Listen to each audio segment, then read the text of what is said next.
Oh, hello there.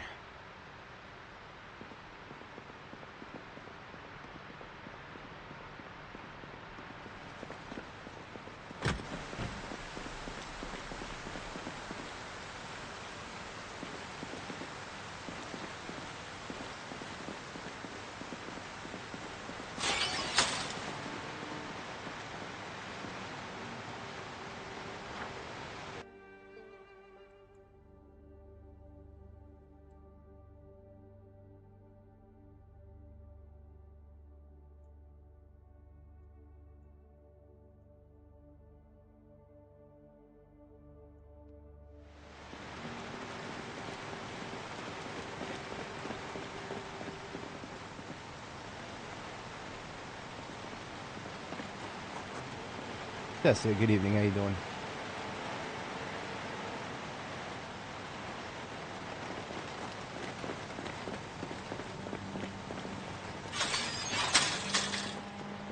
Found a mod that makes carving a minigame.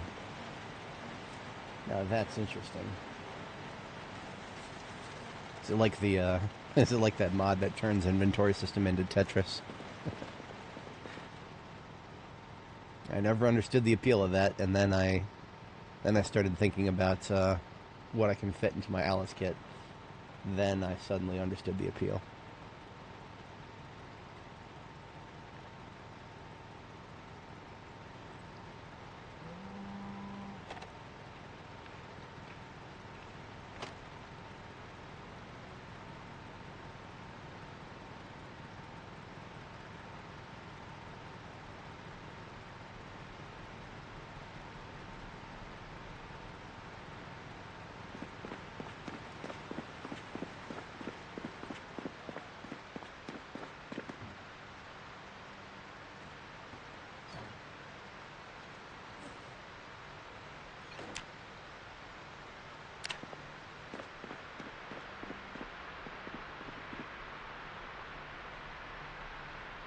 Yeah, that blog post indicated that stable is probably not too far away.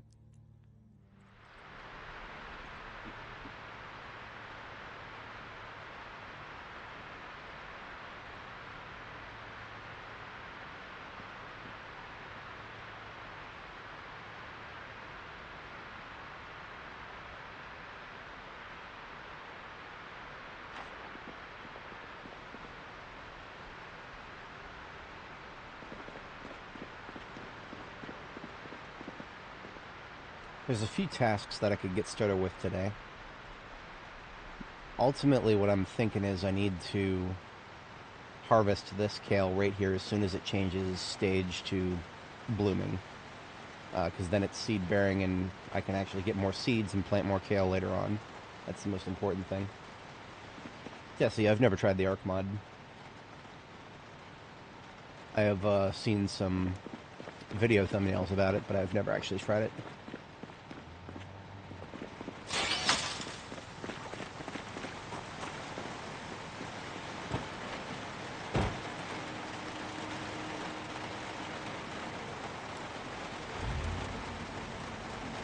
Going to empty out the trunk of our ambulance here, and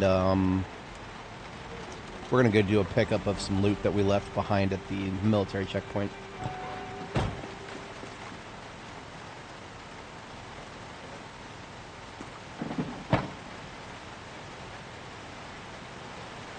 Probably going to need a different container for that.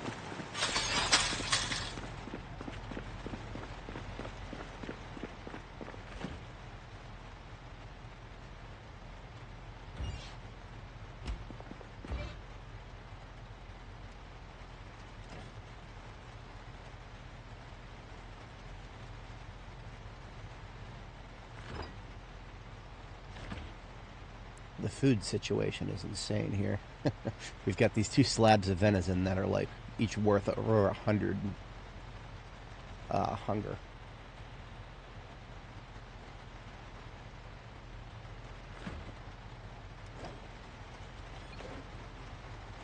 I don't even know exactly what to do with those other than put them back in the freezer because, honestly, those are way denser, like nutritionally denser than a bunch of kale here.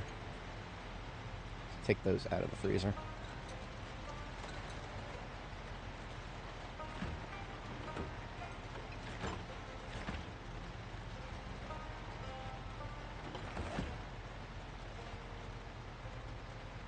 And that'll be our food for the rest of the afternoon until we get that sorted out.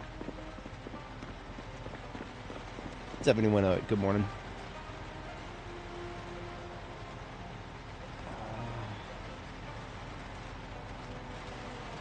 We should have enough wood here for another crate outside. Yeah.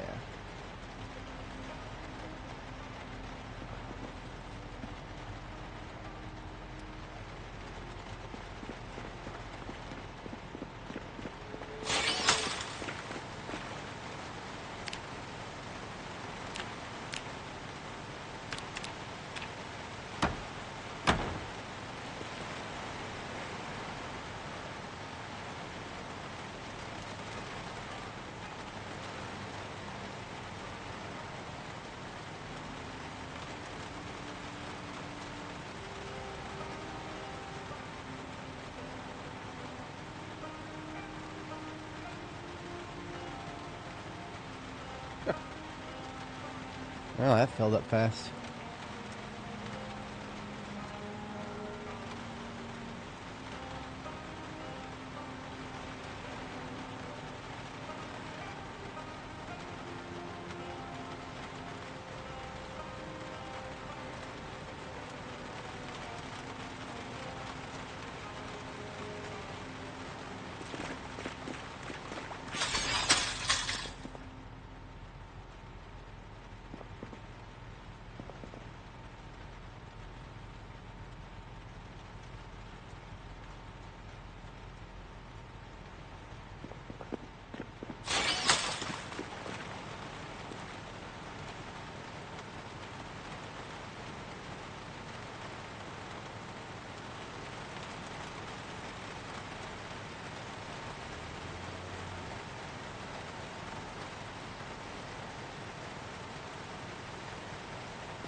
Alright. So we're coming home from the military checkpoint area with... We'll want at least 2 radios. We should have staged pickups, but I don't know if we'll actually be able to fit everything because those pickups are staged for a step van, and this is an ambulance. So we'll see about that.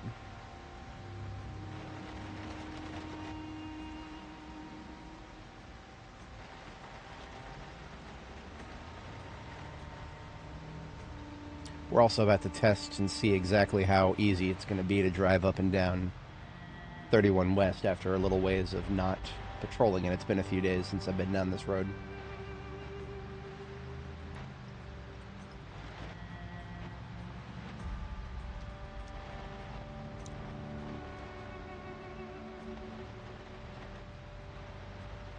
Yeah, we got a little guest here.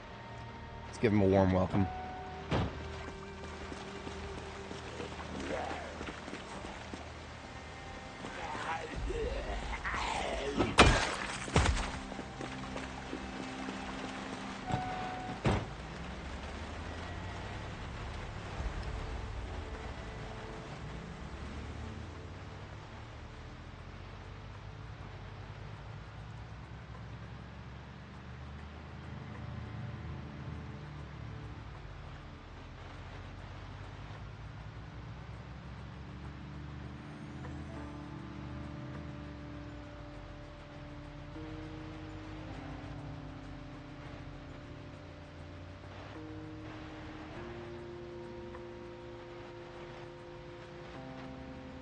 Tempting on the generators, but we've got plenty. We should not need more generators right now.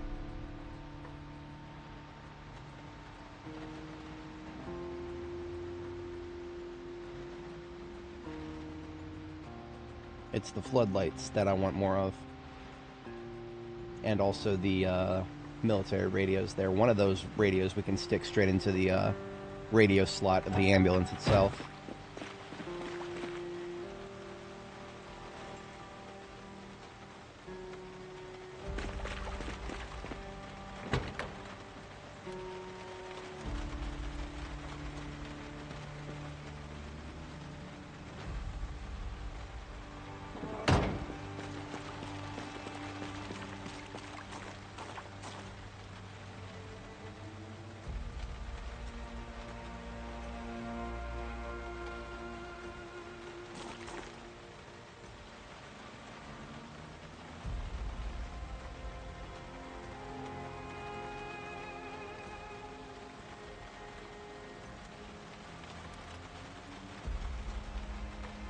It's actually a pretty good fit. Yeah, we won't be able to take the generator, but no, that's a pretty good fit. Will we? Maybe we will. Hang on. Let's put that in my hands. Let's put that in my hands. And look at that, we can fit the generator.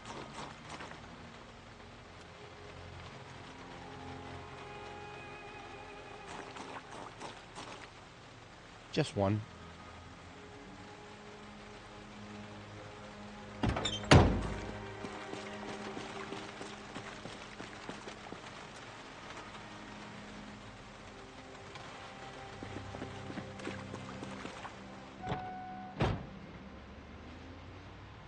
Don't ask me how I'm driving with floodlights in my hands right now. That's a question for better minds than mine.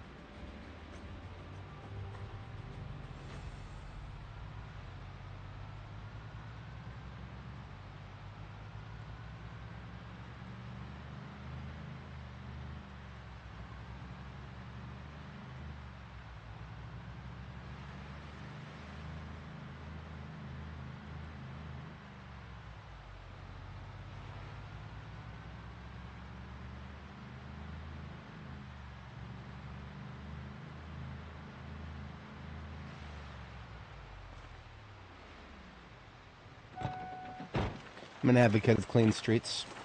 That includes any guests.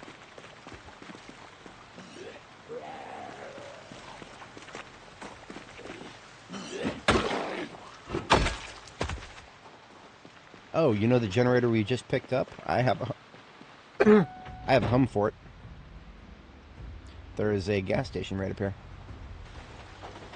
This gas station, when I was doing the Louisville journey on Annie Mae, we would do, we did a base here. I called it Golf. So I just refer to this as Golf Base.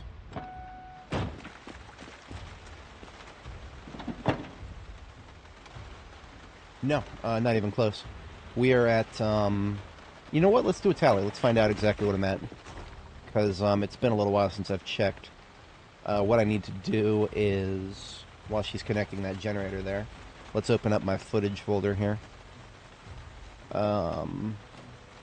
Footage. And let's put these last 4 parts into the folder. Control A, right click. We're at 4.61 terabytes. And it'll take a second to calculate. I think we're at 300 something hours. But yeah, that's going to take a moment to load.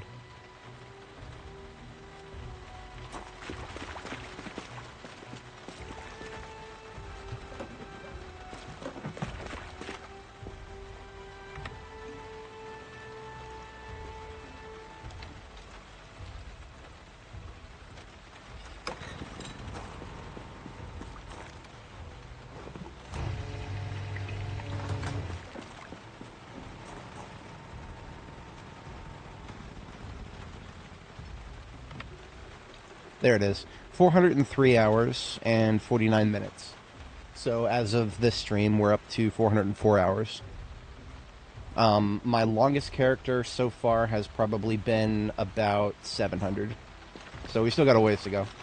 As long as our save doesn't get broken and we don't make a very critical mistake, we'll be fine. We'll continue on and see if we can outlive Annie as well.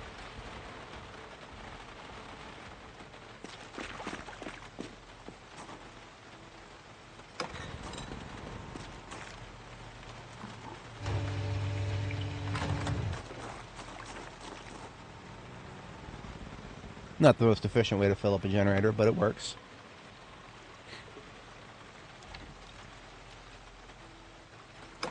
Yeah, 741, I think. I always forget. It was something in the 700s. We were in 1995, August 1995. How many in-game days are we at right now on this one? On this one, where it says it in the stream title, day, I think it was 481, if I'm not mistaken. I literally just typed it in the stream title, but I already forgot. It all runs together after a little while. Alright, here we go. Now it's full.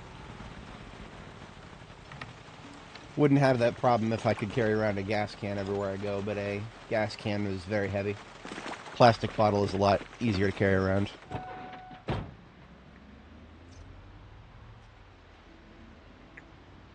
So there's another gas station ready to be used in the future. Let's give that a nice red G here.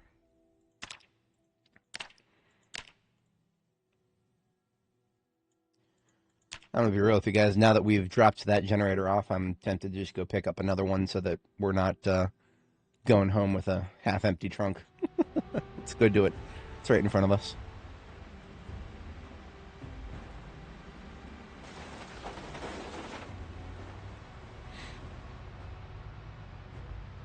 What happened? Her save got broken by an update.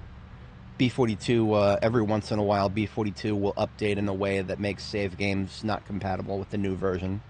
So Annie Mae's journey ended with 42.13. When 42.13 came out, that was when multiplayer came out, so a lot of things changed with the game. We couldn't keep playing. Both the map and the character got broken when we tried to migrate the save, so it was a good run. I mean, we got a lot of progress on that character. But we're playing an unstable beta, so we got to expect that someday that our saves will get broken by that. And that's alright. It's all part of the game.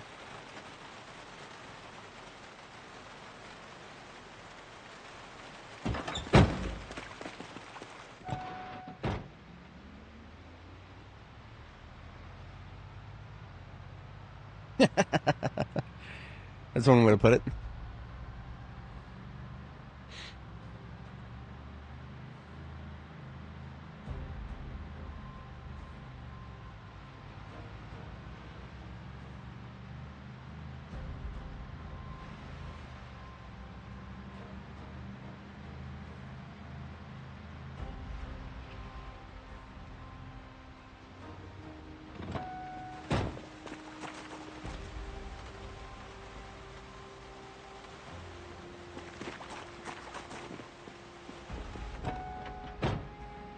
Now, what we're going to do with these particular floodlights is we're actually going to convert several of them into battery-powered floodlights, so that they don't have to be plugged into a generator or anything. We'll just have them with us in a separate vehicle, and if we need to fight in a particular location throughout the day, throughout the night, we deploy these in like a little bit of a grid radius, and we'll be able to see even when we lose daylight, which is going to be more important now that it's November, so it's getting closer into winter.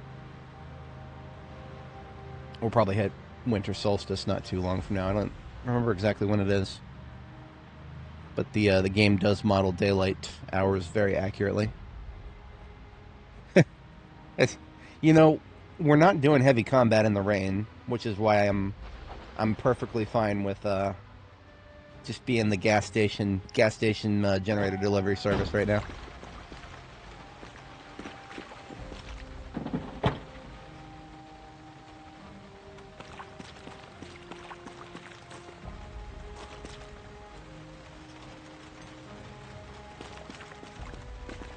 Now this time I'm not going to fill it all the way up.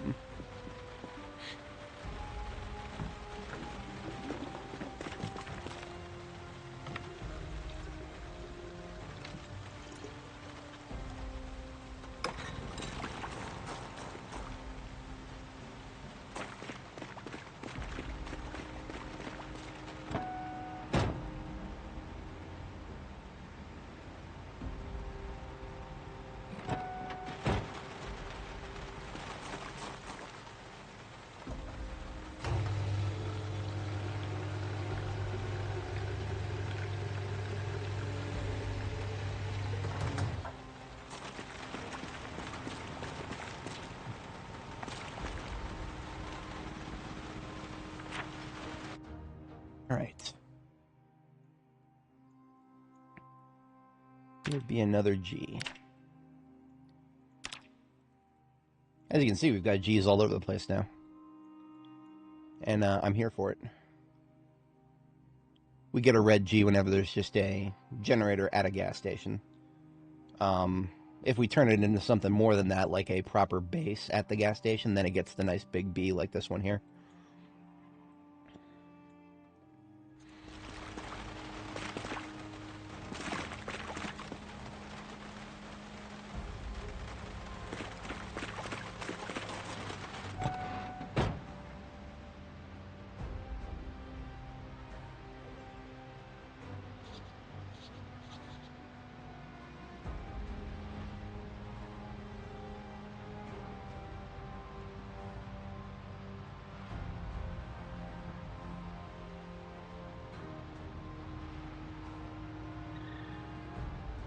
Hello there. Interesting. Okay.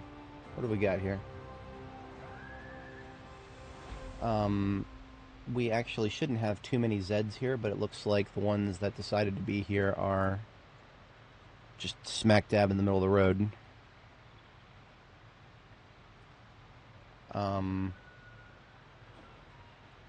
Get my inventory sorted out real quick here, so I'm a little more lightweight.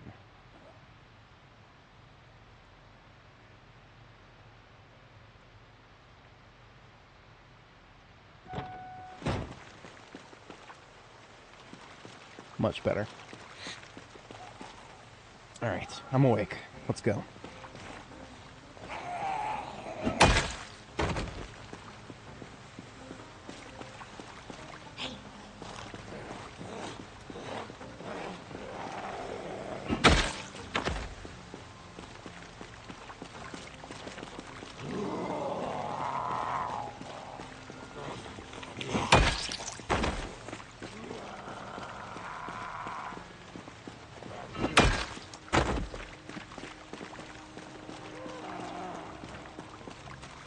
Went to Irvington Speedway to get a race car without a strategy. Oh yes, make sure you have a plan.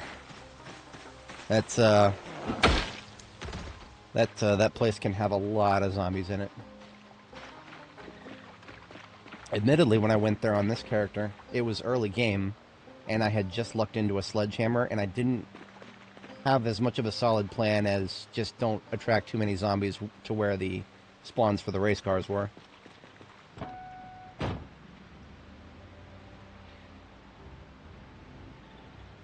I had been meaning to look at this blue van here for a while. There's a raccoon just chilling in the middle of the road here. Move, Spiffo. There's a zombie right there, dude.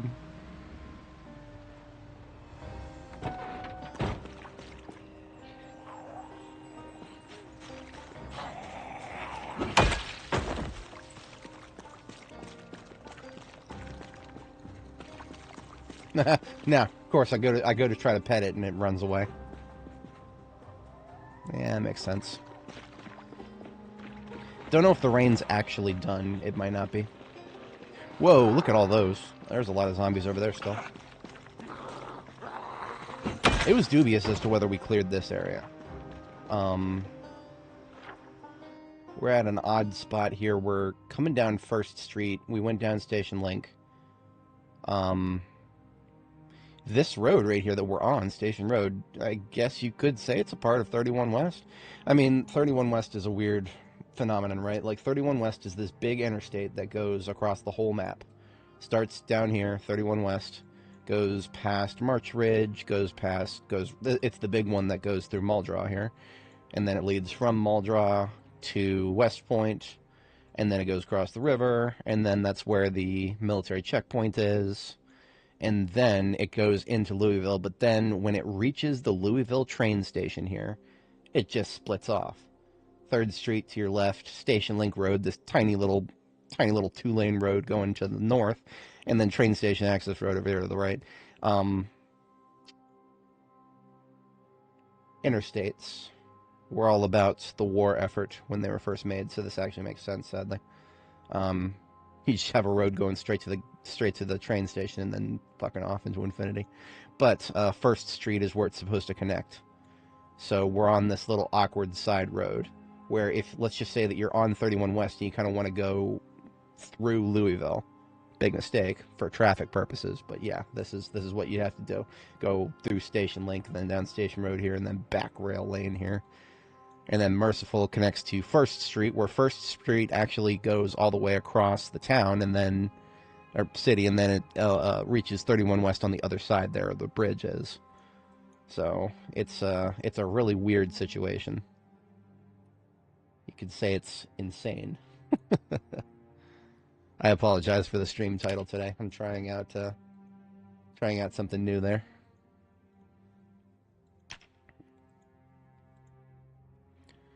Yes, red arrows. That helps it make more sense at a glance. So all these dudes over here, for the sake of clean roads, we're going to need to wipe them out at some point. That's a bit of a fight. Not that I can't handle it, but okay, I see now.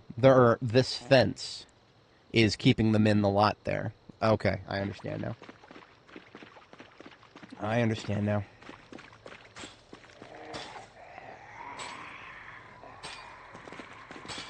So what we're saying is we got a cage match here.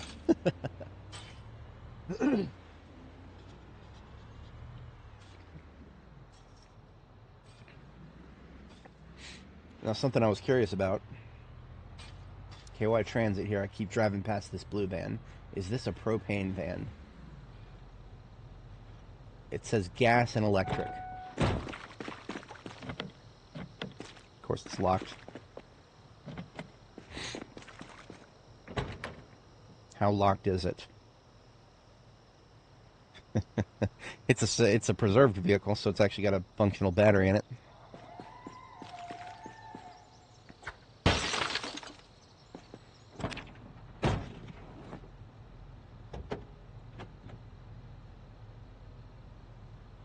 Floodlights, okay. But otherwise, nothing of particular substance here.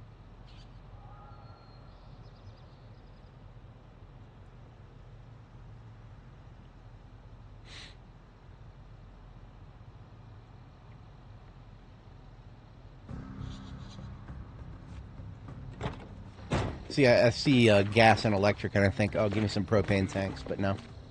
Nope, no propane. Hank will be disappointed.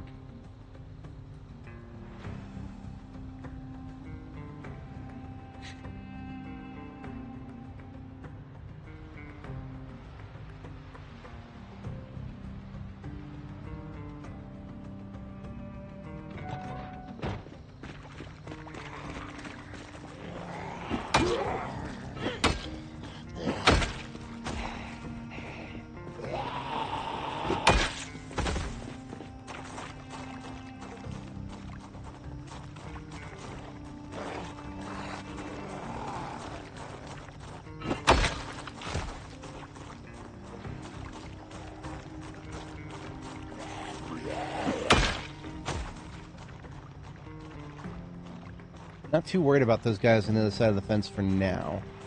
At some point, they'll become a big problem, though. I just want to be able to drive up and down this road without leaving people in the middle of it on my way out.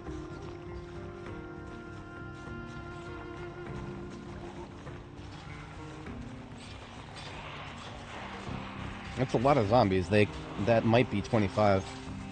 If there's 25 within 3 tiles, they can break one of those fences, apparently. I've only ever seen it happen twice so far on this character. But I've confirmed it's very possible, and it does happen, so... Not gonna antagonize these zombies very much. I'm just gonna move on for now. We'll come back after the rain is done drying up here and do a proper cleansing of the area.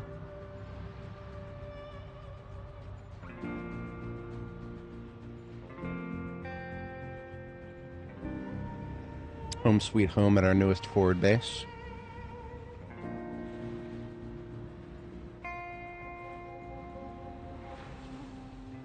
So this ambulance currently is now a radio and floodlight carrier with a little bit of steel in it. Let's see, we can get one of these radios out and put it into the fire rescue bull driver that we fixed up a while back. This one here still needs a radio, I believe. And that leaves us with 2 more radios, I believe. We found 2 ambulances locally that are both wrecks. So, what I'm trying to say is we've got radios for everyone now. Just the way I would have it.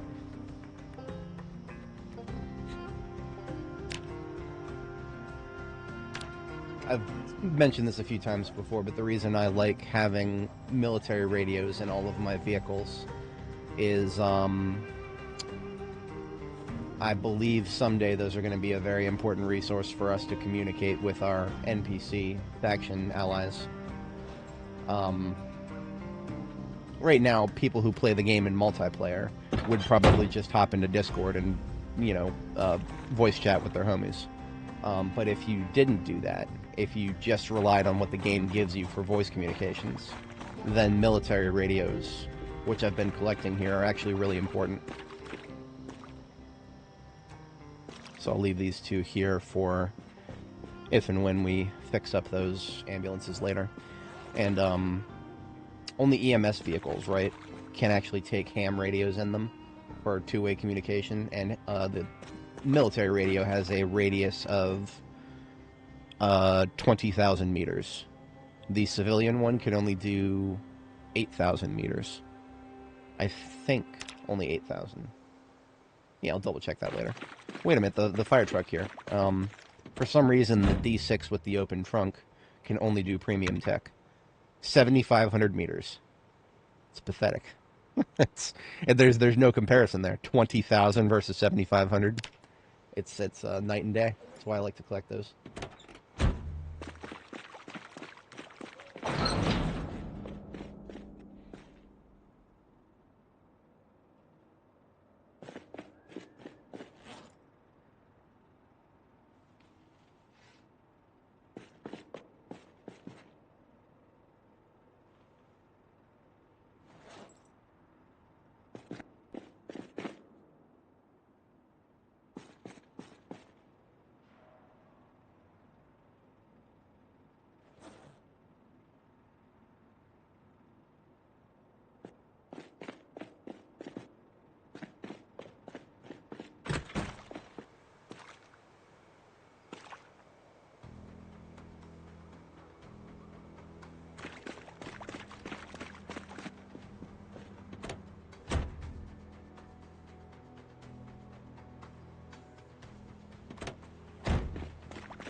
I have it on good authority that someday these handheld game consoles will actually be playable, and our character can reduce boredom by using them.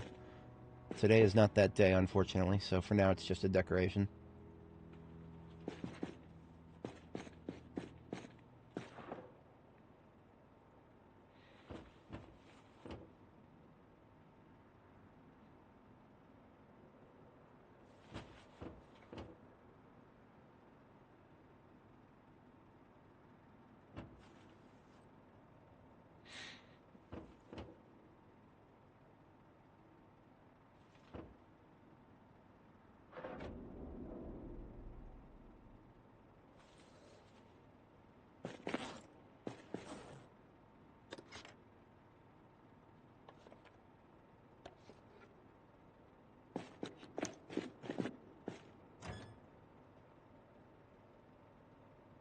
No, of course this thing would fill up. It's been silly of me to put so many things in this mobile tool cabinet here. No, I can't keep filling that up.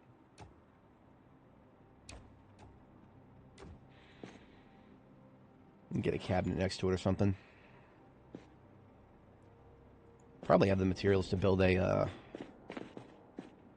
yeah, I just need to go find another steel sheet.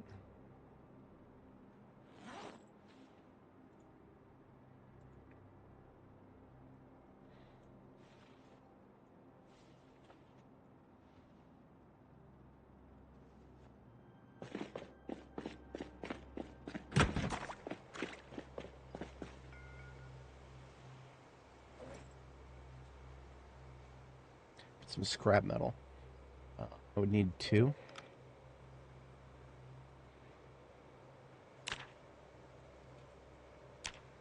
Just 1.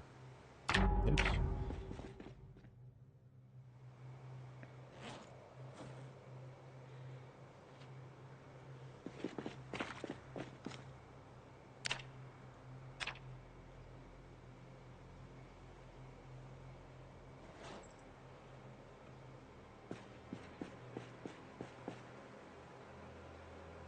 Why am I using my flashlight right now? We literally showed up here with a vehicle full of floodlights. There's no more useful place for floodlights than a place like here in Louisville. Let's get some deployed. Generator on the roof there. I think it can reach maybe this far. Yes, perfect.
Good for now.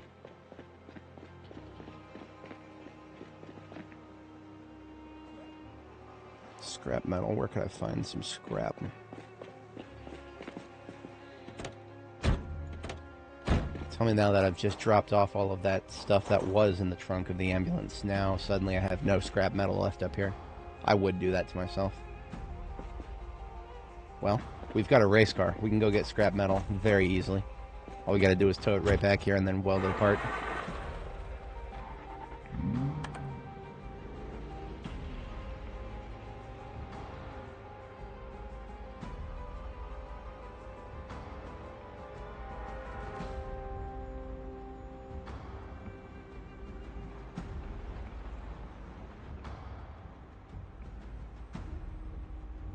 There was a burnt wreck here. We got rid of that one. I seem to remember there being one up here somewhere. This is where we did our heavy combat most recently. Wiped out most of the bottom floors of this office building. Not necessarily by choice. I think it was a bit of a tactical error that we ended up spawning in the bottom floor of this building. We should have kept our distance better. That's alright. There you are. I was going to need to clear both of these at some point anyway, even though this is pike and nut first.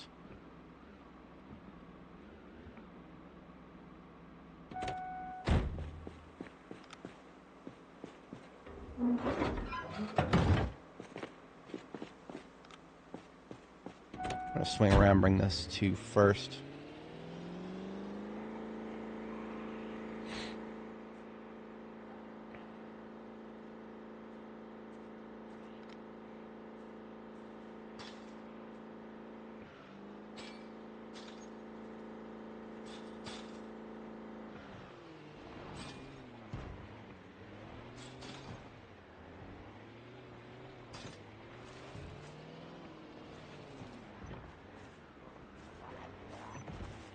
That's not good.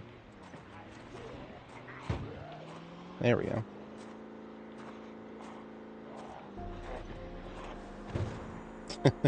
Well, this is going to be awkward.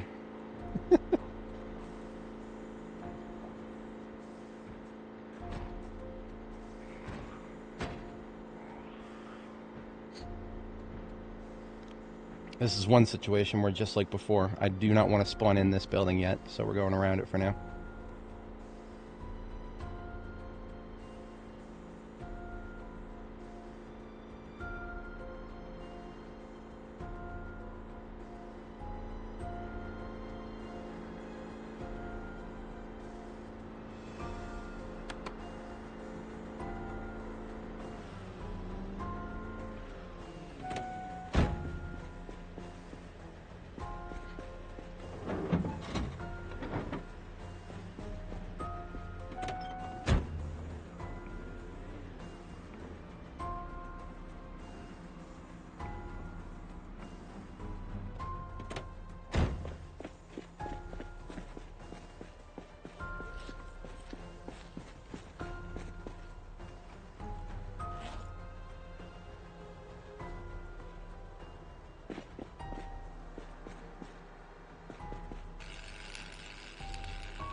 Alright, we only needed like a 1 scrap metal actually. 13 over here now.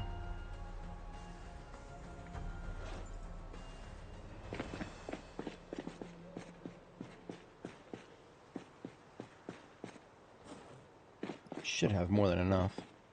Yes, we can now make a metal crate.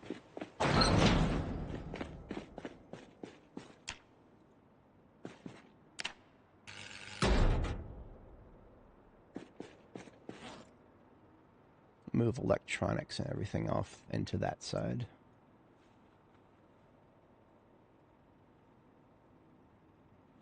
So the red toolbox is now just first aid.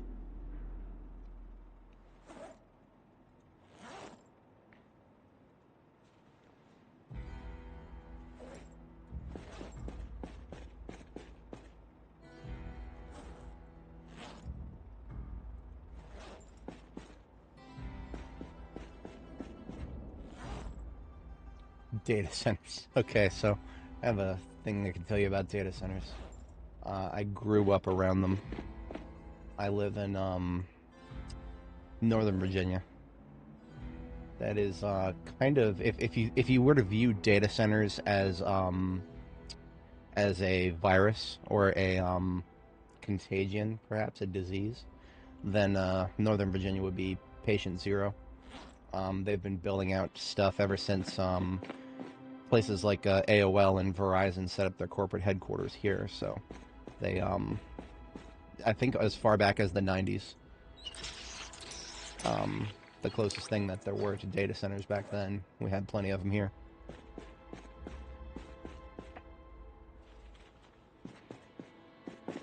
And one of the reasons we kept getting better data centers here, or just, you know, generally over time before the AI craze came along, was just the cheap electricity. Here in Nova, we've got three different nuclear reactors on the same general grid in Northern Virginia. So for the longest time, and actually still, technically speaking, even now, to this day, we do still have some of the cheapest electricity on the planet. That's not going to last much longer, not with the current data center expansion rate. Amazon's US East is right around the corner from me. I live just a little bit south of it. US East is up there in Ashburn, or what us locals like to call it, Cashburn.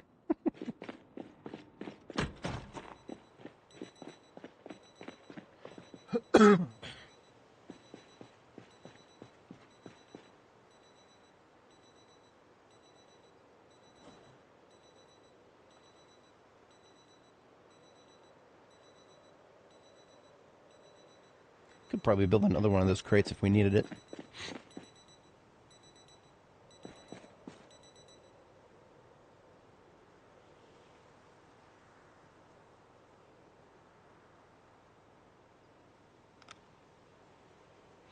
Short on something. Oh, I dropped the dub rods.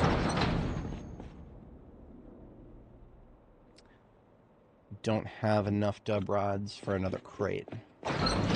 That's fine. I'll just leave I'll leave the materials for another crate right here. We'll locally source some dub rods instead of I don't want to eat into my supply of them.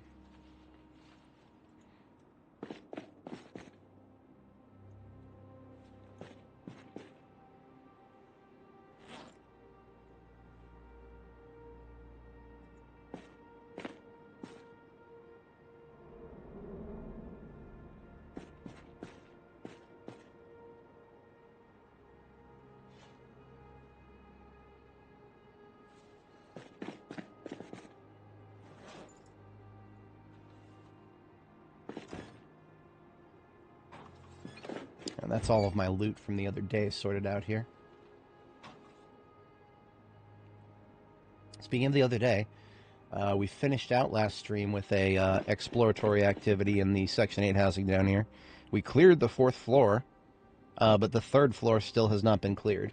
We have a couple of hours left on the overnight task here. I think that would be a great thing to finish out here, so that we can say that we've 100% cleared that apartment complex back there. So I'm going to put on my super heavy armor here.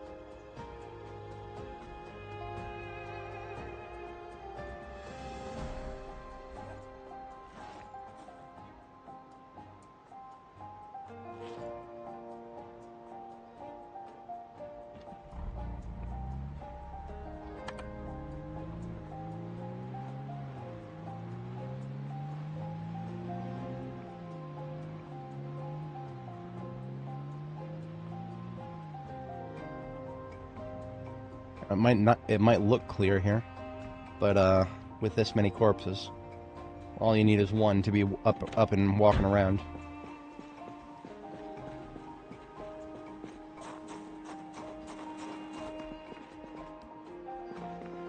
Alright, I'm gonna need to turn up my volume a little bit here.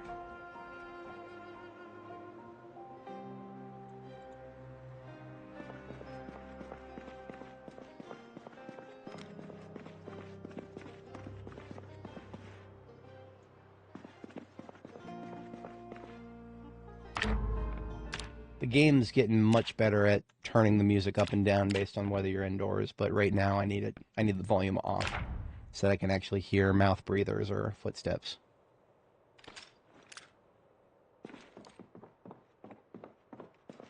First and second floor should theoretically be clear. We already did a room by room to search for stragglers.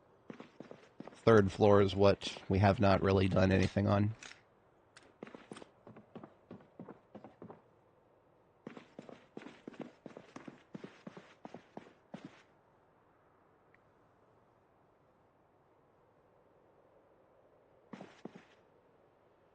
Intact doors are always a decent sign. That means that if somebody's going to wake up inside of those units with intact doors, then they got to slap those before they get to you.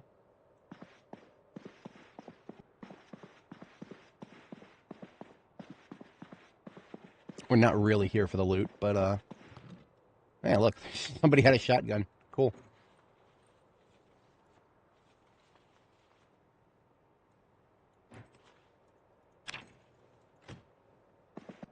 Just a few builds ago, these footlockers all would be empty if they were in residential loot tables.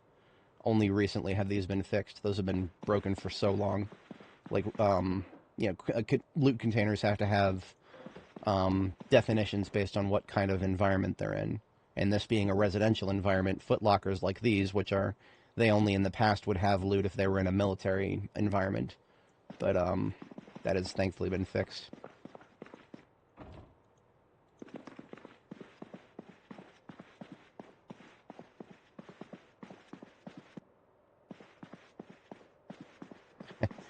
Well, government does not care what we eat as long as their lobbyists are happy. So what you really got to worry about is not the government, but the private sector lobbying the government. That is my humble opinion. There's a certain number of people out there who would have no problem whatsoever making us eat bugs because bugs are economically efficient.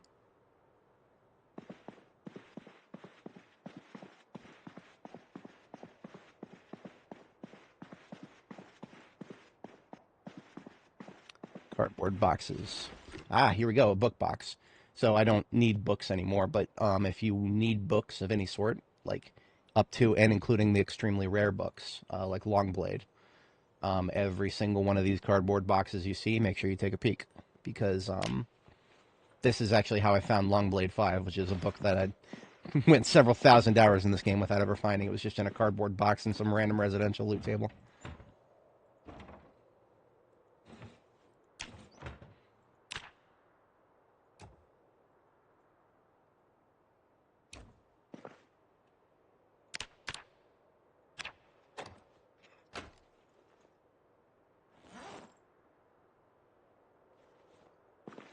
Alright, we are now officially encumbered. I'm going to put my pickaxe into my backpack. I never should have brought it up here. I only need a handgun and my machete for clearing room by room here. See, the danger here is not big groups of zombies. I don't need to be prepped for a ground war. I need to be prepped for that one asshole who's around a corner that I didn't hear for some reason. That's why we're in the super heavy armor and we don't have, massive weapons with us. If anybody's not familiar, if you're in a situation like this, where there's a much higher likelihood of a light mistake, crossing a corner and a zombie being in front of you, you're improving your chances of survival heavily if you have plenty of armor on, but you're not over encumbered. So we're uncomfortable, but we're not encumbered. Every moodle of discomfort, every tier you go up, your chances of surviving getting grabbed go down substantially.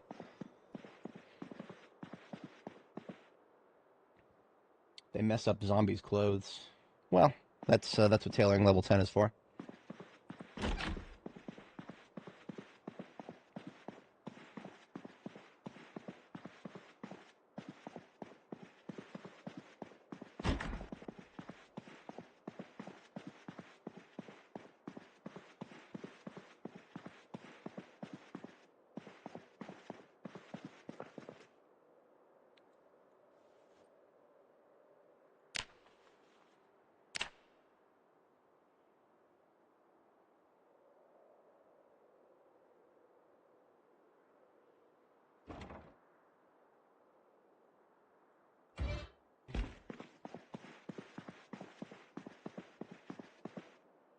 I really don't need to be wearing the respirator. The corpses are not up here. Corpses are downstairs on the ground floor. There's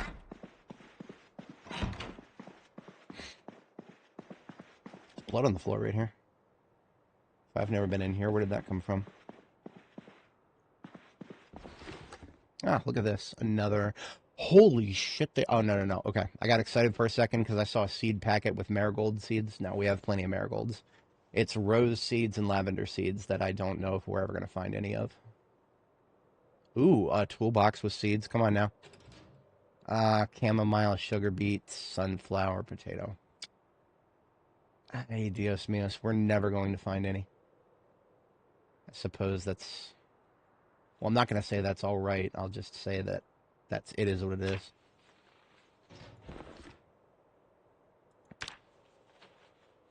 What's a good way to level up tailoring? Lots of materials. Having lots of materials to level it up with is usually the biggest part of the problem, because once you get lots of materials and you get enough magazines with tailoring recipes, it's pretty much everything you can make gives you a decent ROI on the materials you spend. What we ended up doing was we would plant a bunch of flax. Deep lore behind this, but flax, you process after you harvest flax, you process it, you turn it into thread, and you can weave thread into bolts of cloth. Bolts of cloth, there's like dozens of tailoring recipes that you can work with. Something we just found actually is a ball of yarn. If you raise some sheep, you can get wool whenever you want. You go to a spinning wheel with the wool, you can turn wool into thread or yarn. And with yarn, you can make all sorts of these mid-level recipes here.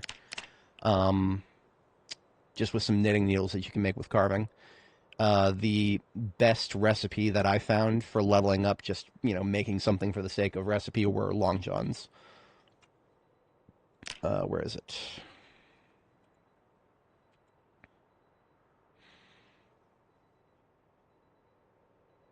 The word long has a billion recipes here.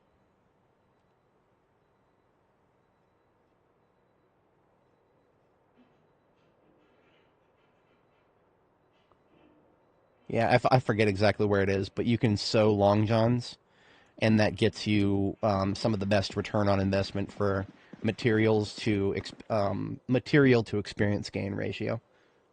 That was my assessment. So, in short, the best way to level tailoring is to spam long johns.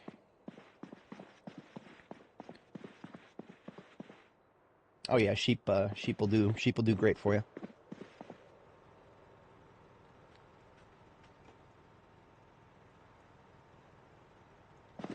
So it is our second bedtime now. We're almost done up here. Ooh, it is a janitor's closet. We're halfway done. We can finish this place up.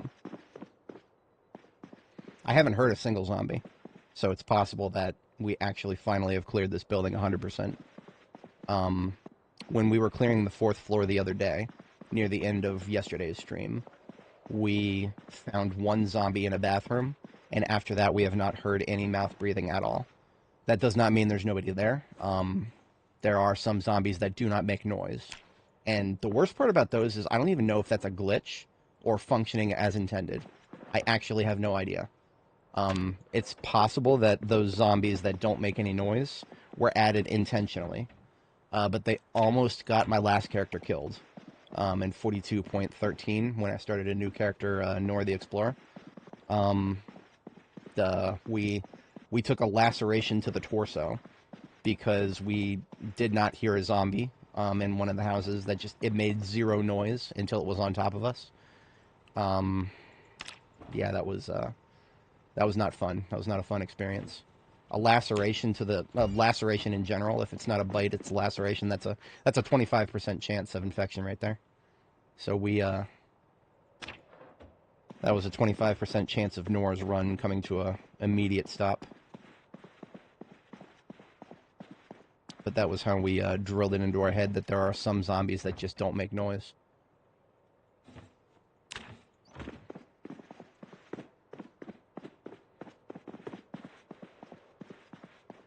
We already checked this one. So just these 5 units back here, 4.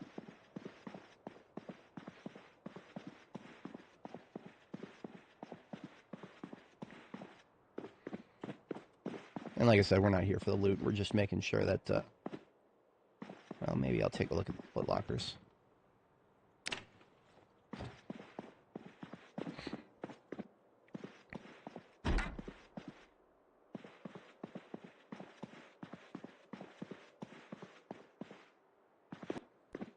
If I was not armored to the teeth, I would actually just take a quick break and sleep.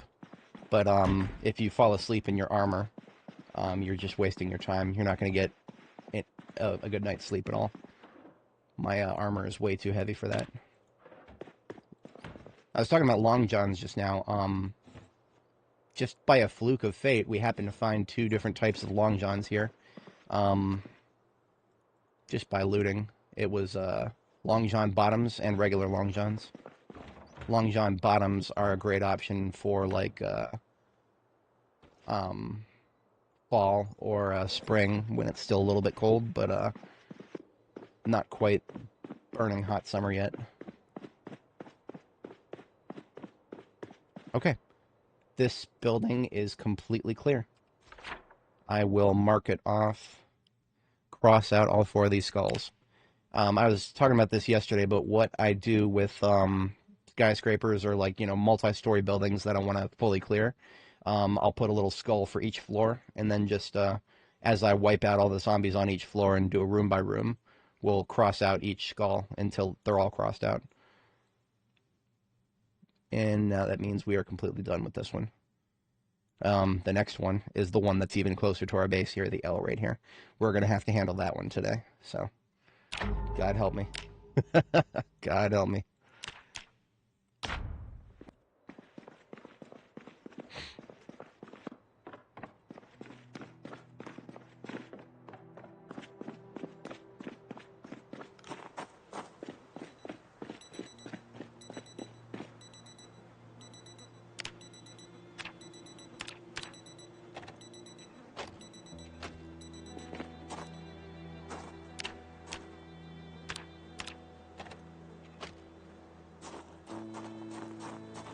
No idea exactly where that one was, but that's one of the only things I could...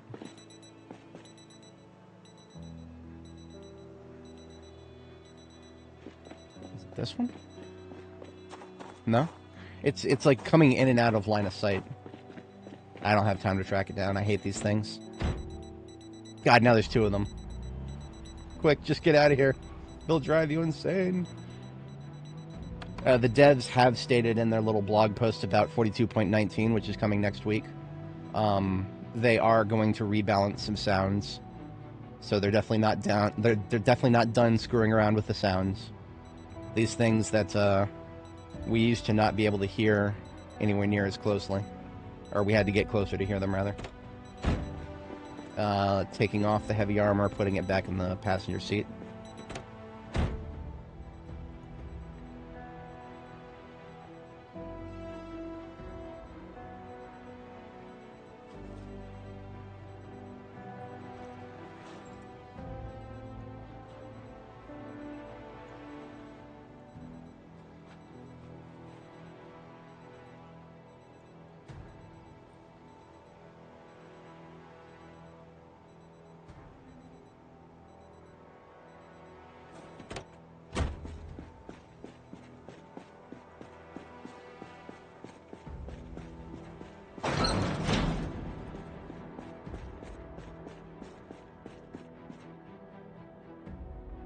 You know what?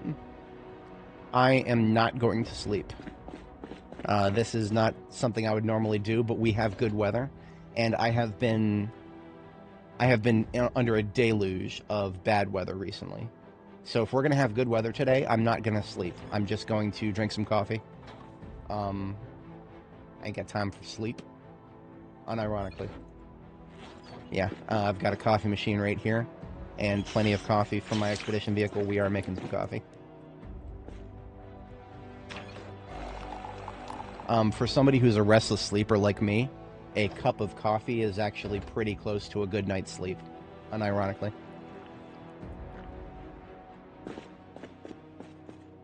Now when I right-click on the bed, it says not tired enough to sleep. So that's how I know that my fatigue is below 30. That means I'm probably good for today. But just as a way to seal the deal, I'm also going to start today with a breakfast of pineapple soda. Caffeine from soda has been horrifically nerfed, but it's still there. It still exists. If you drink a 2-liter, you'll actually get something substantial. I want to say my fatigue might be down to the single digits by now, but I don't know. All right, let's get this loot out of my backpack.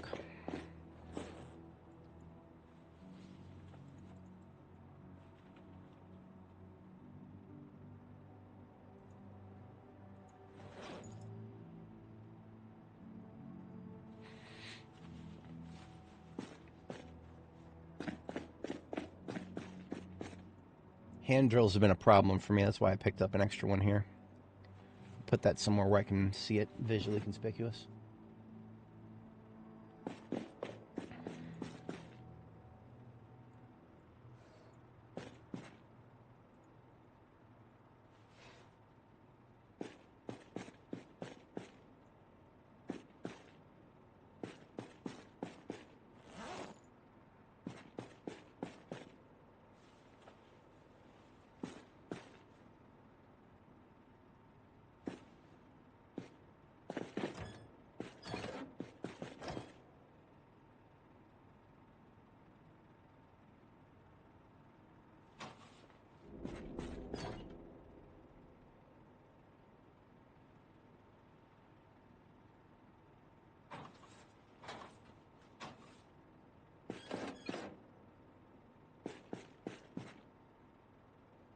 Electrical stuff here.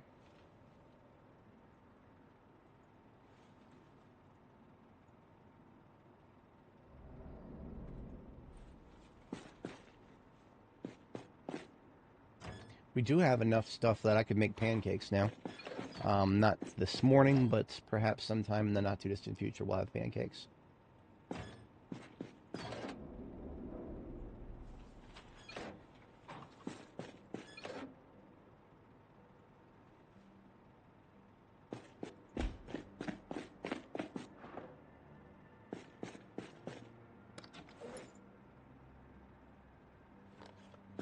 These 12 gauge boxes we found actually should have just gone straight into the trunk of combat here. Because we've been pretty much opening all the boxes of 12 gauge we had already and just leaving them unboxed in the trunk so that when, if we need to do some heavy shotgunning, all we got to do is pull the shotgun out and pull all these shells out.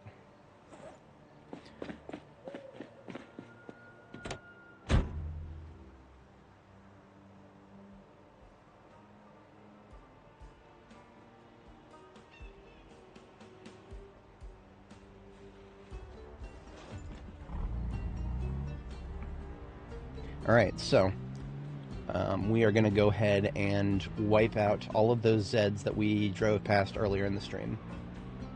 Restless Sleeper, why do I hate myself? No, Restless Sleeper just means you have 2 bedtimes. Okay, sorry, Restless Sleeper with Wakeful. All that means is you have 2 bedtimes. Restless Sleeper without Wakeful, then you truly hate yourself.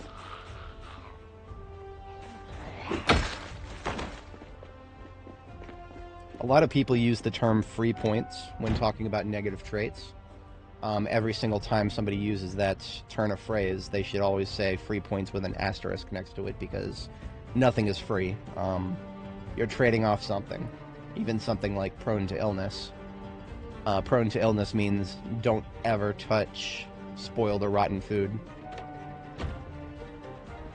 or uncooked food. I had a character who almost died, and when I say almost died, I mean unironically almost died from eating uncooked eggs, just because I took prone to illness. So negative traits that feel like free points most of the time, they will bite you at some point. But if you understand them very well, then they're free points once you understand how to live with them. And in the case of Restless Sleeper, if you're good with having 2 bedtimes and making sure that you always sleep twice every night, And then beyond that, just make sure that you space them out. Space out your sleepings so that you are making sure that you're awake with the daylight mostly. Then it's 3 points. That's a lot to consider, but it's once you settle yourself into a habit, into the routine, it's no problem at all. Sunday fun day. How's it going, KTO? Oi, got that. We have a bit of a blind spot on 31 West that we're filling in here. The parking lot of the whatever this is. It's a car store, isn't it? I actually don't remember. It's a showroom? I don't even remember what this is supposed to be. Oh, this is like a transit hub. Yeah, this is just a transit hub here. So, makes sense to have a bunch of Zed.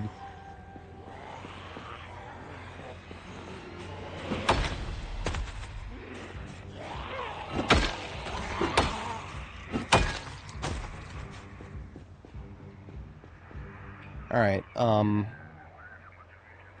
we should be good for guns in this area. The only unknown factor if I start shooting now is the other side of this building, actually. Which, yeah, we need to clear that before we go. The largest quantity of Zeds in the area is most likely down bottom left corner of the screen there. But up here is an unknown quantity. Let's make the unknown known first. Yeah, that's a fair amount. We start shooting down there, everybody up here is going to come join the party. I'm not worried about the guys on the other side of this fence for now. But look at this, they have a way around. So, suddenly I am kind of worried about them. This is looking like a job for the M16. Yeah, this is looking like a job for the M16. Let's go for it, boys.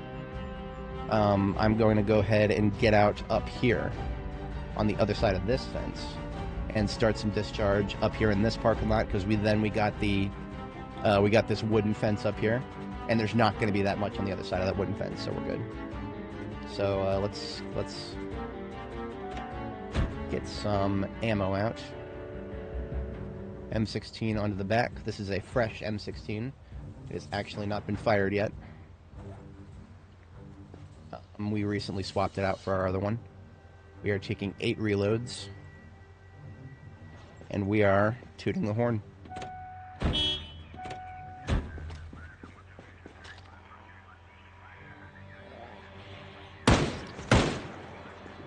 There's one slow in the top there. I'll get him a little closer.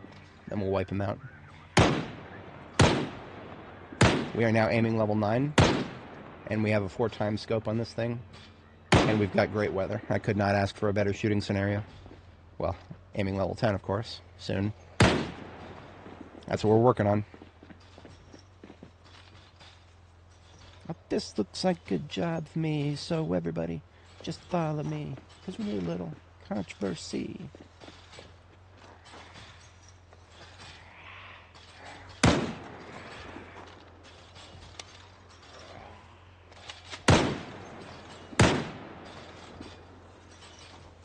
Now, one of the things I don't want to do is I don't want this little way through here to get too congested with corpses. Dead corpses. Moving corpses, that's fine. We can bring them out here, shoot them. Shoot them somewhere where they won't be blocking my traffic. It's not a good sign that this perfect condition M16 has already jammed once at aiming level 9. Not a fan.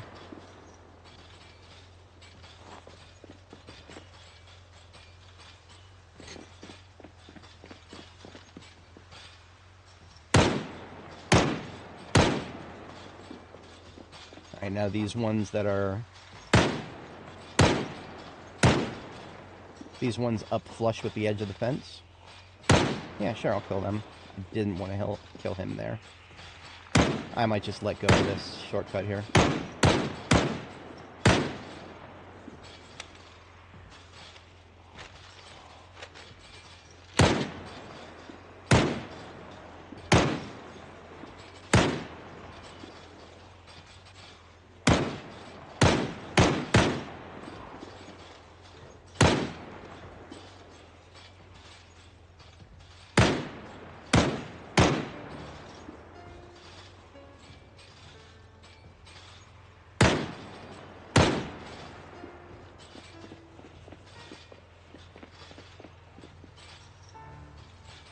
15 rounds.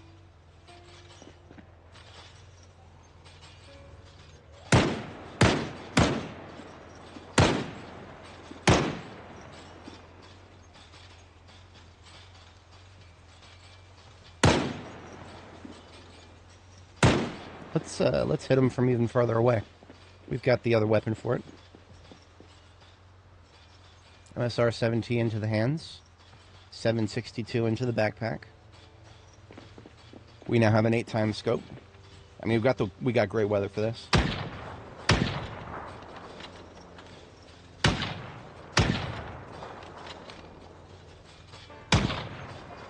Doesn't even feel right at. We've limited ourselves to 150 times or 150% zoom. It doesn't even feel right using the MSR-70 at that zoom level. I can't zoom out any farther right now. We did that to make Louisville more stable.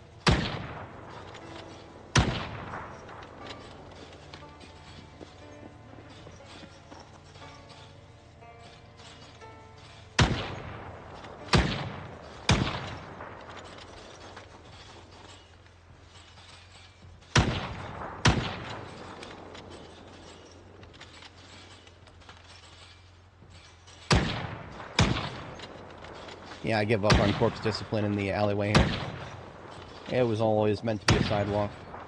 It'll become a drivable surface when the corpses go away.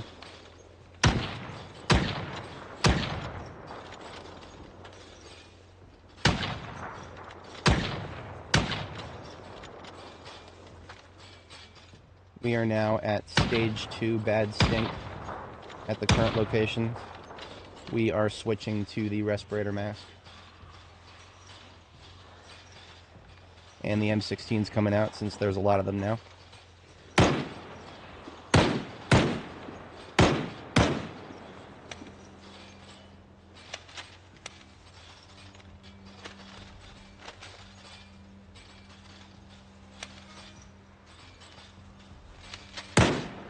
This double jam shit, I can deal with jams. Double jams are just a big fucking insult. I mean, okay, jams at level 9 are a big fucking insult, but that's just that's like salt in the wound right there. A gun should just not jam twice in a row without you shooting it. Once you clear the jam should be gone. You should at least get the next round out. Unless we're talking about a gun that's literally about to fall apart, but this one is in great condition. No excuse for this shit. This is just the devs being petty little shits. They don't want us to shoot zombies too quickly. I don't know. It could just be a complete oversight. I'm surprised we're actually getting cold. That's because we've been standing around shooting, not generating any body heat. I would run around more, but we're over encumbered, so that's just a recipe for getting tired.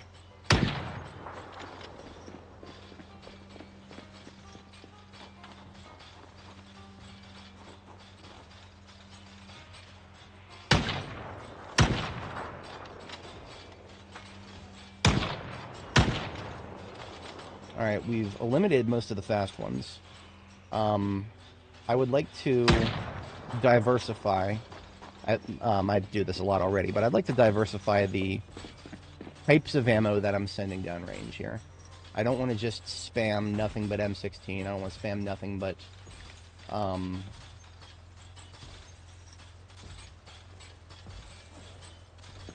brain, sorry. I don't want to spam nothing but 762. So I'm kind of jumping around a little bit. We're going to put the M16 and the MSR-70. We're going to put them both away for the moment. And then we're going to turn around and start using the carbine, old trusty. Because now we've got a lot of targets who are not necessarily fast coming at us. There's probably still going to be some fast ones, but not as many. Of course, I say that, but of course now we only have 8 shots of, okay, this might have not been the best decision. We'll switch to 9mm if we start running low on On this platform, we'll switch to 9mm.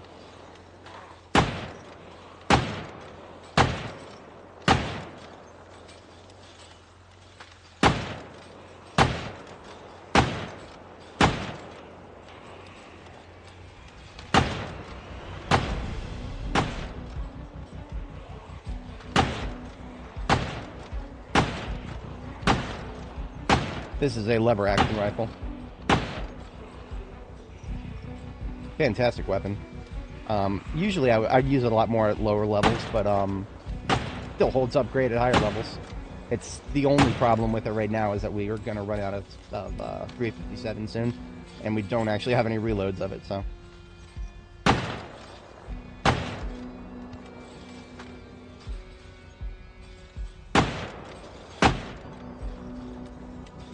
Yeah, I'm going to go ahead and put it away. It's a good weapon, like I said, but no, we need to... the most ammo we have right now, the highest quantity of ammo, just aside from shotgun, which is situational, 9mm right now.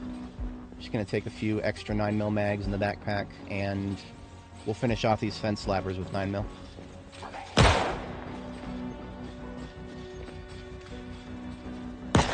Honestly, fence slappers are great target practice for 9mm.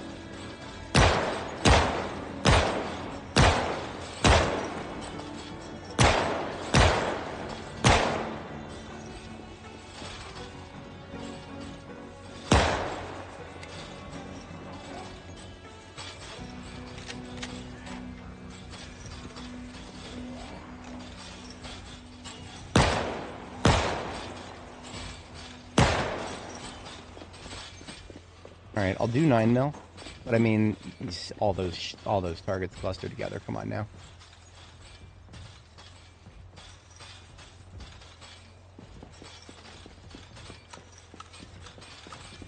A good niche for the Trapper Carbine. What do we got? Hey, no, that's, I mean, you know. You can get some good shots with it, probably. I have not used it extensively, but... I usually reserve the shotgun for opportunities for multi-hit. If these guys want to line up like this, then, yeah, we'll do a few shotguns here.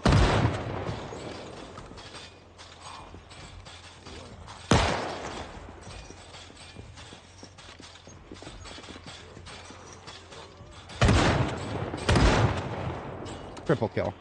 That's what we reserve the shotgun for. I don't ever want to use it on loading targets. Unless I have no other choice.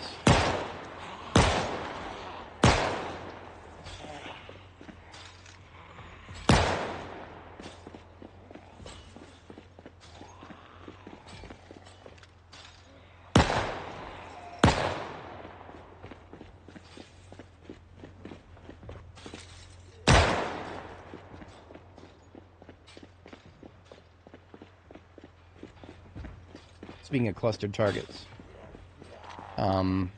There's a way around the wooden fence right here. That's one of the reasons we keep getting them come down this road. Because the way around the wooden fence is going to bring them just right this way here. You see this little gap? Now, obviously, a major consideration with the shotgun, it is the loudest gun in the game. By moving up this far and discharging, we're actually bringing people from so far we can't even see.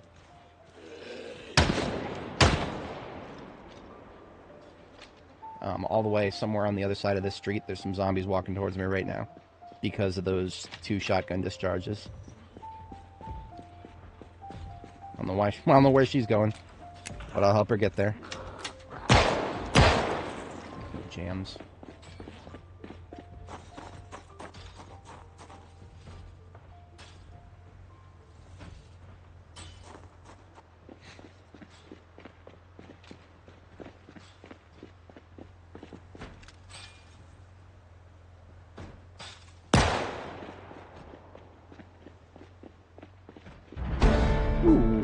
I didn't even notice. We are at now... We're running level 8 now.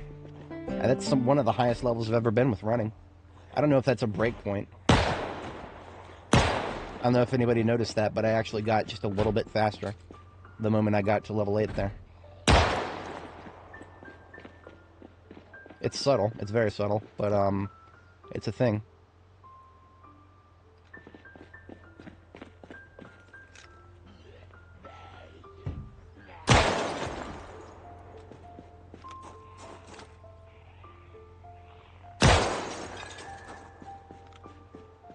I've given up on the windows for these buildings a long time ago, so... Unload your RV. Oh, yeah. No, yeah, that's unfortunate. I suppose everybody who is, interested in updating their game, be advised, it's probably next week, early next week. The devs have gotten pretty good about announcing ahead of time. And, we got a blog post, what was it, yesterday? Day before? Friday, I think.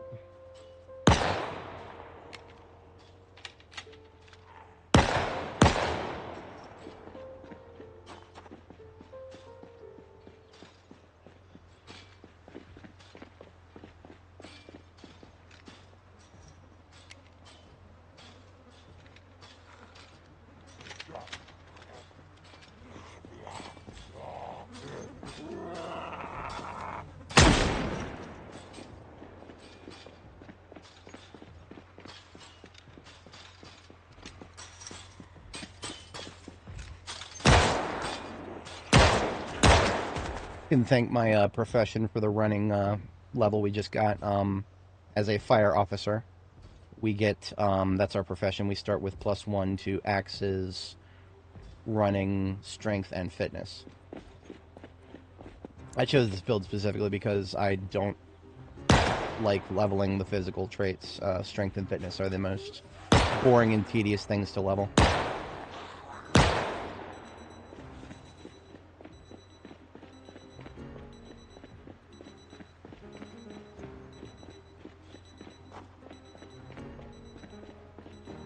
Alright, so we're going to drive into the parking lot zone there that we've been trying to clear and see if it is actually clear. I feel like with all these zombies, I think we've cleared it out successfully, but let's verify.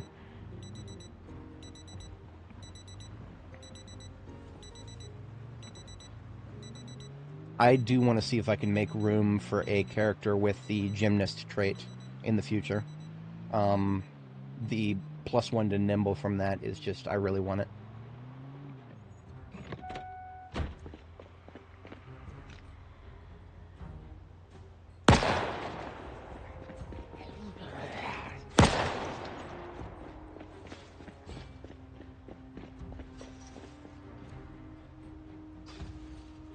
Yeah, that is a based thing to do, to be honest.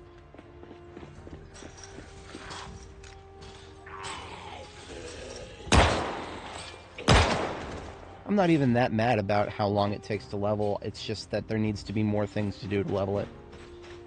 We got like 2 different types of exercises for fitness, and like a few types of exercises for strength. They all suck. I hate them all.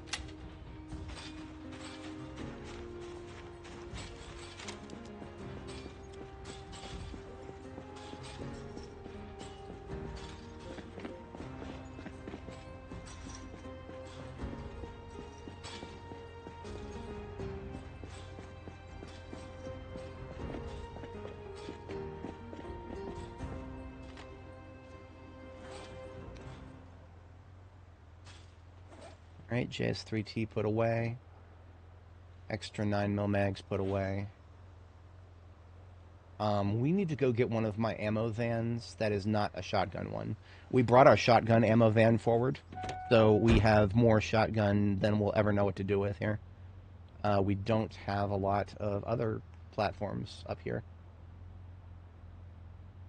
And we're going to fix that today. We need to go back to Jericho anyway to check the what's it called?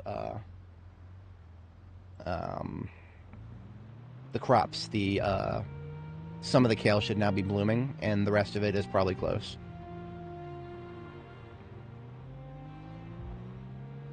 Cool, couple hundred zombies we killed there.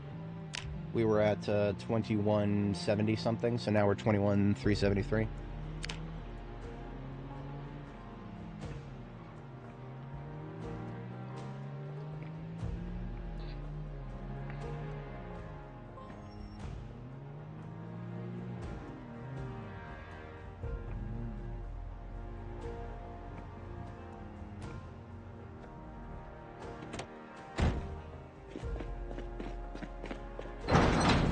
Pretty much all my bladed weapons are suboptimal right now.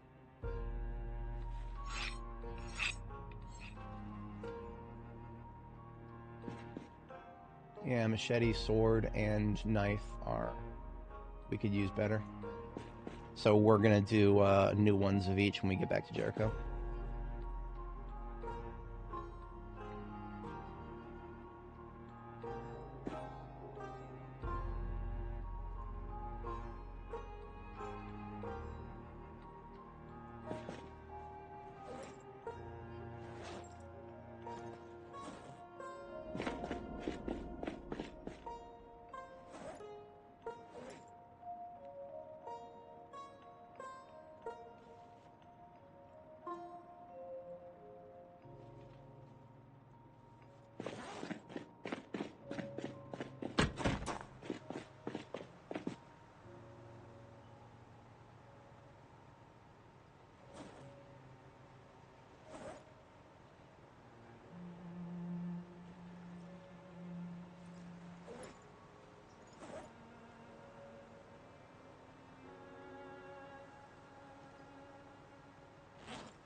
I don't know what that sound we just heard was, but I actually kind of hate it. It sounds just like a zombie scratching at a door. But there's no doors and there's no zombies. It was not a zombie scratching a door. It was just a silly little sound that has been specifically engineered to sound just like a zombie scratching at a door. And I don't like that. But what am I going to do about it? The devs like to screw with us a little bit.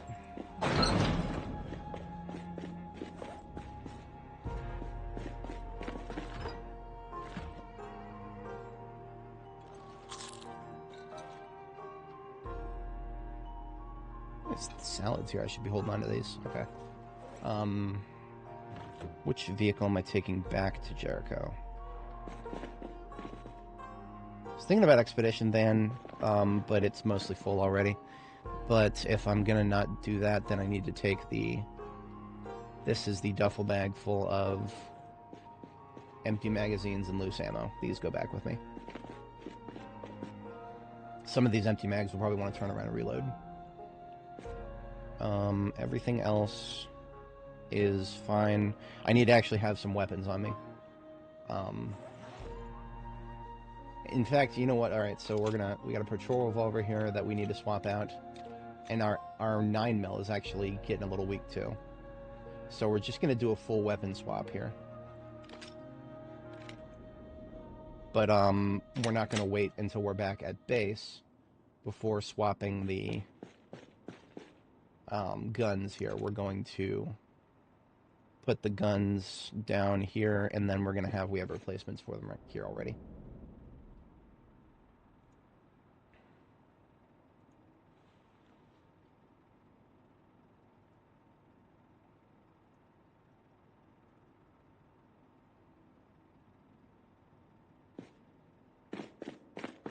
In the Expedition Van here, we've got a spare M9 and a spare patrol revolver.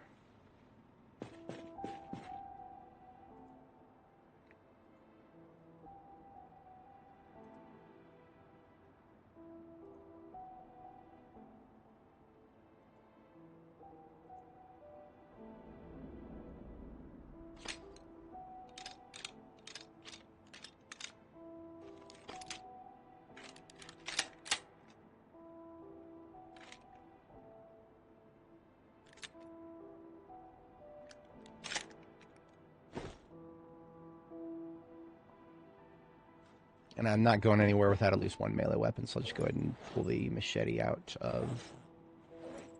I should have a pre-war machete somewhere here.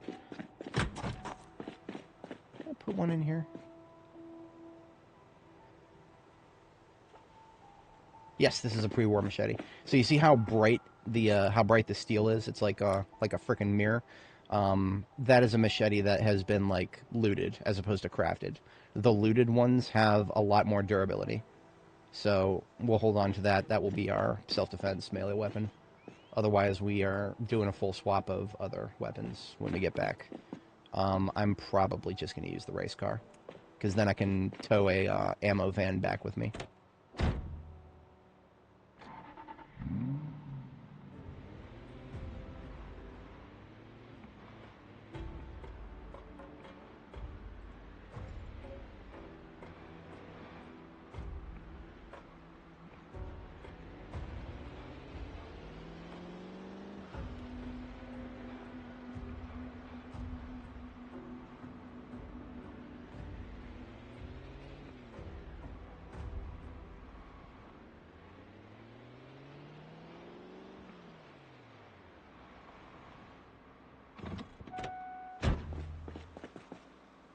Well, looks like we've got our first victim for my new machete.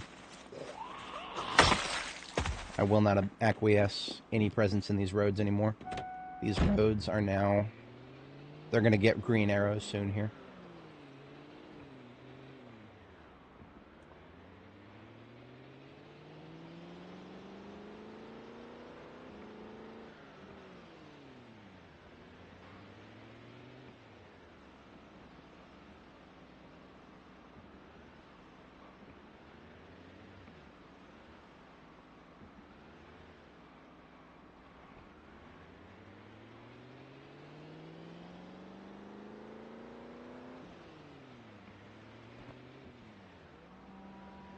Alright, home sweet home.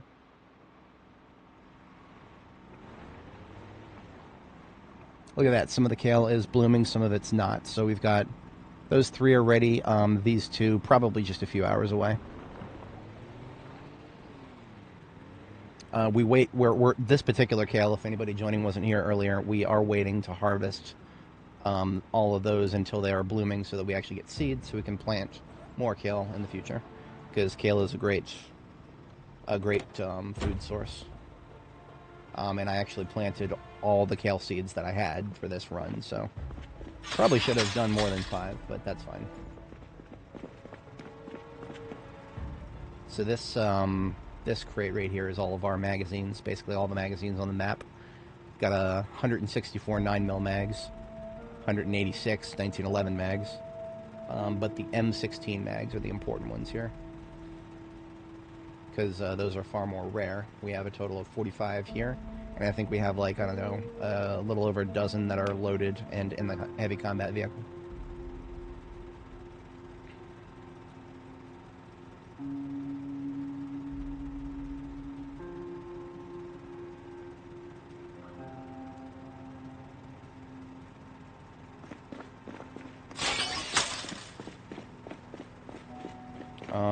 Which one was it? Am I doing SWAT now for loose ammo?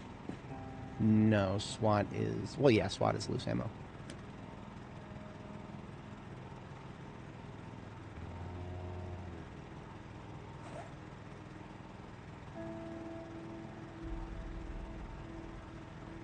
Kept like 40 of each handgun. No, I kept... I have kept every single one that I've found. Mostly because as long as you empty the ammo out of them, magazines are really lightweight. Hardly a priority thing to take home, but eventually it's a good thing to have.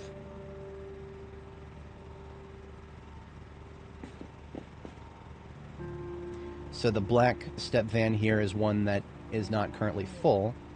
It is in the process of refilling. I believe all of the other step vans over here that have my ammo collection, I think all these should be 100% full.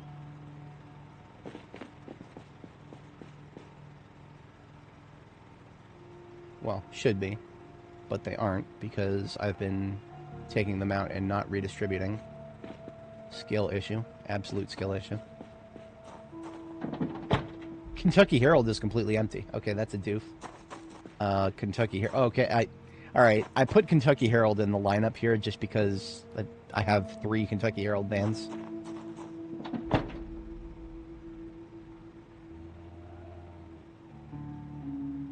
It's 204, 204, okay.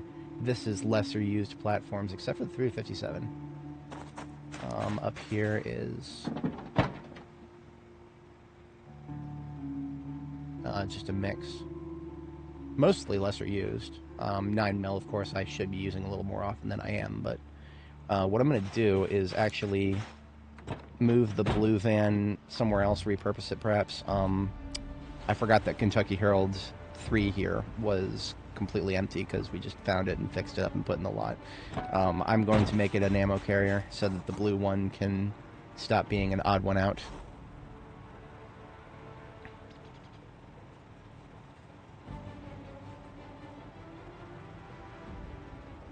And usually on these vans I'll have some stuff in the seats as well, yeah.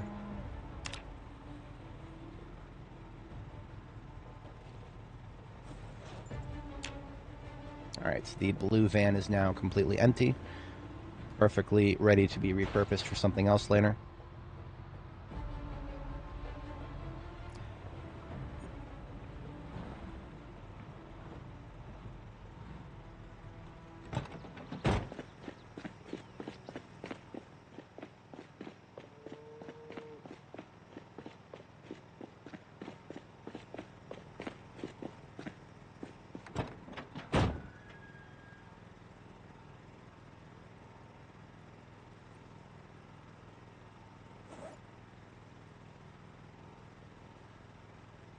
Alright, perfect. So the question, of course, still is applied as to which one of these vehicles I'm going to take with me. It's most likely going to be this one.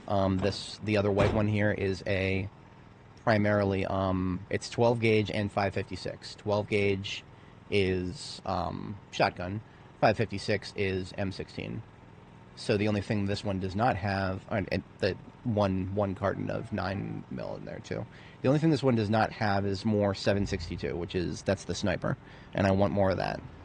So I'm gonna fish for 762 in the black step van here and load it up into the white one here, and then the white one will be what we take forward here.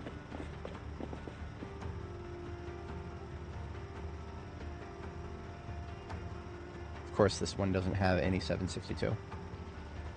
Cursed. So let's take 2 357 and a 556. That'll be the passenger seat.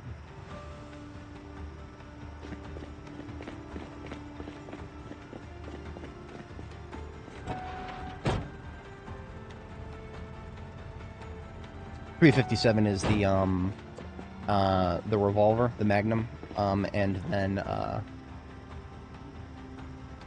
also the carbine.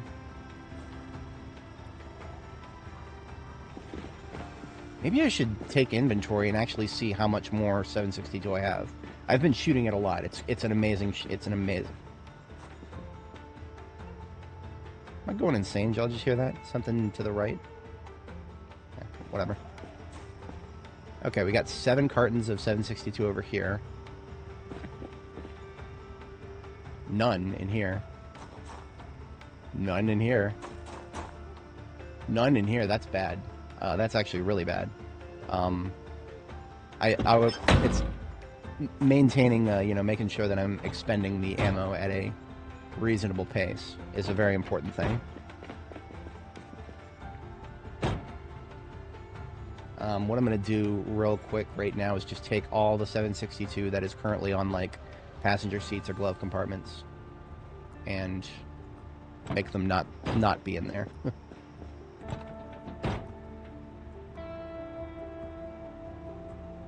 This Kentucky Herald van still has garbage on the seats. That's not good.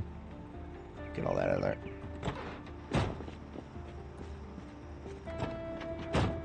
At one point, I actually did try to, like, purge all of the seats, and I really should do that.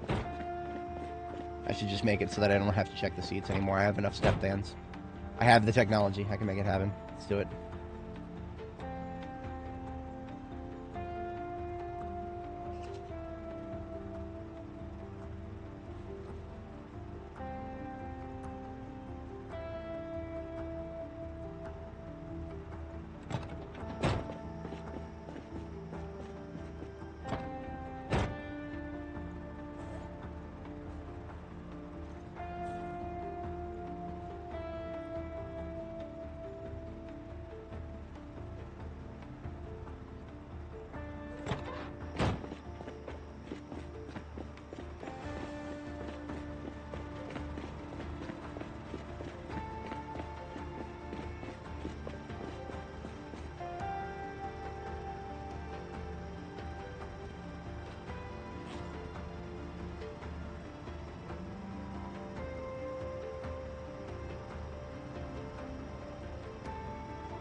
Okay, so now the trunk of the black step van here is full.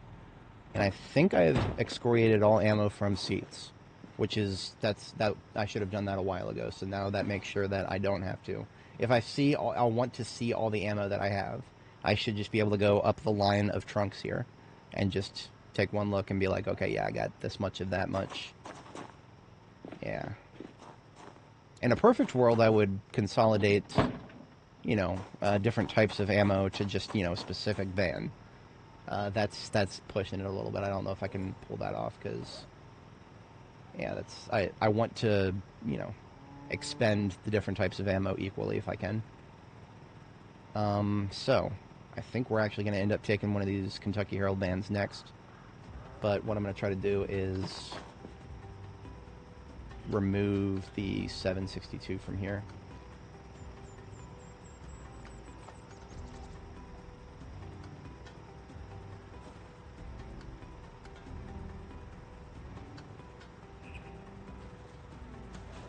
And we're going to trade it for some of what's in the white step van here. Because the white step van's what's coming with us. That's not in question. But I don't need too much 12 gauge. So the 12 gauge that's in the white step van does not all of it needs to come with us because we have the entire 12 gauge carrier already.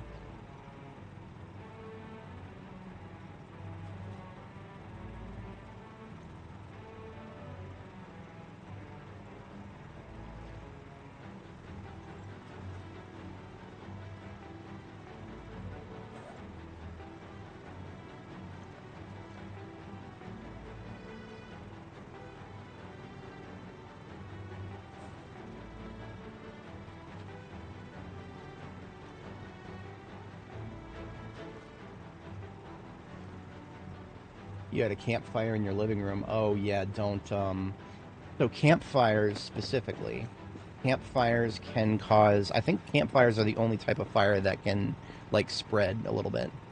I did do a campfire indoors once, but what I did was I, deleted the floors underneath it, including, like, the wooden floors, so it was just dirt underneath it. That never spread, but I can't rule out that it's possible it might have spread. This game does silly things sometimes, so.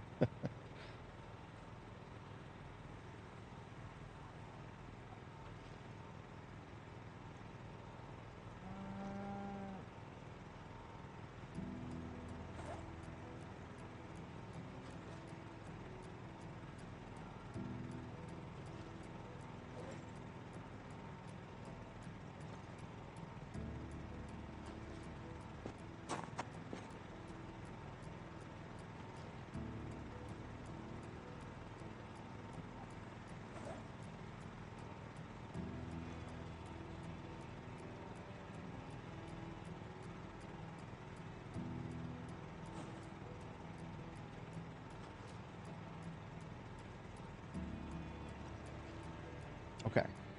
That feels like a good distribution. So all the trunks back here of these ones are either full or, like, close to being full. And there is no more 762 in any of these. So the one that I'm currently using for very long distance shooting, 762, I have no more cartons of it in any of my deep ammo storage here. I have consolidated all my remaining cartons of 762 in the white step van here. And what that means is all I need to do is look in this white step van here to know exactly how much more sniper ammo I have, is basically what that means. So that way I can much more closely monitor my expenditure of it. Because every other platform I have cartons upon cartons upon cartons of. I don't need to worry about running out yet, except for 762.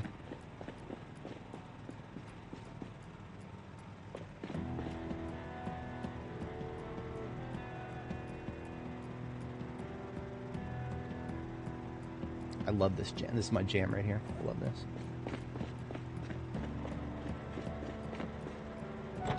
I know I said I wasn't doing passenger seats, but it's fine. This one is going forward with us, so we can do that.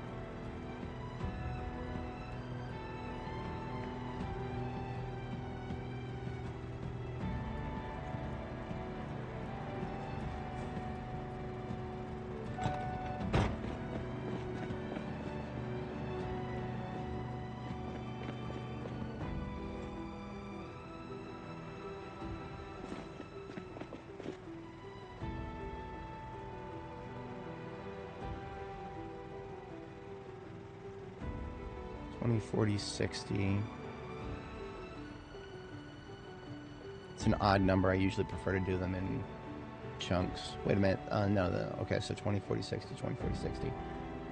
That's even. We can reload some M16 mags with those loose boxes, and it'll work. And the remaining loose boxes of shotgun can all come with me, too.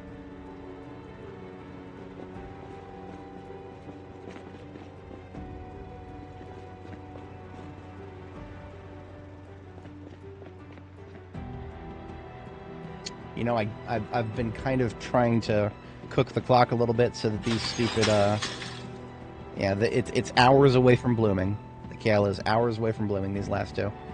It's kind of what I'm trying to wait for before we head back, but it's not... I might have to spend the night here. It's fine. I don't mind spending the night here. I put a lot of effort into this base. It's not done yet, but, you know.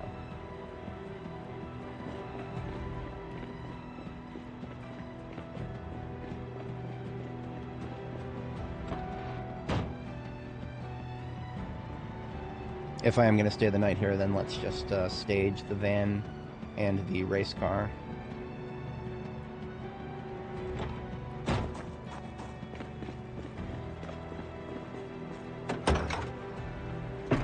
Oh, this is just random loot here.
This is stuff that goes forward with us, and everything else in my backpack just needs to get cleared out.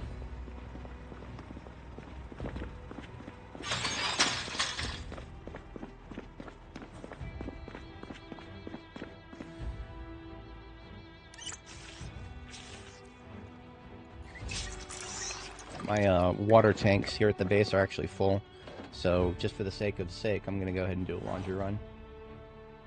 I don't really need to, but I want to, so I'm going to. This will also just help me think about my my current loadout and getting something a little bit warmer into my equipment set here.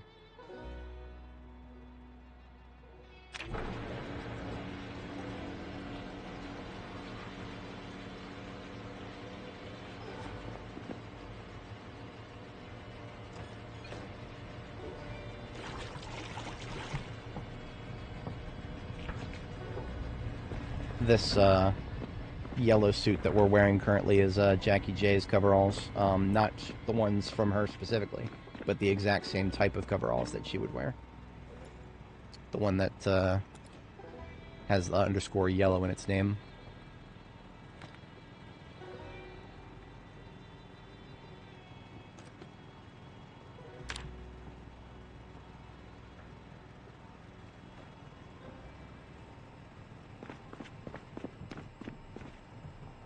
Alright, so if I need to warm myself up for my regular kit, we would need some long johns, and we don't have any here, which is rather funny.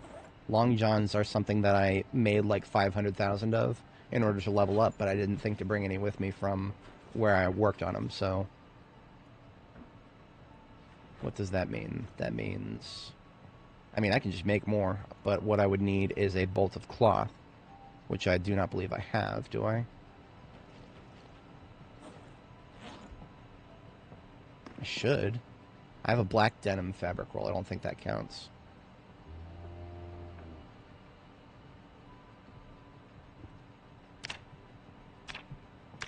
Nah, we can only use burlap or cotton. Now I can make cotton. I can make lots of cotton, and I think I'm going to. In order to make cotton, you need lots of thread. In order to make thread, you need flax or wool. So I'm going to go ahead and I have flax that is unprocessed, or like not processed, but unfinalized. I'm going to go ahead and turn that flax into some thread at the spinning wheel back there. And we'll then turn that thread into a bolt of cloth, and then we'll make some extra long johns. Where's the katana? It's on the it is a decoration item at the moment. It is on the kitchen. We could start using it. There's literally nothing stopping us now. My previous hang up was that I wanted to wait until we were long blade 10 and maintenance 10, so that every possible hit we could get out of it would be maximum efficiency. We've cleared that threshold, but we're also now we're kind of working on firearms and axe. So it's a question of when, not if, right?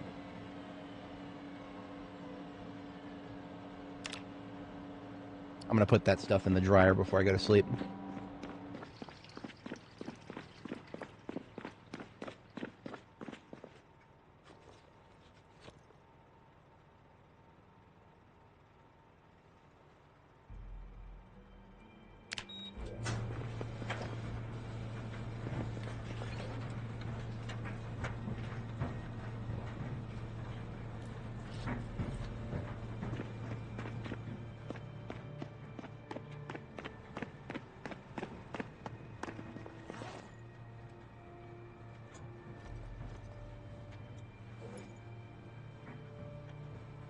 Just give me something that'll warm my head for the sleep here. Don't I have something? Honestly, this military cap, a little cringy. I'm no general, but it will actually keep my head a little warm. That'll hopefully keep me from getting too cold. Temperature's gonna fall below 50, but oh, instant nightmare. Okay, great. That's a waste of my time. Whenever I get a nightmare like that, I go pet a chicken or a turkey or something.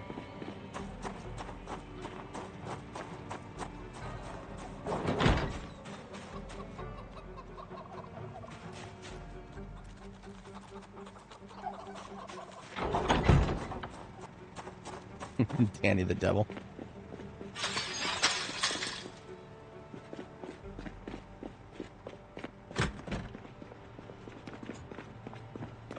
So while we're waiting for us, if you wake up with a nightmare, there's just an arbitrary cooldown before you can sleep again.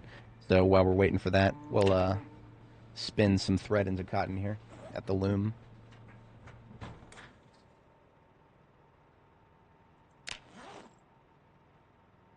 So we now have 2 fabric rolls of cotton here. Let's leave those on the floor.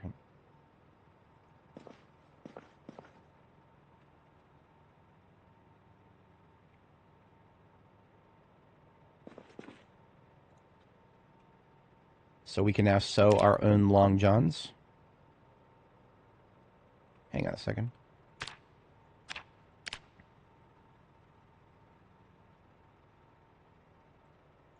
Now this is regrettable. We cannot dye long johns. So what that means is if there were different colors of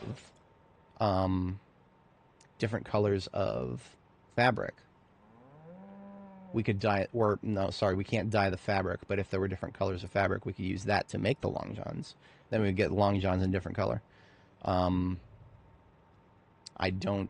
We don't have any of that here.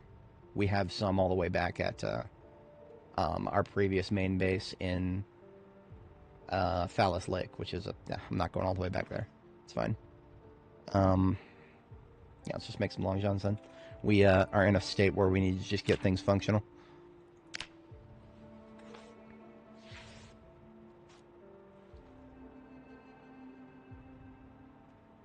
Crafted cotton long johns.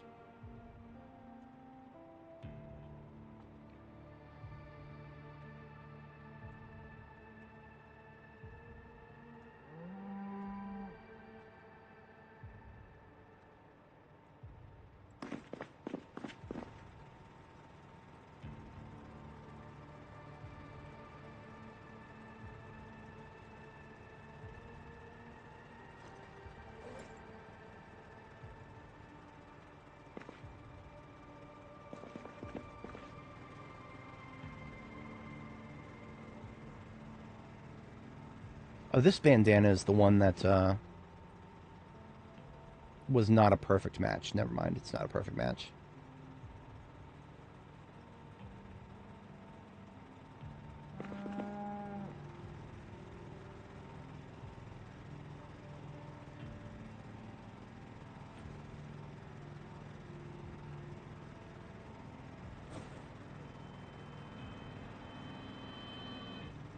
At some point at this base, I will have a proper wardrobe. We're not there yet.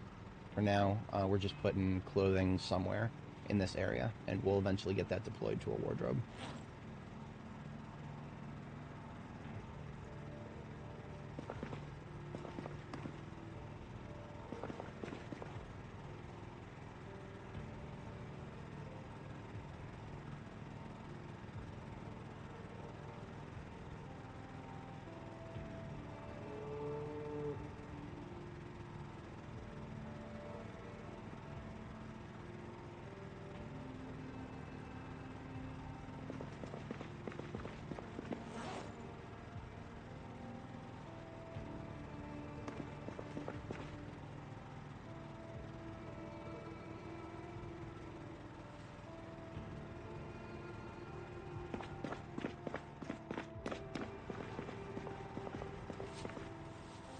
A damaged E-tool here. I'm going to leave that out at the garden. I'm actually going to use it. Alright, let's try that sleep thing one more time here.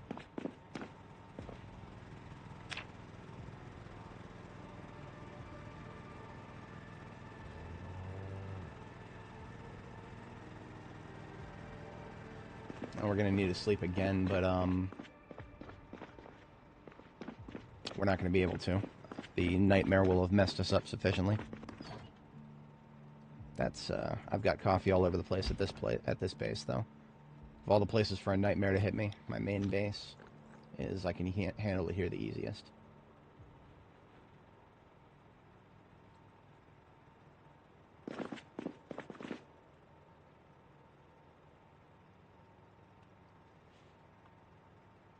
Oh dear, we've got snow today. That is definitely a thing. So my new bandana, look at that. That is a nice match. Yeah, we need to get a leather strip appended to this and then make it our primary.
Alright, I think we're almost ready to head out. Put this away. You can hold on to the battery in the bowl. And the E-tool is going to stay here, but we're going to use it real quick to clean out the garden. We've got one kale that's left that doesn't want to go. It says it's hours away.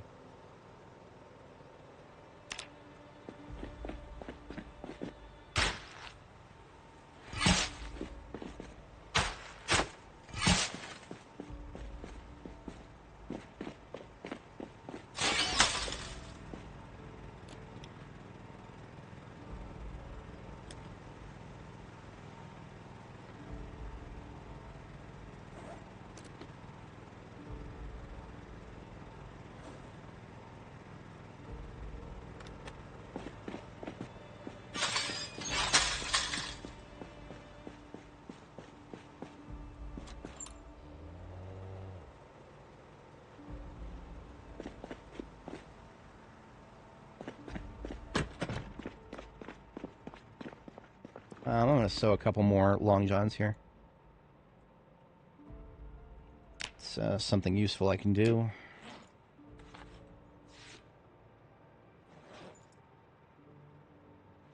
And the long johns that I'm currently wearing, we're going to get some leather strips put on them, so that they can actually be a platform for protection in addition to the insulation.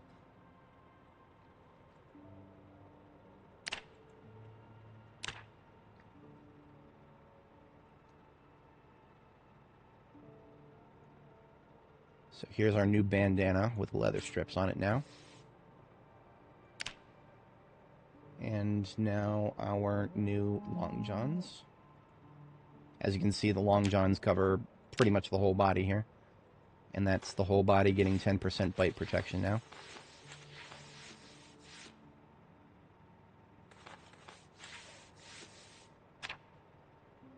So our baselines on the entire body go up during the winter. Which is, I'm here for it. Totally here for it. And we blew all of our thread by making that cloth, so I'm going to weave a little bit more thread here, or spin a little bit more thread. Come on now. Stupid kale, man. It said hours left, which could mean anywhere between, 1 hour left and 24 hours left. Problem is, I didn't catch when it did that, so we might be here for half the day. Stupid. Ah, there it is. It's like it heard me. All right.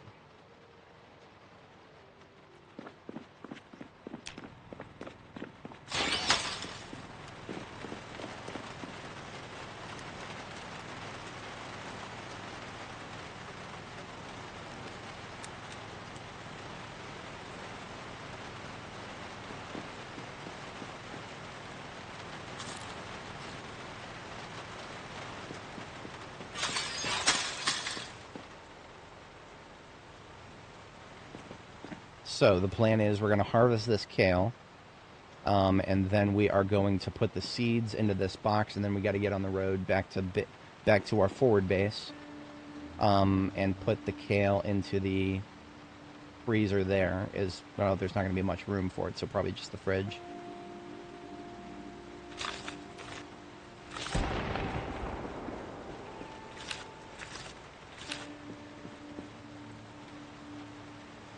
$45 kale seeds.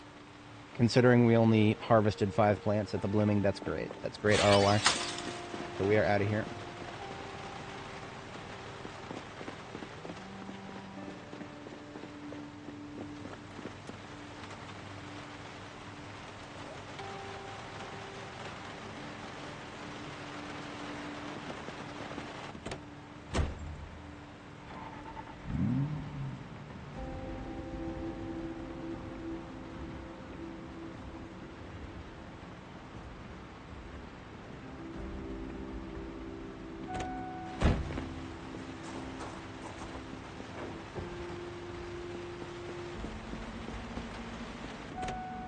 Oh, I know what I'm going to do.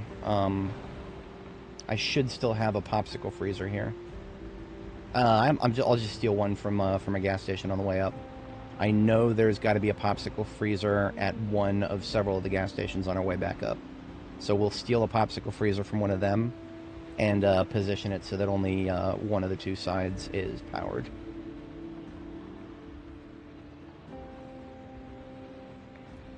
It's tight roads. Not the biggest fan of towing on these, but it works.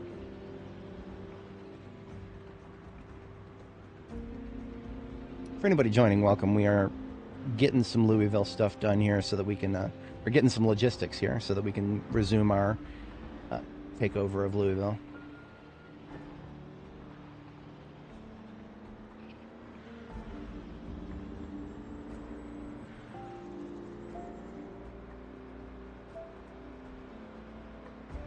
This should take us right by a gas station that I think should have a popsicle fridge right out in front of it.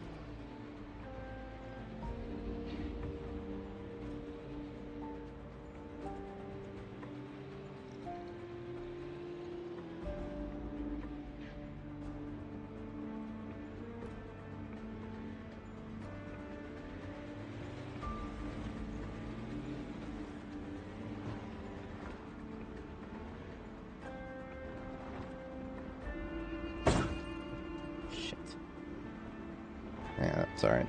Little scrape. It'll be fine.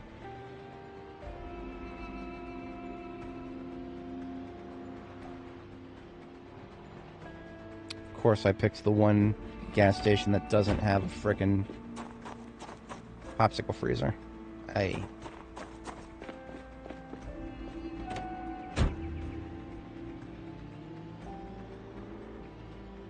That's alright. I think I know of one, possibly at our previous gas station base.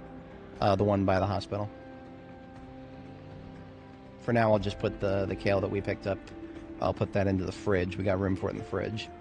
And then I'll go seek out another freezer here.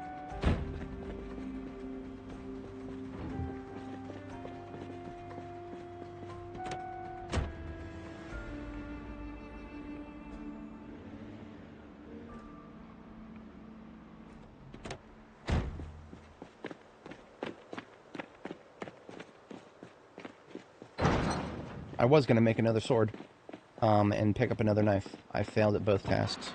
So I started thinking about guns and ammo, and I lost myself in the music, in the moment. I won't get another shot.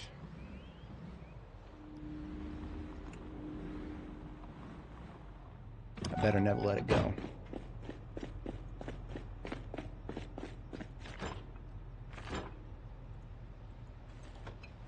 Alright, that's safely in the fridge.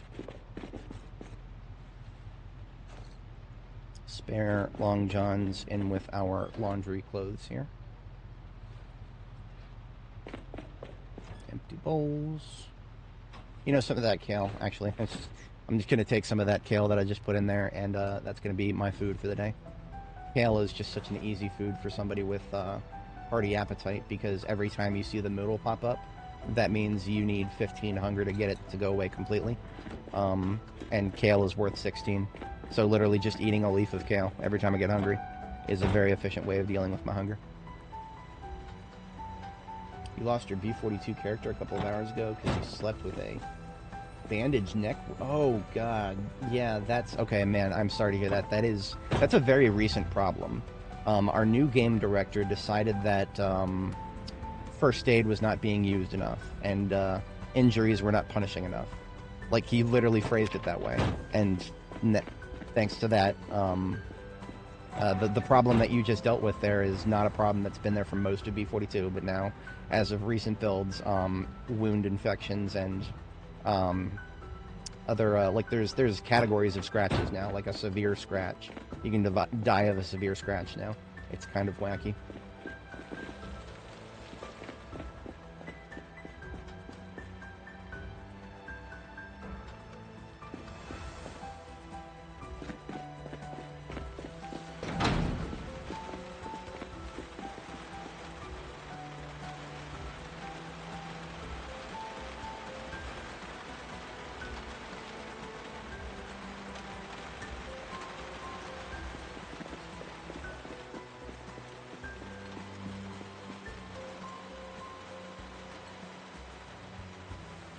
Alright, we're going to go down the street to the gas station base, see if we have we should have a popsicle fridge there, or popsicle freezer.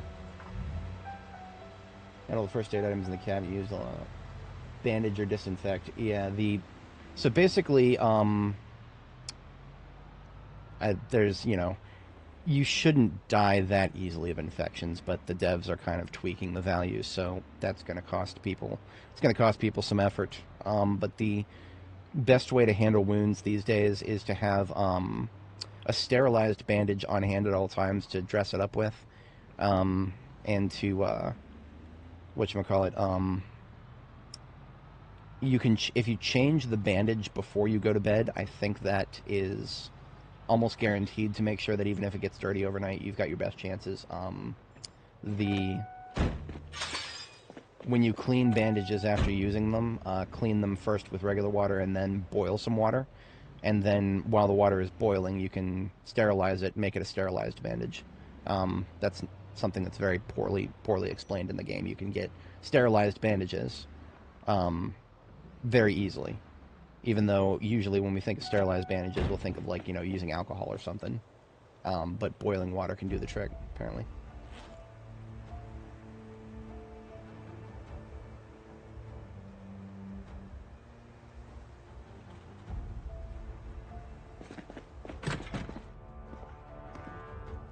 So we got a large store fridge. Tell me I swear I had a popsicle freezer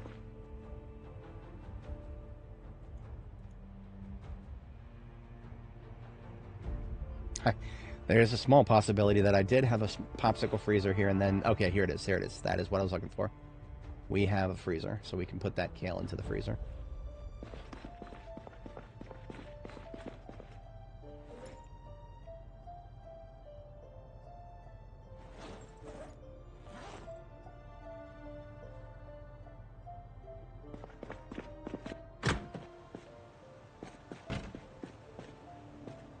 I want the dumpster. I can't. Couldn't carry it right now, even if I wanted to.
I don't think it's going to be possible to pick up the other side of this.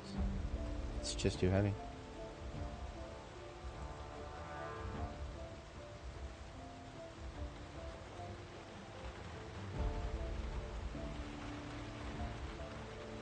It's stupid, I shouldn't have to do this, but, well, if I drop the jacket. Imagine having to take your jacket off just so that you can put something in a backpack that's going to be in your hands. It's the game we're playing.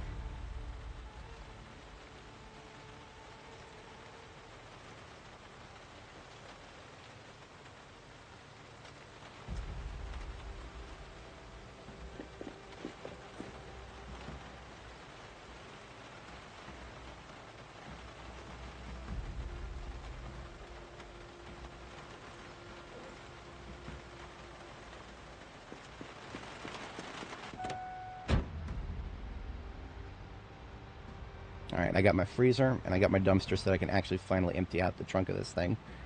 This fire truck has been horrifically mismanaged. I could have done much better things with it, but I just have been letting it sit by the wayside. Need to pass the global collapse and indicate you get the itch to play again. Oh, I see.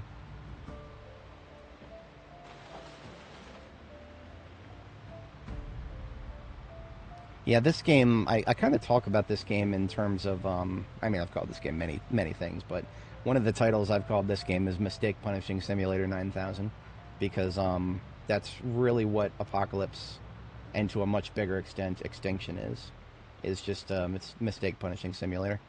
You make a single mistake, let a zombie get their teeth around you, and that's it. You are now punished by all of your work being erased. But there's other forms of mistake punishment that are just as nasty. Let's put the dumpster somewhere up here.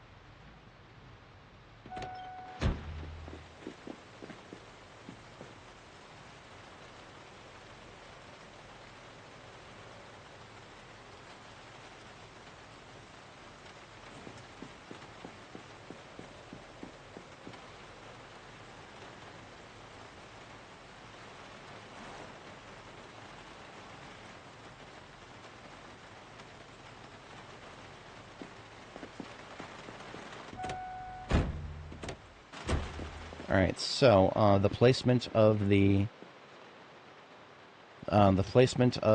freezer is going to depend on our generator. I'm just going to A/B test this here. We only want one side of the freezer to power, to be powered, so we'll have to do some shenanigans here. That is neither side powered. Still not powered.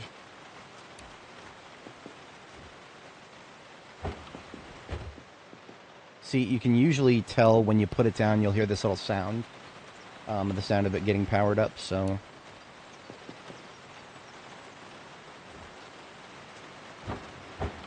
Alright, I actually can't tell. Oh, it is getting powered. Okay, I'm an idiot.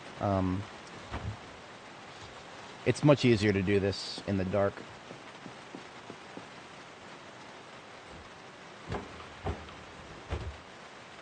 Because it also lights up a little bit.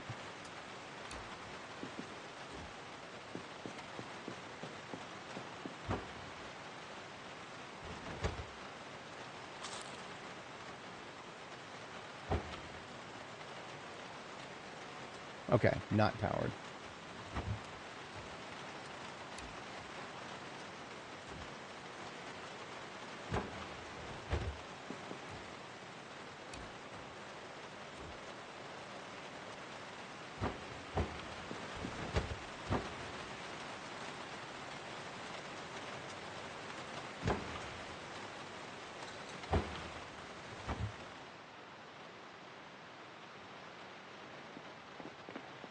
I'm just going to need to use the generator tool for this. It's going to be 1, 2, 3, 4, 5, 6, 7, 8. And then 1, 2, 3, 4, 5, 6, 7, 8, 9. So 8 deep and 9 wide. So B42map.com, lovely website, has a... Wait a minute. Oh, I still have it open from last stream. Haha, okay. So we should be able to figure out exactly where to put the generator then. Assuming this positioning is still correct, which I think it is. I should be able to get away with putting the generator up here, like right in front of this light, because then only half of it should be powered. And that's exactly what I want. Let's give that a shot. Alternatively, I could do down here. It would be much less likely to get touched by zombies down here, because on the docket is dealing with this building here, which has not been spawned in yet. So, yeah, if I keep it away from that side of the fence and put it down here, I'll probably have a better time. So we're looking at 1, 2, 3, 4, 5, 5th segment of fencing. Okay. Why outside? I need to only have one... So this is a 2-tile freezer. I only want 1 tile powered, because otherwise I'm just wasting electricity. So 1, 2, 3, 4, 5. And then, so this spot right here, theoretically only 1 side should be powered. It looks like both sides are powered, because they're both lit up. Let's test that. We're going to put a kale on both sides, see if they start turning blue. Yeah, both sides are turning blue. So my placement might be off a little bit. I'm going to try just backing this up.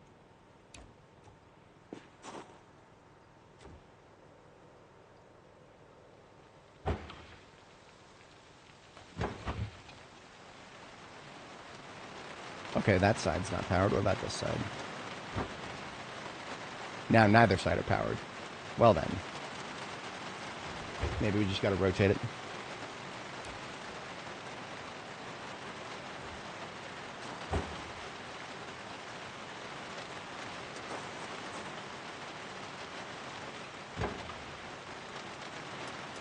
Okay, look at this. So this side, the one that's farther away, is the side that's getting powered right now. As you can see, the kale is turning blue. The other side, the kale is not turning blue. Why does it work like that when the side that... You would think the side that's closer would be the side that's powered, but that's not how it works. But yeah, we don't want to be billed for electricity for both sides. That's what I'm going for here. And this is the only way to do it. It's stupid, but this is kind of how you optimize your fuel consumption at your generators, is you make sure that you're not powering anything that is not actually benefiting you in some way. Having an empty freezer does not benefit me, so we can take our other collection of kale here. This is a bag with 90, how much? 91. Optimal bags are 97, because when it's 97, you can fit exactly 2 bags of 97 pieces of produce in one side of a freezer if you are organized. So this is kale 97 is the name of this bag. Now we do not have 97 kale left to work with beyond that, so that's okay. We'll take like a little bit of everything.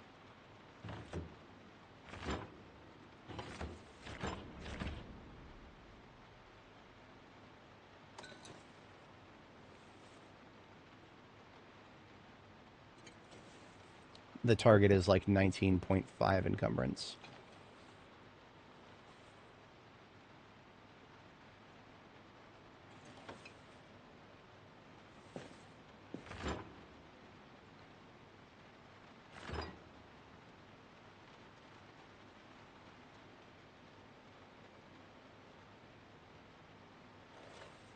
It's fine. We don't have to fill it up 100%, just enough. Enough for it to be useful.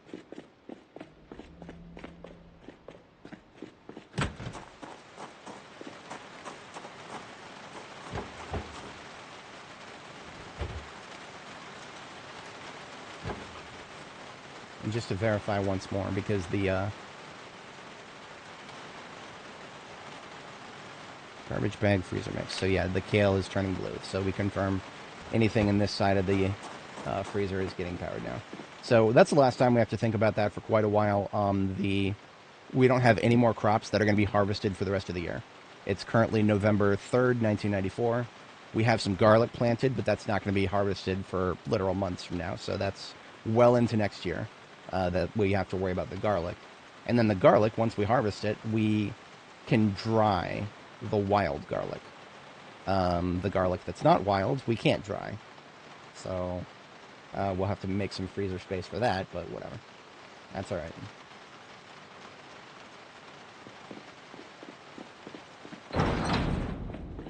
I have a bag full of bags here.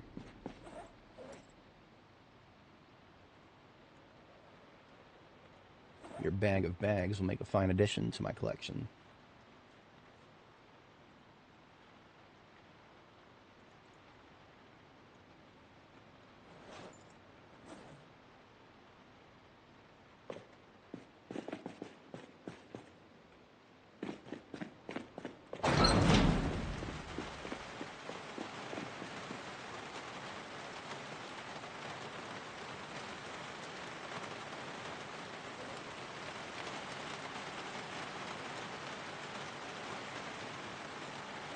I'm going to get the crowbar out, and then we can put down that dumpster, and we can finally delete the garbage that's been filling up my fire truck. Using a vehicle as garbage storage is all well and good until you forget to actually get rid of the garbage.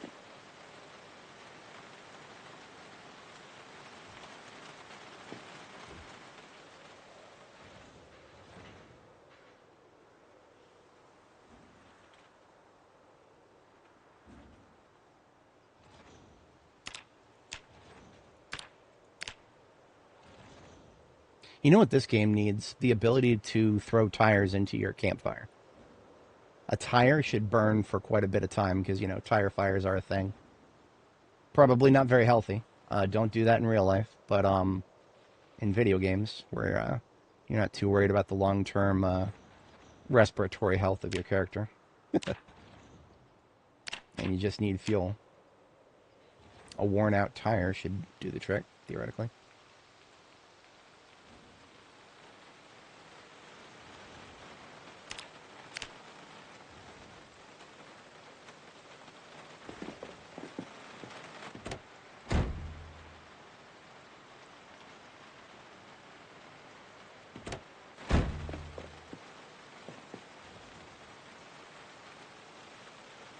You can make armor out of tires in this game, but it all sucks. I hate it.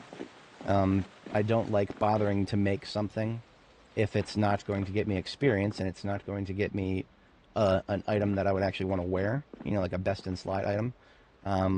It feels completely useless if it doesn't meet one of those 2 criteria. So I don't bother with it.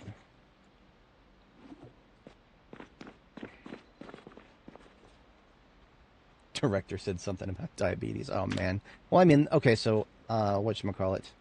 Um, we used to have metabolism traits, but I think I don't remember what they did to those. I just remember looking at the new versions of them and being like, nah. That's all I remember about that.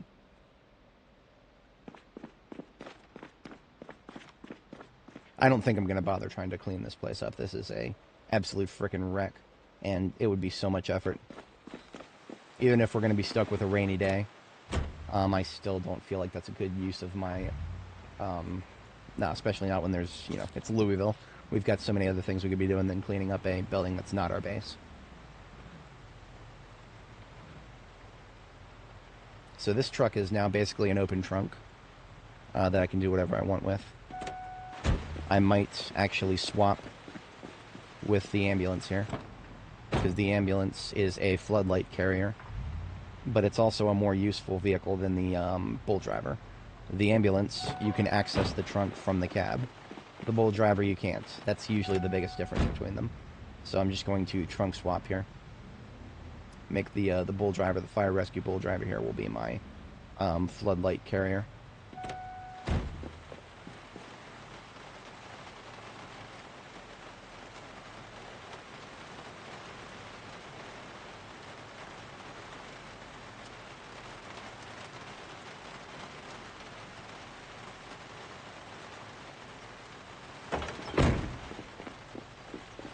Love a good horde on a rainy day. Well, that's because you're insane, my friend. Absolute madman. We don't hate you for it, but we ain't gonna... We ain't you for it.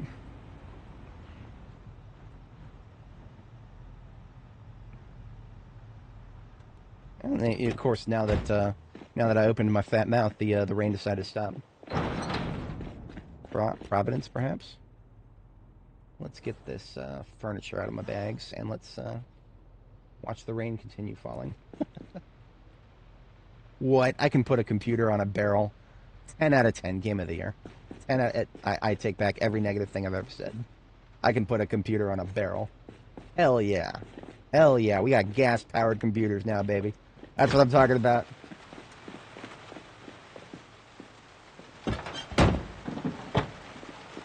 A little bit of crap left in the seats here.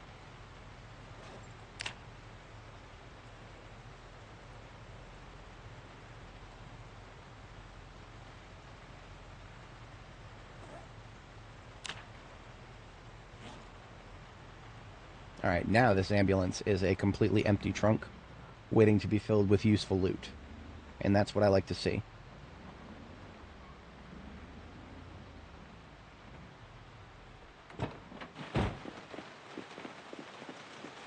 Vodka-powered PC, comrade.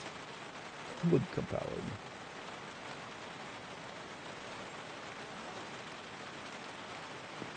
Just, I've taken to piling up my spare welding stuff on the floor here, which is not the best decision, but it works. Alright, I have to step away briefly IRL. Will not be gone long at all, just gotta step away for like about a minute tops, and then I shall be back, and we'll see what kind of good things we can accomplish despite the rain. We can probably do a little bit of melee combat out in the open. Rain is just it's a bit of a damper to my echolocation. And it's not as good for shooting, so we'll see. I'll be right back.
Alrighty, I have returned. Appreciate everybody sticking around.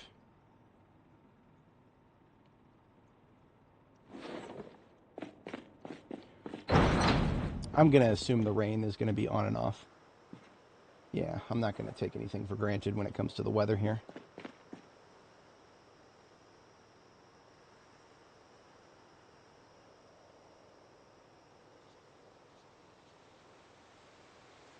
Yeah, look at that. Look at that. There it is.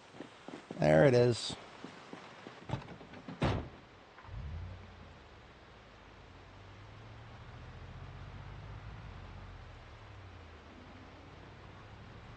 What do we have here?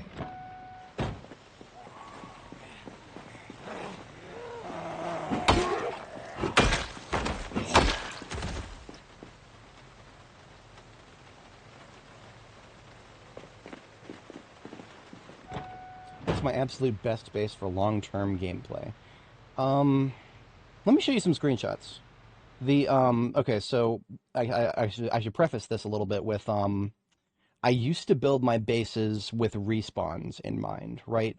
So I used to build my bases with the mentality that respawns are going to keep popping up, and so I would choose my preferred base location based on the fact that I wanted to stay away from respawns. I wanted to like make sure that respawns wouldn't touch my base, basically.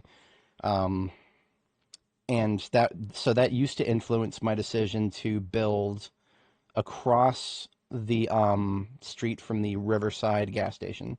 So in Riverside, at the gas station, I believe the Riverside gas station is technically the closest gas station to the Ohio River.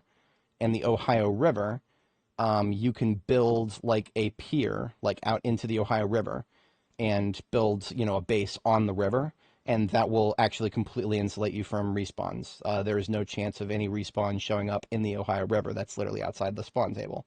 So for the sake of getting away from respawns, bro literally built a fucking base in the river just to get away from respawns. Now, that being said, we always play default settings here, default apocalypse, and default apocalypse has had the respawns turned off now by default. So now we don't have to worry about that.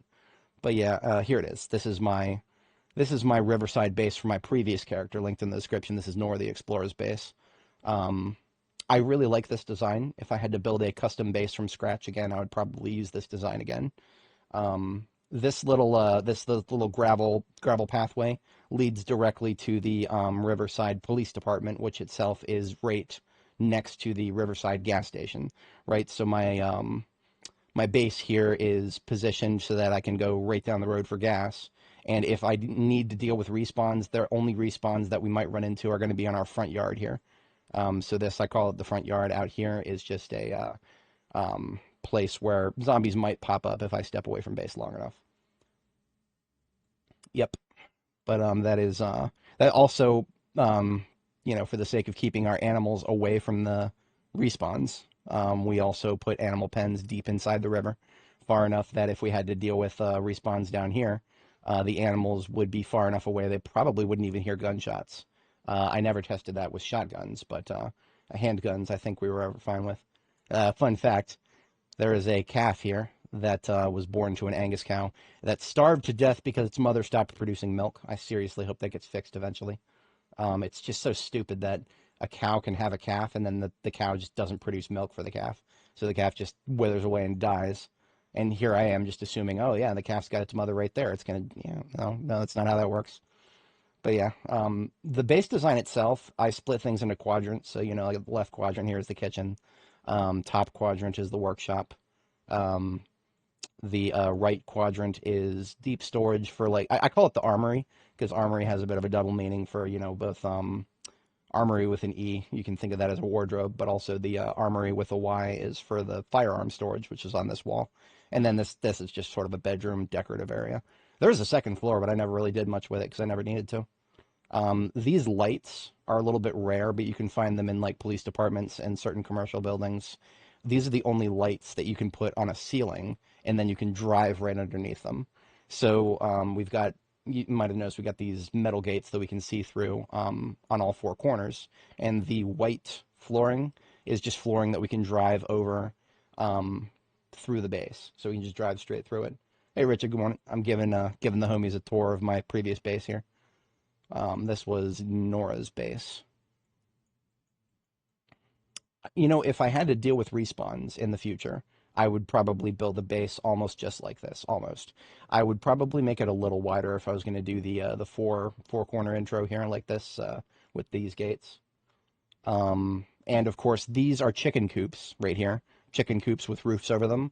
Those are not good for chickens anymore. Chickens, or just animals in general, what they need is they need a mix of interior and exterior now. So the cows, now this is more of a stress reduction thing, but in the future it might be that cows actually like need a barn to walk into when it's raining. Otherwise they might get stressed if they're stuck outdoors in rain all day. I don't know how that works, but I do know that for some reason the devs seem insistent that we have, you know, a little bit of both. So if I had to do this in the future, I'd probably build like a barn occupying half of the territory for the animals, and then they'd probably be good to go. Nothing different I would do about the crop plots. Everything I'm doing is about the same. Rows of 10. Yeah, we just did a kale harvest just now, back in our current run.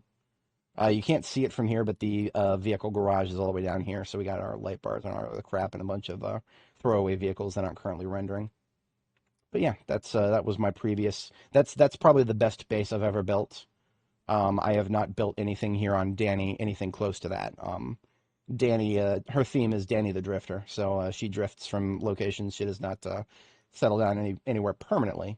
Oh yeah, here's an exterior view. I enjoy my exterior work here. I never did get the memorial finished on the roof, but I would have done a cenotaph on the roof, right? I pick up ID cards from all the zombies, and I could make a cenotaph out of them, where, you know, the cenotaph is just a wall of names of people who died in a tragedy or something like that. Yeah, I was thinking about doing that, but not quite got there. Oh yeah, now you can see my garage, my outdoor garage from up here. It's a big fucking mess, is all it really is. But yeah, if I ever played Extinction, I would build even deeper into the river, because Extinction, of course, you don't just have respawns to worry about. You've got sprinters that can respawn. So it's like, you know, it's not just that the only zombie who might respawn in my front yard and shamble up to my base. What if that only zombie that shambles up to my base is a fucking sprinter? Now I've got incentive to go even deeper into the river. And this is just one of the many reasons I will not play Extinction mode right now as it is. It's just, everything about it just sounds more tedious, to the point of it being not just uninteresting content to stream, but just genuinely unfun for me. Like, I can take a lot of tedium. I really can. I don't know if you guys noticed, I can deal with a lot of friggin' tedium. But, the implications of, Extinction, the implications are worse than anything I've thought of in a video game.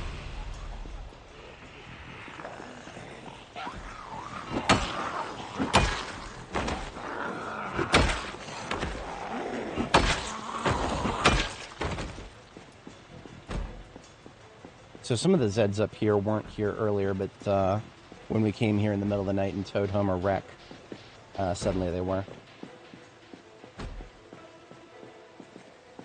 Towing makes a lot of noise. Well, yeah, I mean, well, that's the thing, right? If you go in there and disable respawn, then you're not really playing Extinction, you're just playing Sandbox.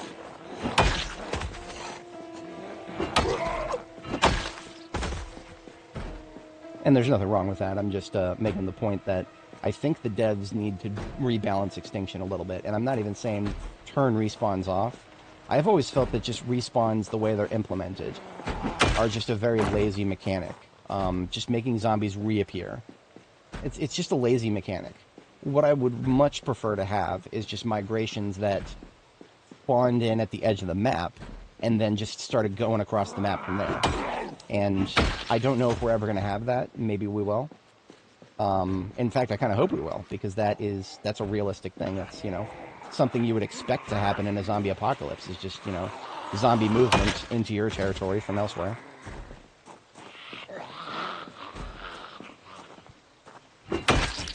No, I'm not playing Extinction. This is Apocalypse. I would not be playing Extinction as it currently is. Not with a character that, you know, not by the rules that the game devs have set forth currently. I have considered doing an Extinction run. What was the... Okay, so my previous character, whose base I just showed you in the screenshot, Nora the Explora, her save got broken by the update that removed Echo Creek as a spawn point. However, Echo Creek has been added back as a spawn point, and I've been reliably informed that her save could actually be migrated successfully now. And what I was considering doing with that is I don't want to, you know, just bring Nora back and start playing her again. We were way too invested in Dani for that, but what I was considering was doing a side series. And one of my viewers suggested the name Nora's Nightmares, where we just basically migrate Nora's save, and then we use debug mode to set the sandbox settings to Extinction. So her save basically gets revived, but then it's a Extinction mode run instead of a Apocalypse run. So she's just basically the headcanon is she wakes up one morning, suddenly zombies not only respawn but are also occasionally sprinters. I would find that interesting because then, you know, we can have a Groundhog Day effect. If she dies, then we just roll back to that migrated save and try again. I would absolutely be interested in that because then I'm not starting from nothing and building up hundreds of hours and then just dying to sprinters and then just being done with it. That would be Extinction mode. That would be the thing that I don't want to engage with. I do not want to engage with the game as it's presented in Extinction mode. It's just not fair. Or not. I'm not even going to call it not fair. It's just not a respectable value proposition for my time. In normal people words, a waste of my fucking time. But yeah, I do actually want to do that. And I probably should. Okay, so I probably should migrate Nora's save before the next update, because I mean every update that comes out after, every update that comes out, it's going to make it a little harder to do that. So I probably am going to do that after today's stream. Like I'm just going to, when I end today's stream, I'm just going to see if I can pull up Nora's save, and then I'll just run around a little bit and see if anything has, you know, broken by the migration. Because remember, like I said, I will never play Extinction mode, I'll never engage with it straight up, you know. Start a new character and try to actually take a new character, a fresh character, from 0 to 100 in a world full of sprinters. I'm just not doing that. But one of my existing characters, who is just, you know, already super powerful, can she handle it? Because I feel like that might even be some useful feedback for rebalancing Extinction. Can a 400-hour survivor, probably way over 400 hours to be honest, can a multi-100-hour survivor character from Apocalypse who just jumps into Extinction, can they actually do it? Or are there still just going to be a bunch of checkmate scenarios? These are the questions that I think the devs need to see the answer, like, straight up.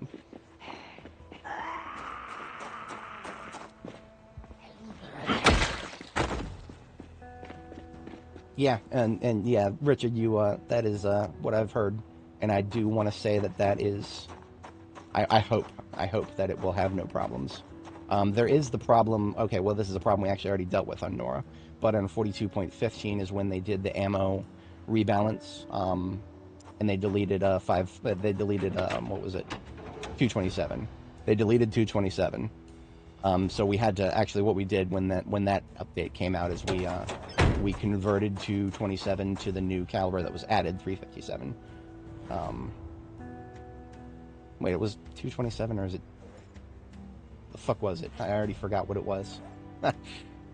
I'm not a gun nut, unfortunately. It's a very expensive hobby. So I already forgot the caliber of ammo that was removed.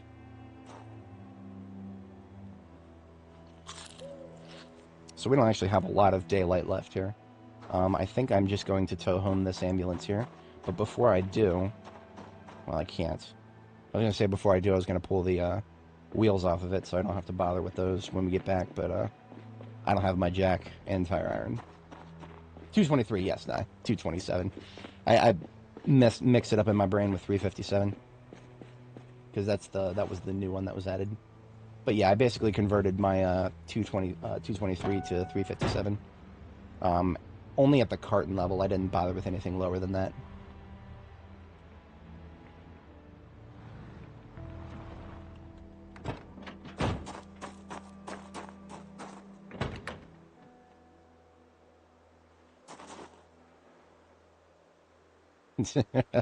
It's gun nuts should consider it a good thing that there is no caliber called 67 or 6 to 7, because then the Zoomers would they'd buy all the ammo stockpiles.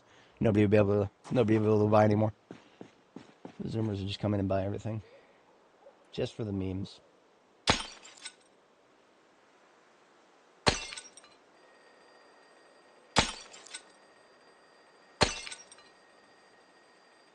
The measurement, like .223 and .5.56, that's millimeters, but .223, that's inches, isn't it? So if that was true, then what would .67 be? That'd be a pretty fucking hefty slug.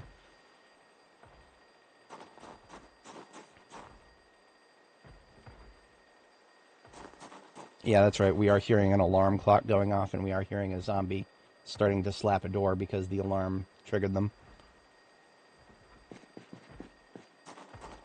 67 grain. Well, yeah, grain is a different thing. I'm pretty sure the calibers that we know of, most of them refer to the...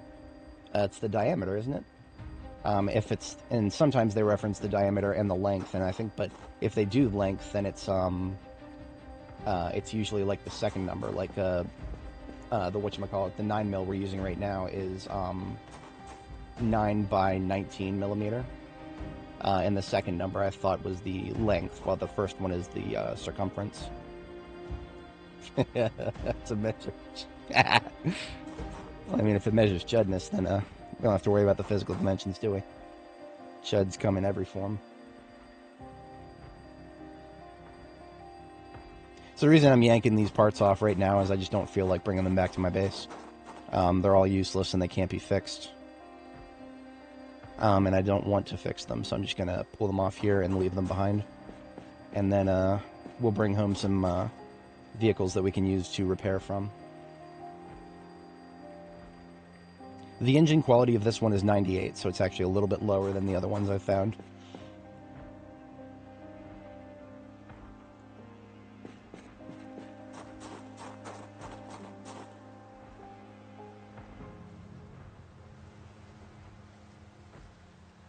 This is a big gas tank, so I do want to fix this one, as opposed to just getting rid of it.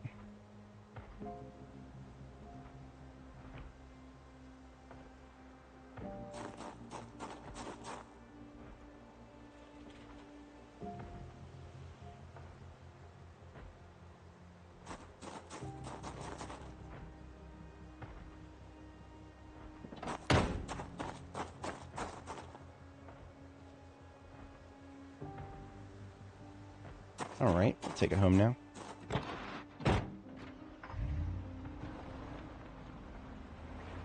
Ambulances, regrettably, cannot tow each other very well, so I'll just tow it in reverse.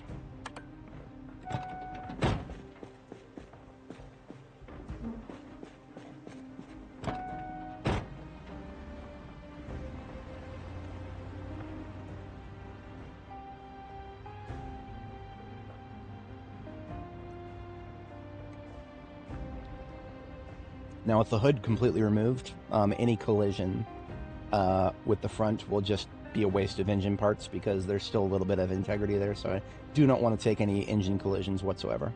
So I do got to be a little careful with this.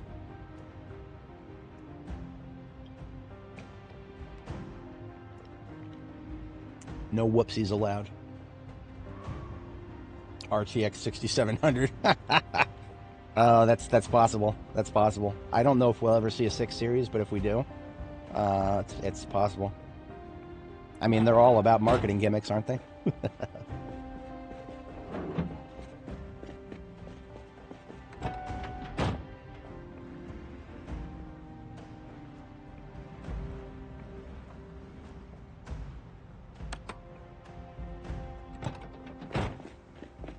So this is where these radios come in. We brought a spare ham radio. of the Army variety, which is best in slot. So we've already got a new BIS radio for this bad boy.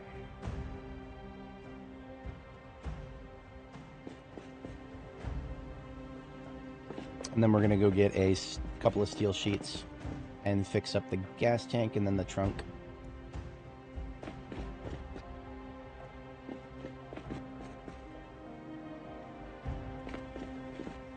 Oh look, 2 steel sheets.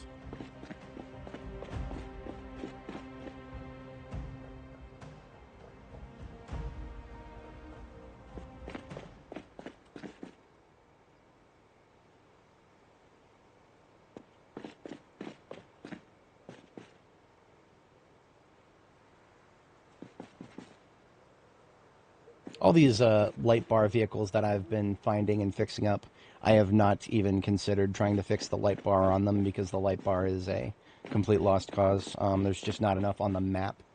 Literally not enough on the map.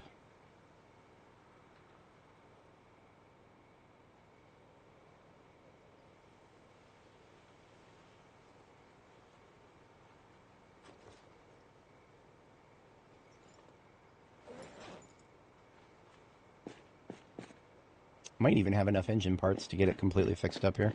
This is all just these stuff that was on the floor there. It's all just leftovers from other recent repairs.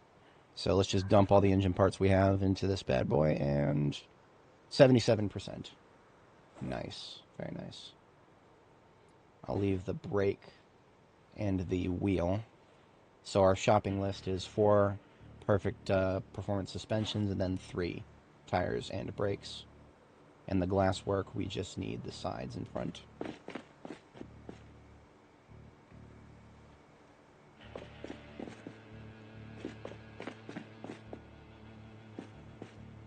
This is all standard crap that's left over there, so... I'm gonna be real with you guys. Sometimes when I see an ambulance like that, I don't even have a purpose for it. I just want to build it. I just want to rebuild it. I see an ambulance that's wrecked, I'm just like, oh no. Nah, man, I'm fixing that. I can stop whenever I want to. I don't have an addiction.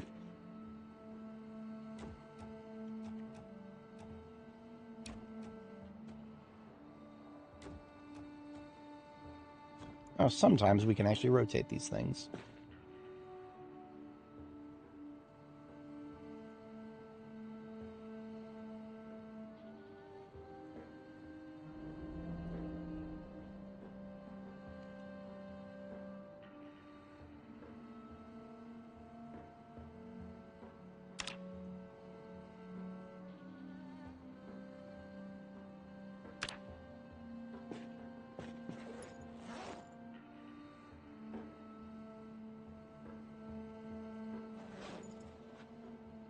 Nice.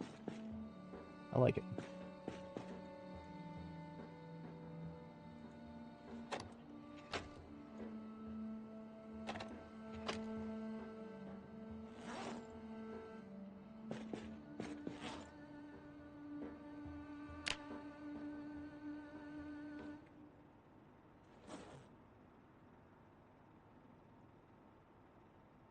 So I mentioned this a couple times before, but the, whatchamacallit, light bulbs that you get out of wrecked vehicles that are, like, worn, like, almost broken, their integrity for that particular calculation doesn't actually matter at all for their, how long they last if you put them in in one of these, floodlights. So if you need light bulb replacements for your floodlights, it doesn't matter that these are worn and only like 10% integrity. The way light burning out works for these lights is it's just a random chance to happen over time. It has completely nothing to do with the integrity. I find that silly, but that at least what that does mean is these almost busted light bulbs that produce almost no light for the headlights work perfectly fine in here until they break like any other one would.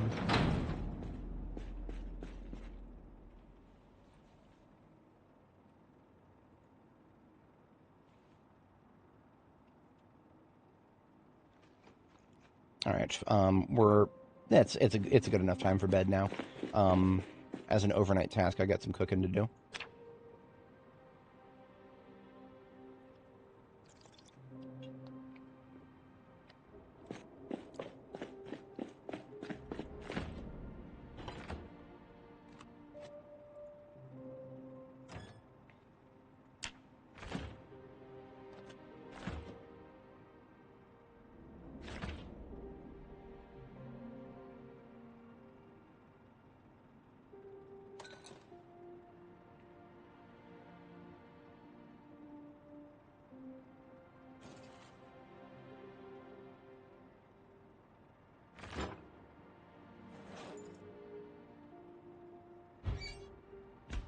see if the microwave can thaw these things for me here.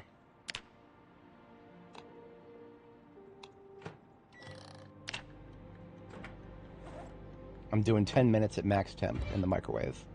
I want to see if that gets my veggies thawed.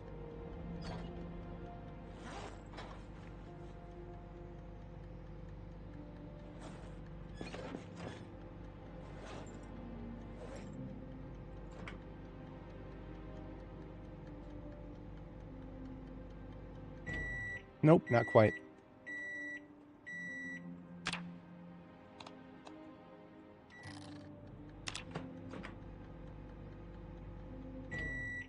So just a little over, like, close to 15 minutes.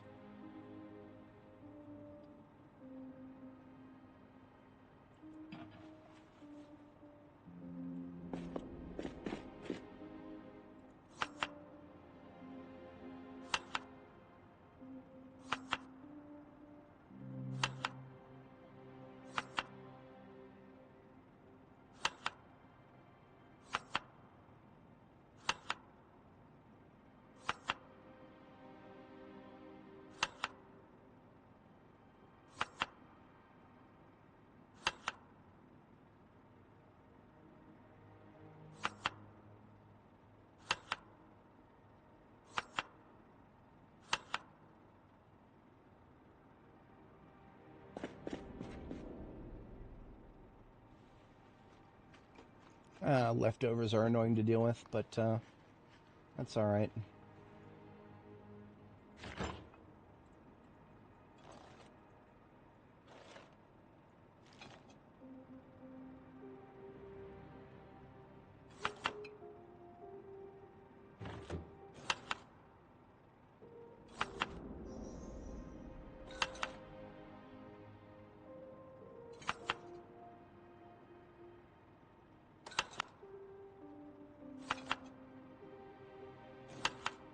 Came out to be about 40 each. That's pretty good. Could have been higher if I had not bothered with the leftover broccoli.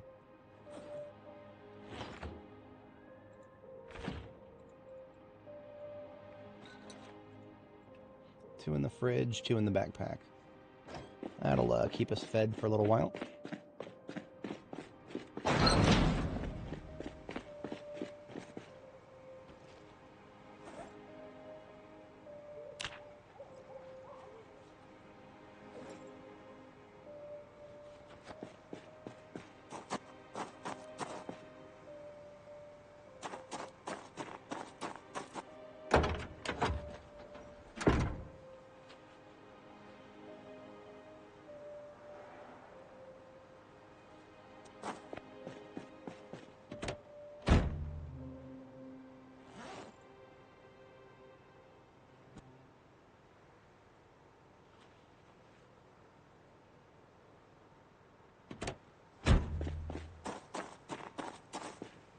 We have a lot of shotgun to work with here.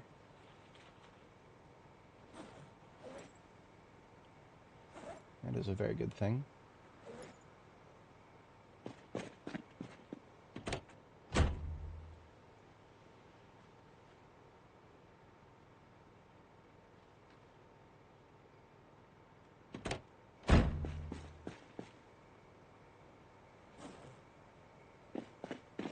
So what's in my hand here is a bunch of boxes of ammo as well as magazines that we can refill, and then an entire carton of 5.56. So we should have a fair number of ratio was 8 full M16 magazines for 1 full carton of 5.56. That's a perfect ratio. We've also got we should have at least have an even amount with these loose boxes. We got 9 loose boxes. 20 each. That's a number divisible by 20 and 30.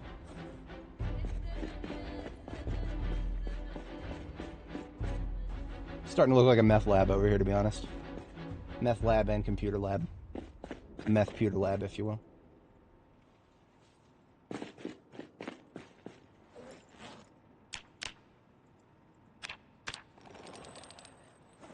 Alright, that's 180 rounds. That should be 20, 40, 60. That's 2 times 9. Wait, no, sorry, 2 times 3, that's 6. We should be able to do 6 M16 magazines with this.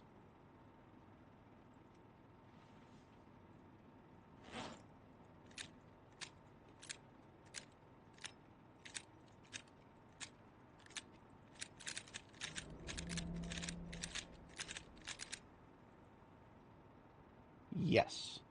Perfect. This, we actually forgot about. I picked up a carton of shotgun. We can put that in Expedition for now.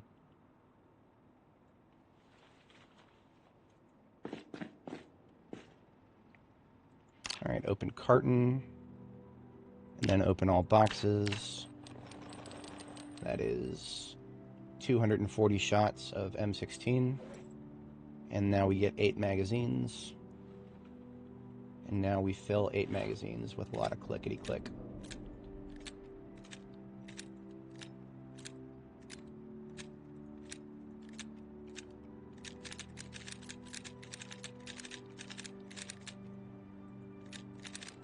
And that right there is a night well spent.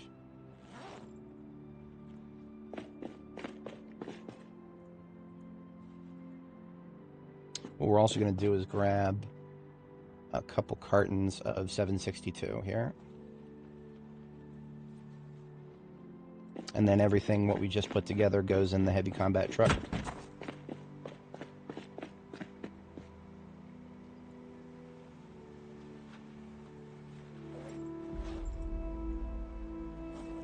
We now have a healthy total of 26 full magazines of M16 to work with. And instead of just being down to 88 total rounds of 762, we've got 2 full cartons here. I'm going to open one of these cartons and then crack open 3 of the boxes.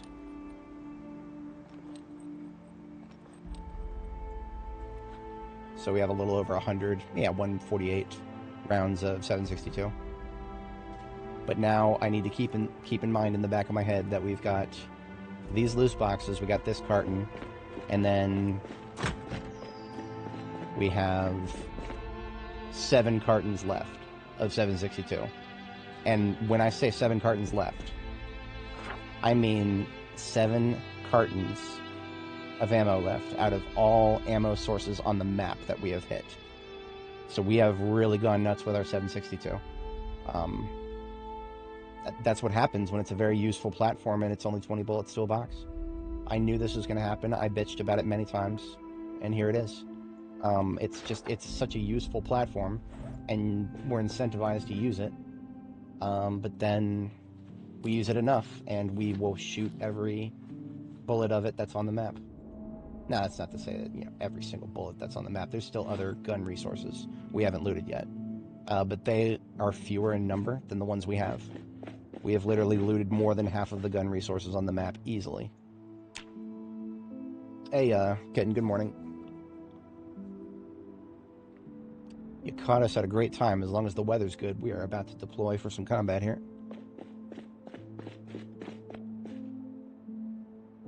We've sorted out all of our kale harvesting, so we've got no further problems with, crops growing. That is all done for the rest of this year. Just needed a new hunting knife there. We got that.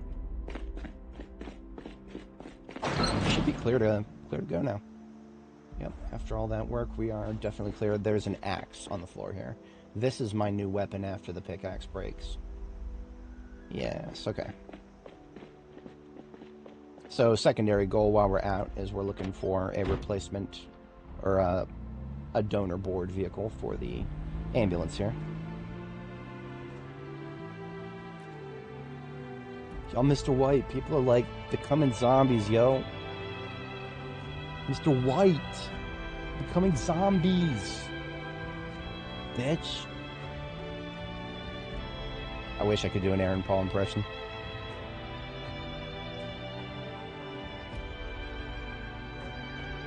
I would like to see who else is left in this mega office building that we did a pretty good number on here.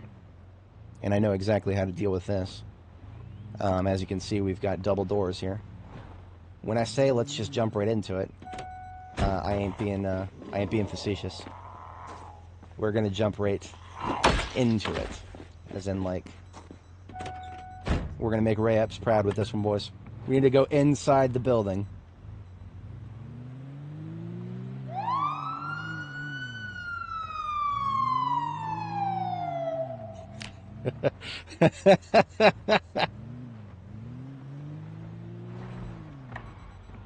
So it looks like most of what we just got the attention of is actually the, I'm hearing a splintering wood from the north there, top center of the screen.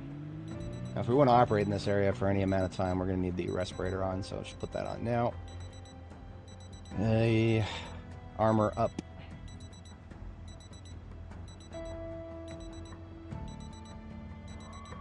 And we need to remove our,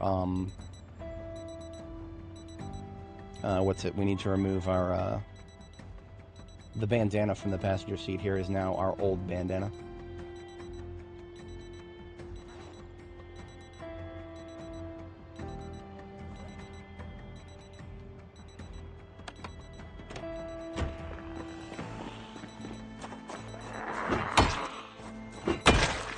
Alright, so we're currently over encumbered, and that's because we've got our kit loaded up here. We need to put that back.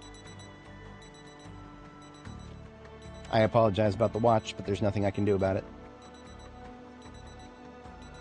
Allegedly, 42.19 is going to fix some problems with sounds being messed up after the last update.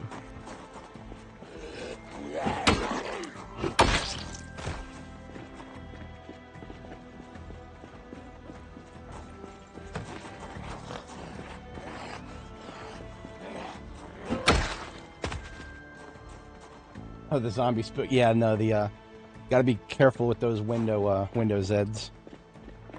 Even like ones like those who have a little trouble flipping through the window.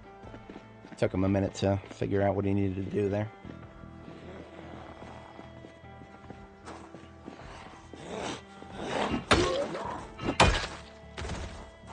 Looks like a lot of the attention we drew to ourselves is just from down the street. I'm here for it.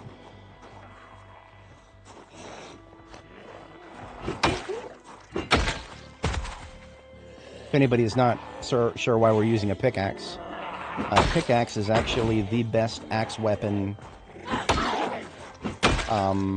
in my opinion. It's quite competitive with... okay, so let me back up real quick. Best axe weapon without a sharpness stat to it. So the pickaxe, we do not have to stop what we're doing and sharpen it. And that is important to my combat flow right now. I want to just mindlessly grind axe experience right now.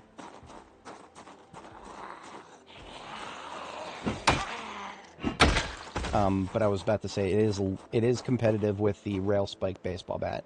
That is an axe weapon, slightly faster attack speed, a little bit less heavy, but the crit rate and crit mult are way lower. So this thing theoretically will kill more often on contact, but its swing speed is a little lower and it's a little heavier. Heavier is no problem. We've kitted ourselves out, so it's not a problem right now. We're still, we are not even slightly over encumbered. This game must be good. You're going to get it today.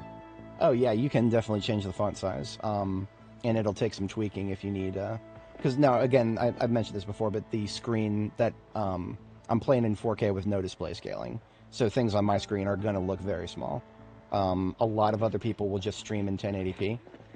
So a lot of other streamers will just, it'll look more like what you'll see when you boot up the game for the first time. Unless you're using a 4K monitor without any display scaling. So in that case, it will be small.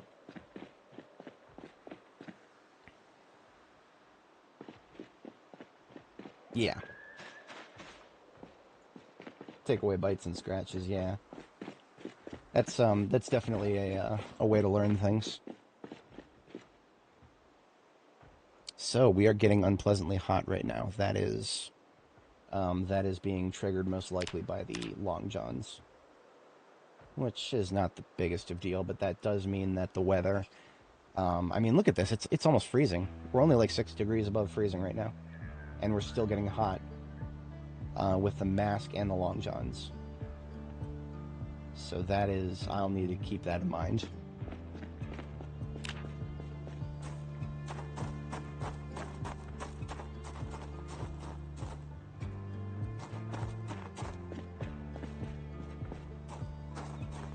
Narrow alleyways are not usually the best idea.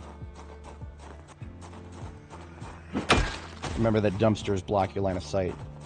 So if there was one standing right here, I wouldn't know. So I'm not even going to engage with that. I'm just going to go around the long way. Just cut right through, can't I? There were never that many Zeds in here. Most of the Zeds that... All these windows are broken by people going through the building.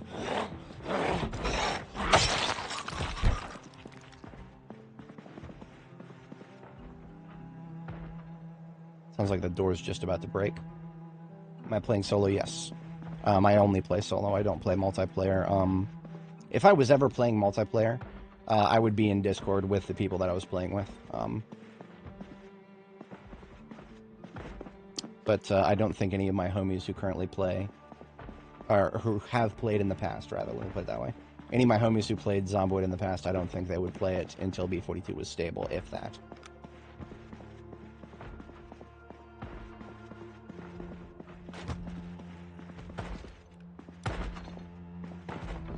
Respect the hustle. He almost broke that door.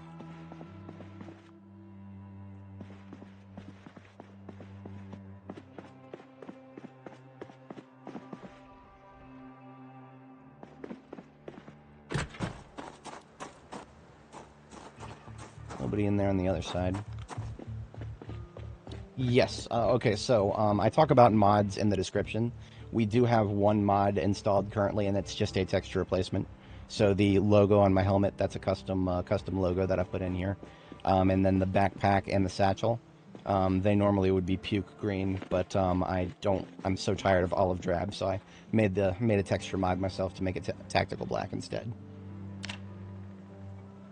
Someday we might not need to do that. Someday we might be able to use the dye that's in the game, the clothing dye, to dye a lot more than what we already can.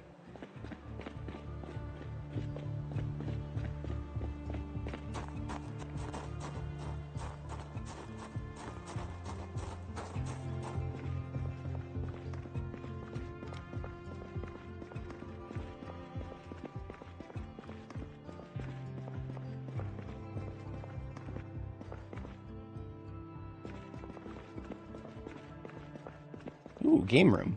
Nice. Nice, nice. Now that's what I call essentials. Essentials and laundry.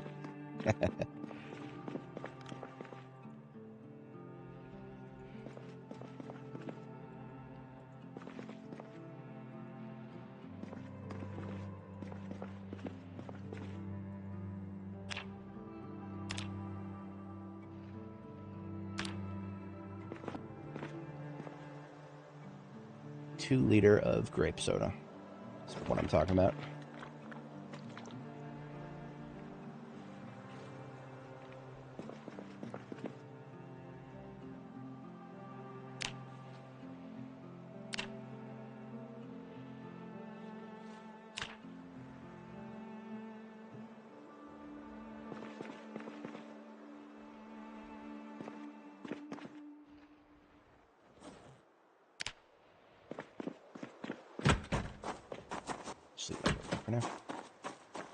I mentioned this before, but Pizza World is probably a decent source of furniture. Now, this office building, I don't feel like I'm going to do floor by floor. I really don't. It's a 6-story building, and it's not immediately parallel to Main or First Street, so I'm probably not going to do a full floor by floor. Mostly because I want to do a full floor by floor of the other office building that's closer to my base. So this one, no, we're just going to clear anybody who's in it right now, and then we're going to be done with it.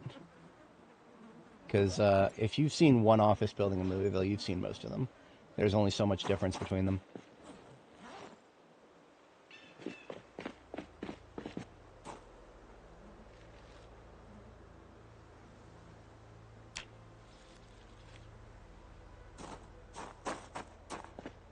Whenever I killed these guys the other night, I would peel the duffel bags off of them.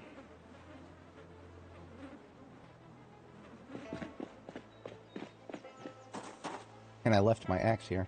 Shouldn't have done that.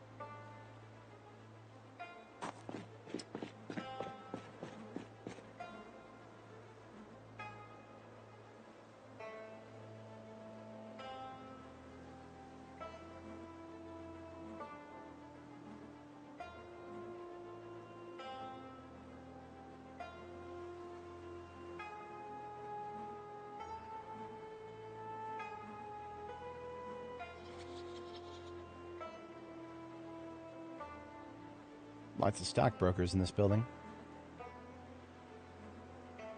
This guy's name is Gaston Root. No one moans like Gaston. No one groans like Gaston.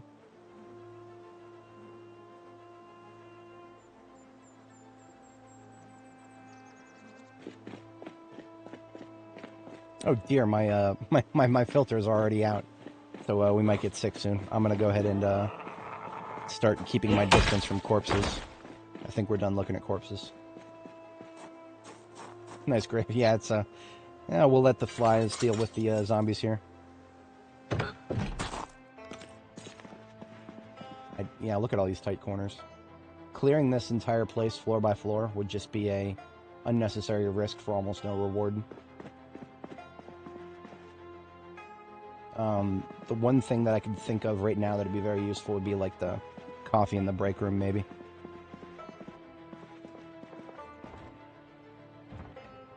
Coffee in the break room, except there is none. But recently I have had a bit of a problem finding a coffee machine for my new bases.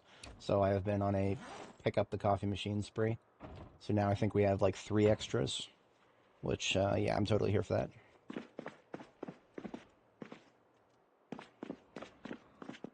So remember, we came in here with a light bar and blew the siren. So the fact that there's not even a tiny group here, I think we've gotten pretty much the first 2 floors cleared out.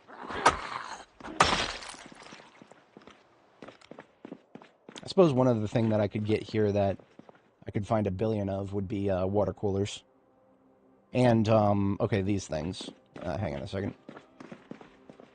We got one in here, possibly one around the corner. Fuck up out of there, dude. Ain't going in there.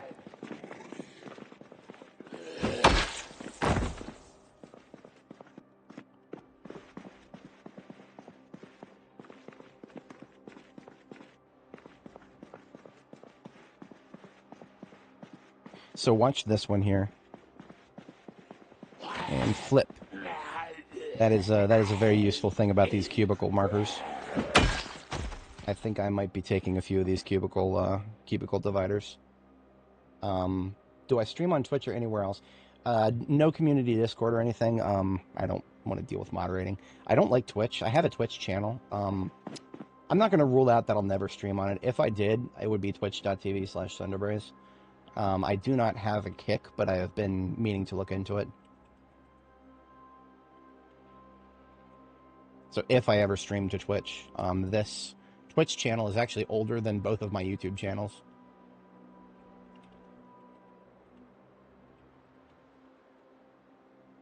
But I haven't touched it since 2010, I think. Maybe 11? No, it was 2011. Yeah, I haven't touched it since 2011.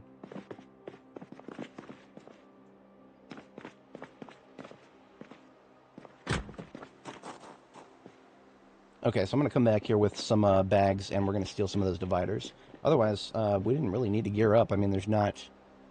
Yeah, this intersection is looking great. This is not Main Street, so this is Pike. This is parallel to Main Street. So we're clearing the periphery of Main Street by going down here. But yeah, I am considering Kick. One of the problems is I would be streaming both on YouTube and Steam right now if Steam's streaming client for broadcast was not so absolute garbage. I do not understand why Steam is so bad. I tried it once, and I almost blue screened. Like, I got GPU driver crashes.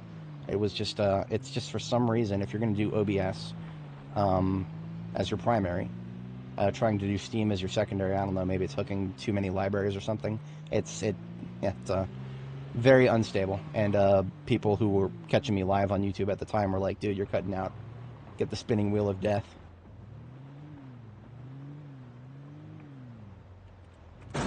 Okay, that was a fucking... Hit the gas instead of the brakes. Don't do that.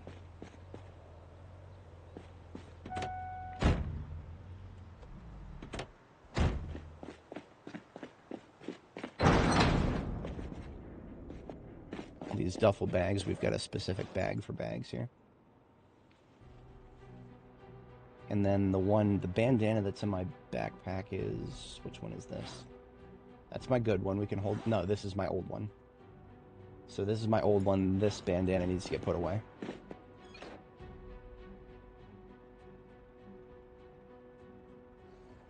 The other one is my good one.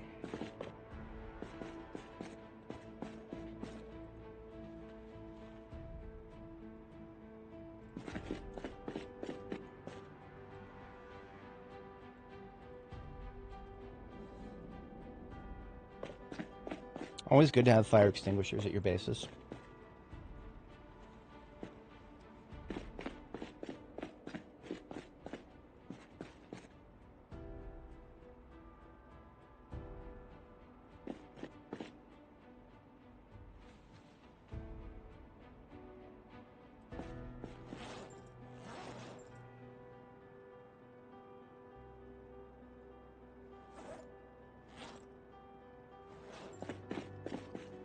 This golf bag here, a little hard to see, but this golf bag is now our bag of recharging filters. I think I can do both now. I just need the mortar and pestle, currently in the explosives bag here.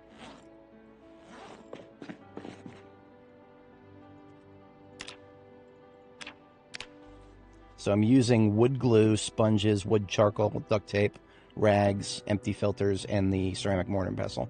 You can use regular glue instead of wood glue, but regular glue is currently a linchpin material for making remote detonators for explosives. So I only ever use glue for that. That's why all 12 tubes of glue that I've found on this character are just only in the explosives bag. Wood glue is relegated for things like, whatchamacallit, charcoal refills, or filter refills. Constructed anything interesting lately? This base right here is probably the... I mean, Jericho is our new central power base. It is not very fleshed out. Like, Jericho is more of a blank slate right now. It's got a nice workshop. That's the best thing probably I've done lately. Mortar and pestle goes back here. Right, and then the recharged filter, we can put that into the mask itself. And after that, we don't actually have any more room in the truck for more filters, so we can start putting those somewhere in here.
Still keeping our distance from that office building to the right there. Do not want to touch that until we've cleared a little further up the road. Ooh. Ooh. This is a, factory worker zombie. She's probably got a,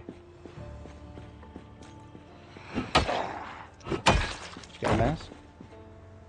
Nah, sometimes these ones have masks with filters in them.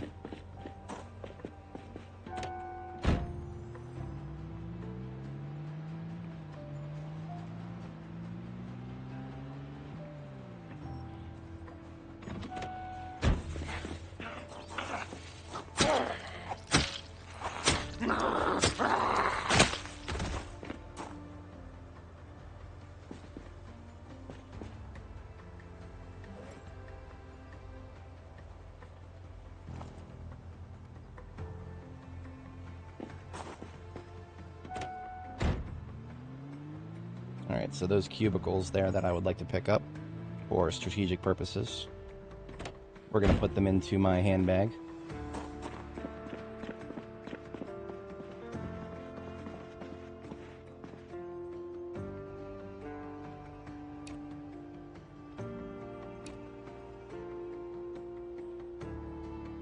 They weigh 3 each. That's even lighter than I thought. I actually thought they were going to be 5 each. Oh, that's okay. I don't mind them being nice and lightweight. Now, since zombies will flip over these when they move, you can use these to help shape zombie movement a little bit.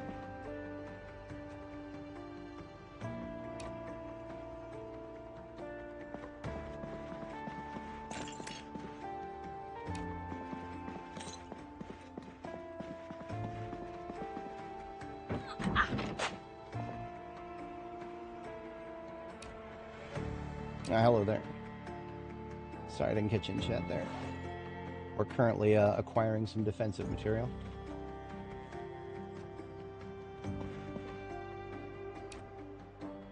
I do hear somebody to my left there, or right. Outside, most likely.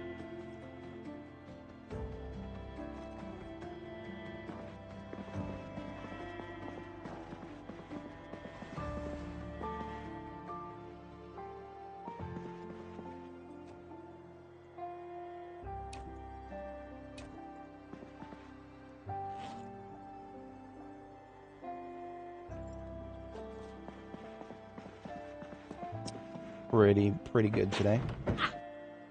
Got a little bit of combat in this morning, and now we are getting some preparation for a pretty big fight. We've got a 6-story office building right next to our base, and it has not been the zombies inside haven't been spawned in yet, so we're getting ready for that, is what we've been doing here.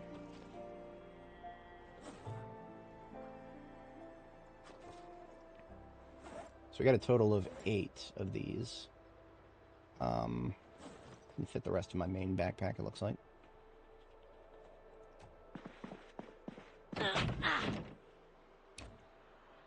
Yeah, there's definitely somebody outside in this forested area, but I can't see where. So that's whatever, I'm not going to worry too much about that. Yeah, I'm going to need it. It's probably going to be about 1,500 Zeds. That's just an estimation. These buildings can vary wildly. Louisville is a unpredictable place.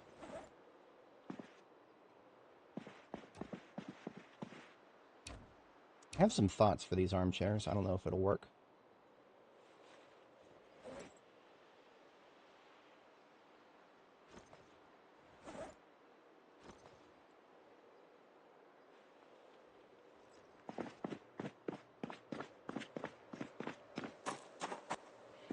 I would put things into the truck, but the truck is 100% full. It's my heavy combat truck.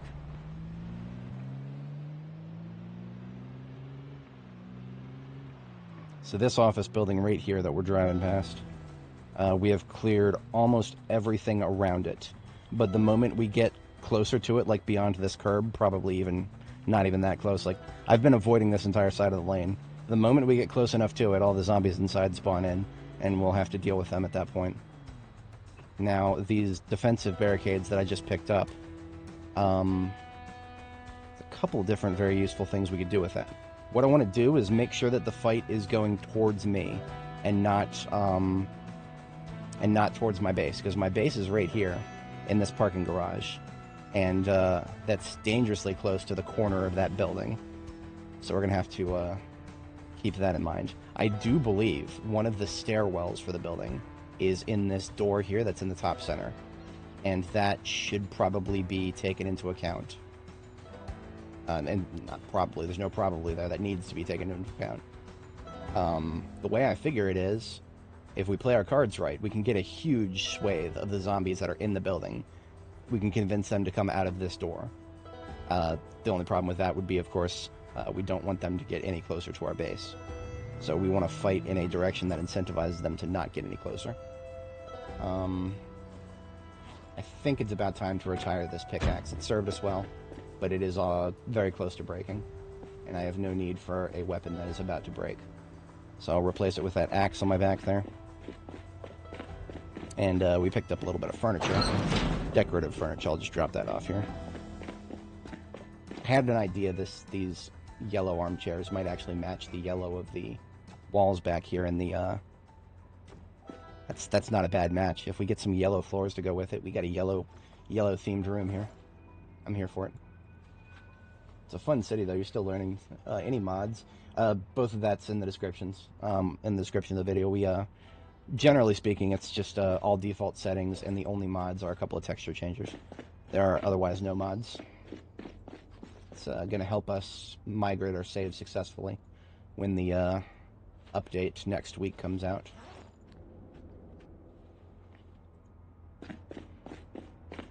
Bite to eat, put away the bowl. We want to keep these cubicles with us as we go forward here.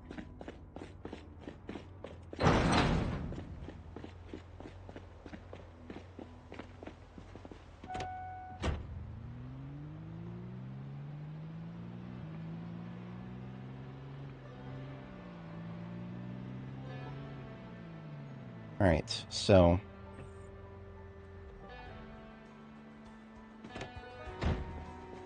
is there any way I can set these up without getting too much closer? Ah, thank you. You should see my other one.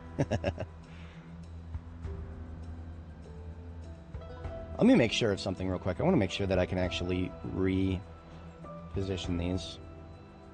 Okay, yes, these can be rotated. Good, good, good, good.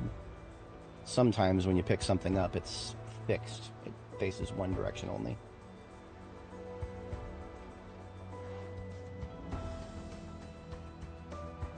And it looks like we have more right than left here.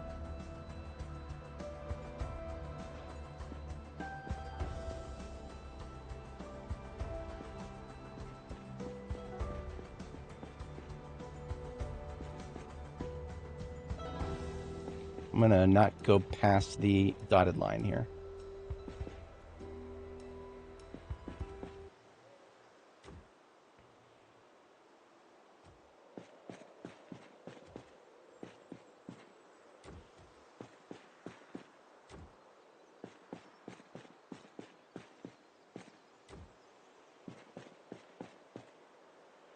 So if it's not immediately clear what I'm doing here, it should become more clear momentarily.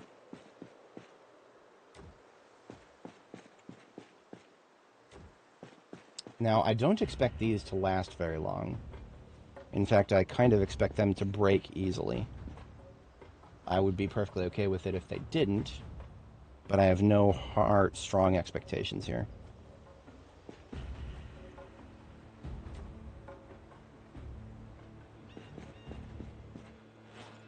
Now remember, if I get close enough to the building, they all spawn in.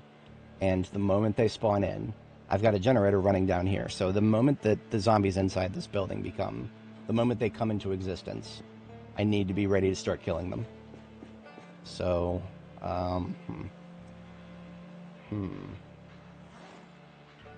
yeah, base work is always worth it. Sometimes I get in the mood for just building a nice base in this game. And I'll just spend a few hours doing nothing but that.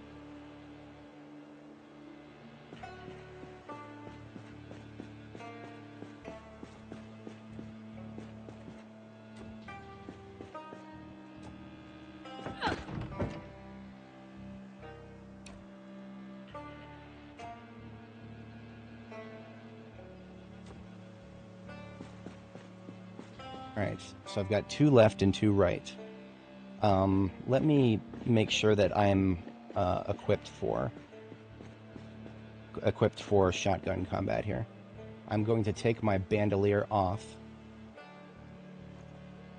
Going to put away my satchel as it is right now. Put the long johns back on.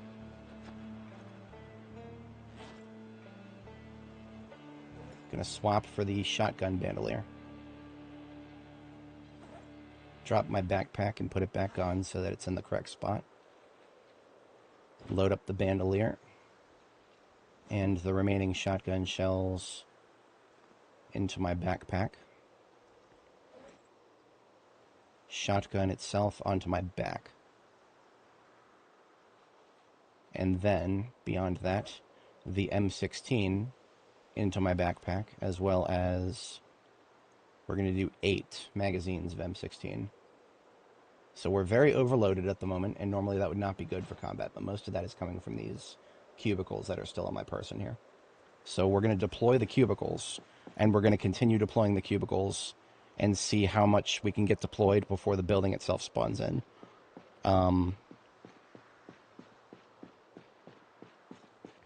Yeah.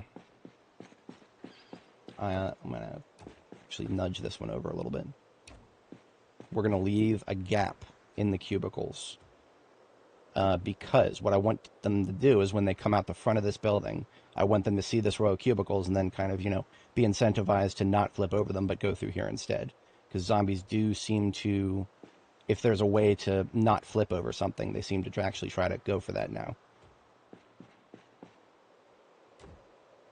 Alright, here goes. We're getting closer. This is closer than I've ever willingly been.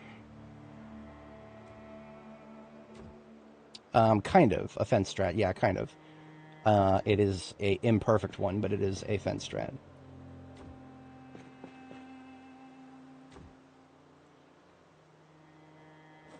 Alright, I don't hear anybody mouth breathing yet. So here's a thing that I need to try to do. Probably should have done this already. Let's get rid of these trees. All trees are is line of sight blockages at this point. Now, I do feel like if I want to kill this tree in the corner, that's going to spawn the building in, and people are going to hear me chopping the tree. So I'm going to hold on to the axe, and I'm going to pick up some more cubicles.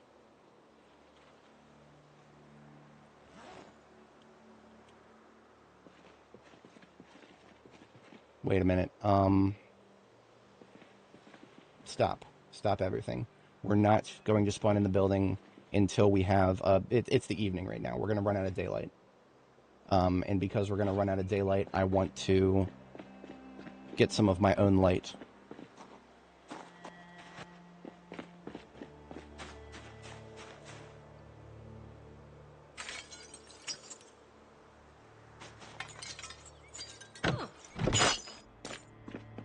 So I'm going to just run around on foot to my base here.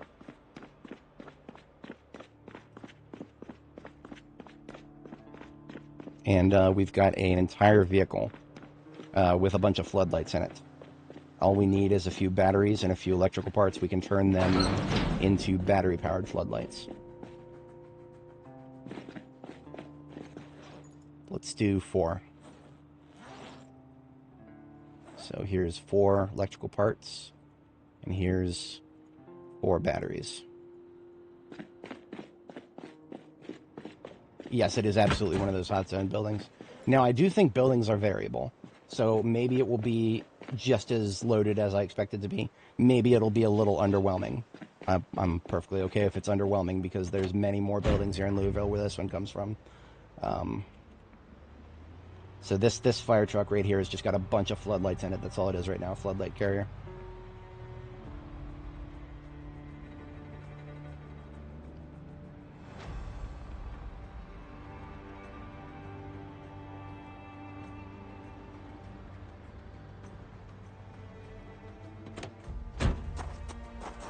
Do this 2 at a time, perhaps.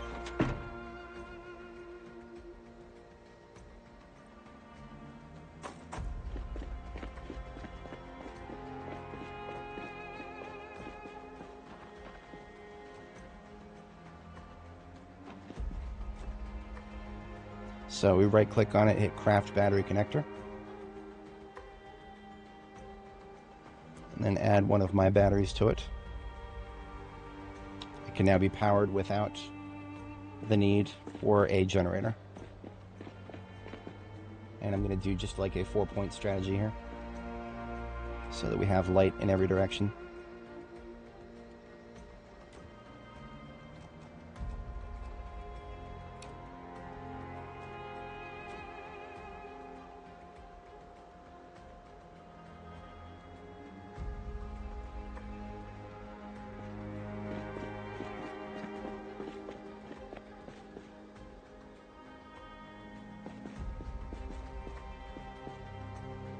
I need to go get another another 2. Alright, so the last one we're going to put down will be the one that is in front of the building itself.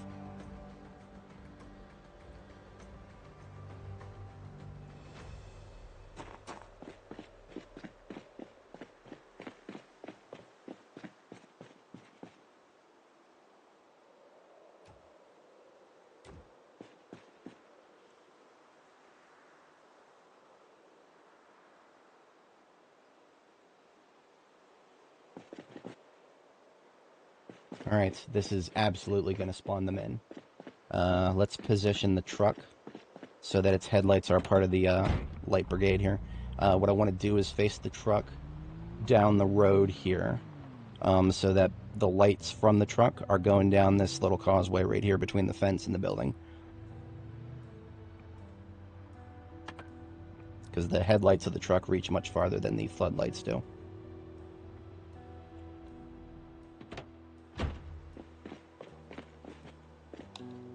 All right.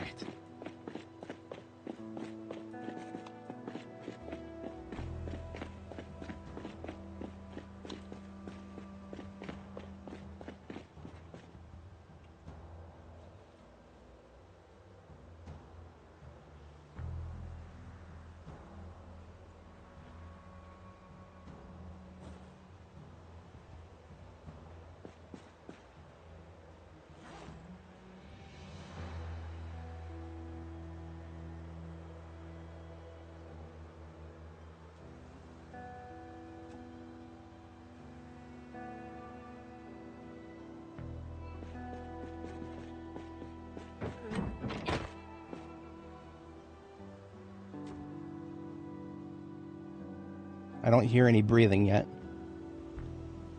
so we might still be good.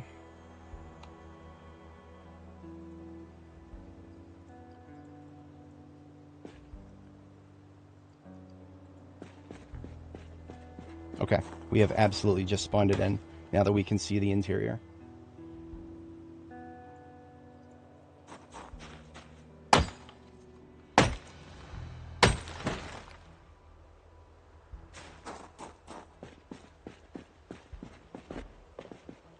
There's the first hit. Okay.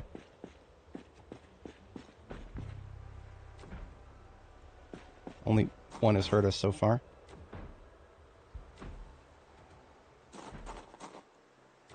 Okay, so anybody who comes out of the front here is going to have a soft incentive to go around us like this. It's not a perfect solution, but it is a solution.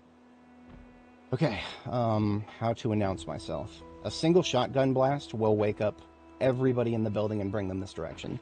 So before we commit to that, I'm going to go ahead and get ahead of the fact that it's nighttime. We're going to take the 4x scope off of my M16, replace it with the 2x scope that I have here for this night shooting scenario. The reason that zombie is slapping the door is actually probably because of the generator, and not because of me. I don't know that for sure, but you know what? I'm just going to use that as my headcanon. I don't know if I'll use it, but I'm taking a smoke bomb too.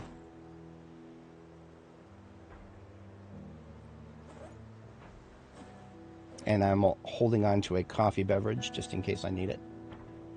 Probably will, to be honest. Let's have a nice big meal here. And there's the door. All right.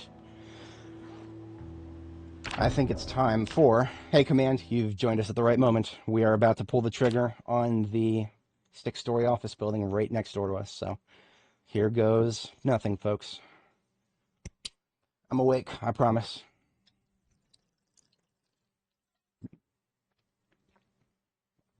Okay.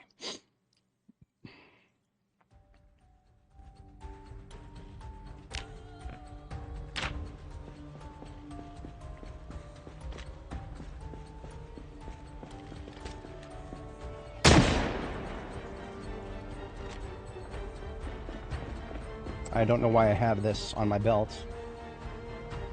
This, I don't have any reloads for. It's fine.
Alright, we're doing alright. My volume is a little high. Sorry if you guys heard feedback from the shotgun going through.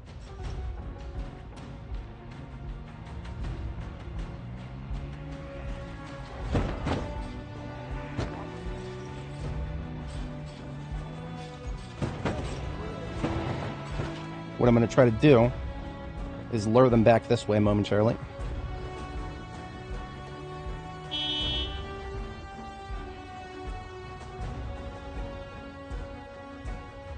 Okay, then.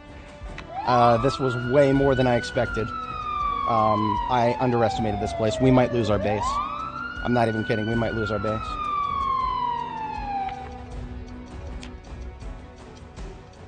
Yeah, we might lose our base. I underestimated this place. I severely underestimated it. That's not going to stop us, but that is absolutely something we're thinking about now.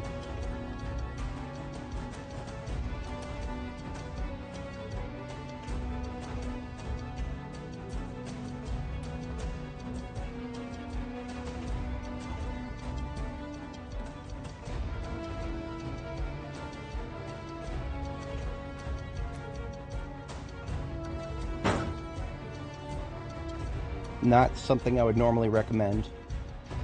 I'm just kind of swinging back around to make sure that nobody's broken the fence yet. Thankfully, they have not.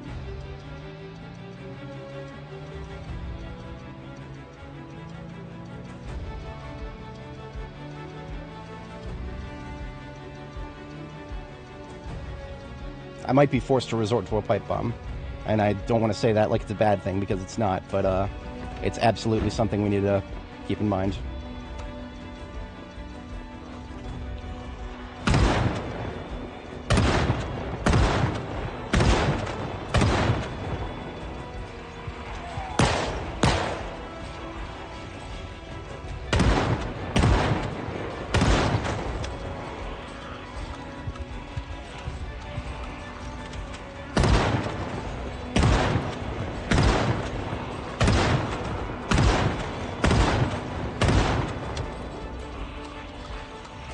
Yeah, we're doing a pipe bomb. Absolutely. It's not that I didn't want to do a pipe bomb, but that means I have completely failed to plan for just weapon combat. So where to do a pipe bomb? Normally, pipe bomb setups are a bit complicated, but this is not as complicated. We're going to use right here. We've got ourselves a bunch of bombs here. Remote pipe bomb, remote controller. Link the remote pipe bomb to the remote controller. And we're gonna use this yellow corner here to point to it. Dead center right here. Place. Arm and set remote pipe bomb. There we go. Alright, so now just let the noise do the work. All we're going to do is bring them right through the building behind us.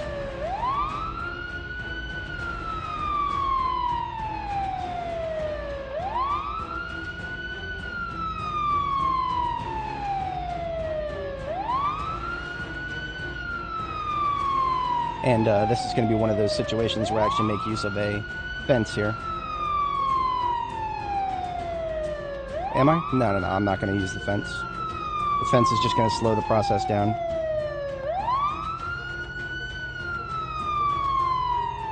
We must trust in the siren.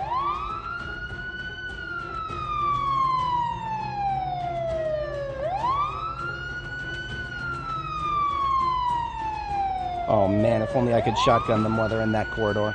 I missed a great opportunity with that.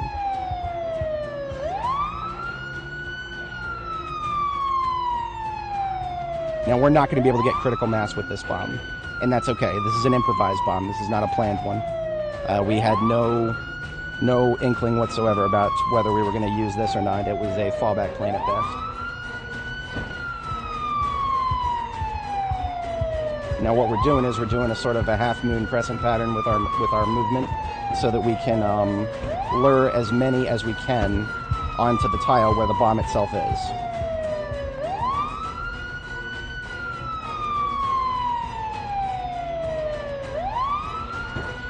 Now, there's better places than where we're at right now.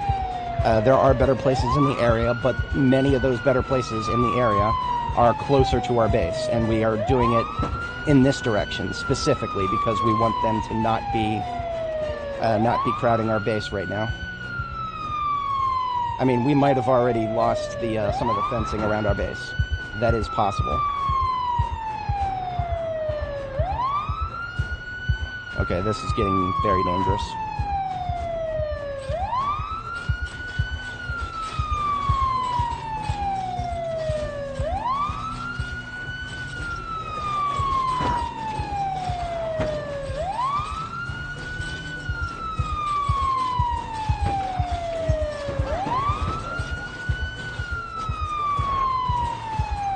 Okay. It's going to be one of the messiest pipe bombs I've ever done. But here's my finger on the trigger.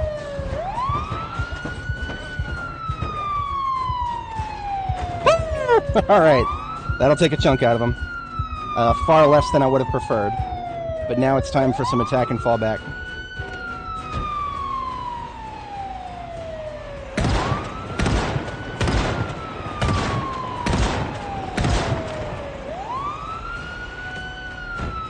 Oh, hey, Amelia. Good to see you. Caught us at right a lovely moment here. We've got one hell of a fight on our hands.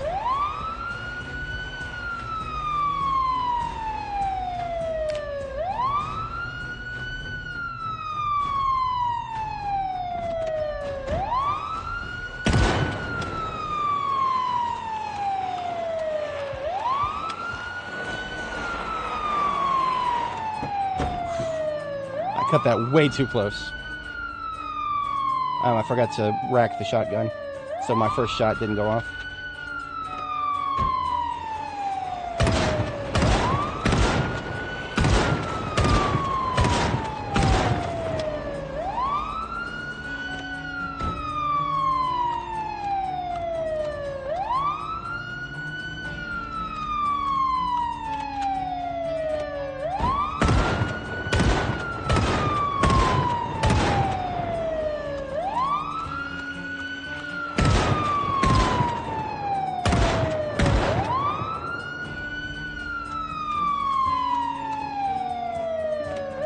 This is why I needed fighting position Zulu on my previous character. I thought I could do this out in the open. My hubris betrays me. Oh shit. Oh, this is not good. Fuck, I should have shut the fucking siren off. We're fucked.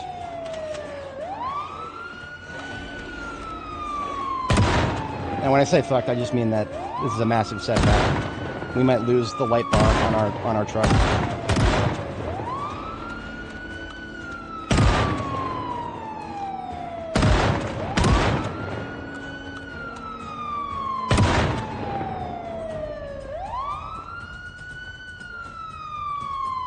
Yeah, we're gonna lose the light bar.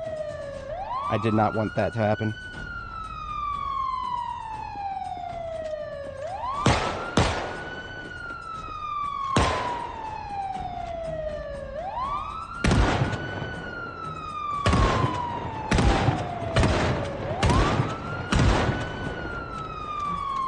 Now, we have a lot of shotgun. That's not necessarily the problem, but,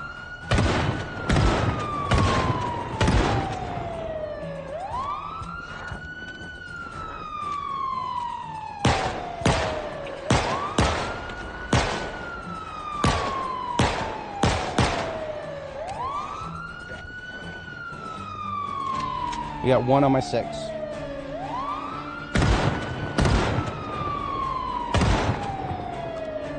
Slow.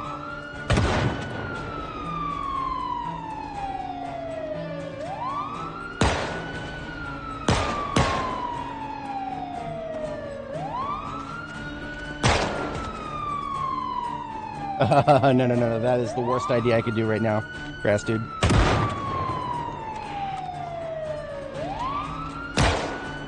Unless you meant, like, walk back to Jericho, which is on the other side of Louisville.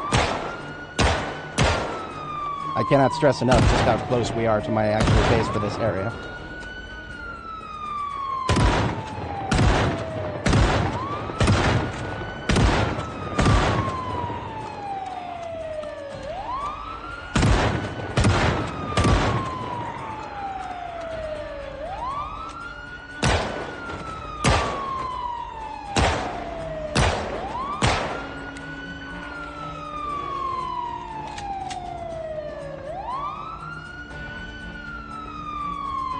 Okay, I'm going to switch to the M16 for a moment. I'm going to save the shotgun for when we are closer to the vehicle.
Okay, up, clear. I am unironically amazed that my light bar has not been broken yet. The zombies do attack it if you're not around. But I guess we haven't gotten far enough away.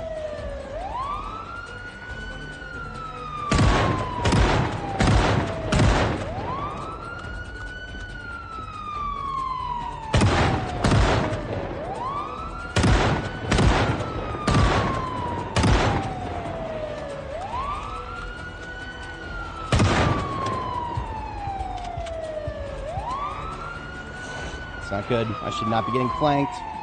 I cleared this area.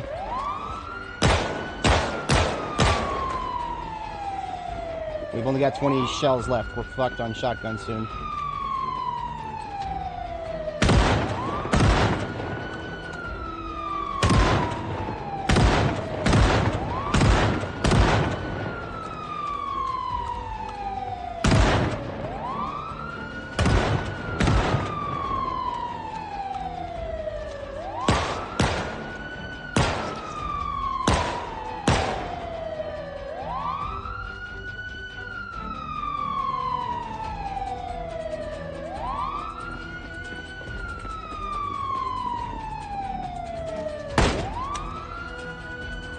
Yes, zombies will attack the car if the character's not around.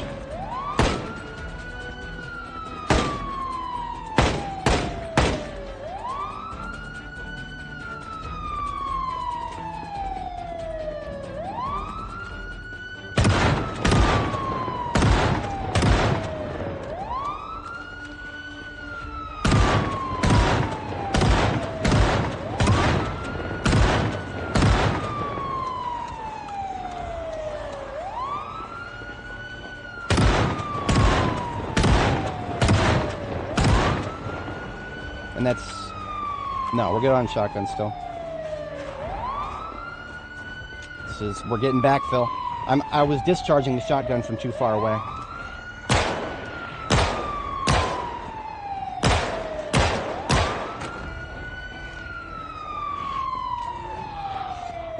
That's it for 9mm.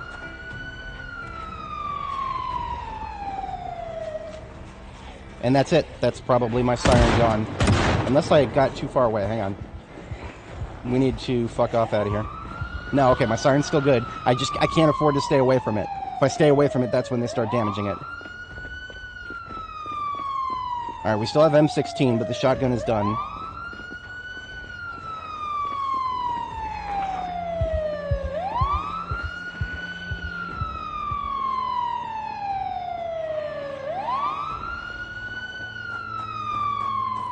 It's alright, I have a plan. It is not a good plan, but it is a plan.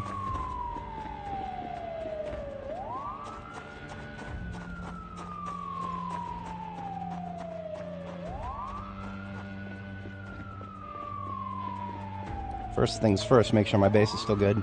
It is. As long as I hear that siren, we're still in business. No, no, no, don't stop now. Shotgun carrier, go. Okay, we're still good.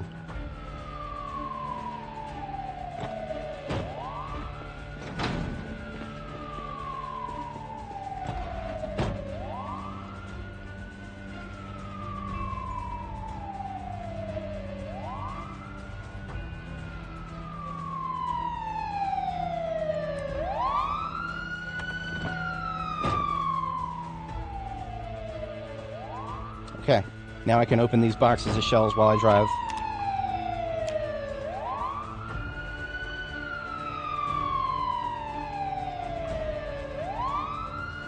God, man, if I could just blow a pipe bomb while they're right there. If I had just paired one of my remote controllers. But that's, no, too late now. Okay, 300 shells of shotgun into my bandolier and backpack. Empty magazines put away.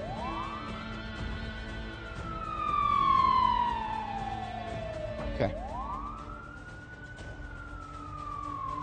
Quick bite of salad. This is a bad situation. It's a very bad situation. It's not the end. As long as that light bar is going, we're not fucked. We're not truly fucked.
Oh, fuck off.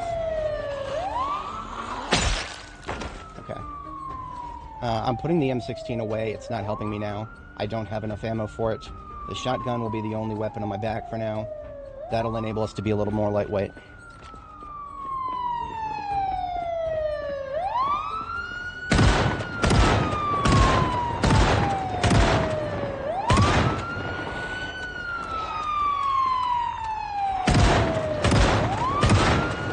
Now remember, we can shoot our own light bars, so I need to make absolute certain that I never accidentally aim at my own light bar. So that's why I have to I can't just shoot directly at the truck. I don't want to hit the windshields either, but I care mostly about the light bar. Those are almost impossible to fix.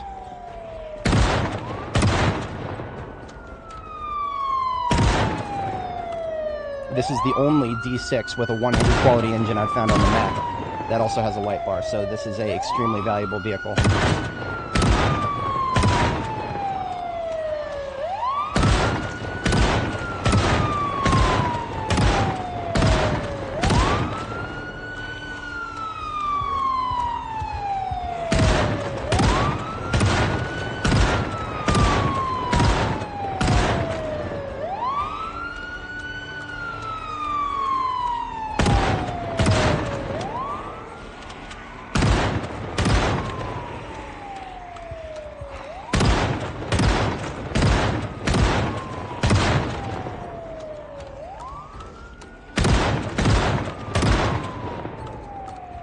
Hey, Mario.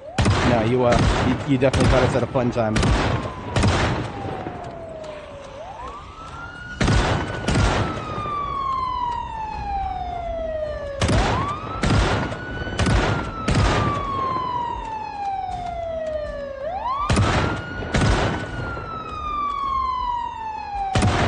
Honestly, this is going way better than I thought it was going to go 5 minutes ago.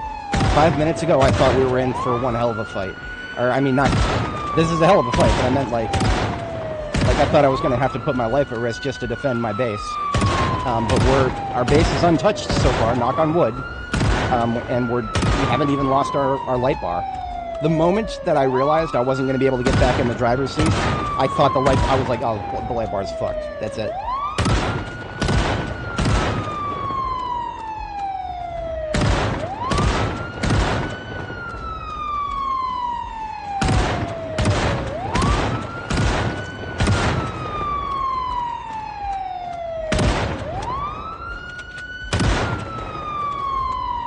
Wow. Everything went better than expected. If you were to ask me why I always have all my shotgun ammo in one step band, I would not have told you it's because I wanted to make sure that I could fall back and have 300 shells of shotgun just out of nowhere if I needed it.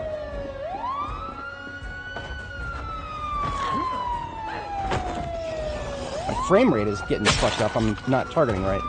Whatever. Mission success.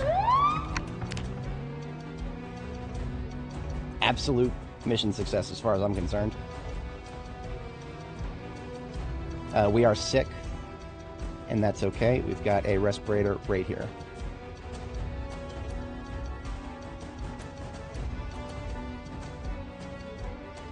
Let's, I gotta know. What kind of damage did we take? Light bar is still at 60. We're great. They never made it through the, any of the windows, but some of the windows are pretty damaged now. They have to get through the window, and then they have to break the door, and then the light bar can get one shot. I believe that's the sequence of events that has to happen.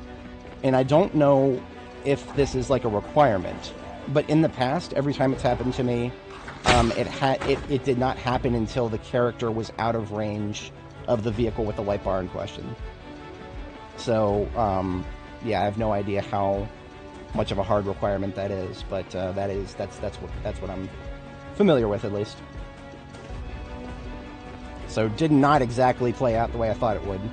I thoroughly underestimated this building because, in my defense, the rest of Louisville so far has actually been a disappointment compared to what I'm used to.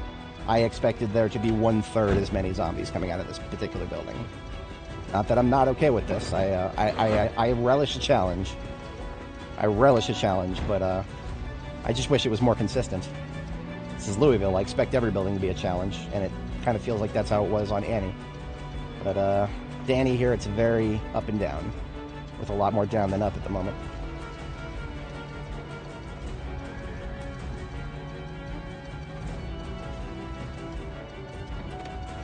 Now, I predict we're not done with that building by a long shot.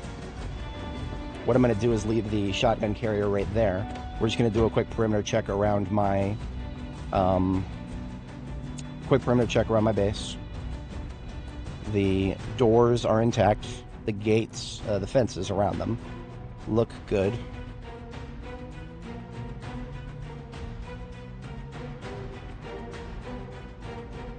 And none of the fences up here are broken. So we do still have people wandering out of the building. There's nothing surprised about that.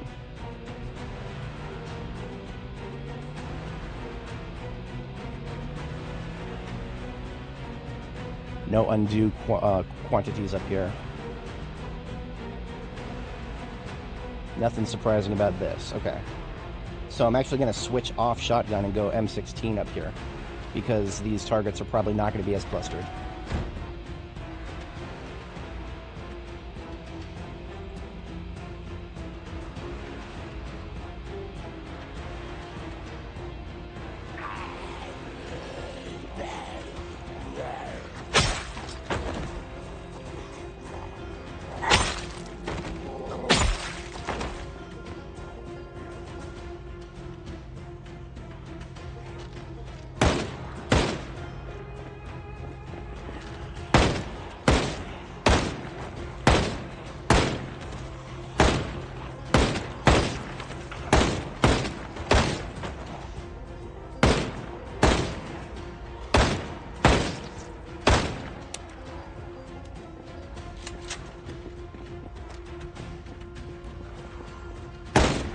I hate buildings. I hate the sides of buildings. I hate them so much right now.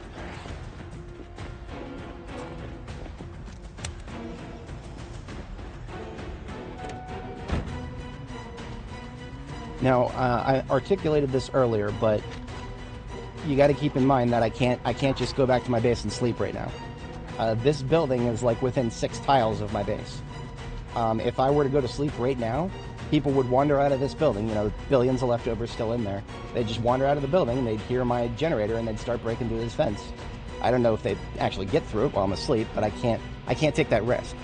I basically can't sleep right now. Not until I at least get everybody out of this building, maybe further down the road. As you can see, they're already doing that. That was why I started discharging up there now. But we'll have to see if we can keep that up. Now, here's one thing I can do that won't cost me anything. I'm going to go in there and brew another cup of coffee really quick, because we're going to need it. It's about to be 5 a.m. That's supposed to be our second bedtime. I'm just going to drink another coffee right there, and we'll be up all day tomorrow as much as we can, weather allowing, situationally.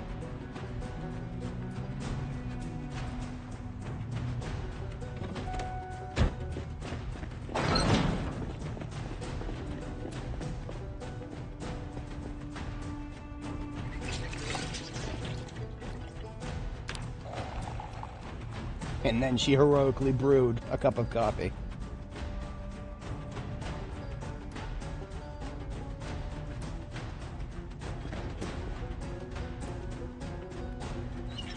I also might run out of water. Can't have that.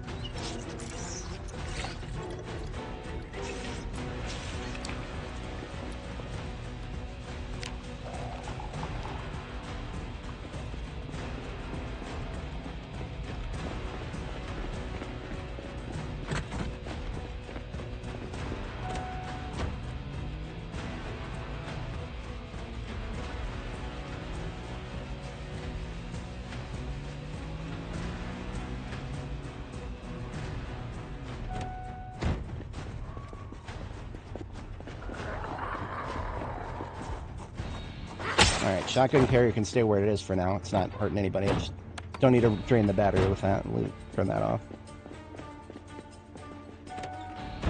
Alright, nothing's stopping us right now from just continuing where we were going to start last night. Yeah, let's kill these guys here.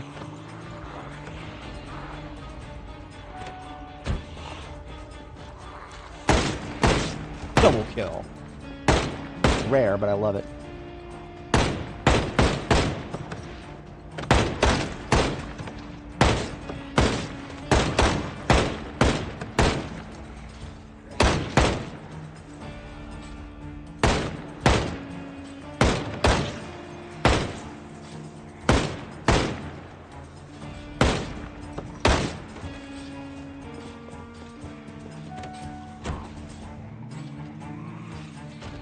I didn't even time that perfectly, but yeah, there's my M16. Ready.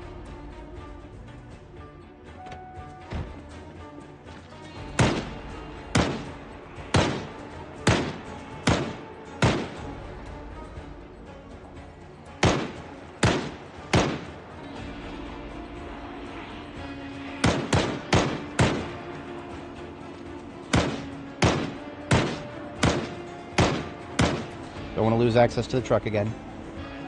Not this time, Satan. Maybe I do need the shotgun after all. Now, okay. Now that we're in a little bit better of a position, I could do a pipe bomb right here. And it's going to be much better than the last one. Alright, so we've got 2 pipe bombs left. We've still got the trigger. I'm pulling the trigger out of my backpack. Linking it to the remote bomb. Placing the bomb on this street lamp right here. Back into the truck. Now, we don't have to do this if it turns out there's not actually that many zombies. I feel like there's going to be plenty.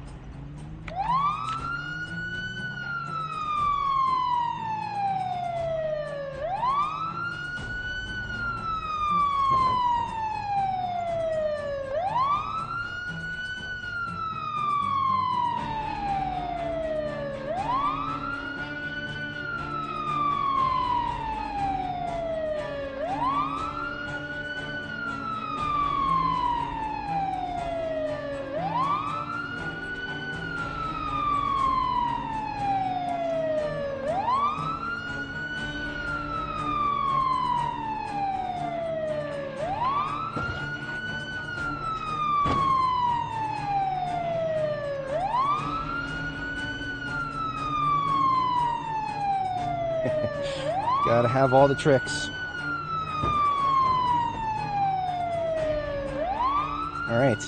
I think it's time for a little bit of 5-mile-an-hour cruise control.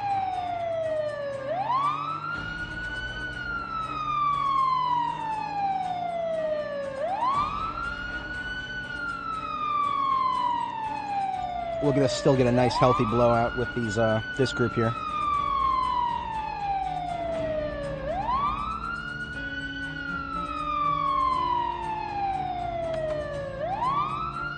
And the sun rises.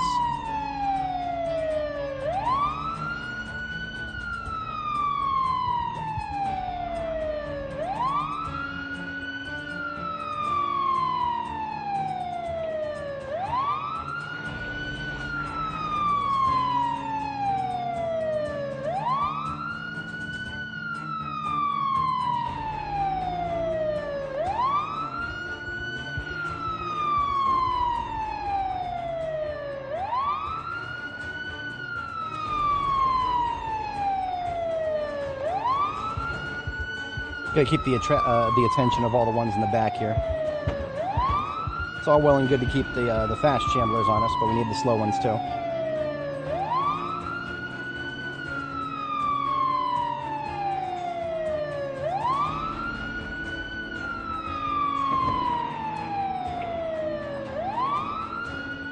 Alright, I think we got our group. So remember, our pipe bomb is placed right here.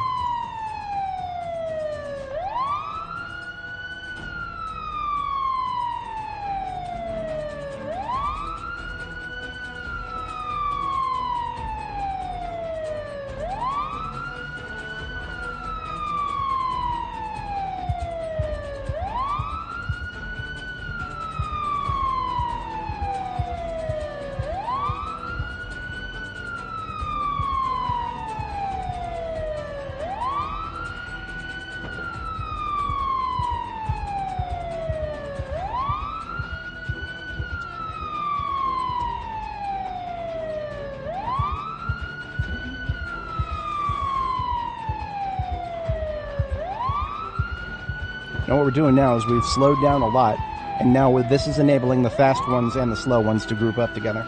If you've not seen my pipe bombing activities before, this is a crucial component. The fast ones will split themselves up from the slow ones very easily. So in order to do that, you gotta loop back around a lot to keep the fast ones going in circles as the slow ones catch up to the main group.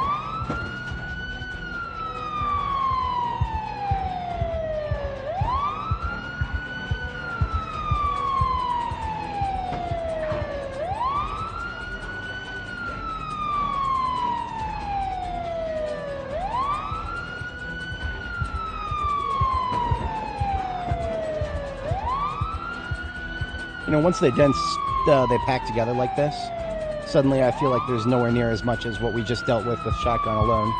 That's alright.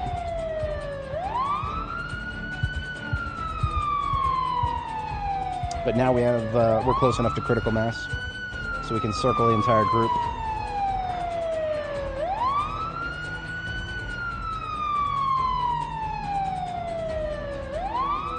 Still taking a while for the slow ones to get to me.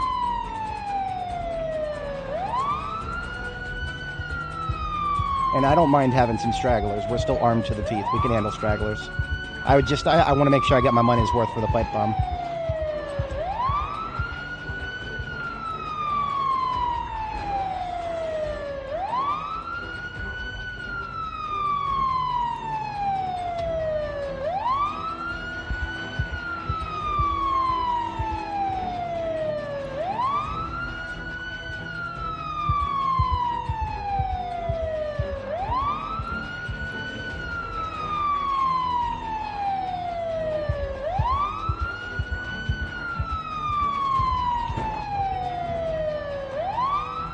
Okay, we're just about there.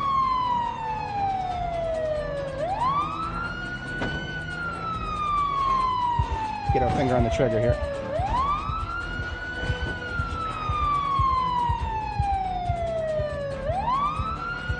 Safety is off.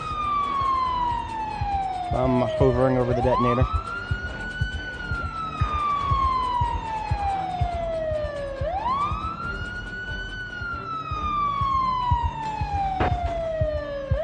Oh man, that was a satisfying flump. We didn't even hear the explosive sound.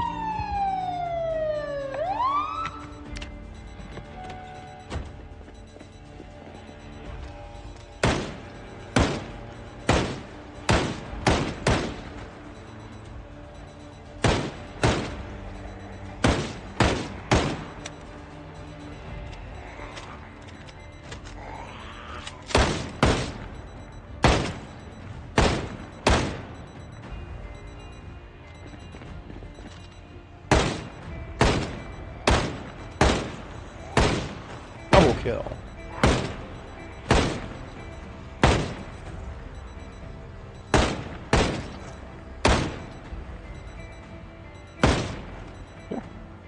I like it.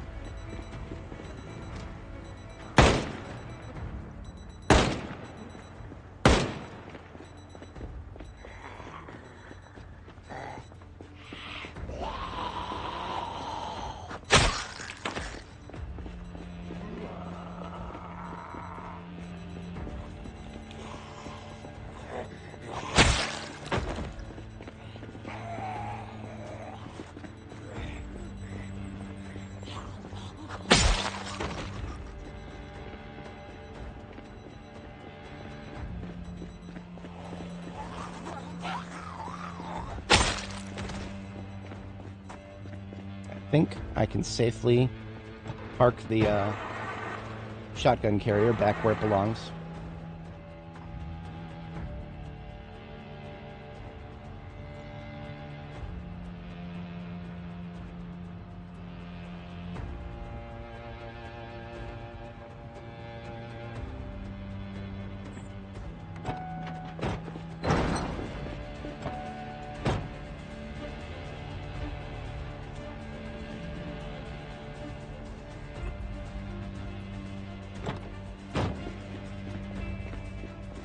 I just drop off all my empties.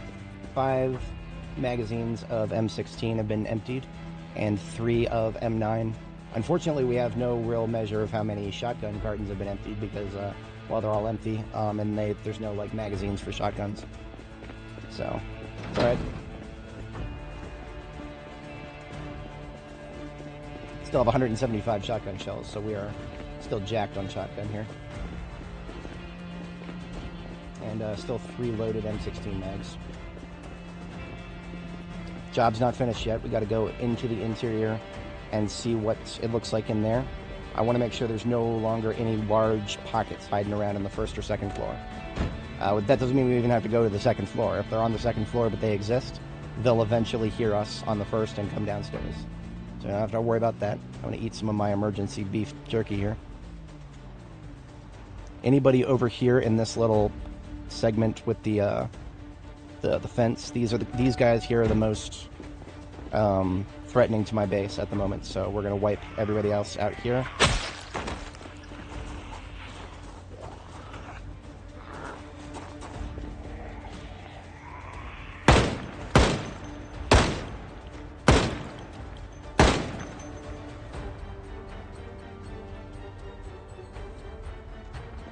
We'll resume using this defensive position. I can turn the lights off. We no longer need them.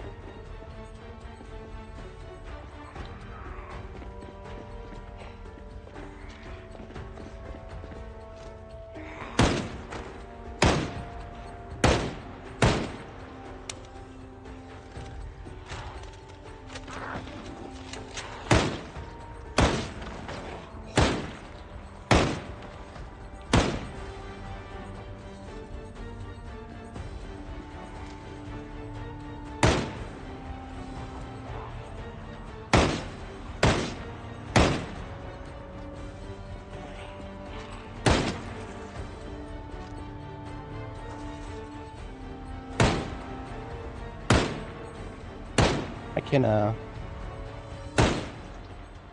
gonna hurry up and I'm gonna go ahead and put the 4x scope back on the M16 here. Just tactically scope swapping.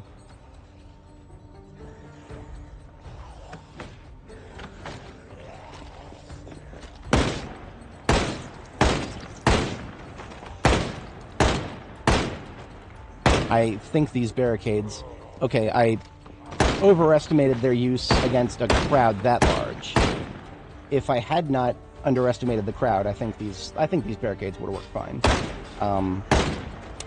Obviously, we couldn't handle them with that crowd as big as what came at us, but that's fine. I mean, there is no amount of defense in this game that would have slowed down a horde of that size. With a horde of that size, you're luring them around with movement, or anything between you and them is getting broken. Unless it's an invulnerable wall. Which the devs are, of course, hard at work, removing anything the player can make that is invulnerable.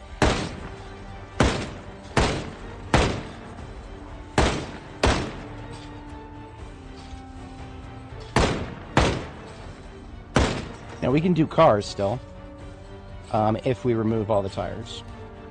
Because they can go under cars now. If cars seem to be blocking their movement, they'll just crawl under them.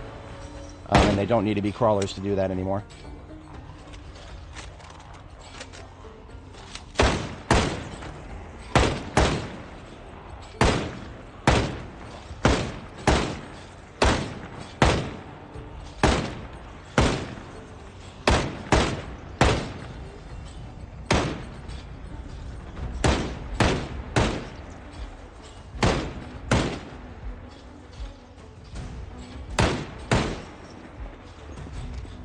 Closer. Give me that corner. Show me the fucking corner. Come on. There we go. I hate how close I have to get just to see around the fucking corner of the building. My character can see it. I should be able to as well.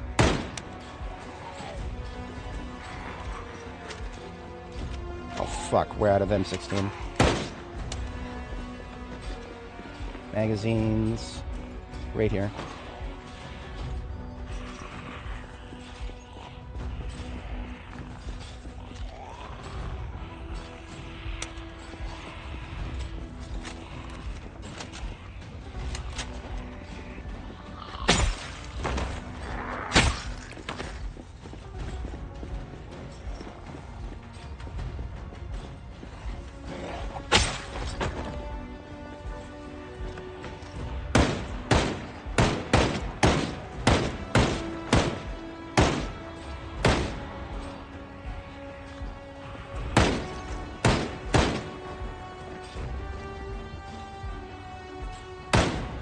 My incentives program does seem to be working. It's not perfect, it's very far from perfect, but you did see how they've been kind of funneling towards this opening that we left on purpose.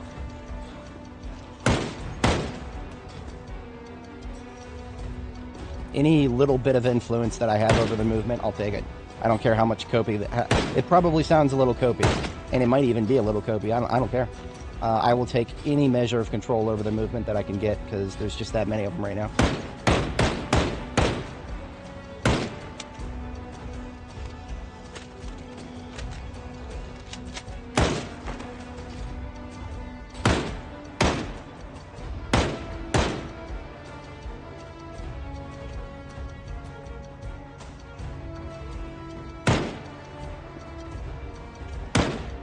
Oh, look at that crosshair. Boys, we've got some good shooting today. The weather is just amazing for it. I've never seen it that tight on an M16 at this range.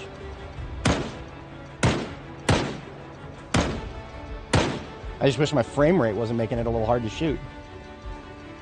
I don't know if you guys are seeing these frame drops. They're real. God, just imagine standing on a frickin' pile of corpses, aiming over a small piece of low cover that's probably made out of fiberglass and crushed dreams. I'd rather not be in this position, but we're making it work. I deliberately chose not to put on my heavy armor for this fight because I wanted to be as lightweight as possible while still jumping between long guns.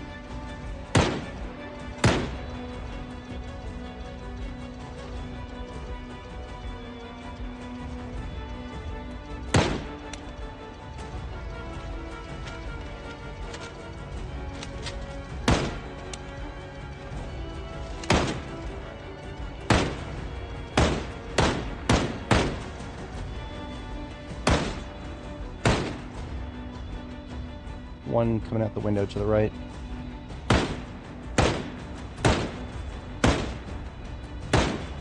2, 3.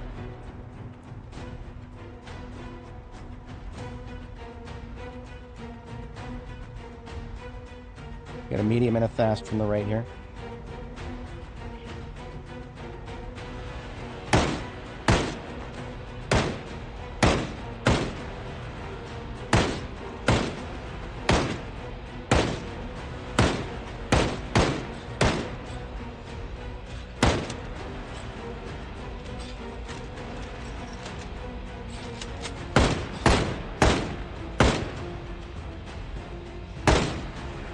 I'm almost entirely going by crosshair for these guys on the right here.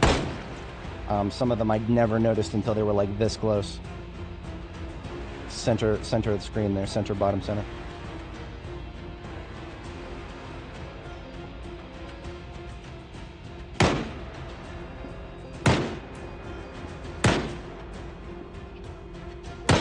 Alright, it's time for some foot mobile 9mm.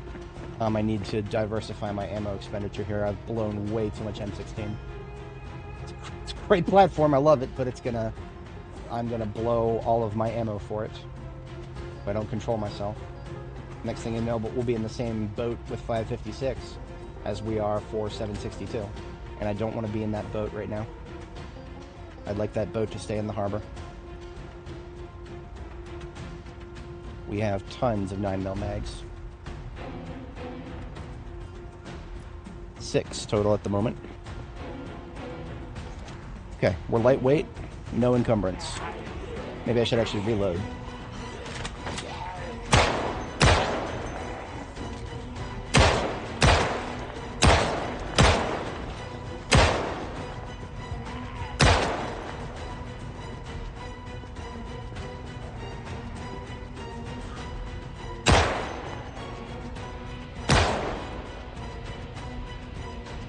Affix bayonets.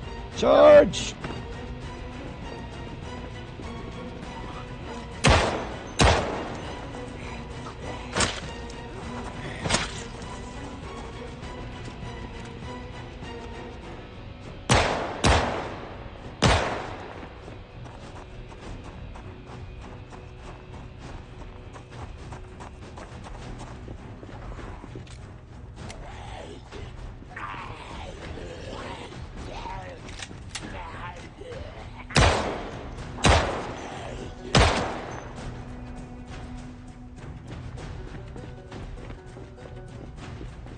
I have my thumbnail.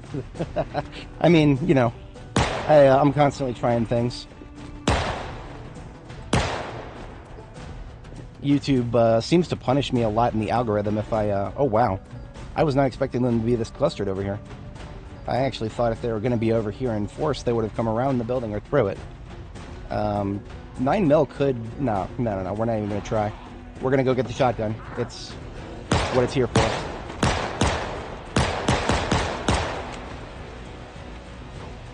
So the 9mm is great for good, slow aim shots. But you start unloading, and you're going to waste your 9mm if there's no tomorrow. You'll piss it all away.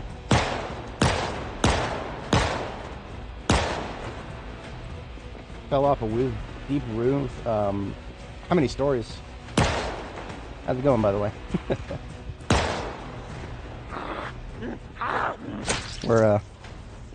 We're hanging in there ourselves here. Hanging by a bit of a sheet rope.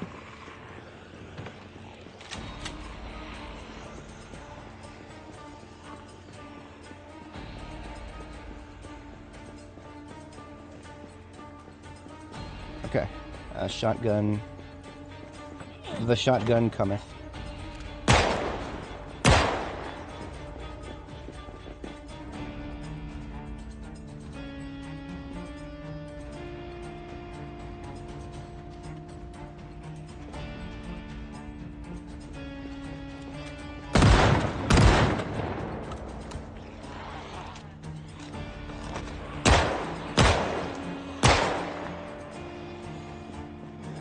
Shotgun and 9mm.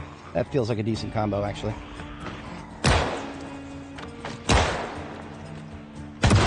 Any opportunity for a double kill. The shotgun.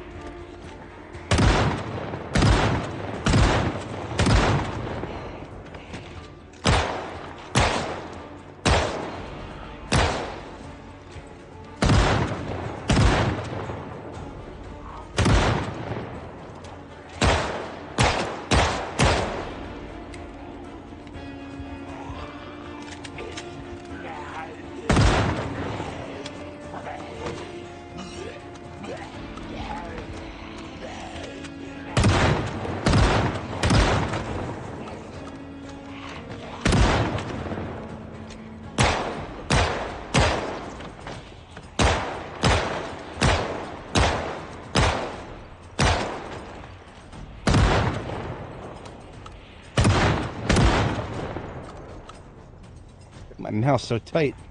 Don't need to do that. Can't stop myself sometimes. Ramp my hand up.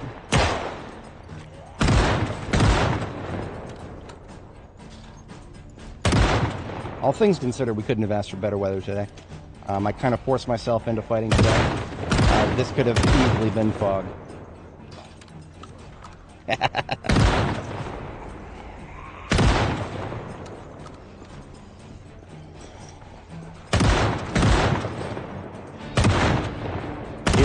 Now this is where shotgun, handgun fall off. I actually can't hit that chick over there in front of the doorway slapping the fence.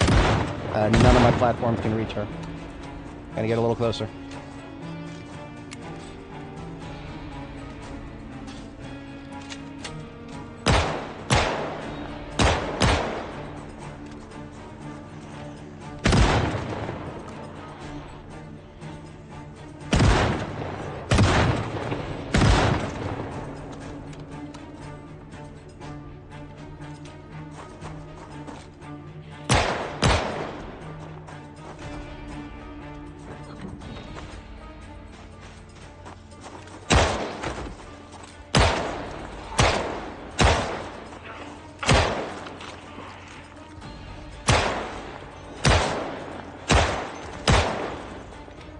Wait a minute.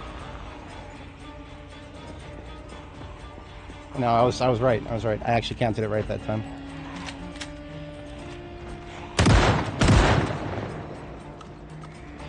Somebody found an intact door on the other side there. I'm proud of them. Speaking of proud, what's going on with my 9? I think I might have... Yeah, okay. Sword time.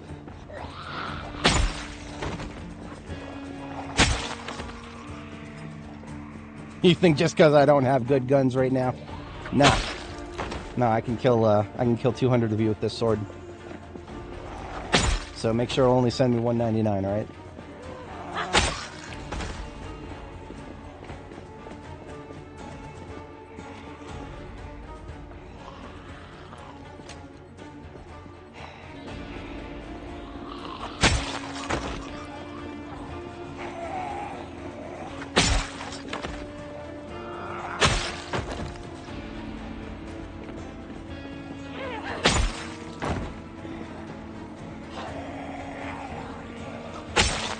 Hello. Once again, fucking streetlights, man. The way they always layer on top. Alright, let's get some more 9mm mags. The way they're all spread out. I'm gonna burn my stamina up if I keep running around like this.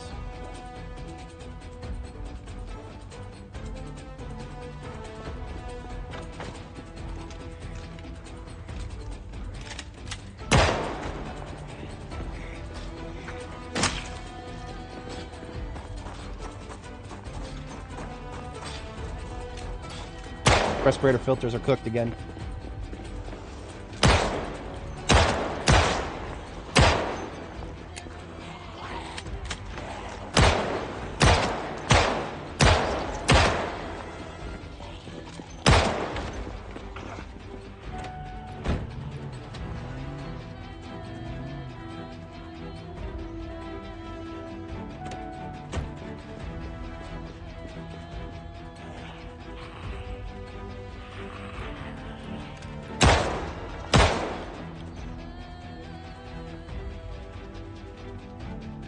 Yeah, respirator filters reloaded.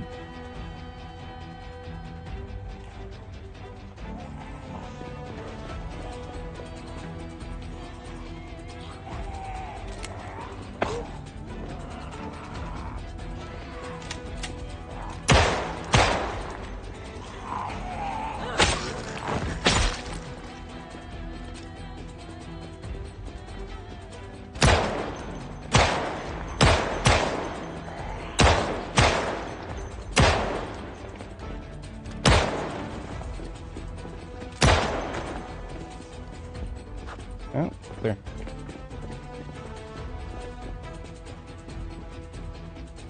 Okay, boys. I think we got an office building wasted here. I wish I could open up my kill count and compare it to what it was an hour and a half ago and just be like, oh yeah, I killed this many zombies. But both of the pipe bombs we blew up don't count because they're both remote. Remote pipe bombs still do not get counted properly in your kill count. 22,435, so at least 1,000 killed with hand weapons. God knows how many with the pipe bombs. My predictions were actually pretty on that in terms of raw numbers, right? I didn't predict this many to come out at me all at once, but numerically, I was thinking in the 2,000s, something about 1,000 per floor.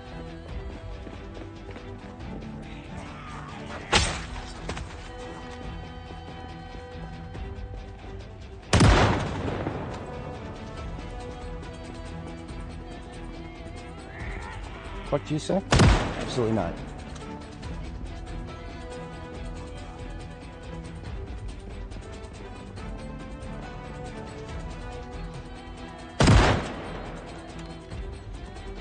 We're not going too deep. I'm just doing some discharge right here in the middle of the lobby. So if there is anybody still inside, coming right over here they are.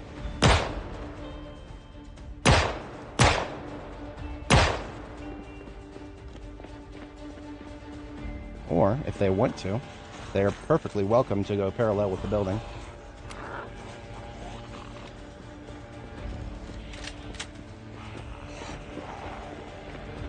So this is what we want to be wary of, this backfill coming out from the side here.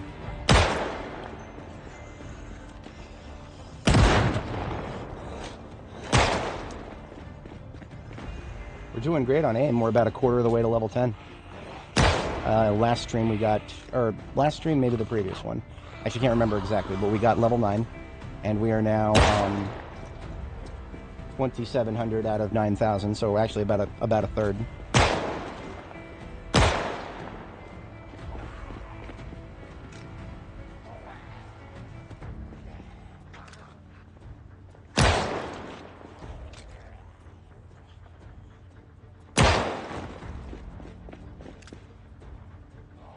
What you were describing, Luchador, where you only fell one story, but you were really overloaded. We had a similar incident back on Annie. We ended up with a fractured foot. For man, that took well over a week to heal. So of course we took slow healer. Of course we did. It's almost mandatory for my playstyle.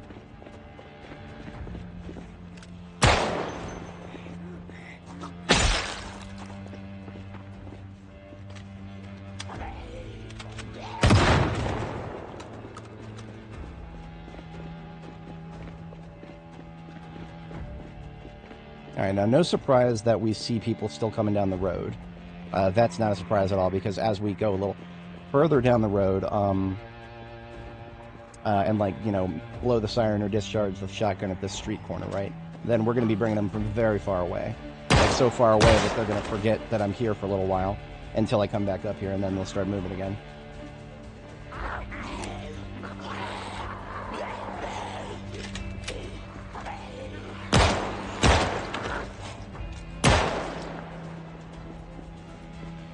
Okay.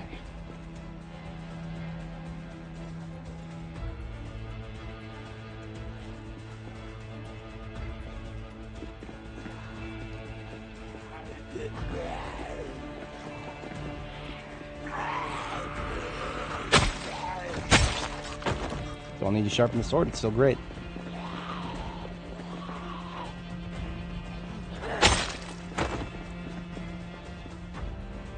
Now, we do have one window broken on this other Section 8 apartment up here. I don't think that means that the building is actually spawned in. I think what happened is somebody just broke in a side window and then went through. That actually can happen quite often. If this building had spawned in, there would not be any windows intact on the first floor. Right? Yeah. I'm not going over there getting close to it, because then that'll spawn. That'll make sure it's spawned in, and I don't want to do that, not right now. We just finished a massive fight. We've got a lot of cleanup to do before we're ready for the next big one. Oh, hello.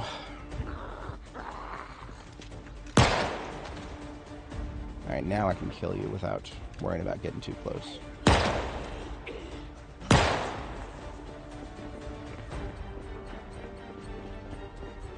Just gonna do a circle around the building on foot here.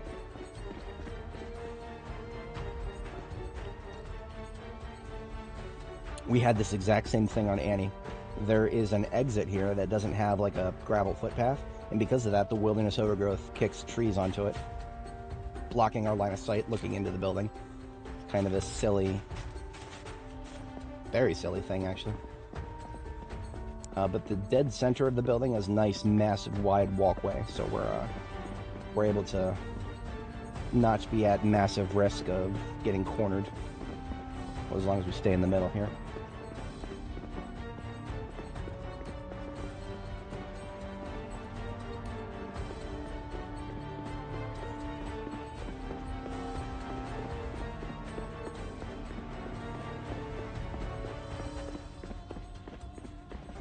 Okay, this is looking great.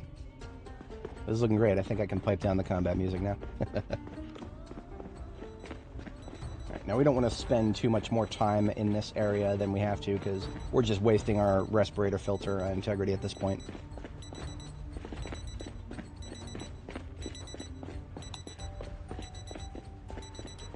I think we played through my combat mix here 3 times. Yeah. Which means that would be well over an hour for that encounter. Good shit, good shit.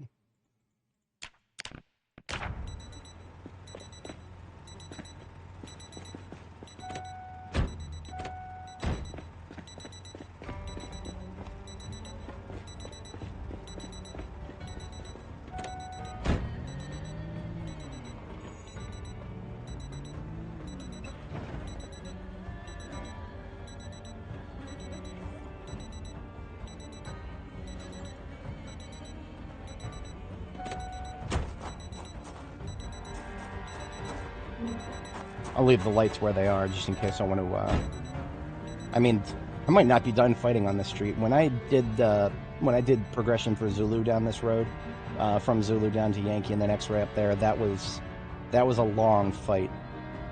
I was falling back to Zulu a lot. Now this place right here is more conveniently located than Zulu, but it's on the geographical side of the map. It's more or less the same position.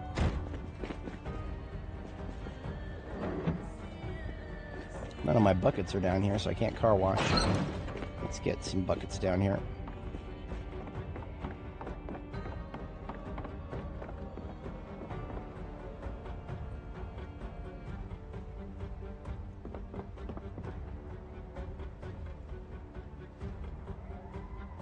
Forgot that I had an overhang on the roof that was causing a few of these not to catch any water.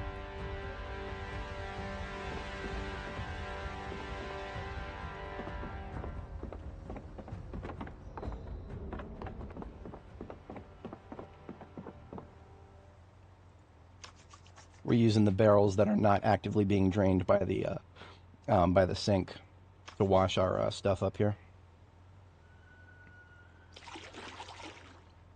We don't need to worry about the whole outfit, just our weapons and body. We'll do a load of laundry later.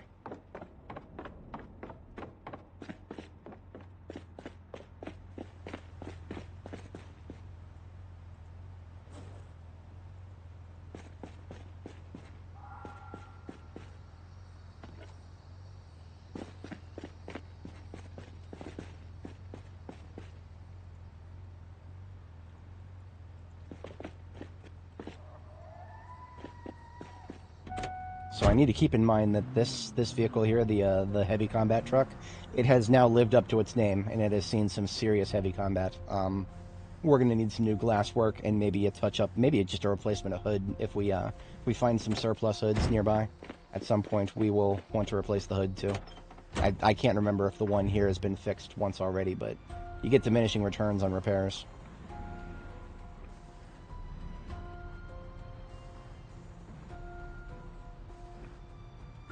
Ah, thank you. Yeah, that was definitely some work right there. That was definitely some work. I am proud of my accomplishments so far. Now let's just not make sure we don't mess it up. That's the next step.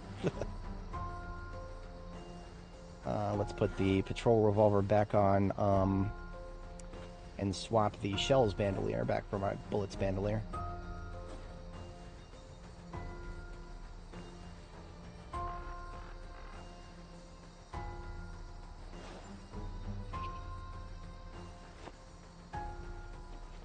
bullet spandelier gets this lovely 357 here.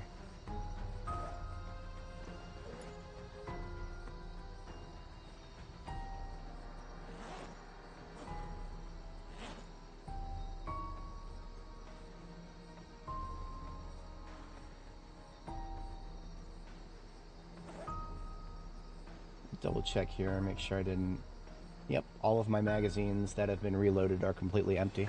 I erred on the side of shoot until it clicks, as opposed to I'll reload if it's a bullet early. Nothing wrong with that. So we do still have one remote pipe bomb left, but the fact that we're only down to one, that's not a good thing. I would like to not be down to only one. We also just got tired. That's a consequence of just sustaining ourselves on coffee. I don't want to be tired yet, so I drank the coffee I made earlier. That actually probably will get our sleep schedule back on track. I think we're going to be good on sleep for now. As long as we go back to bed on time. The only thing I need to think about now is getting myself some delicious, nutritious food.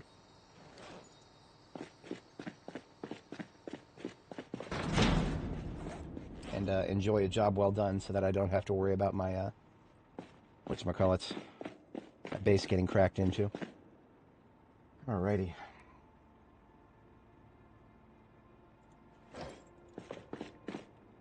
You know what? I think our girl has done so well, we're going to bake a cake for her. I think we have some, I thought we had some cake mix. Oh, we have pie dough. That's what we have. Do I have a pan? I don't have a pan. That's cursed. Where's the nearest residential? The nearest residential is right across the street where there's 500,000 zombie corpses. But you know what? We cleared it. We cleared it, so it's actually perfectly okay to run on over here and ask our neighbors for a baking pan, as it were.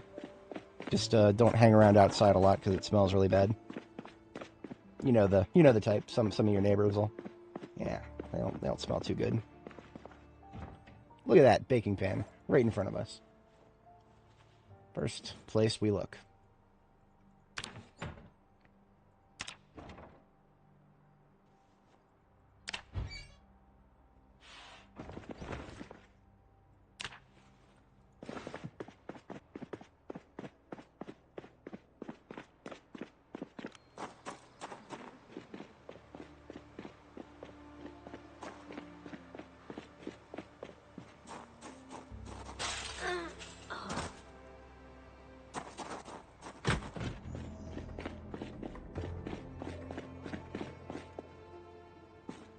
Prepare pie. So we take the pie dough that's already prepared, we put it in the baking pan, using the rolling pin to flatten it out.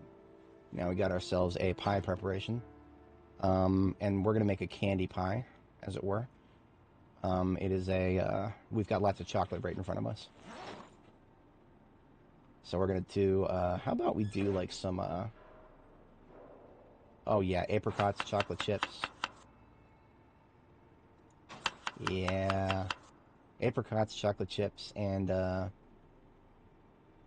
Roy's peanut butter pucks. Hell yeah. We'll get the peanut butter in there to bind the apricots together.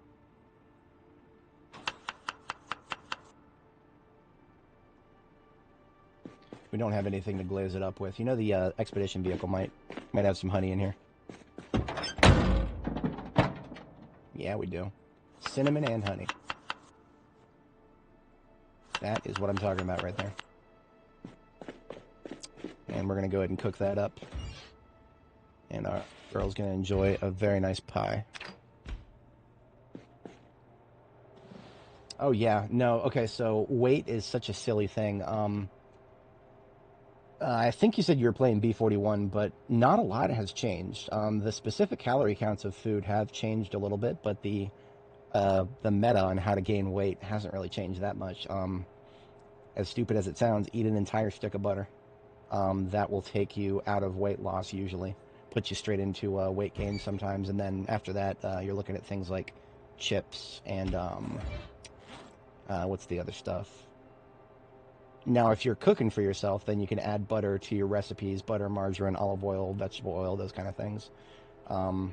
But yeah, you go to your it's the weight system in this game is so poorly explained.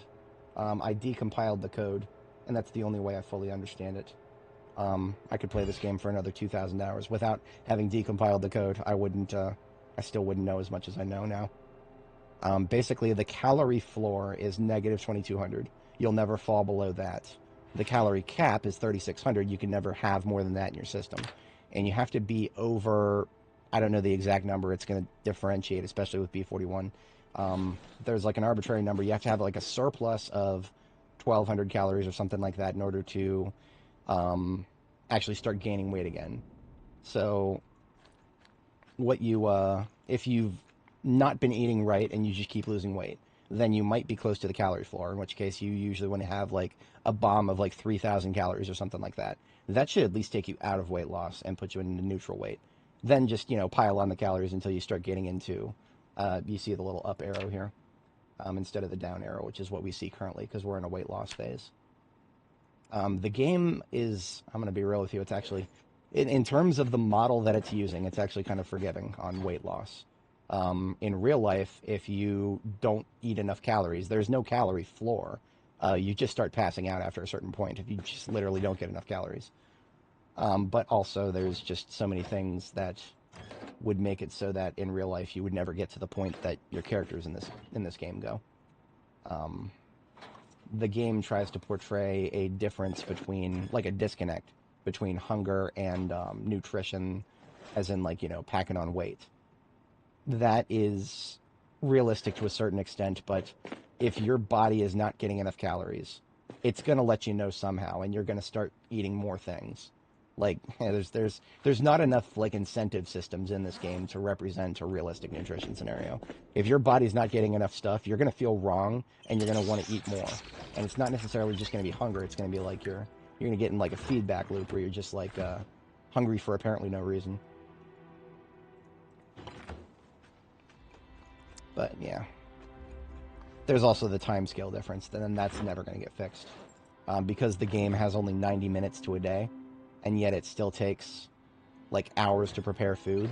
Not a lot of people are going to sacrifice the action economy that they have, the number of things they can do in a day. Not a lot of people are going to spend enough time a day meal prepping for themselves. And that's a problem. I don't know if it's ever going to be solved in this game. That's going to take a lot of work for the devs to solve. It's not like everybody, playing multiplayer games, not everybody's going to have somebody who wants to be the cook. And even if they do, it's not like the cook can see exactly what your calorie count is. They don't know when to give you calorie bombs and when not to. So everybody's kind of know that about themselves.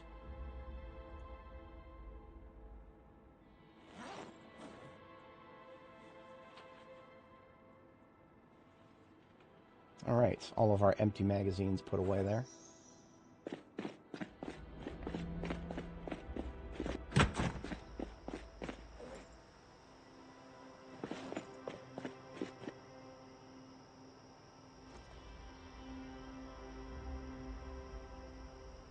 We have a home for these filters, the empty filters. That is the golf bag right here. Well, actually, okay, so these are recharge filters that are empty. I don't think there's anything you can do with these. Oh, you can. Okay. I actually didn't think that you could recharge filters that have already been recharged. I thought that was a one-time thing. Like, once they were recharged, you couldn't even recharge them again. Good to know. Okay. So we can just keep using the same filters. You got to keep recharging them.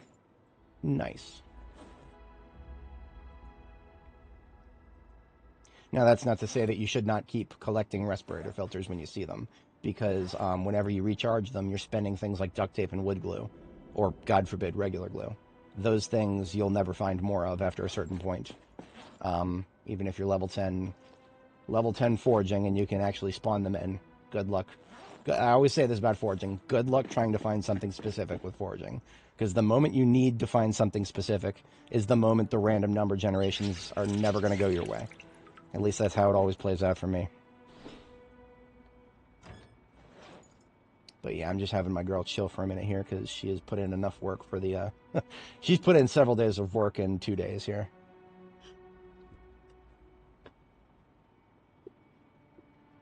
reload my water magazine here.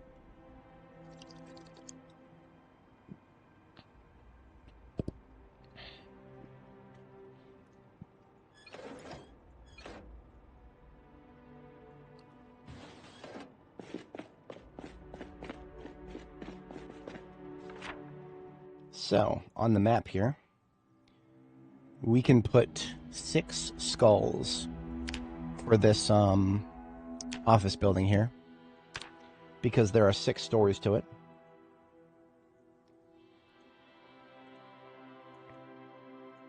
And we can cross out 2 of the skulls, because we have at least more or less wiped out 2 floors of the building. The first 2 floors are the only ones that have spawned in so far.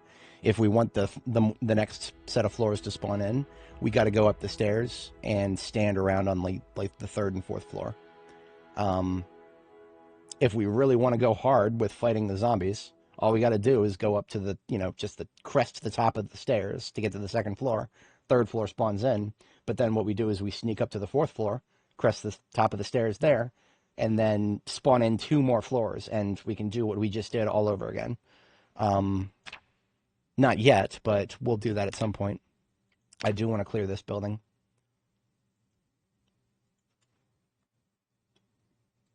So that we can do that. Now, these arrows up here are going to have to stay red for a while, until I can reasonably assure that I've cleared all the buildings.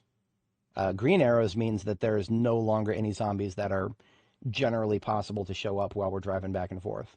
One-off stragglers not included. So we have this whole area from Jericho all the way up to the hospital, and then all the way up from Grady to Boone here, where we're currently located. Generally, most of this is green. But this, I suppose, if we had a yellow, if there was a yellow color that we could draw on the map with, these arrows would be yellow right now, because some of the buildings are clear, but not others. We don't have yellow, so we'll just have to suffice with red.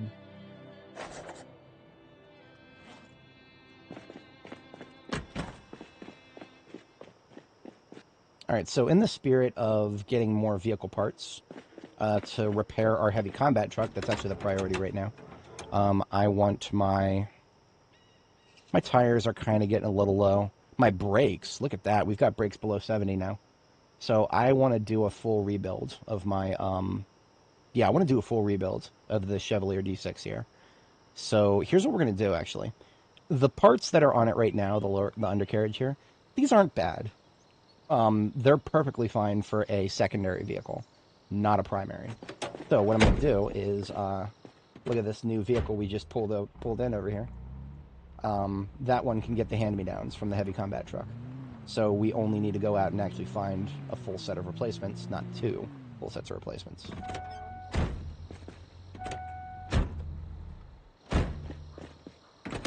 I will need my vehicle tools for this. Let's just take all this stuff out here. One of my frame packs is still out in the field. I need to remember that. It's got a couple of those office dividers still in it. I mean, we can still make good use of those office divider things. Now that we've cleared out the first 2 floors of that building that we just worked on, we just unlocked access to a whole bunch more of those. And I'm totally here for that. Now that we got the tools, let's get started with the reassembly here.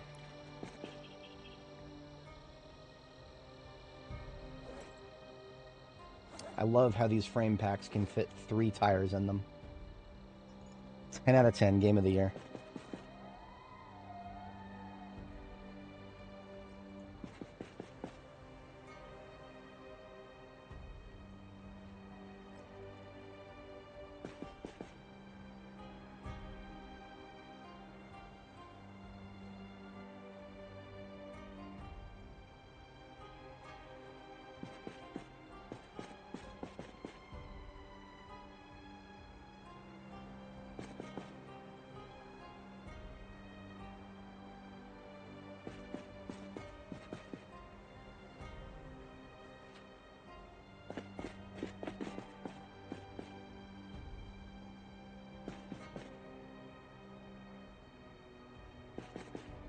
Hey, Alt, how's it going? We are doing pretty well.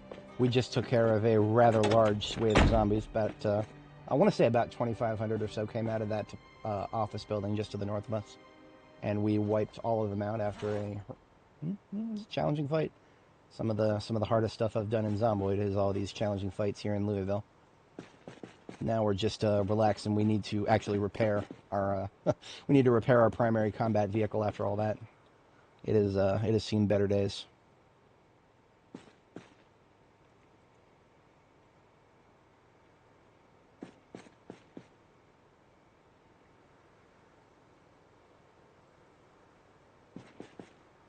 I should probably move the dumpster a little closer to where I'm doing these vehicle jobs. That's alright, we'll just take the garbage up there 2 at a time.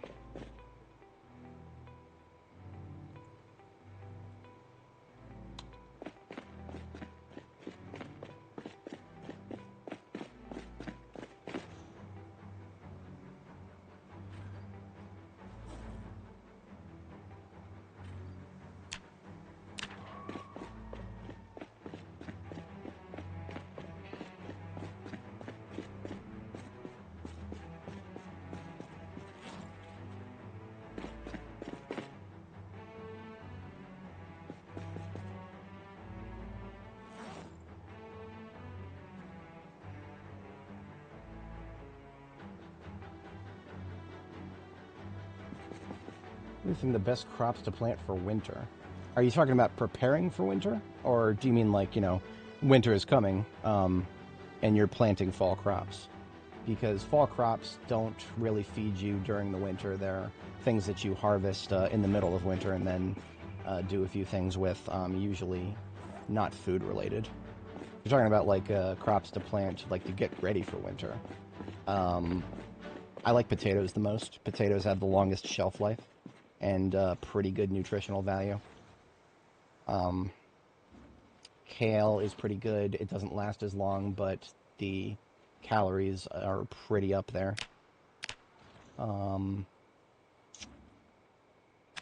Yeah, kale and potatoes are probably your 2 best crops in B42 right now overall. Now the planting season for both of those, kale, you can plant like pretty late. We actually just harvested some kale, and it's already November, and we're still getting some kale. So kale is actually, it goes pretty deep into fall before it starts dying off. But the potatoes, you kind of got to plant them early in the year. I don't know if it's possible in standard start date of the game when you start in the middle of summer. I don't think it's possible to cultivate kale.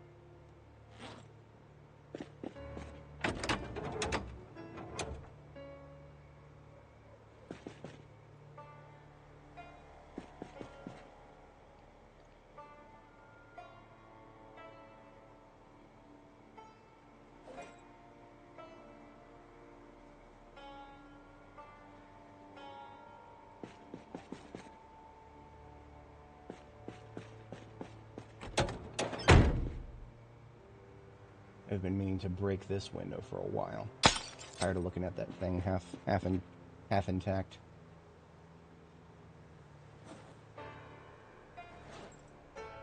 I'm gonna go ahead and repair the doors. That's fine. Well, yeah, I'm gonna repair the doors because then I don't have to get too many donor parts.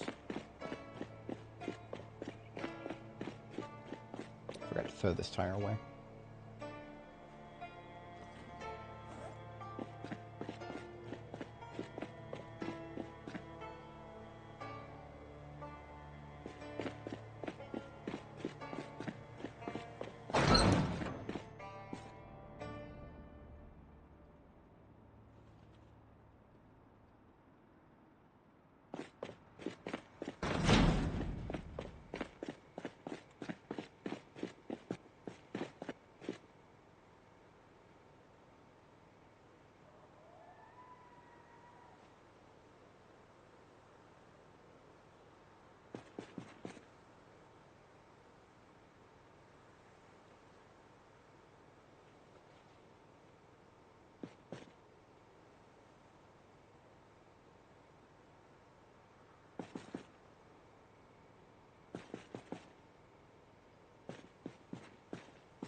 Never get tired of the beeping.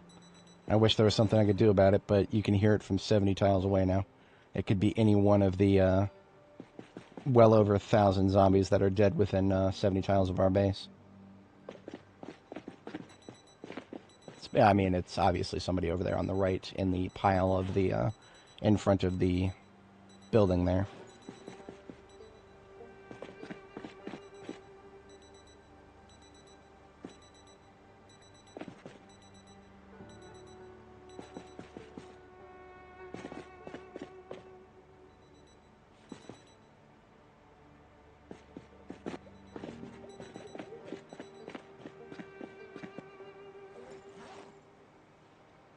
Tire pump. Race car, the only vehicle that can tow another car.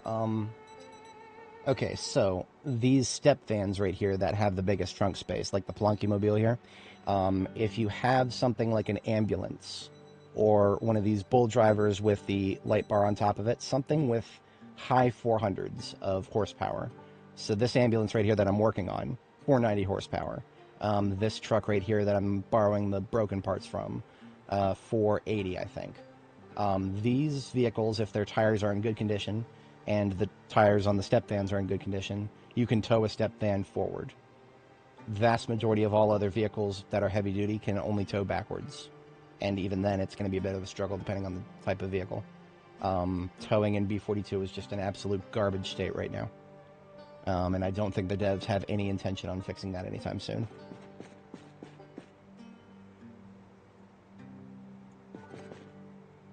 They just, when B42 first came out, they just said, they turned to the barber and said, fuck my shit up, fam. And the, whatchamacallit, towing just got fucked up, and it never got unfucked.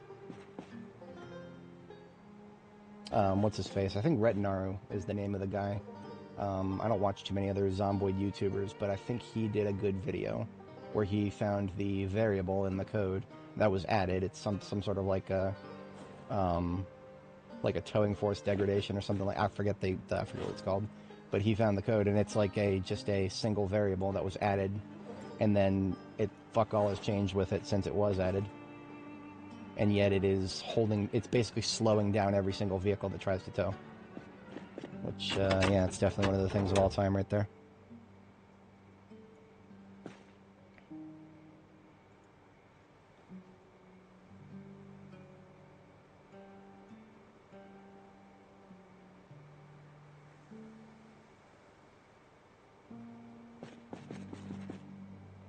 Alright, all the damaged parts have been removed from the combat truck.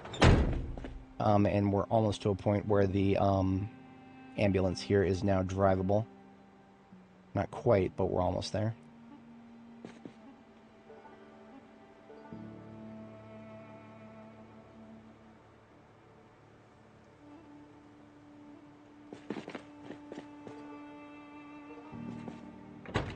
Basically just needs a battery. And then a seat.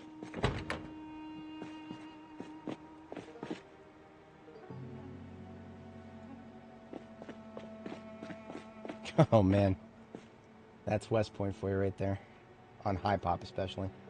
I mean, even we had one of those. We had a just on regular settings, we had a car alarm in West Point, and that kept us out for a good chunk. Not a full day, but a good chunk.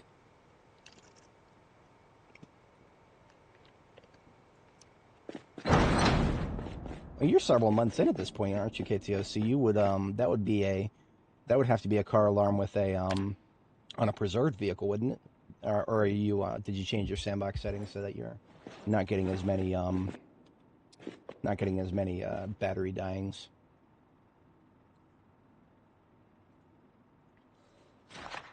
We had a nightmare just now, so I'm reading a book to get rid of the stress, and then it's gonna be a minute before we can go back to bed. I'm just gonna fast forward a little bit here.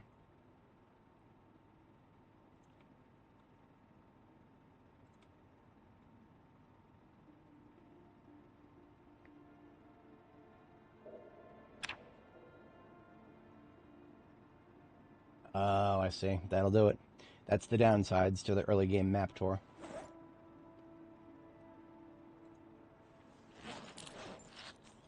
Alright, last of our hero pie is completed. So we can put away the baking pan, and then we'll take out another salad that we made earlier. I'm going to take these salads out one at a time because they're probably a little on the older side at this point.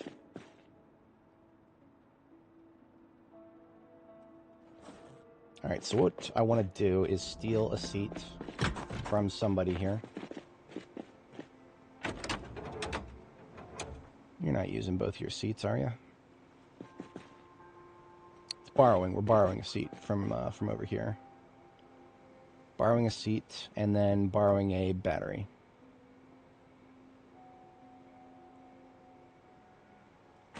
So I have an IOU on that truck over there for a battery and a seat. Otherwise, the ambulance will now be functional. Because it's got a driver's seat. Gas tank was already in it. It just needed a battery. Now it just needs some gas. One of my step vans needed to get filled up. I believe it was shotgun carrier. Yeah, shotgun carrier's only got a half tank, so we'll siphon from it and make a point to fill up the shotgun carrier at some point near future.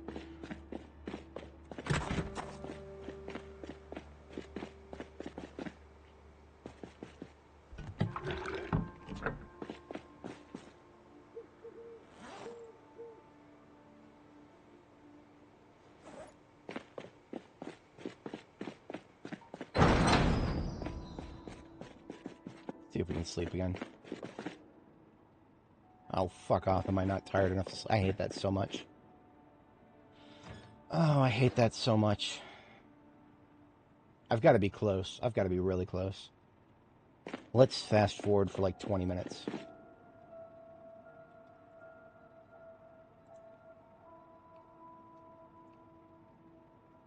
I fucking hate living with this trait. Only when there's nightmares. If I don't have nightmares, then Restless Sleeper with Wakeful is just, it's great. It's just an alternative lifestyle. The moment you have nightmares and suddenly you can't sleep on time, everything gets fucked up. And that is what it is, whatever. We're just going to brew another coffee. Brew coffee, let us be done with it. We have been saving our coffee for Louisville, so might as well.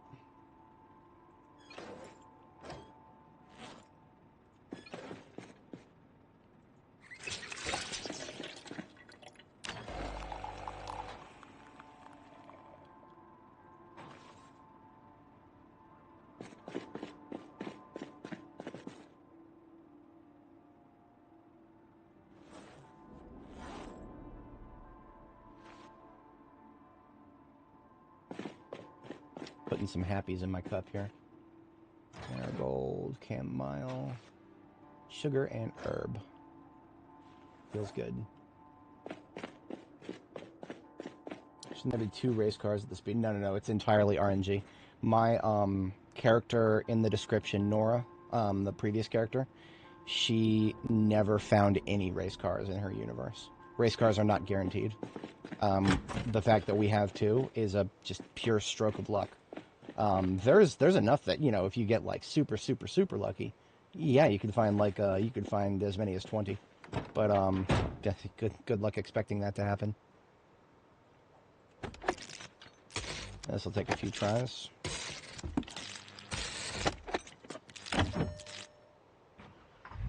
Alright, so this ambulance is now functional enough to go out and get the remaining parts. And while we're out getting parts, we'll also get more parts so that we can rebuild the other vehicle too. Start by scrapping the engine from this thing and getting it out of here.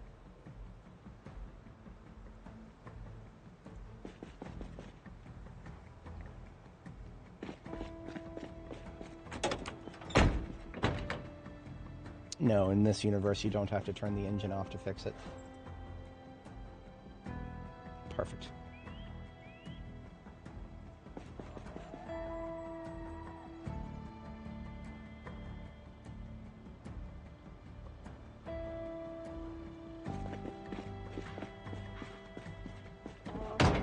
Car spawns on high and you only got 1. That's whack.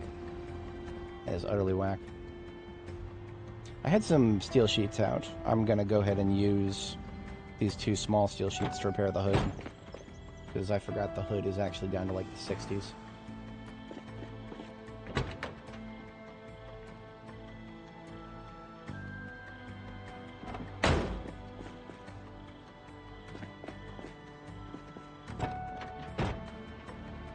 Alright, where's my nearest heavy duties at? Where my duties at? Let's get this thing out of the way so it's not blocking us up if we want to drive across the parking lot here.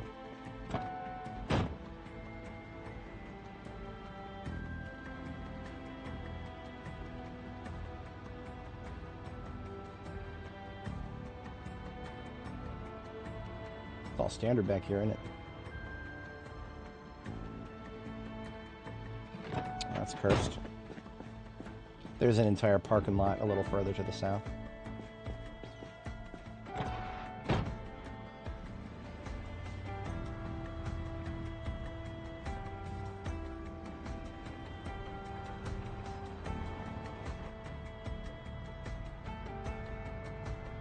It's the train station here.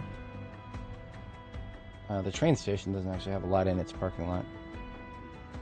What do we got over here? This is D6.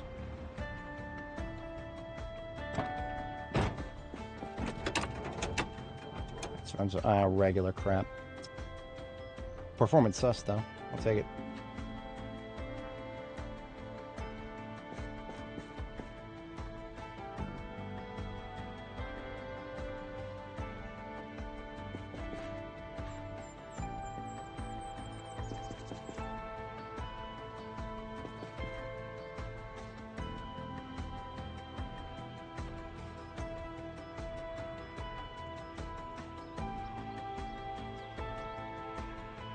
Sounds like there's somebody inside Jay's Chicken here.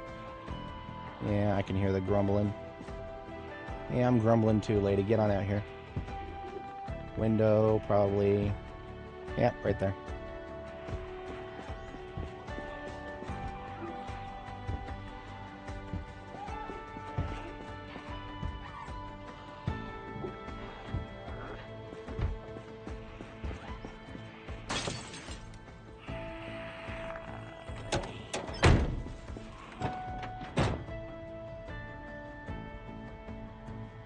Deal with you in just a minute, sweetheart. Still putting stuff away.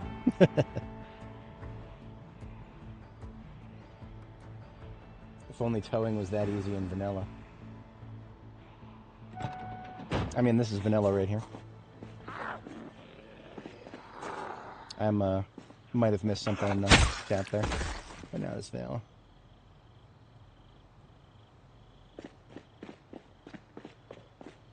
It should be much easier than it is.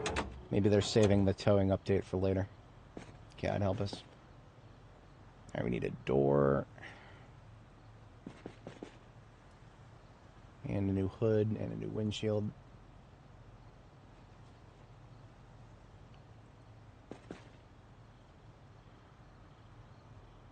The muffler is regular, so I don't really care about that.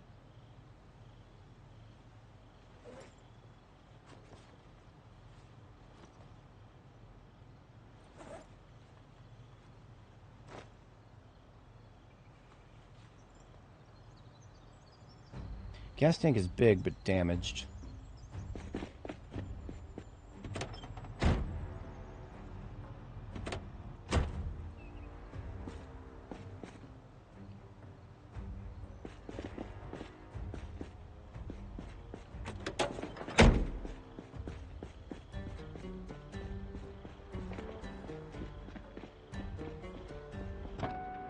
It's coming. It's coming. We're gonna need a hook and chain soon. It's coming.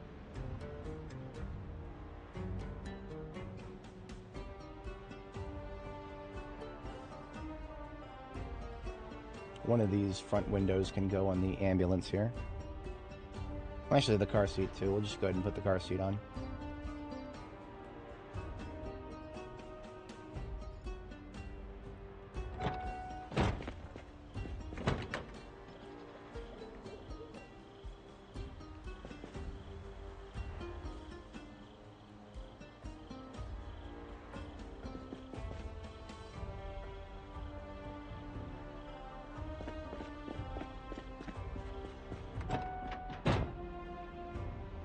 Yeah, honestly, just being able to jumpstart a vehicle and then just leave it running with a liter of gas in it, that should be that. And then I could just set it and forget it.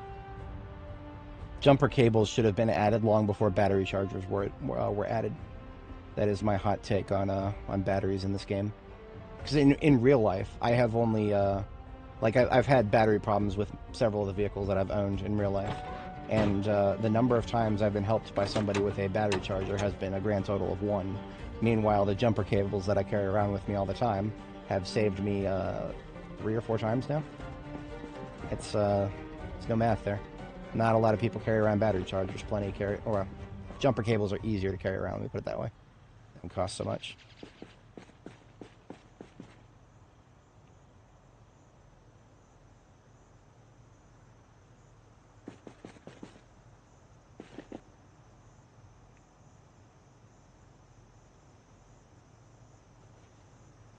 The sus is performance, but I'm not really worried about sus now. I just need brakes. Ideally not regular, because, I mean, why would I settle for regular? This is my heavy combat vehicle. We're going to have the best of the best, or we're not going to bother. We've got entire parking lots full of vehicles to work with here.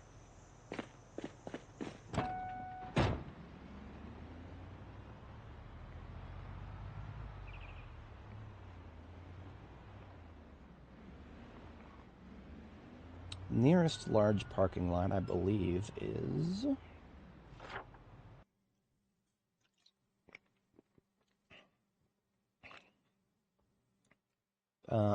taking a right and then a left, Wellington Heights, up there.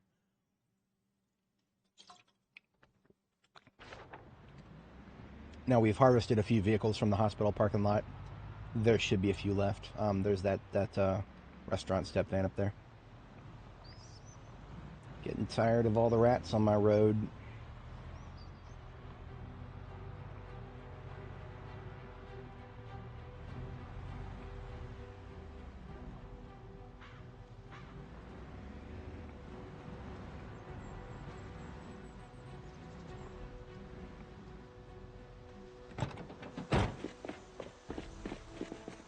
Rear windshield and rear door. Oh, wow. Oh, wow. This is full of perfect parts.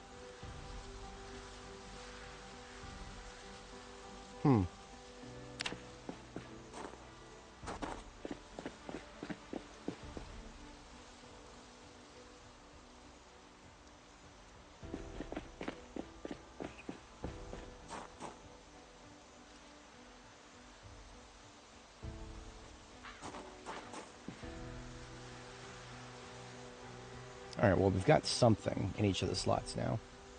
Let me, I mean, honestly, Southern Hospitality, engine quality 66, and all of the parts are just that good.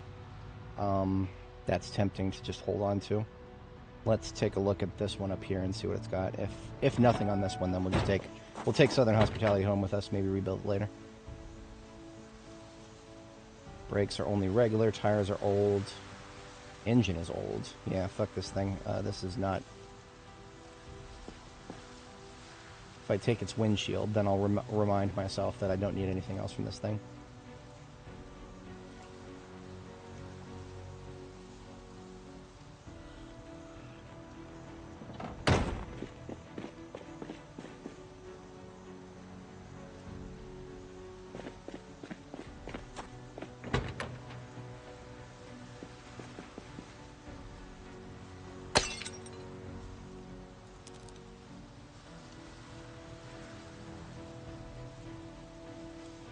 I remember I have looted this place, or this vehicle, rather.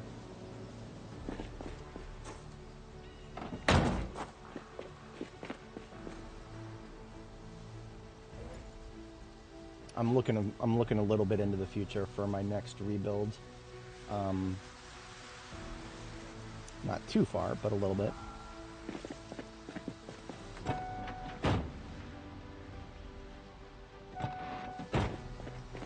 Just a quick peek. 1 performance brake. You know that? We're going to grab that real quick. Because brakes are something that we are definitely using up more.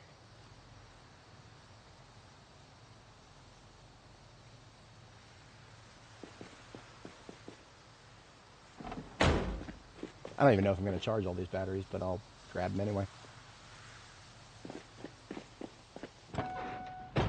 Now this one over here, that's just a husk. I know for a fact I've already ripped everything off of it.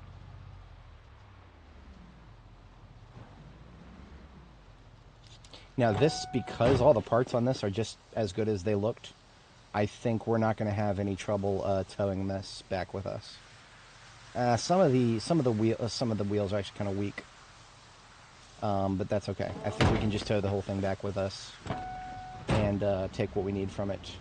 Or if we don't need that much, we can hold on to it, use it for loot later.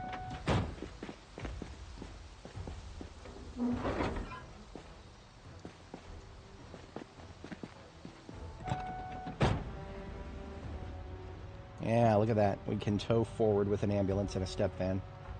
Remember, step vans, for some reason, are like one of the only vehicles that can be towed forward by particularly strong engines that are not race cars. And even then, we will struggle a little bit to get to third gear. It'll work. We'll eventually get to third, and then we can go faster than 30. But otherwise, the general rule of thumb for towing is if you cannot make it past 30 miles an hour while towing forward, just stop what you're doing and tow in reverse. It's faster. It's only because we're still very gradually creeping over 30 right now that I know for a fact we'll eventually get to enough RPM for third gear, and then once it kicks into third gear, we can actually go a little bit faster. There it is, third gear.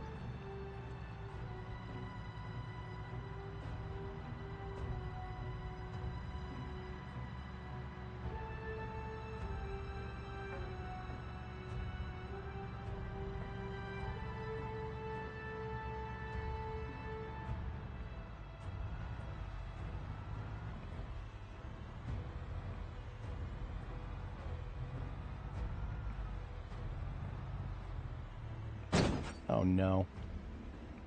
Okay, we're good. That could have been a trunk hit.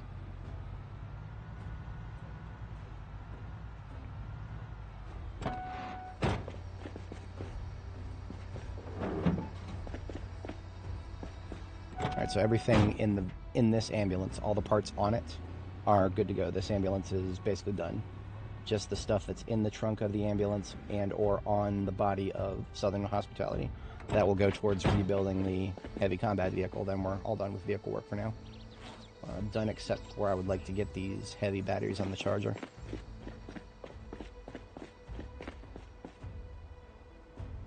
I don't think we have a charger deployed here. We have two chargers in our vehicles here. I'll take the one out of the expedition vehicle. I'm going to put it in the bathroom. I finally found a use for the closed door here. If the door is closed, then I can't hear the stupid noise it makes. Right? Hopefully.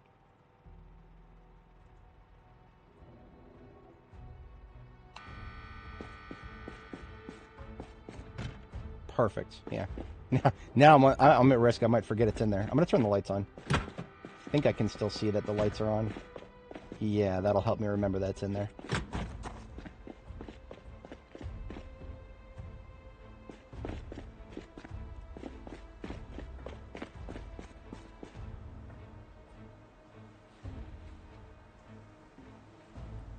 So we have the correct number of brakes, all perfect performance brakes.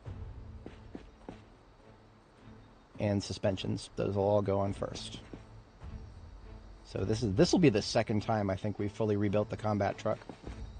The parts degrade a couple dozen %, and we want to get them all back up to 100. Because this is our best in the fleet by far. Not necessarily in terms of like towing force, but the best in terms of like, what's it called?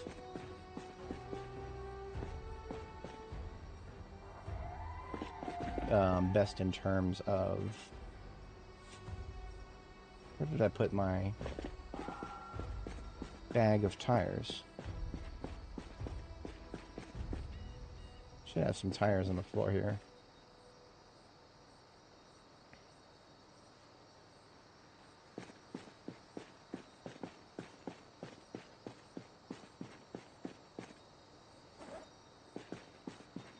Am I an idiot? I thought I had tires. Huh. I might be an idiot. Okay. Yeah, no, I don't have tires. In that case, well, we have one tire.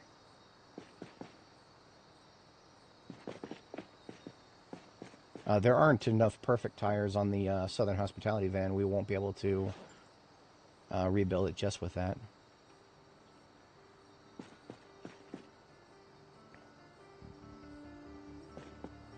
So we might not quite be done yet.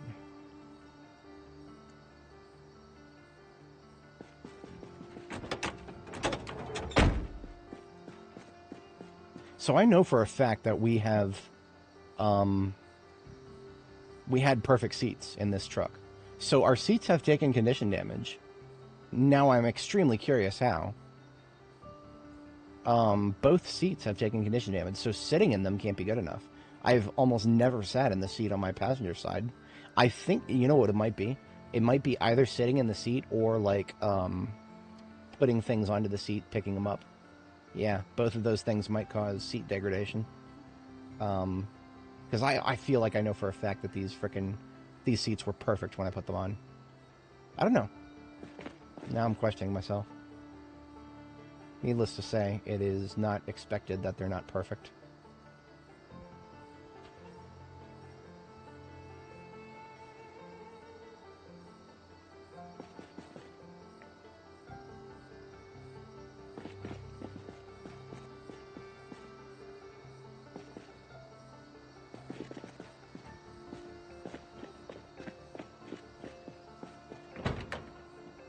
Yeah, see, the tires on Southern Hospitality were actually the weak point.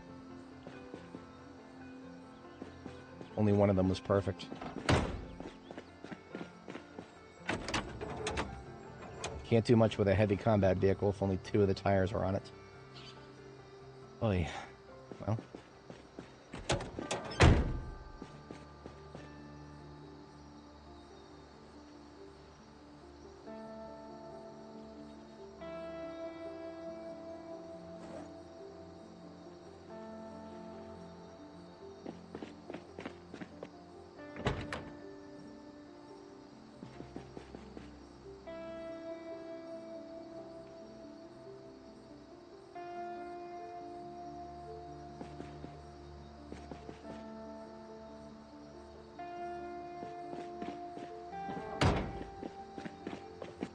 You know what would be really neat is if these ammo step vans that I like to carry around all my ammo in, if taking off like the doors and windows made them easier to tow.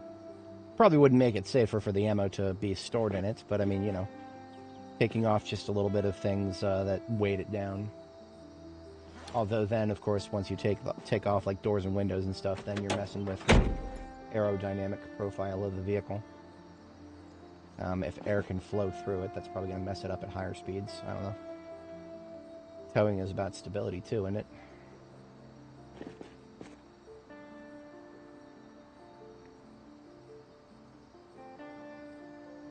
Okay, so our bill of materials still includes 2 perfect performance tires for heavy duty. And that's okay. We want all perfect stuff for our heavy combat vehicles.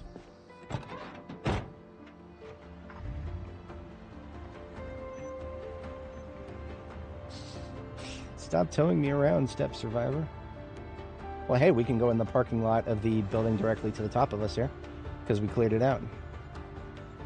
Or at least we cleared it out good enough that stragglers are no threat. Still got my sword on my belt. If anyone wants to straggle on out of here, bring it. Hey, look, perfect performance tires, 3 of them. It's literally just what I needed.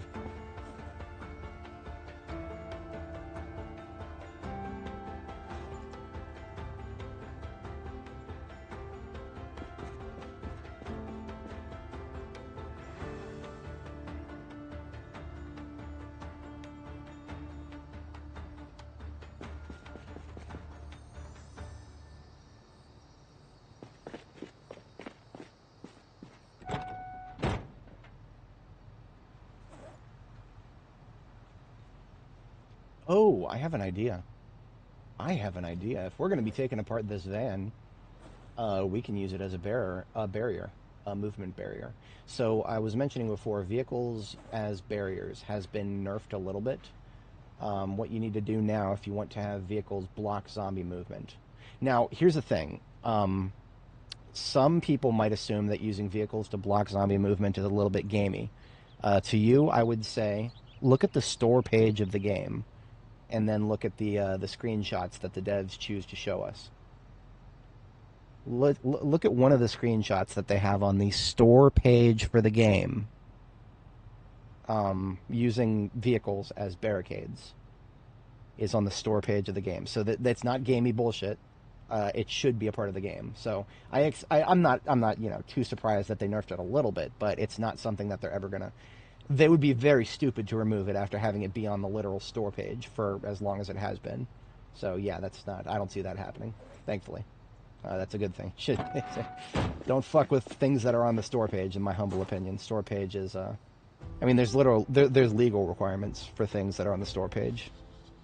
I don't think screenshots are among the legal requirements, but as a general rule of thumb, if you're a game dev, you don't want to fuck with what's on the store page. You want that to be carefully curated and lawyer approved.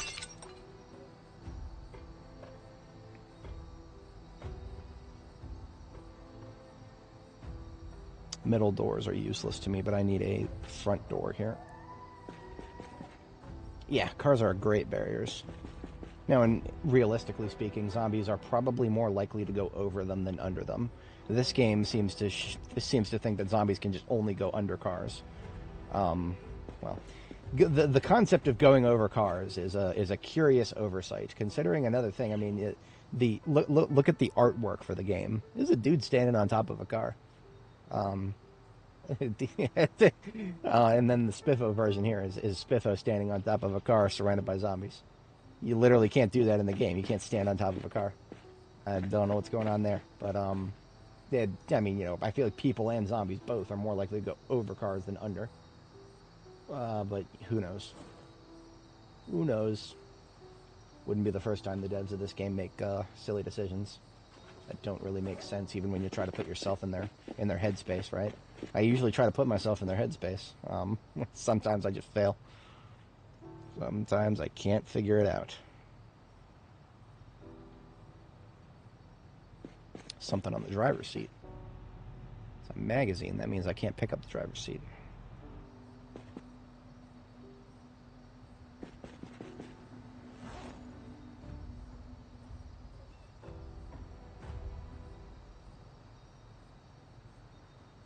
Okay, so now I put the seats away. That's everything that I want from this vehicle. Now, what I'm going to do, the last thing I'm going to do, I don't even know if this helps, but I'm going to take the windshields, all of the windshields, even if I'm not going to use them. I'm going to take them all off so that this thing is just a husk with no doors or windows or anything on it. Then we're going to use it as a barricade. And I think if there's fewer things to hit, you're less likely to accidentally shoot it with your... You're a little less likely to shoot it with your guns if you're targeting in that direction. But these things I do not know for sure.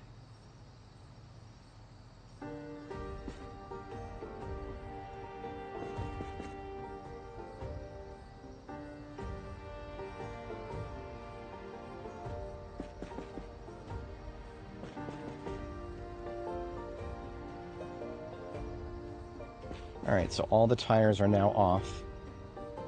The remaining parts on the vehicle are either damaged or of no use. I'm going to take the gas tank out and leave it.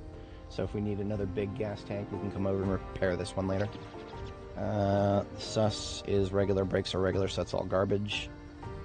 Battery is regular, that's garbage. I'll go ahead and yank the muffler and leave it. Because remember, anything that we leave on it is probably going to get damaged by gunfire at some point, so it's worth it to just yank everything off of it and leave it behind. Alright, everything has been yanked. Now what we do, dump it into my vehicular device, and we've got this tiny little corridor here, and I mean tiny, it is a very tiny corridor, but we can still shove a wheelless vehicle down that corridor, and I mean shove in the literal sense. observe.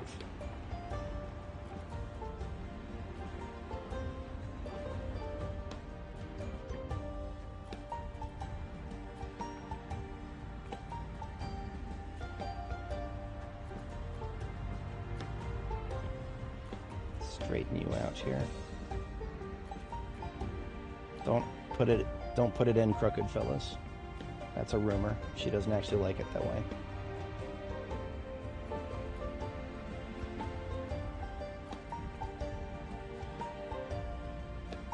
Unless maybe she's really freaky. Come on now. Damn it. It's the green car is messing me up here. I'm gonna blame the green car. There we go. I almost got this. Nudge it a little this way, and that would be a...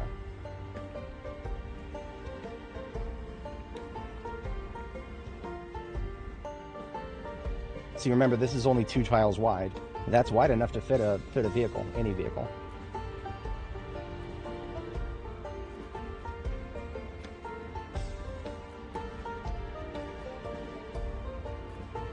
Alright, so we've got it in, but it's crooked, and that's no good. Remember, don't put it in crooked. Just straight, smooth, glidey. Honestly, if I had just detached it and then reattached it and had the ambulance at a straighter angle, this would be easier. But we're locked in now. Now remember, this means we can't go in and out this way either. So once we push this up into place, shit, well, okay. How do I get out? I can't get out. I can't get out of the vehicle. Right, so that's yeah, that's... And we got a zombie incoming. I guess we're just gonna have to be okay with plugging up the corner here, because that's the only way I'm gonna be able to get out. Made a lot of noise here. We brought Chuck from across the street.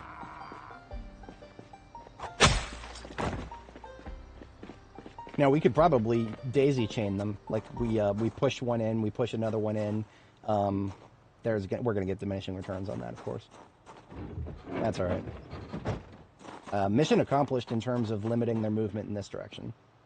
Oh, wait a minute. What am I doing? Okay, so I'm so used to my vehicles just having their passenger seat full that I just take it for granted that I can't get in and out of the passenger seat. This one's fresh. There's nothing in my passenger seat. So I can at least push it up a little further here. If I can block that window, then I'll be happy.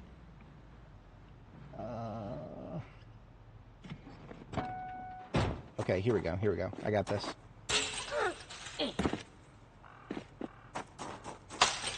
We're giving her workout. We just fed her a pie, so we've gotta... What? Oh, come on, Danny. What's going on here? Can't find a way to the trailer. Can't find a way to these nuts. Fuck it. Alright. Whatever. I guess we'll just pull it a little further back out. Yeah, this is the first time she's been exerted in a long time.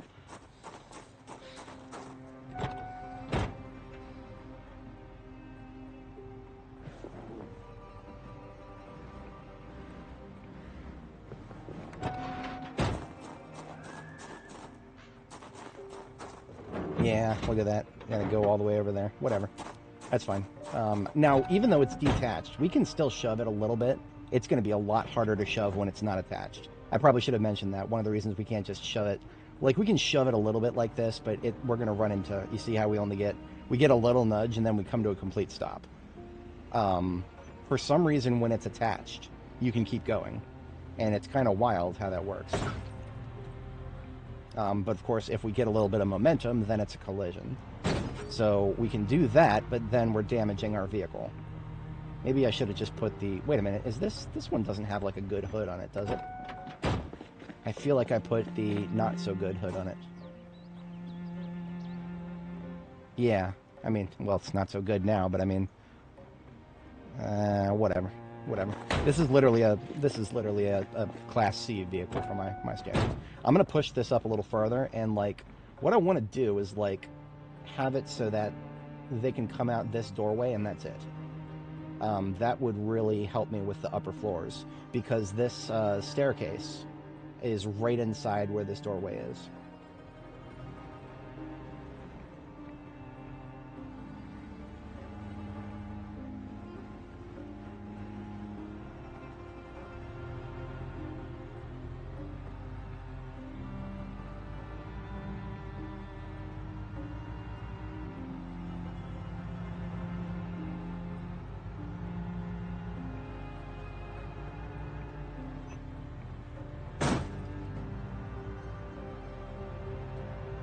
almost there.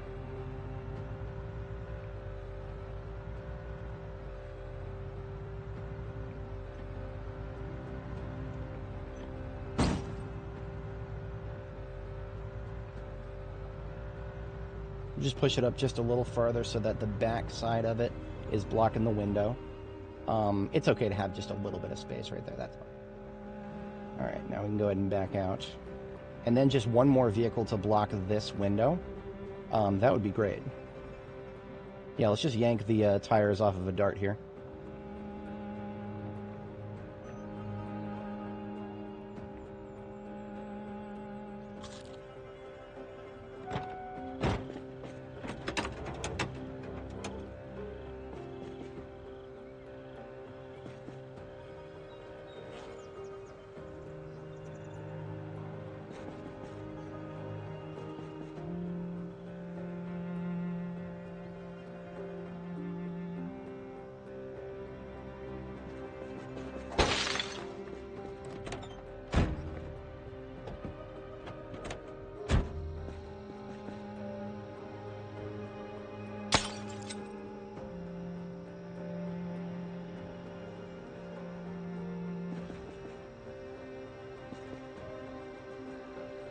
I don't think I'll even need glasswork for standards.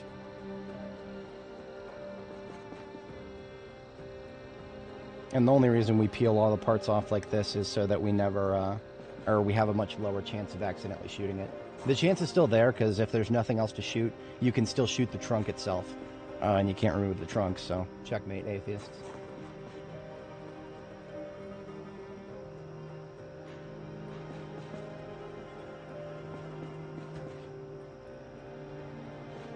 There's probably other things that you can shoot too that I'm not even fully aware of, but at least this is a classic cybersecurity concept here. We're minimizing the attack surface is what we're doing here.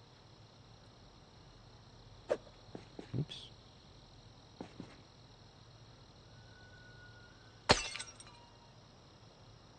All right, that is everything yanked off of it that I can yank.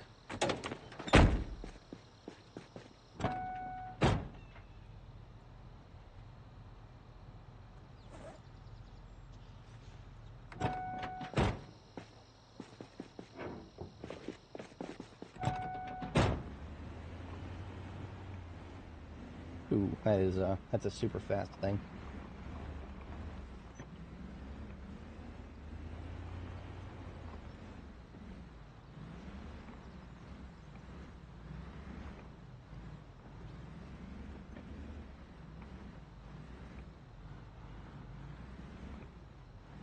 Yeah, this is much easier to position. See, I've always maintained that vehicles are generally 2 tiles wide, but this feels like it's like 1.7 tiles wide. But that's probably just feels over reals right there.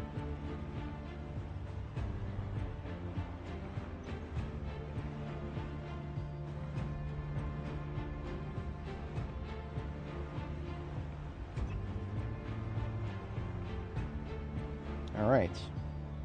What the? Okay. Shit. Look at the blue van. Look at where it is now. Damn it!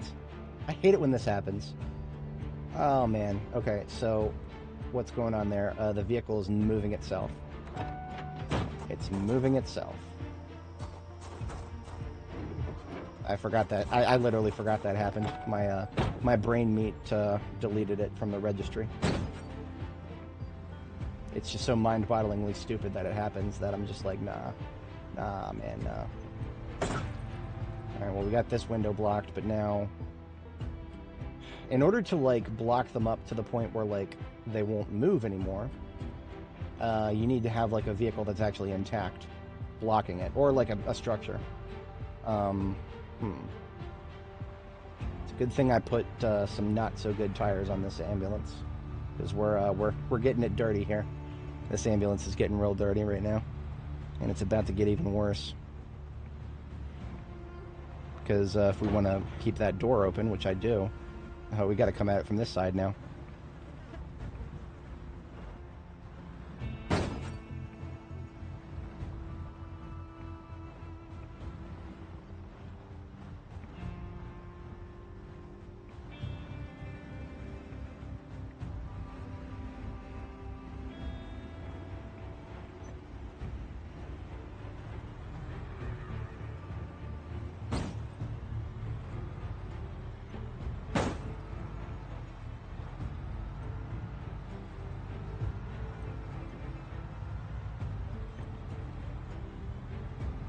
Alright,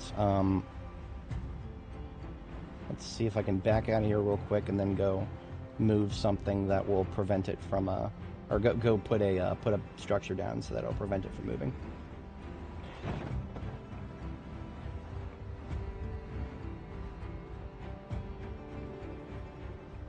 The nasty stuff we get up to in this game.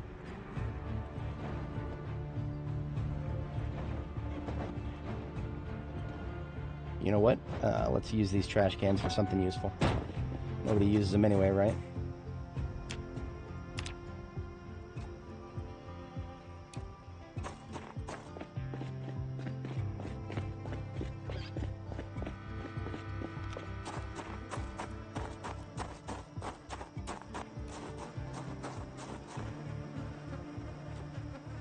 Alright, that will keep it from ever nudging itself forward anymore.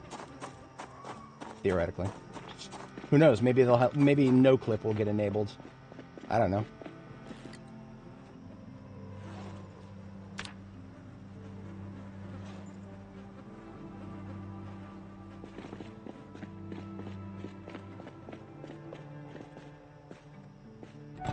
Alright.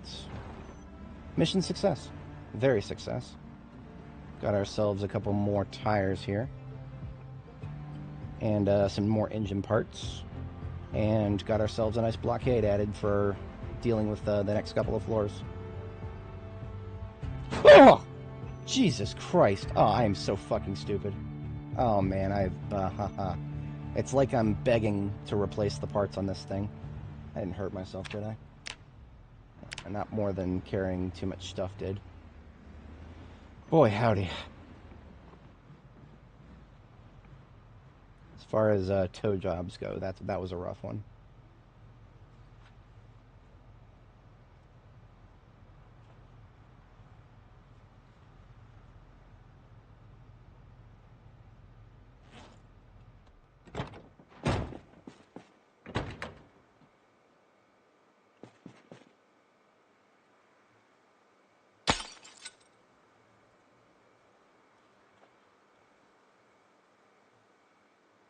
Okay, it looks fine.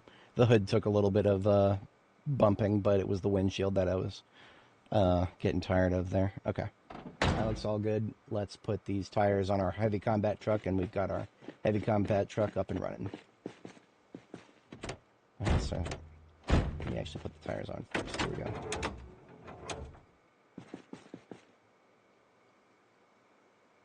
Didn't want this to take the whole day, but it was worth it. Very worth it. Pump is over here. Oh yeah, cubicle walls feel pretty good. Doesn't look like any of them took damage. Now that is something I feel like, the fact that they don't take damage, I feel like that's going to get nerfed in the future. That's relying on them to not break is probably a thing that we won't be able to do going forward. Maybe we'll still be able to use them and they'll last a few zombies, right? Like maybe a dozen or so zombies and then they'll fall over.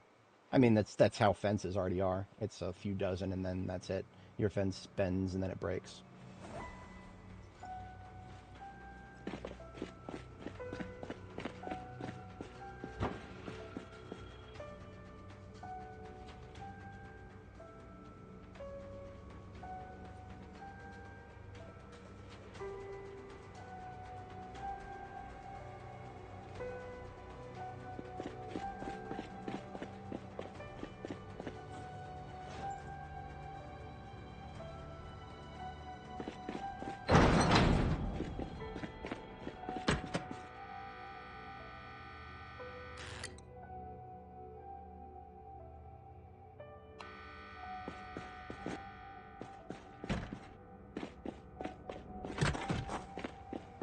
So I borrowed a seat and a battery from this bad boy. We are now putting back a seat and putting back a battery. With that, my fleet is back to almost perfect stance. What about this one? We took one tire from it, and we have one tire in our hand. This one still needs a door and a window. And of course the battery is dead, so we're pulling the battery out, putting it into the please charge me pile. The charge me harder daddy pile back here.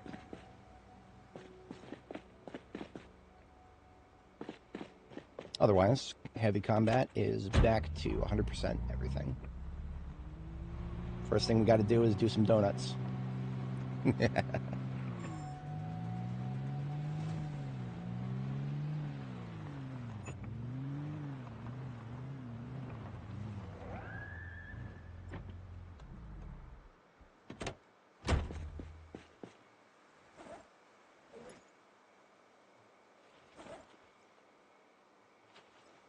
Very successful day. Alright, so let's go inside, grab a bite to eat, and we'll hit the sack soon, then we'll get some meal prep overnight, and then tomorrow I think we're, well, we'll let the weather tell us what to do. We've had a few days in a row of good weather, and that's how I just feel like, you know, Murphy's Law just keeps increasing the chances that we're going to get bad weather.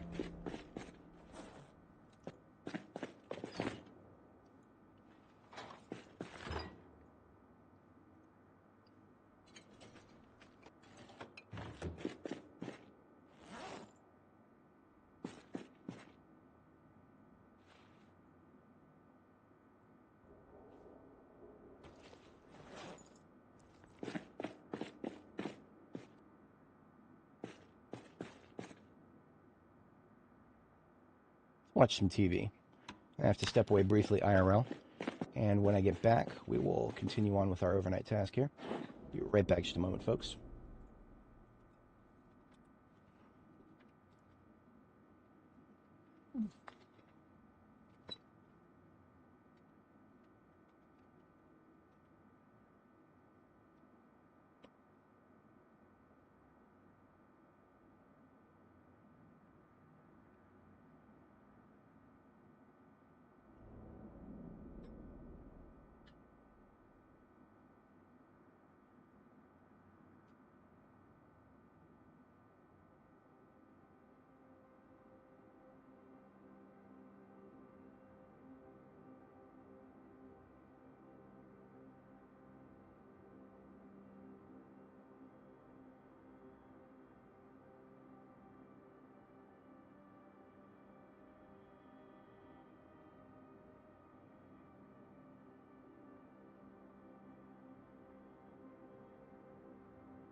I am back. I appreciate everybody sticking around.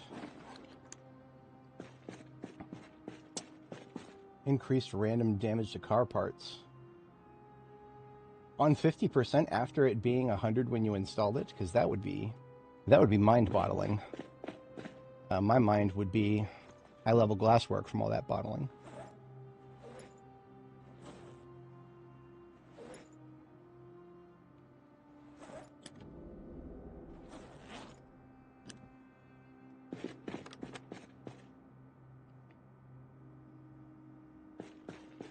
My 357. I put him on a seat, didn't I? Yes. Let's open a carton of 357 so that my revolver and my carbine can once again join the fray. One of these boxes where we just opened can go straight into my bandolier.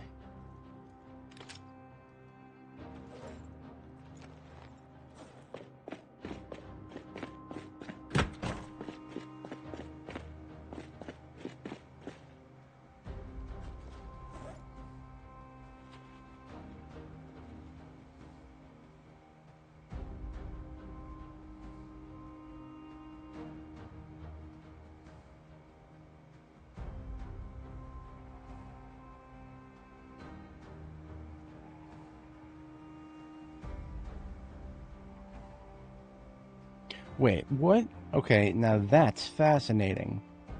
Apparently using an MSR 788 to repair an MSR 7T gets you a better return on investment. I feel like that's backwards. That absolutely has to be backwards. I'm not going to complain though. That just means next time I have to repair an MSR 7T, we'll use a 788. Yeah, absolutely. Odd though, very odd.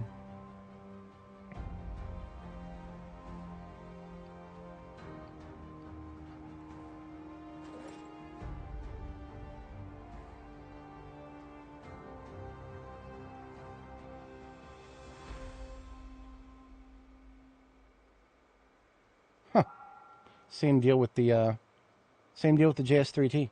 Using one of the same type apparently doesn't get you very good success. Using one of JS2000 of the other type, apparently I don't know what the game's trying to imply with that, but it doesn't sound right. That sounds completely back-asswards, but okay.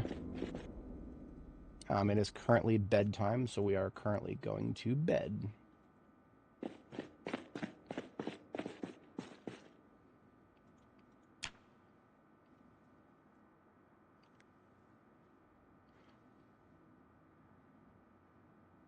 The temperature is all over the place because we didn't get cold just now when we went to sleep. We could have, but we didn't. Was that the long johns, maybe? I am not wearing the long johns right. No, I am. Yes, we are wearing long johns. So that's why. Okay, good to know.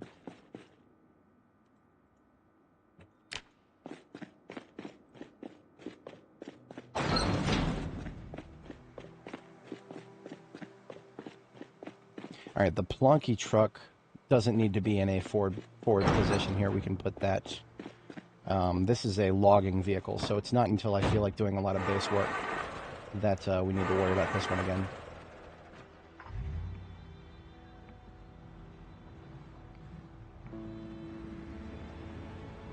It is. And it's rather cursed that we don't have more gun-related stuff in this game.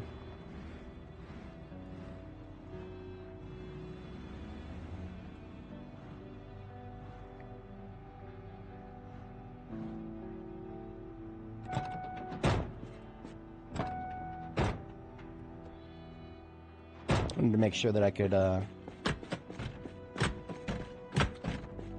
Okay, yeah, I still can. That was an absolute skill issue for a second there.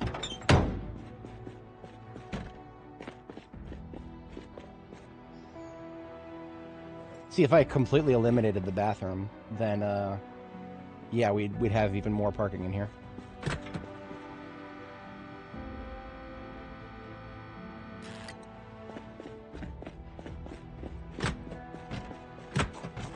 That's feeling a little weird.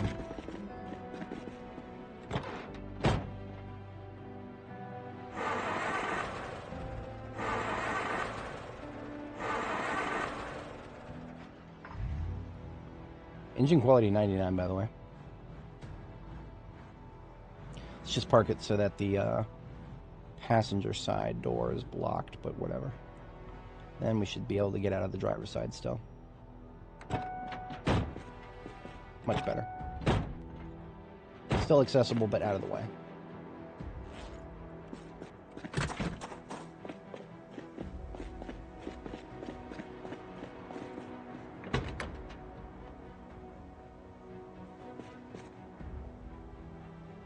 So it could use some better tires, and it doesn't have a front right door and window. Not that door and window. Do we have one over here?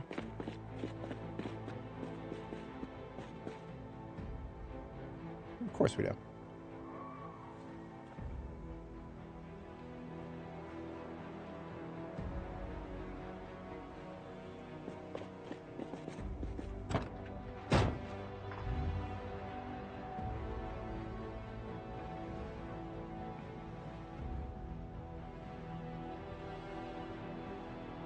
Need to take the ambulance out to get the gas tank filled.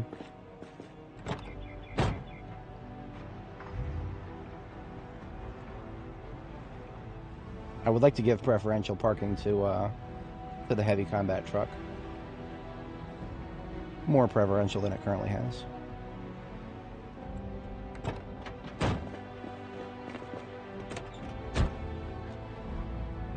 Employee of the month, as it were.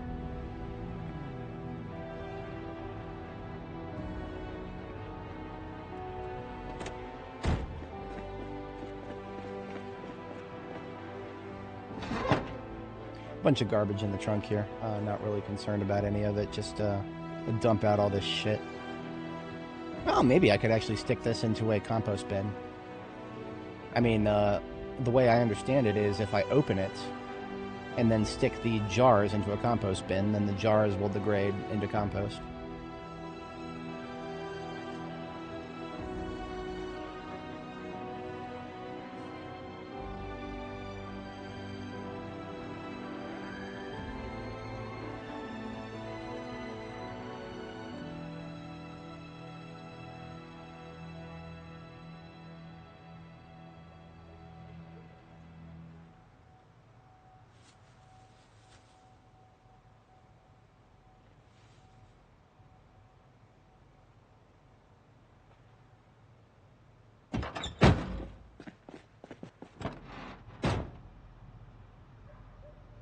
A lot of jarred food. It's a shame that all jars on the planet are rotten now. I mean,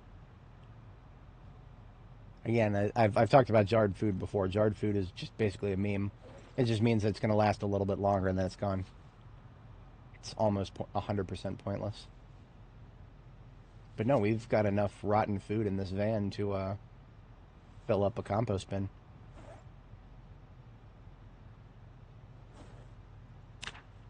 Not that we're starving for more compost at the moment, but it's the point that counts.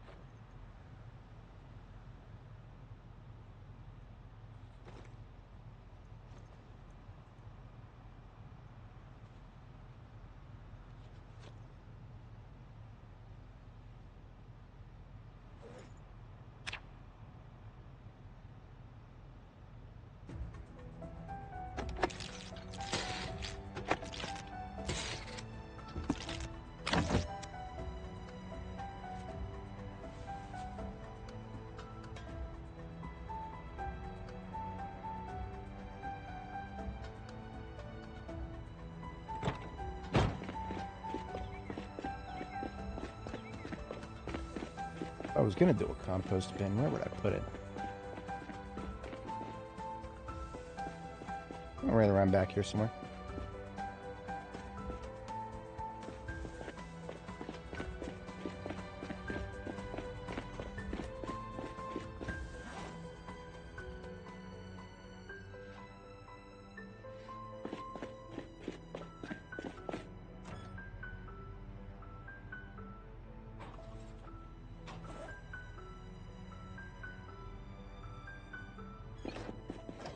The one very useful thing we found in there was veggie oil.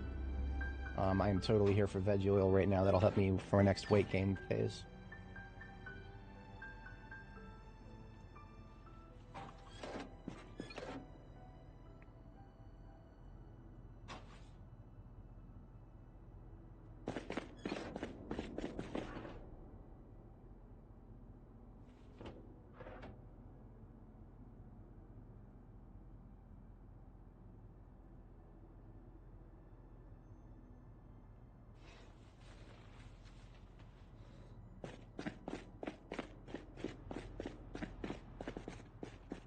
was supposed to put another battery on the charger. Oops.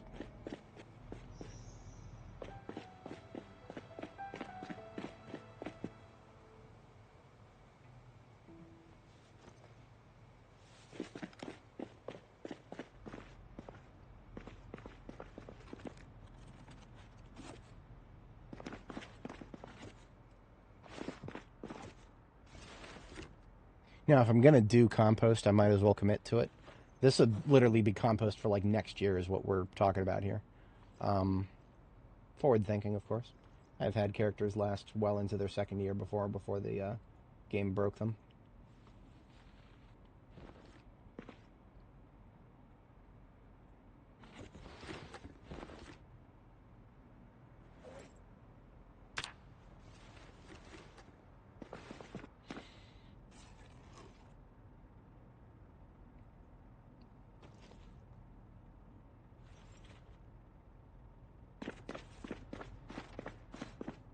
Not much in the way of perished food in here, but on the other side, there's an entire grocery store with a lot of dead plants in it.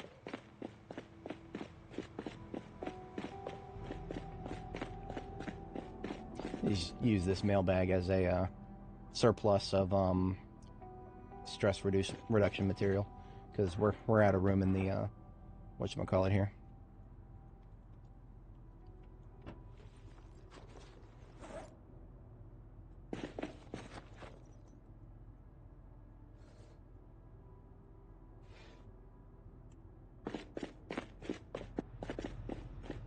I was supposed to cook food tonight, but I got busy doing dumb shit. It happens. Still got a salad left. Perhaps I can make myself a big salad here. Kale, tater. Broccoli. I can add rotten mayonnaise to my salad. The question of why strikes me. Yeah, no, we can get a 50 salad, though. That's good. Put that in my backpack. That's tomorrow's food. Redneck PC desk. Yeah, it is.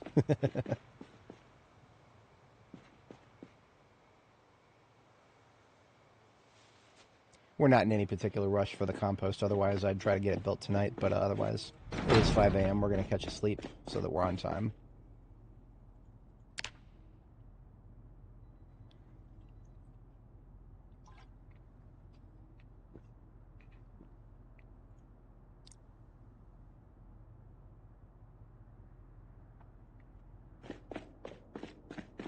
What's the weather today? A little cloudy. Looking good, though.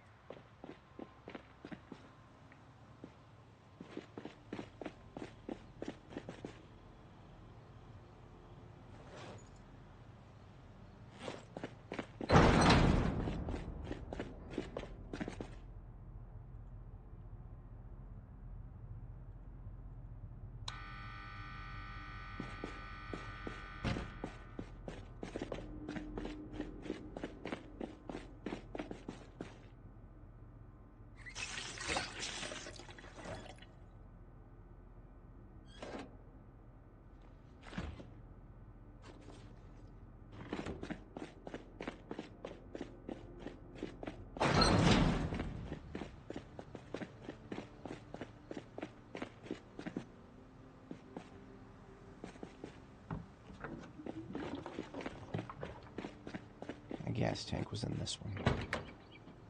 Big, but it's damaged. Let's fix it if we're gonna go fill it up. Let's just go fix it. In order to fix it, we just need to grab a steel sheet, full steel sheet. Make it a point to pick up some steel sheets while we're out, because we've got lots of metal, but of the metal we have, steel sheets are always the biggest wear item.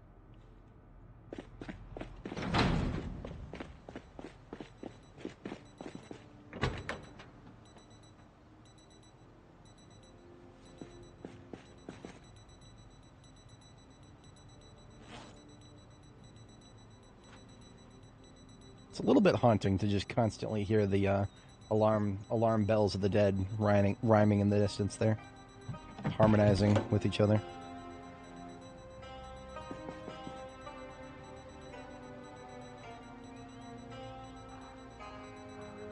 So 2 of these tires are fine. 2 of them are a little weak, and I'll want to replace them. So I'm not going to put too much effort into maintaining the tires right now.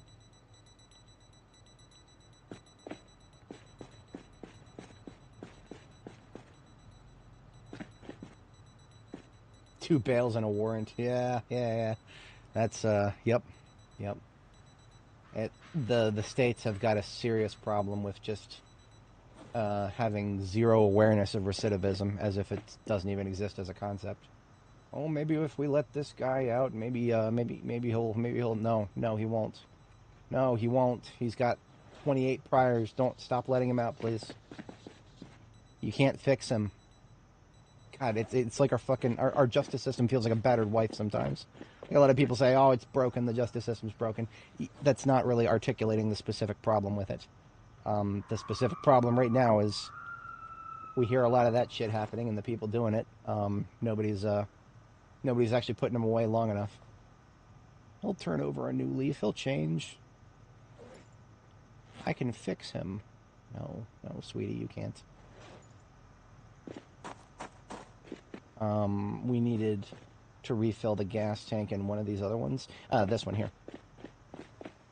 Right? Hang on. I can't tell these ambulances apart anymore. Yes, this one needed its gas tank filled too. So we're going to tow the step van with this one.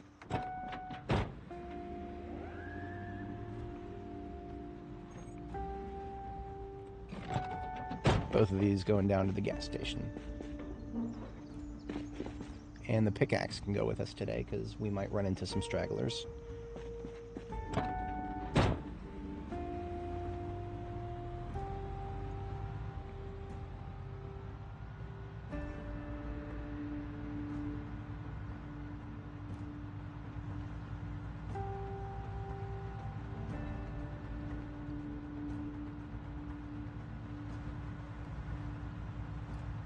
Just casually driving past the thousands upon thousands that I've wasted in the past couple of hours here.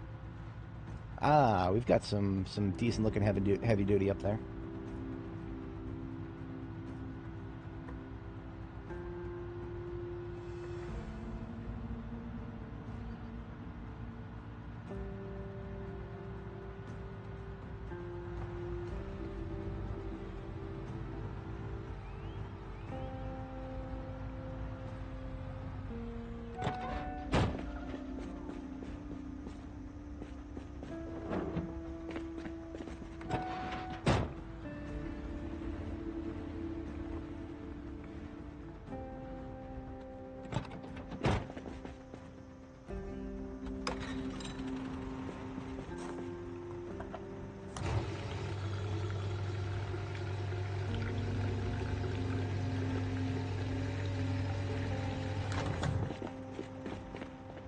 Quick perimeter check between Phil.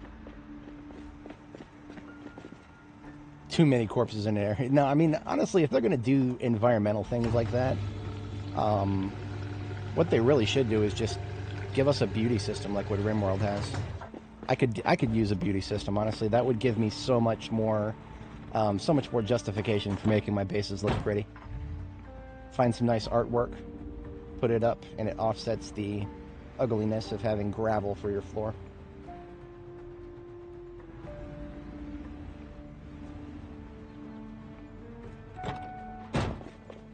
Now, like a doofus, I forgot my tools.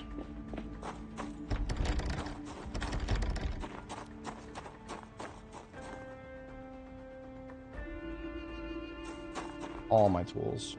So I can't even weld open this door.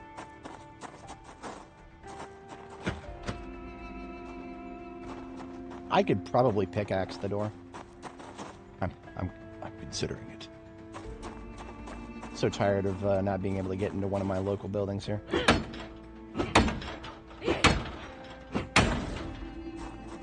That was surprisingly fast. Might have taken a few zombie hits.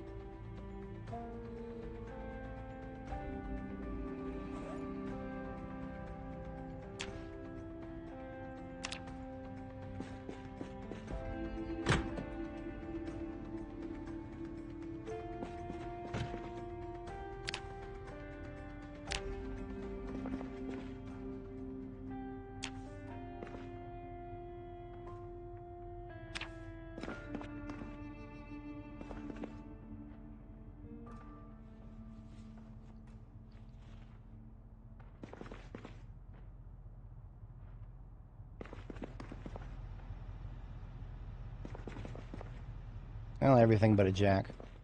Sometimes you just can't find everything you need. And that's okay. I didn't have to find everything. I just wanted to... I've been looking at this place, and it's been mean mugging me for a long time. And I have wanted to get into it. And the trigger on that has now been pulled. A couple of sponges for recharging our filters.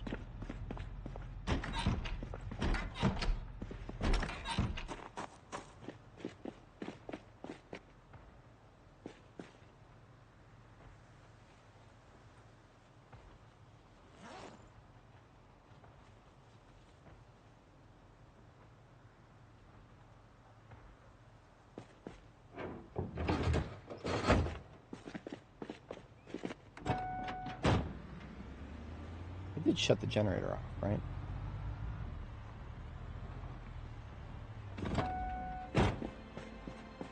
Yes, of course.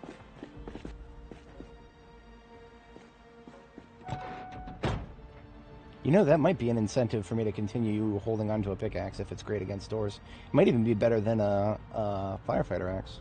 We still have the page open? I think we might. Yeah, we still have the page open. Let's just sort this by door damage.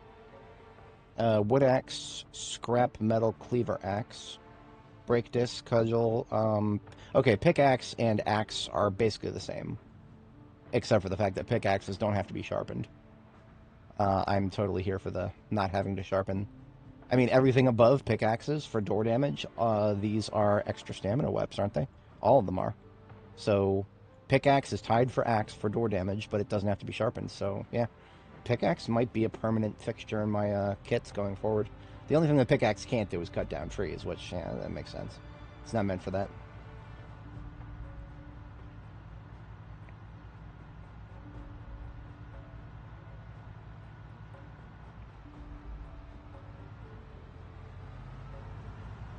Now, if we don't find a jack up here, I'm just going to leave the step van, and we'll come back for it later when we'll put some better tires on it. Yeah, plenty of performance tires in this. If we get lucky, we might find a jack somewhere. They are a somewhat common sight in vehicle trunks. Doesn't even have to be a like a super special vehicle. Ratchet.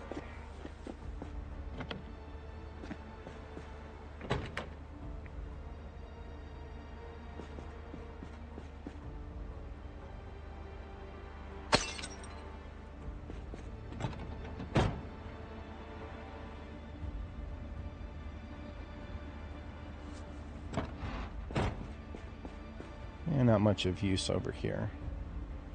Literally nothing.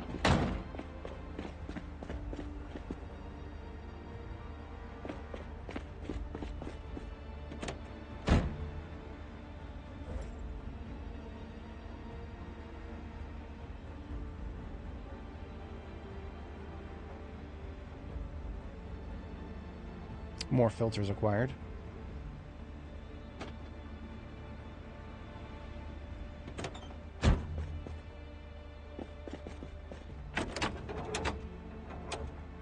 Oh, this is a preserved vehicle.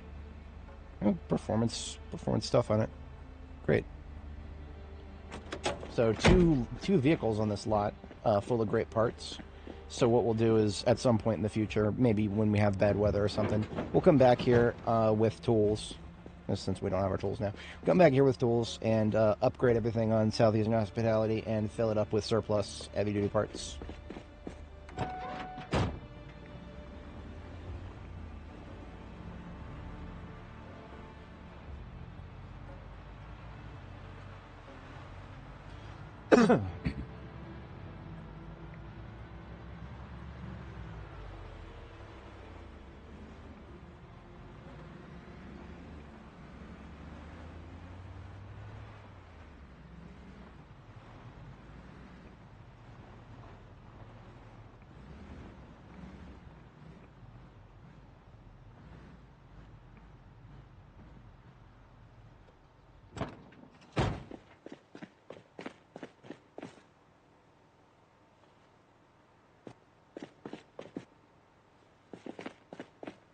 Here with these used torches. Keep them separated. Dropping off our filter replacements and the loot we picked up, and then we'll take another look at the office building that we cleared. See what's going on up there, if there's any stragglers. I don't suspect there will be, at least not out in force. A couple at tops. We'll hold on to these respirator filters here.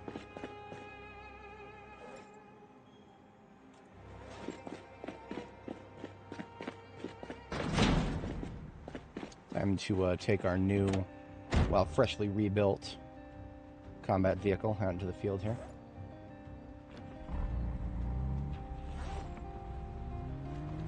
We'll do straggler cleanup with this pickaxe, and then we'll swap over to the axe when the time comes. The axe that I left on the floor over here. I vividly remember leaving this axe on the floor right here, halfway into this zombie's ankle. Into my backpack it goes.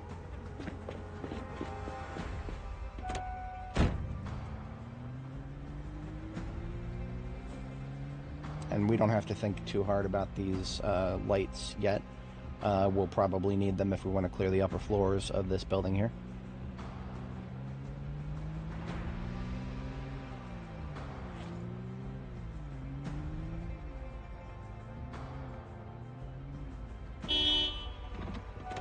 Alright, let's see who's up here.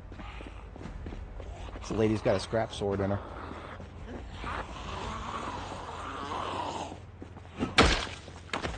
Can't find a sledgehammer. Pickaxes. Oh, probably, yeah. If you have a pickaxe but not a sledgehammer, pickaxe will probably do wonders on the door. Now, that being said, almost every door in the game, with the exception of like security doors, almost every door in the game has a disassembly option with a crafting skill like carpentry or welding. But if it's a security door, then you get neither of those. I've actually never tried one of these scrap swords at strength 10 and long blade 10, so I'm actually kind of curious how it feels.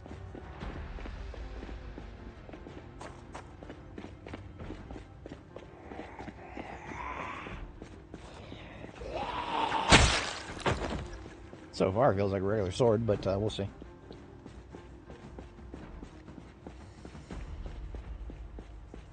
Hi man, I host game, but when I add mods, it's work normal, but when I add mods, it says server has stopped during launch. Please help. Thank you for calling the service desk. This is Josh speaking. How can I help you? What seems to be the issue today? Are you receiving any specific error messages? That's my day job, by the way. I don't know if I want to do it on my off time, but we do have some people in chat who do servers, so, you know, you'll want to give a specific error message.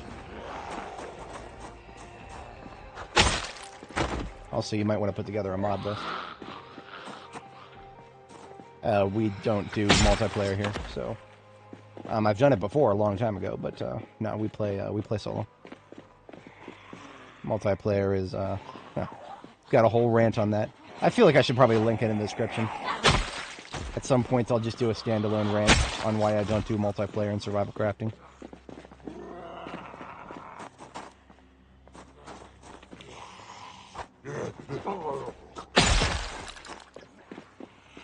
So this right here, this is the building of my people. This is the Reed office building. Surprised there's no broken windows in it.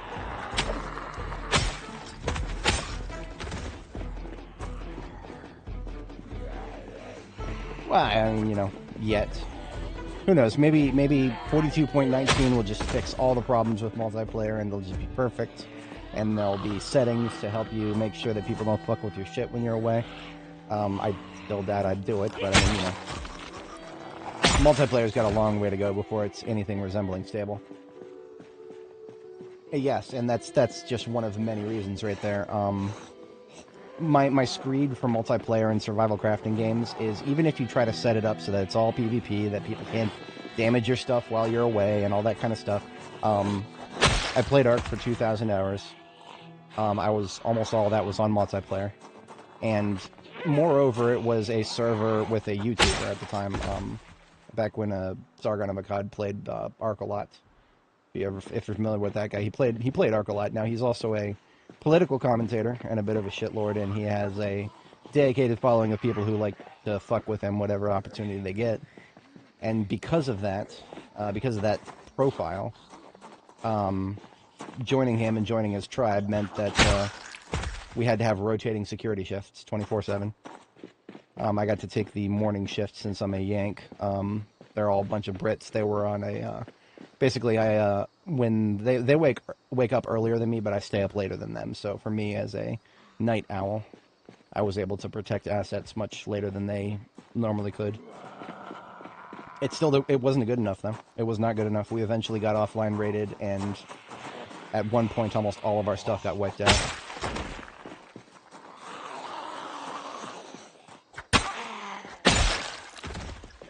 I'm not saying that it wasn't entirely, I'm not saying like, all of our shit got broken, man. I don't want to play this game ever again. No, that was only about 1,400 hours in. I still put hundreds of hours into it afterwards, but that was kind of the breaking point where I realized, okay, yeah, survival crafting multiplayer games are basically just PvP games, no matter what your settings are.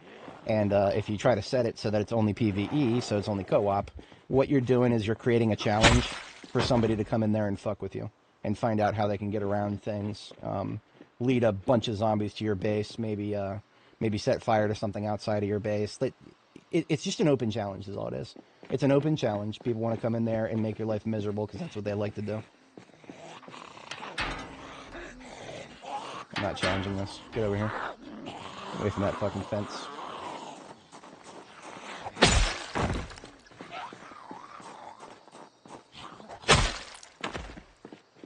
Now, of course, if I was, I've said this many times, but I guess if anybody is new, my policy for if I will just play a multiplayer survival crafting game of almost any type, 1, I need to have your phone number. 2, I need to know where you live. And 3, you need to live within a reasonable driving distance so I can go punch you in the fucking face when you start breaking my shit.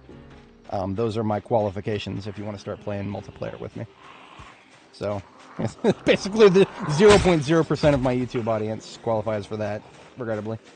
No matter how much I trust you, if you seem like a good guy, I don't dislike anybody in my audience. They're generally good people as far as I'm concerned, but no, that doesn't mean that I trust you. That's the long and short of it.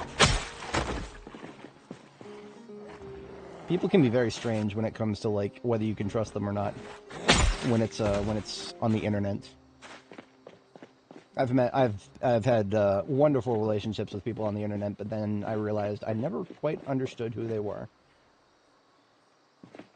And it wasn't until I met people in real life that I truly understood them. I mean, approximately so.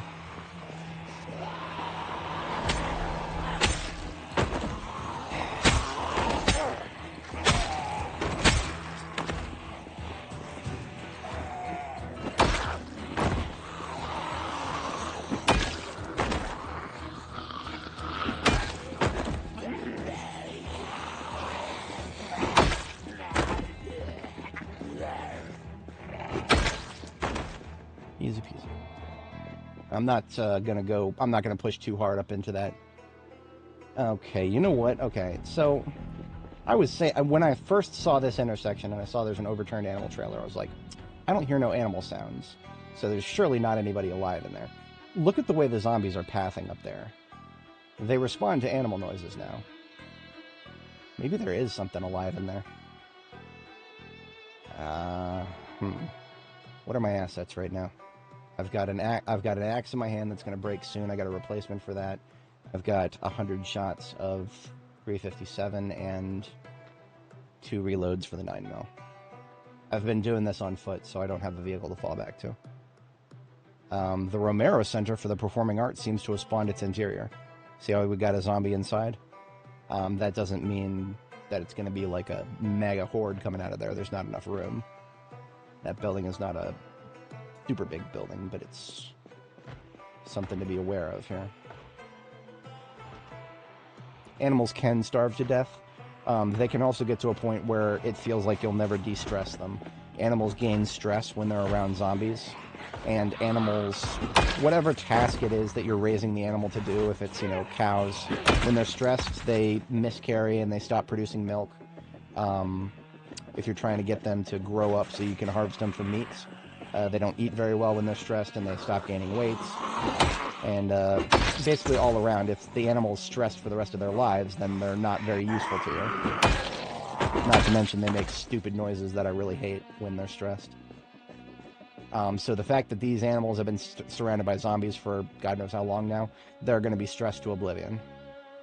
If there are any animals. Maybe I'm just seeing things, but I feel like it's not a coincidence that they're constantly repositioning. I think they're reacting to animal noises up there. But we're going to have to find out.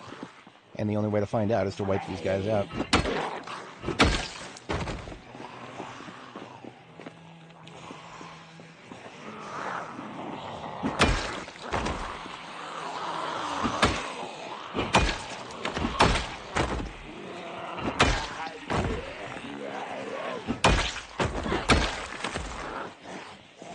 Nobody coming out of the building yet.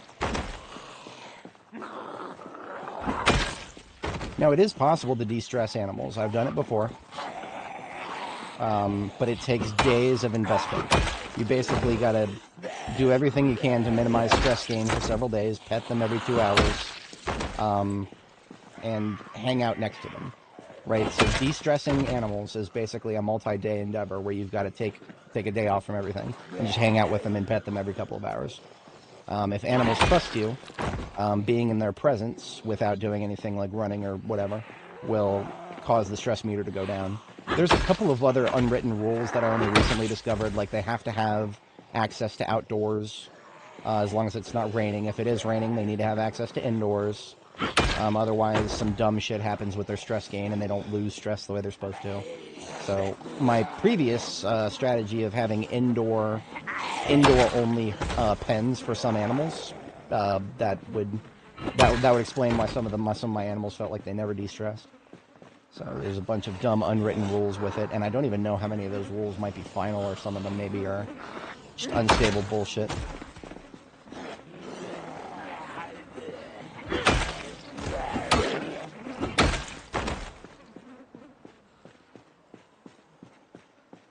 Still don't hear any noise up here.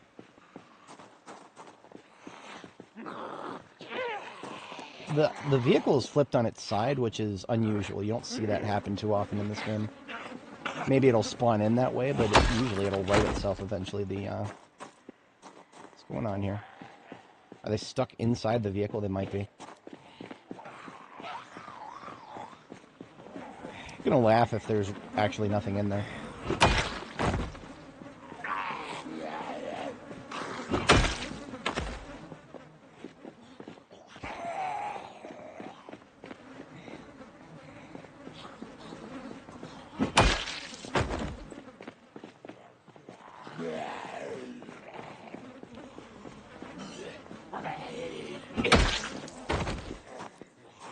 This guy might be stuck. Let's just... Whoa, you're not stuck. You're just being an asshole. Frickin' just stand there and then instant lunge at me. Fuck you.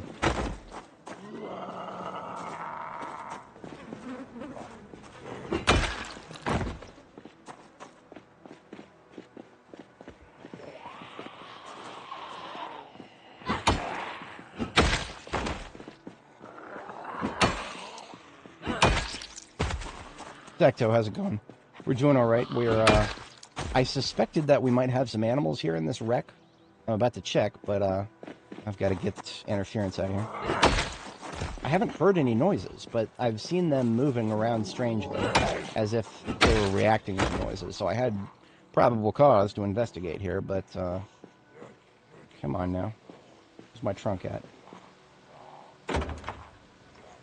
Of course there's nothing in here. If there was something in here, we would have heard the noise by now. I'm still not 100% sure why they were moving around the way they were earlier. But, whatever. Let's just, it's an obstruction in the road. And it's all part of our journey down towards, First and Main, so... Getting, this obstruction cleared is, an objectively good thing to be doing.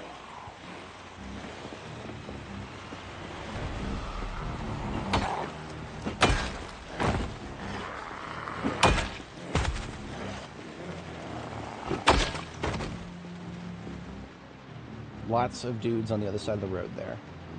Not too worried about them just yet. Now that we got the immediate intersection clear, we can fall back a little bit here. Because remember, our primary goal here is 1st and Main, which we're not quite up to yet, but this is 1st Street right here. So everybody in this intersection is far more important to be getting rid of than anybody in that other intersection. Still kind of impressed. Reed Office Building has all of its windows intact. Nice. That's all I can say is nice. Believe it or not, I could have tripped over that rat just now. You saw I was running and it looked like a rat might... No, you could trip over them if you're clumsy.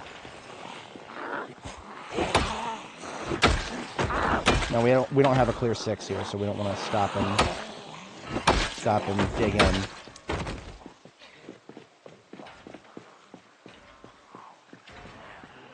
Any number of them could be in these buildings coming up here.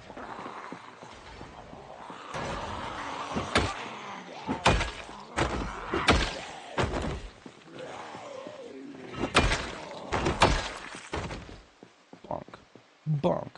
So, that is a regular old pharmacy sort of joint.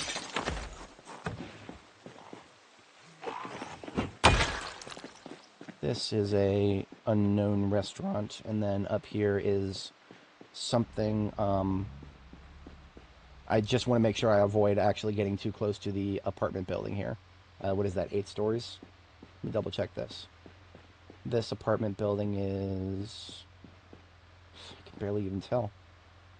Count the windows here. 1, 2, 3, 4, 5, 6. It's a 6-story. 6-story Section 8 apartment housing. That is,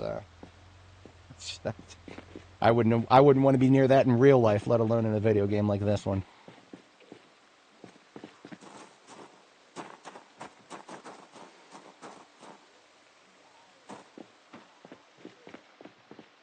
Don't look at the pretty furniture. You can find it elsewhere.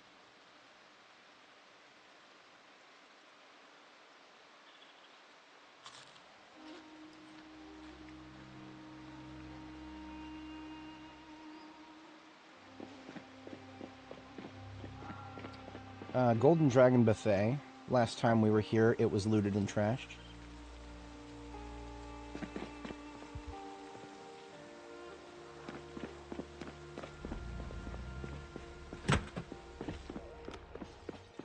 Of course, you would just instantly break the windows. But the number of zombies in here is not very threatening.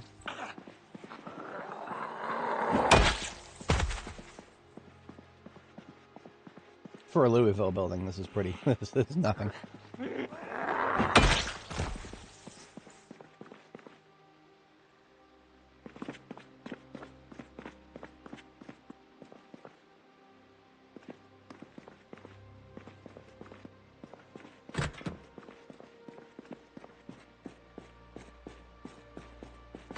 Hello there. Always hanging out in front of the doors. That's why I open them and back up. Clear your corners, rookie. Clear your corners.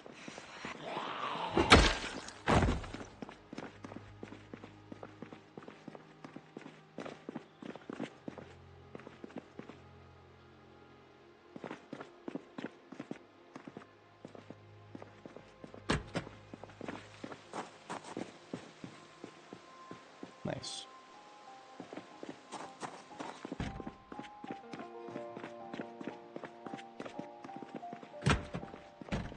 We recently got to running level 8, and I feel liberated. Like, not having anything weighing me down and just being able to run everywhere. Feels good, man. Feels good. If we had a change of shoes, and we altered our gear a little bit, we could go even faster. We're actually losing a bit of speed because of some of the gear we're wearing, and the shoes are a rather major factor. That is the buffet cleared. Never much of a big place. We got the bar over here. Locked, but I don't see any targets in it. As far as Louisville goes, these buildings, now again, these buildings don't need to have many in them.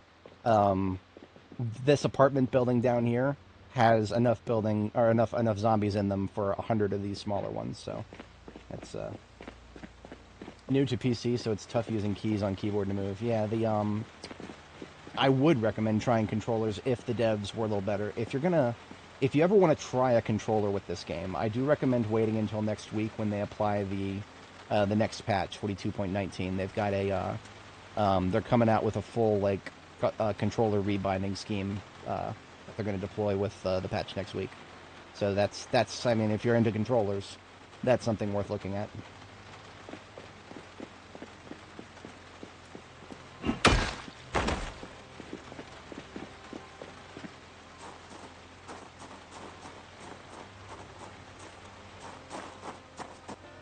Normally don't like these alleyways, but I'm approaching this one from an angle that I've already cleared. We recently looted this, the beauty salon here. Alright, so we made a nice little roundabout there, all on foot. I'm here for it. We actually got wet at one point, so I'm going to use these towels. I literally carry them for sweat, but who knows, maybe I'll need them for rain now.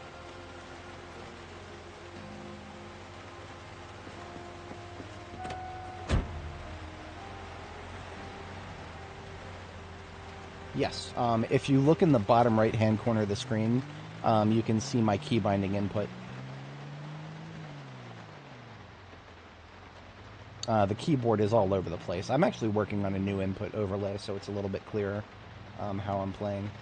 But yeah, the over-the-shoulder cam in the top left, you can see my keyboard. I swear I'm not left-handed, it's just the camera is mirrored, so that it actually looks like I'm looking at the screen as opposed to...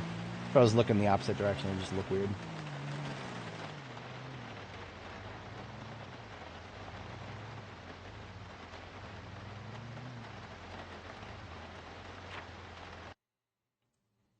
Alright, so we've cleared Pike all the way to Romero, and then first is... We're getting to Broadway, but we're not quite to First and Broadway. We're getting there. We're doing the Lord's work right now. We are doing the Lord's work.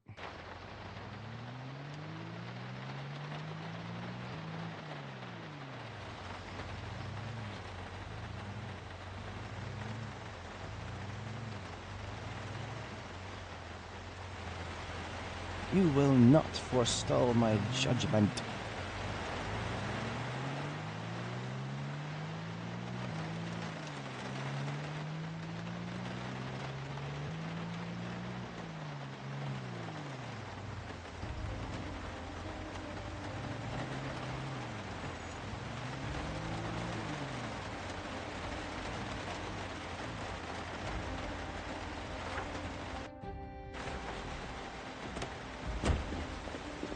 This pickaxe, I was expecting it to break any minute. Look at that. Look at the little nubs for the handle and the head. It is like just about to break, and yet it's still doing the exact same amount of damage as if it was brand new. You just can't beat that. There's none of the other in-game weapons in the category of axe or long blade can get anywhere close to this kind of efficacy, because they just start getting really, really bad once they run out of sharpness. Not our pickaxe, though. Pickaxe don't got no sharpness. Pickaxe don't need no sharpness.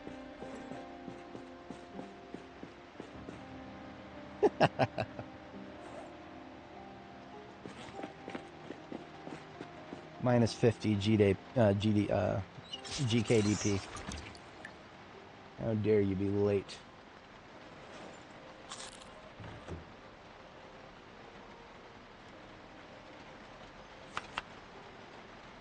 Gonna make a leftover salad here.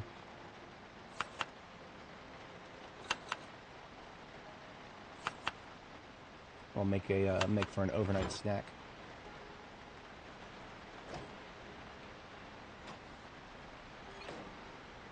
I don't normally like doing just nothing but leftovers, but it feels better than wasting things.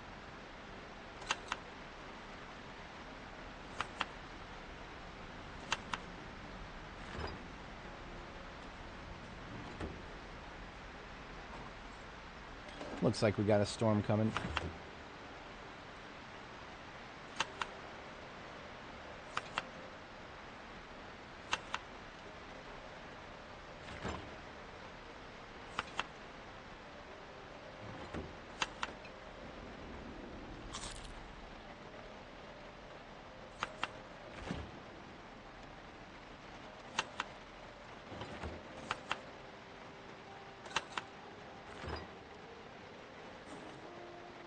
Alright, now I can take things out of the freezer with a clean conscience.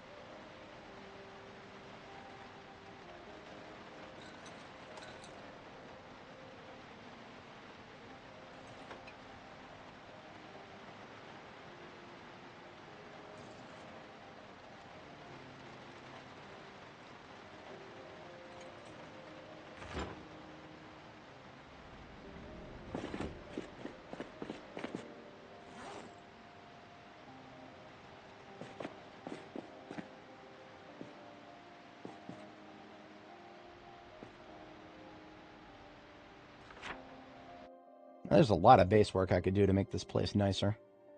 And I can't even rule it out. I might do it.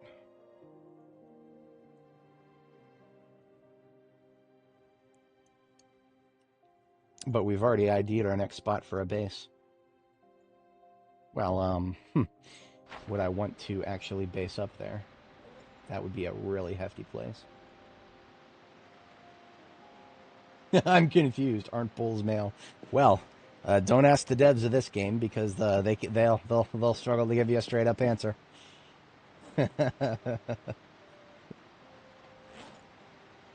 12, and what is this?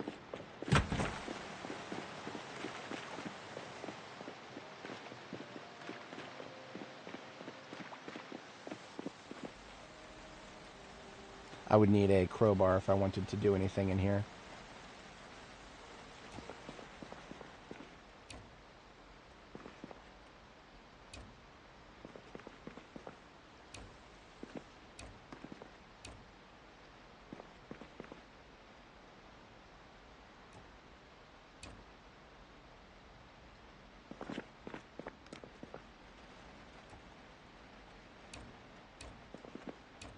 This just gives me something useful I can do to, if I clear this place out, I can actually make it so I could drive right through the post office.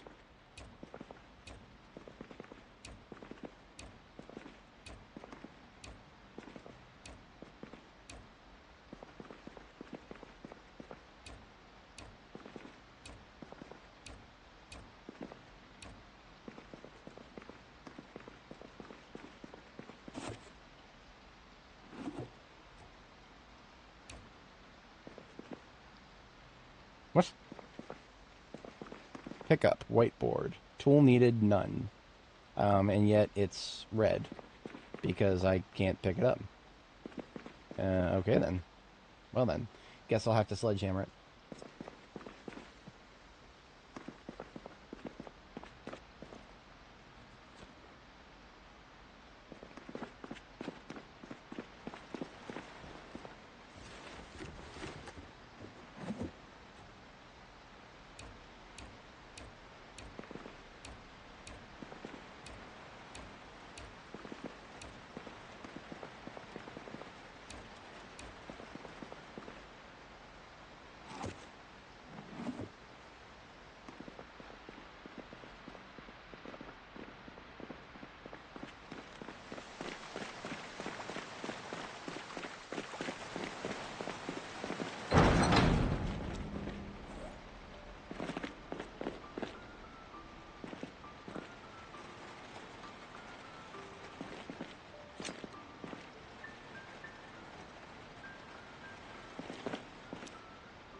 Crowbar, we should have one locally, I think. Yeah, right over here. Just hold on to it for now, if I feel like starting to pick up floors later.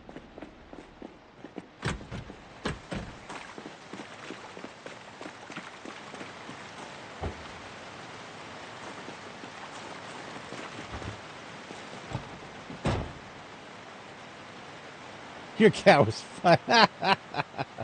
Oh, man. Oh, yeah. RIP RV base. I mean, who knows? Maybe the patch will not break it. I prefer not to roll the dice on that, but preaching to the choir.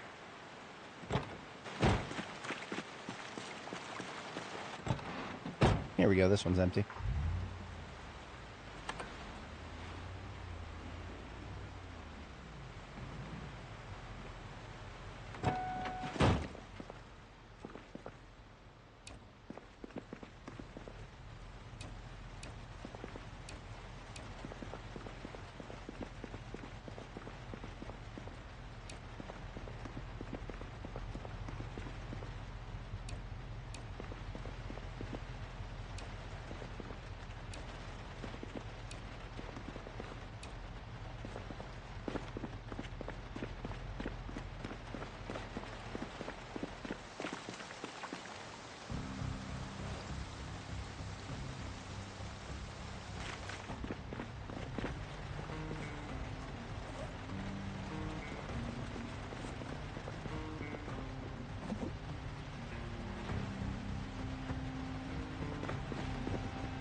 Never actually cleared the roof.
A little bit of cleanup of my local neighborhood.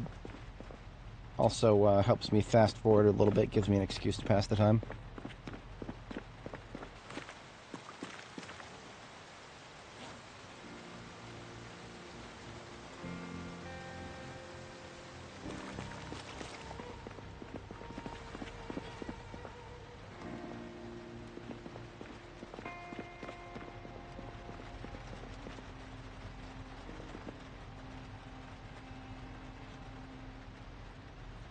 So what I'm thinking about doing back here is making this sort of like a waypoint to go around places. In which case, I would put some gates in this corner here.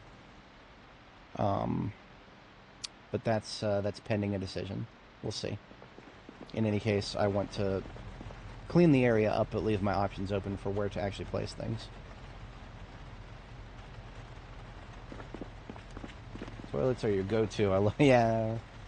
It's a good old-fashioned toilet divers. Must be game of the year for y'all.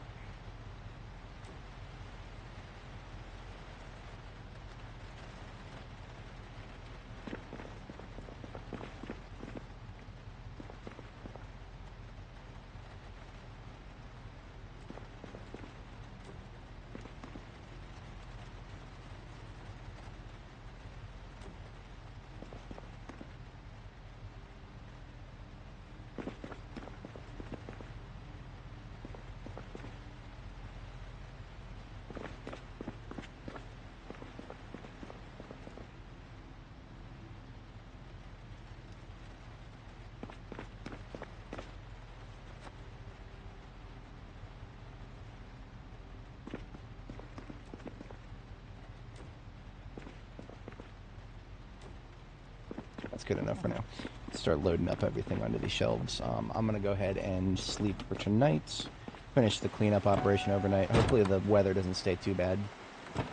But if it does, we've got an answer to that.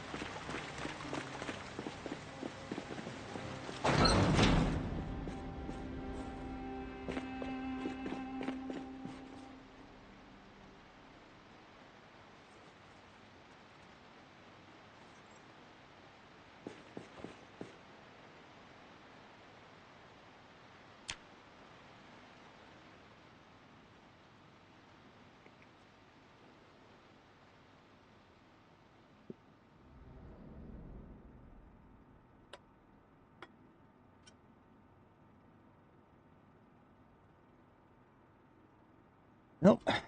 Needless to say, can't say I didn't warn y'all about mods, but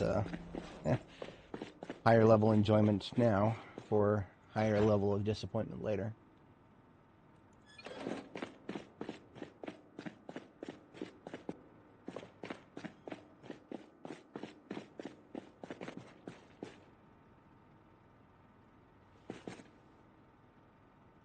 Scrap doorknob.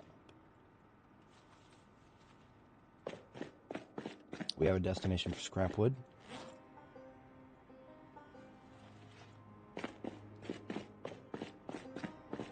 Of course, the rain's not done yet. It's going to be off and on for a while. It's always how it plays out.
My organization plan here is to just take, first start with just the cardboard boxes of all forms, get them all out of the way, put them in the farthest back shelf, and then the shelves themselves, and then everything else.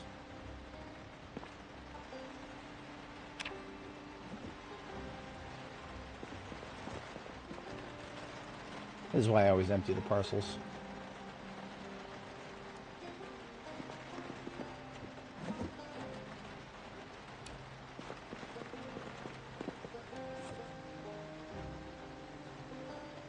Once you've emptied the parcels off of the ground and gotten them all out of the way, then suddenly the inventory doesn't keep changing over and you can sort through the shit much easier. Much more easily. More easily. That's a word.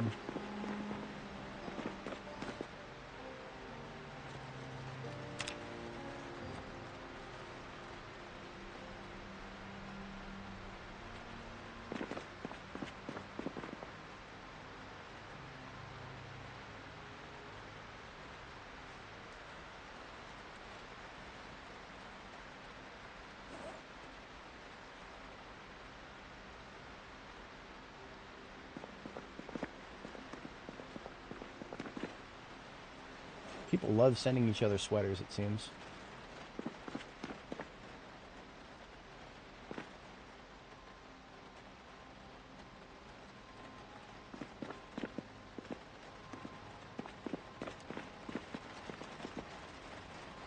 Yeah, no, that's, sometimes when the sky water starts falling and you realize that, it's a little bit too much investment to fix up the base that you're in, but fixing up a supply line to make it easier to get in and out of the area seems like a better proposition. And you end up doing things that you probably wouldn't have done before.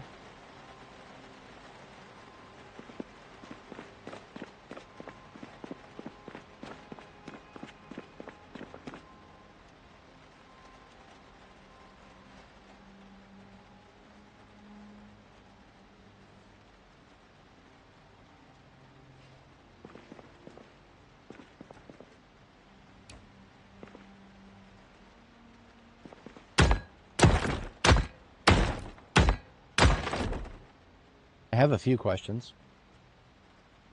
Did I get muscle strain from that, I wonder? Of course I did. Why the fuck wouldn't I?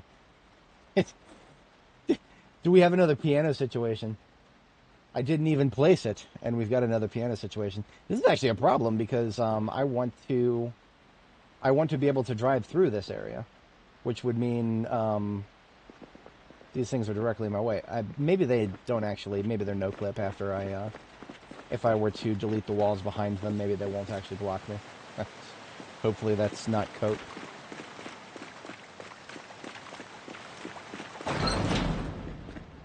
Oh, right. Battery here is done. Swap out.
Yep. That's right there is the sound of organization.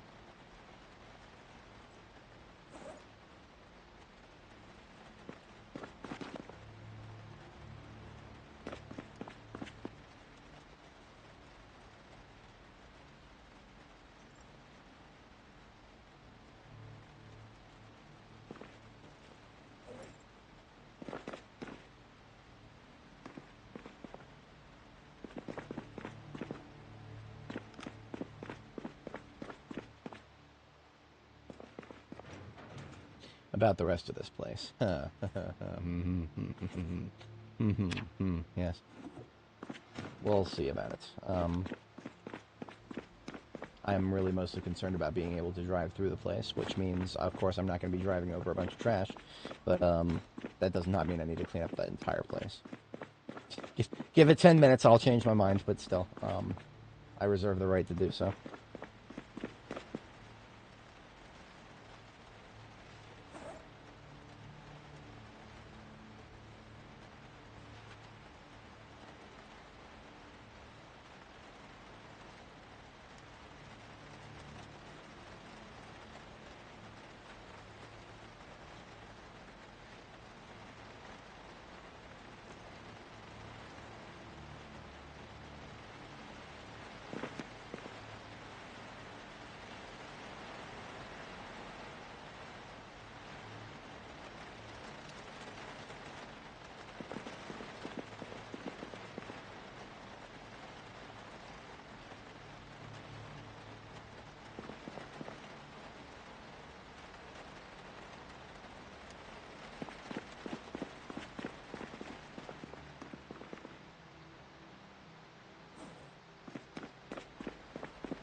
Need some candy. Why not? I can say she deserves it. because she absolutely does, putting up with all my bullshit today. Alright. That's a pretty good progress. Let's do a little bit of sledge before we go to sleep here. 1, 2, 3, and 4. 1, 2, 3, and 4. So if I take out these two, we could just do a double gate. I might like that a lot.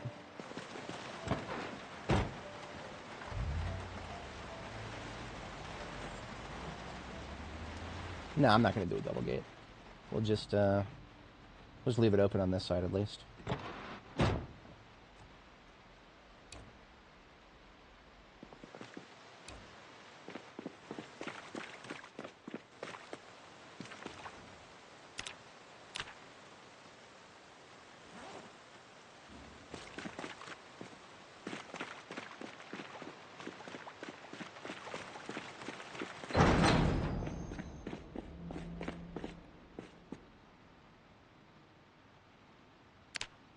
I don't know what the mechanism is that's finding ghost items. I have no idea, Zacto. Couldn't say. That, if I have seen anything like that, it's been a little while. Brain meat isn't bringing anything to mind there.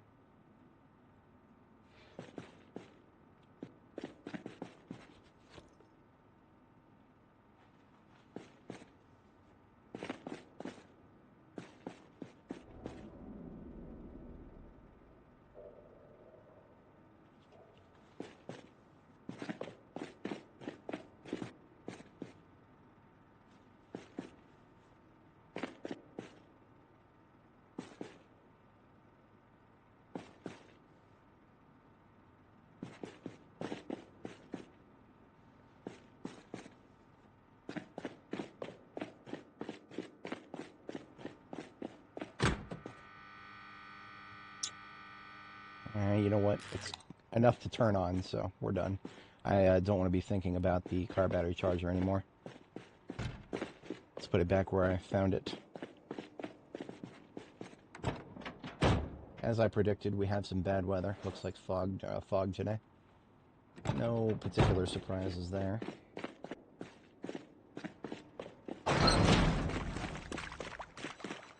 Wait, no, that's not fog. That's just cloudy with a bunch of water on the floor.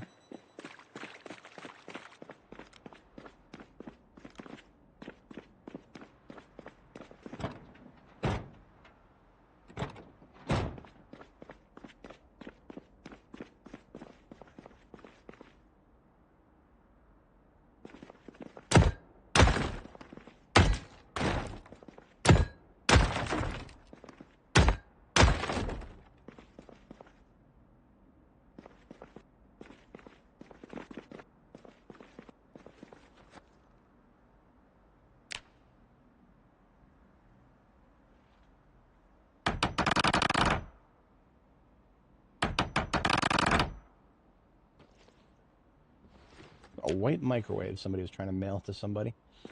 That's interesting.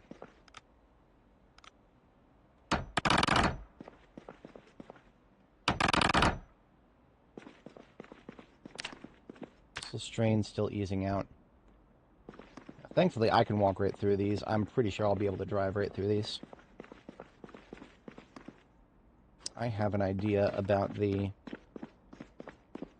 parts of the things here. We'll just load them into the vehicle and then back the vehicle up to storage.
Now, of course, some of these we could weld apart for steel sheets. It's a questionable return on investment for the propane we'd have to spend. I prefer to only do that if I'm in a pinch, because otherwise we've got plenty of cars nearby that are much better return on investment for the propane spent.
Never get tired of that.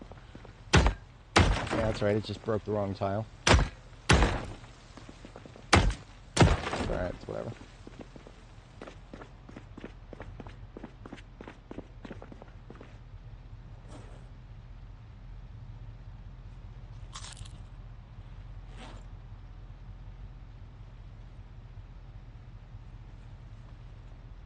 The music decided to die, so let's fix that, shall we?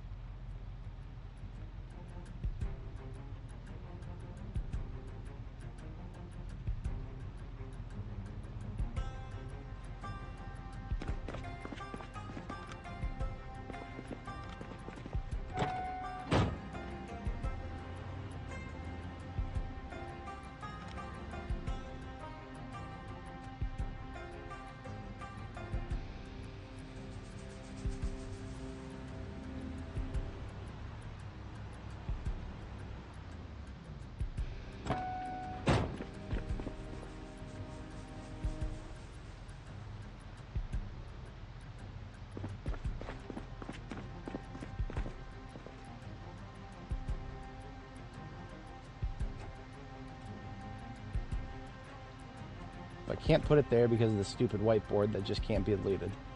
Okay, maybe not then. Actually, I have an idea.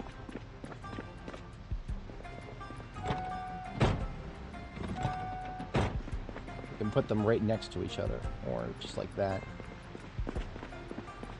I'm gonna not be going in that corner anyway.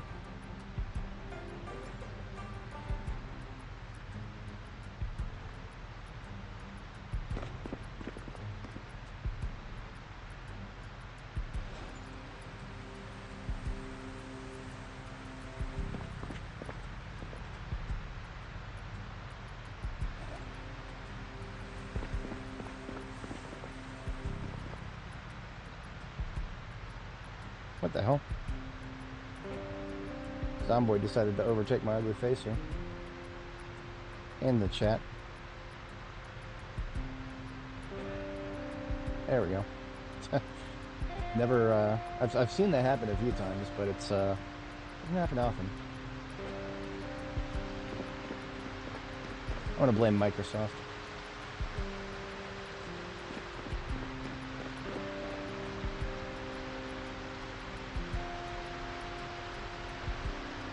See, the weather is getting even worse out there.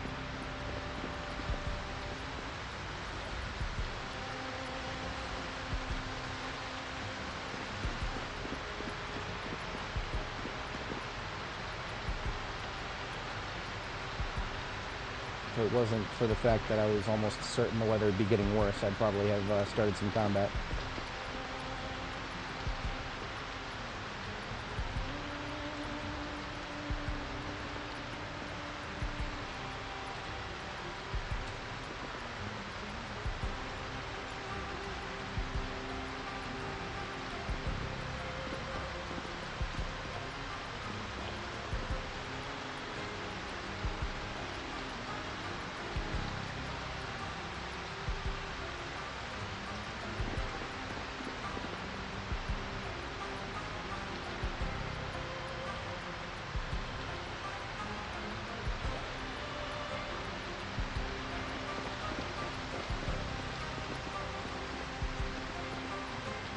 Oh, I can't access the corner.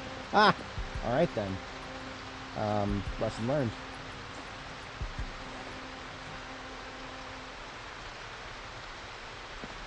You know what? If we're gonna be in the spirit of boxing shit in.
That is one hell of a storm. This is why we're spending time indoors.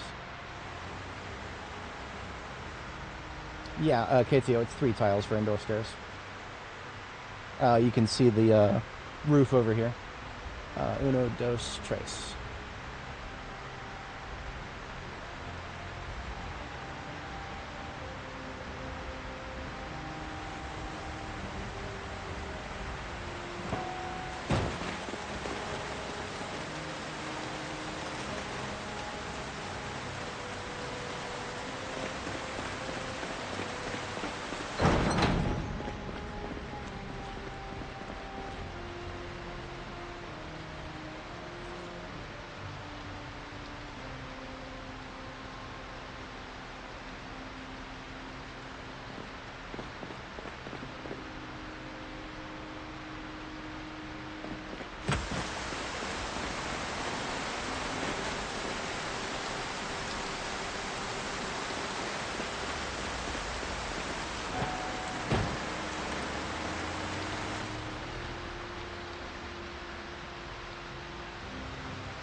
Annoying noise.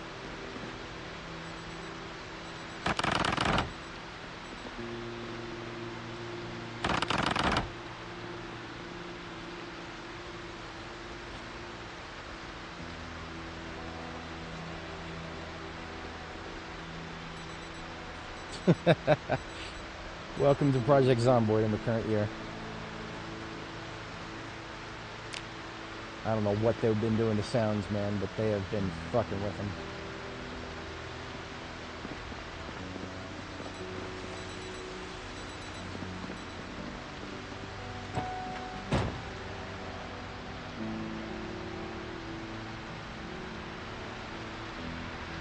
I'm gonna go get some more nails because we have more planks than nails at the moment.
Alright, we are officially out of food, but we are officially able to cross through here now very easily.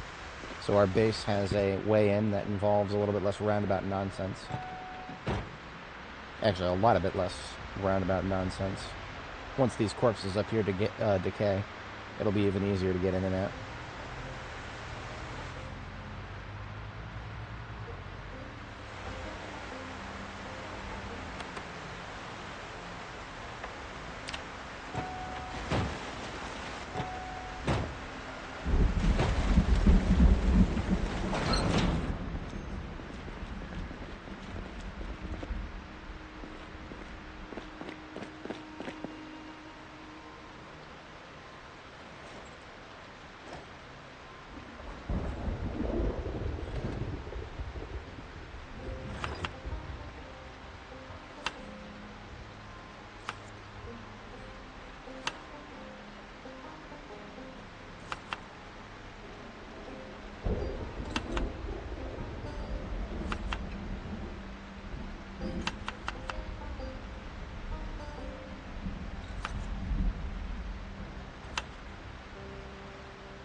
These sweet potatoes haven't been cooked. Let's fix that.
like the salads came out to be about 40. That's not bad.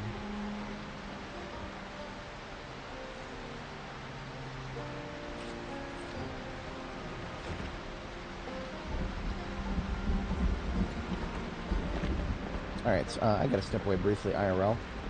When I get back, we're gonna do a few more tasks to try to get through this rainstorm. Gonna take a little bit of work to find something else to work on. But, yeah, we don't want to be doing heavy combat, not when we are just being surrounded by audio that makes it hard for us to hear when zombies are coming. Nope, not for melee, not for ranged. So I'll be right back, folks, just a moment. Payphones are, well, what if I need to make a call? That's what the payphones are there for.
Alright, so I have returned. Appreciate everybody sticking around.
Actually kind of hoping in one of these offices I would find a garbage can of some sort, even just a small one. But no, 0.0 garbage cans literally anywhere in the post office. I don't know what these guys did with their garbage, but I don't know, maybe they just flushed it all down the toilet.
break room.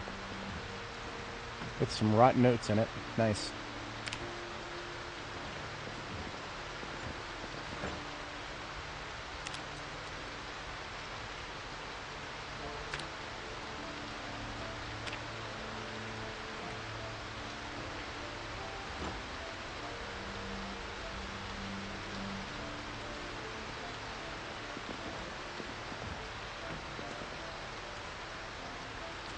Still no trash can. It's just these people are allergic to trash cans, I guess.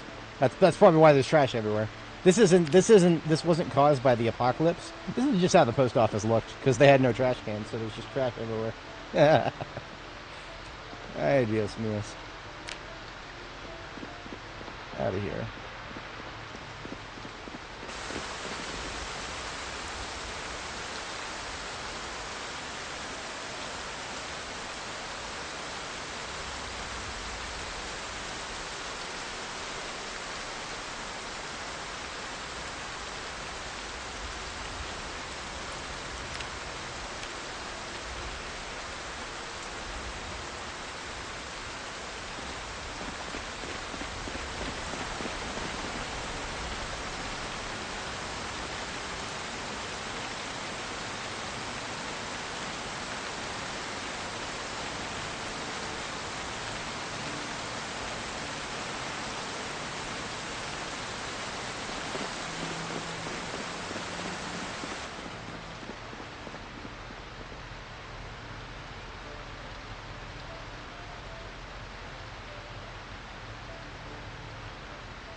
Oh, great. Snow to rain to snow. That means we are going to be stuck with water on the floor. But it'll go back and forth a couple times before this rainstorm is over.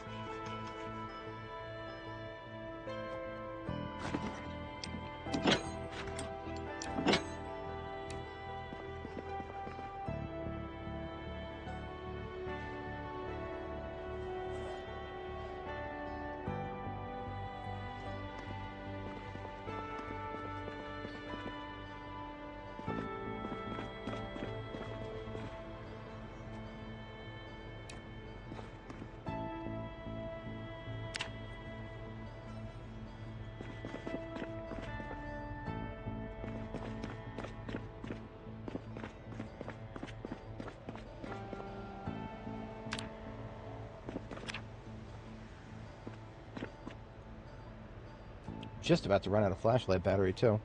Oops. Wait. Give me a good opportunity to replace it.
Oh, wow. Midnight already. Well, then. That's alright. I'll just clean this whole place up.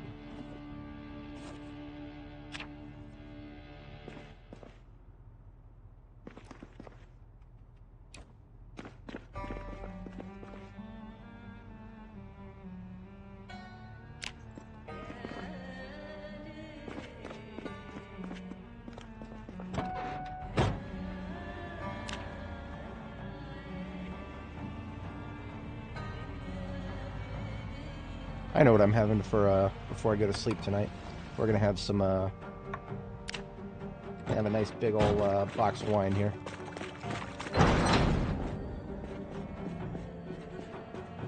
Since it is getting cold, we're also gonna put on our warm stuff here.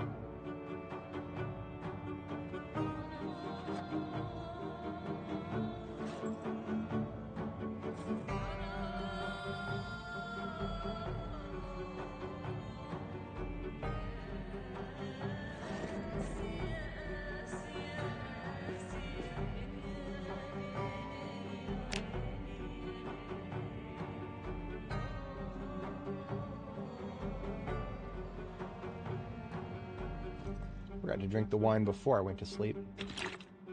That would have been the smarter thing to do, but for now we can be a little tipsy.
some sponges here for recharging the filters.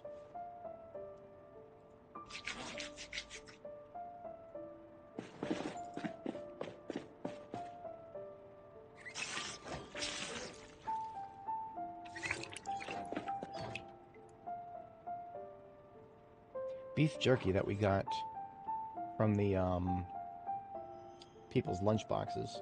Beef jerky is actually pretty useful for leaving it on like your driver's seat if you need something to eat real quick, because if you do it that way, the beef jerky is actually like, it's 20 hunger but it only weighs 0.2 encumbrance.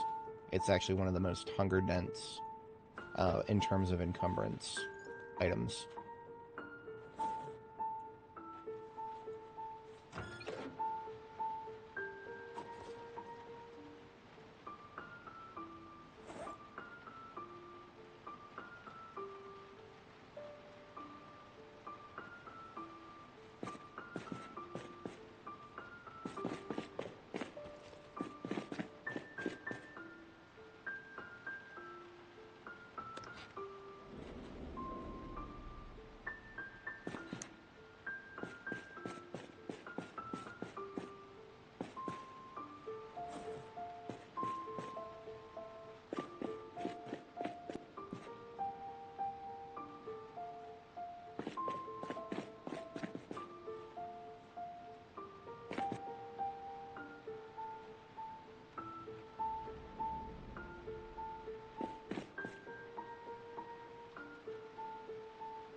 Bedtime on time.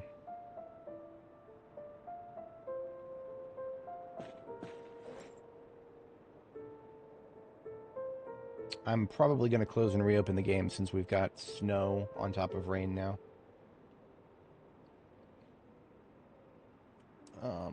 On the meta, we're up to about 8 hours, but there's still a few things I'd like to try to accomplish if the weather ends up cooperating with me.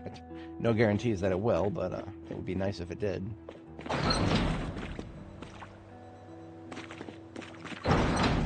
You can take the vest off, though.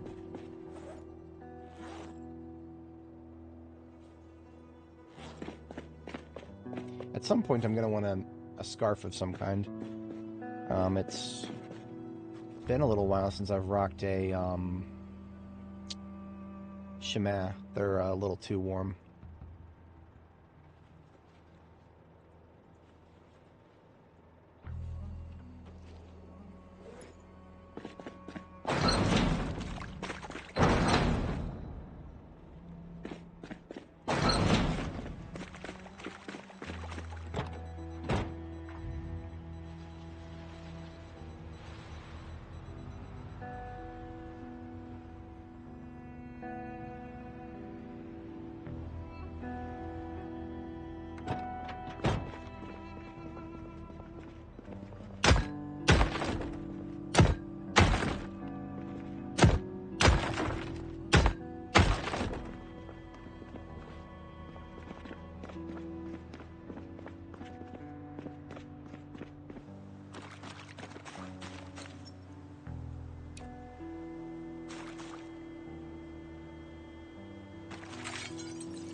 Normally I wouldn't want to break glass if it's still intact, but not when there's only one window left. No, it's GG. GG on the windows. Always has been.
actual temperature.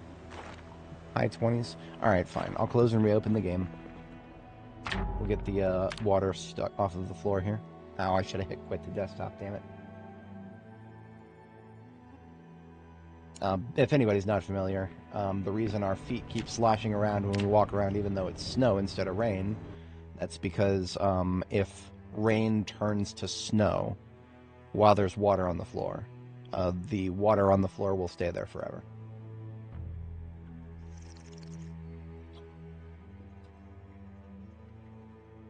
For anybody joining, welcome. We're just reloading the game here.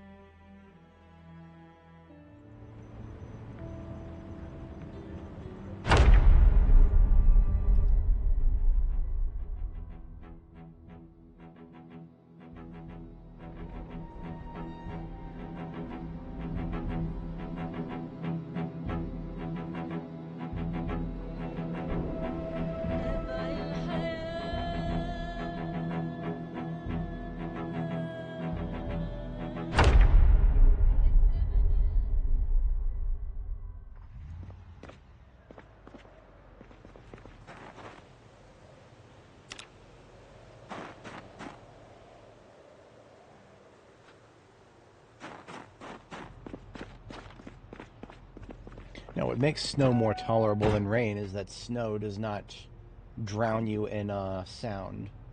Snow is actually quite quiet, and I'm here for that. I think we can do some floor-by-floor sweeps of the. Well, we'll do room-by-room sweeps of the first 2 floors. Sorry, just the first floor of the office building cleared. We don't want to go too more nuts with that.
Learned my lesson when it comes to highlighting these corners. You highlight the wrong one, the one that we don't want to destroy first. Hold on. Highlight that one, and then she destroys that one. That's we've learned our lesson. I don't know when they're going to fix that, if ever, but that's how it works for now.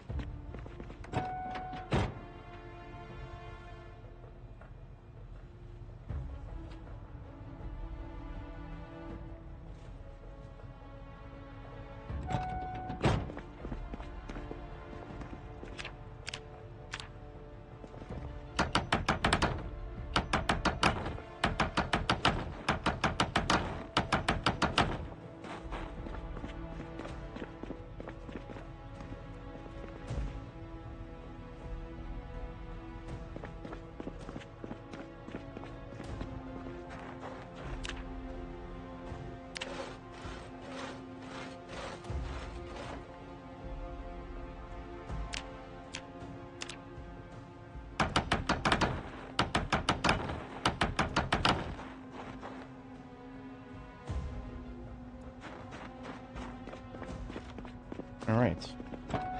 Our road has been established.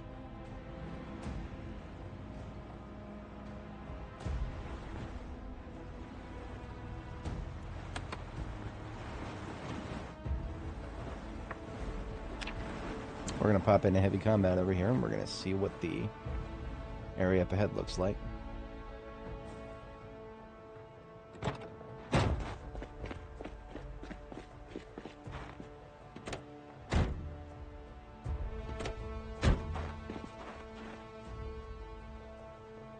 I will break this pickaxe if it's the last thing I do.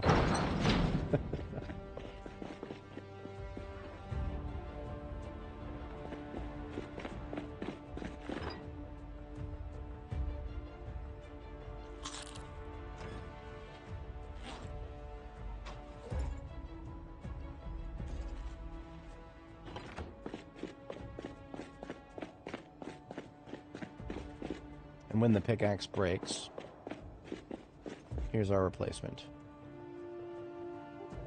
Still working on axe skill. We have just barely scratched the surface on level 10. And that's something I want to do. I do want to get to axe level 10 at some point. I just want to see what it feels like.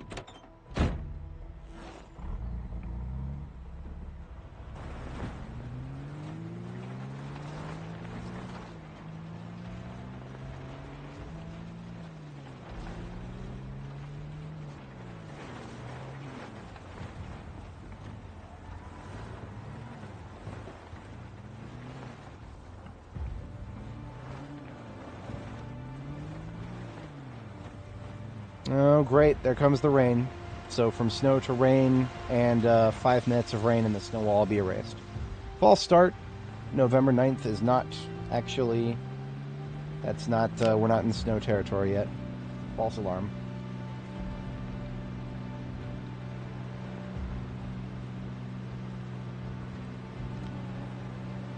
Looks like we're more or less clear in here, though.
No room for that, of course.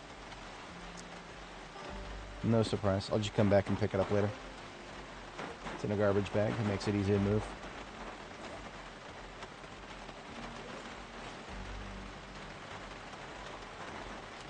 And there goes all the snow. Like I said, it just gets erased after a few minutes of rain.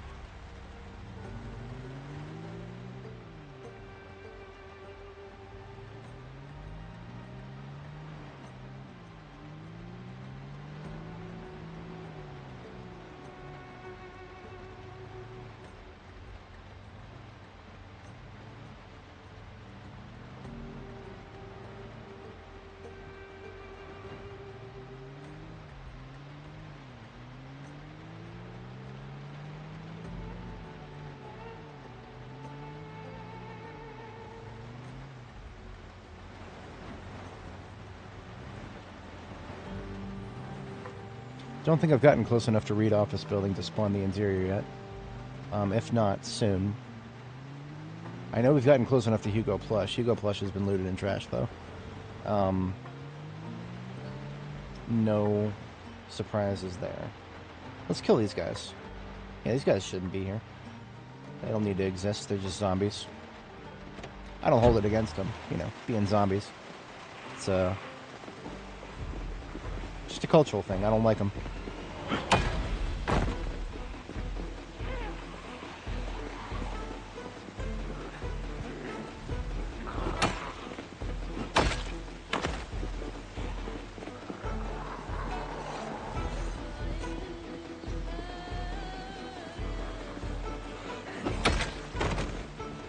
I like that hat. It's a bright, rich blue. I think it's an American Tire. Yeah, nice.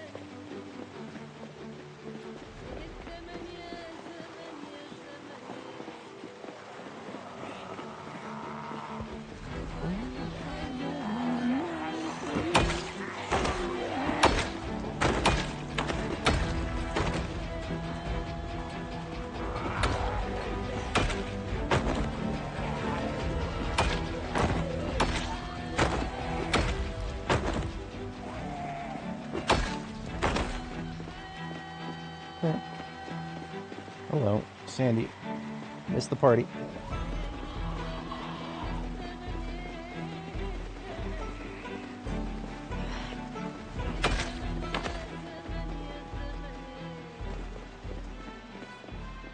Do not want to get too close to this building over here. No, sirree, Bob. We'll hold off on that one. Ooh, I forgot about this. This little corner of the no fence here.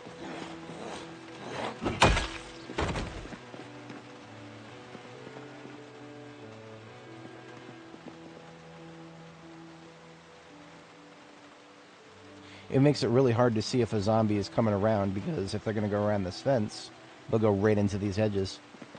We can do something about that. We have the technology. Got ourselves a little shovel over here.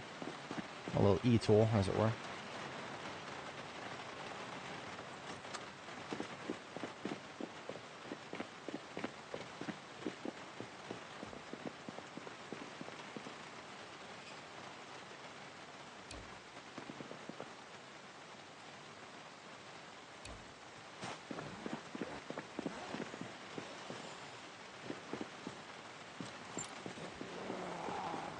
This way, sir.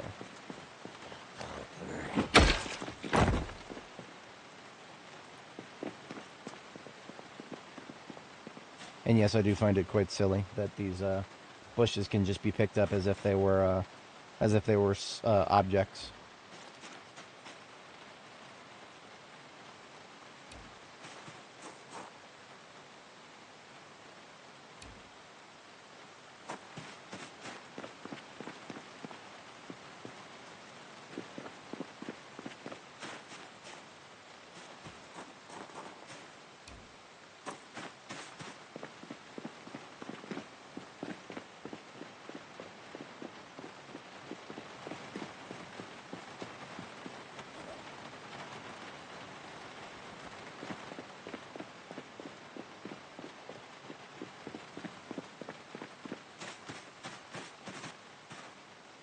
Don't like forests and little backyards like this.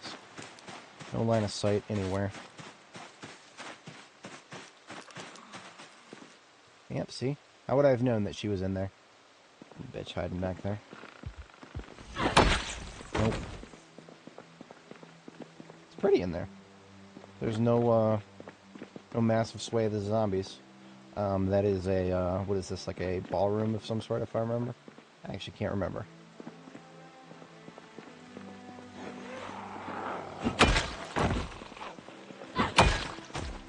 I do remember vividly, though, I used this area as a combat zone to deal with this building over here.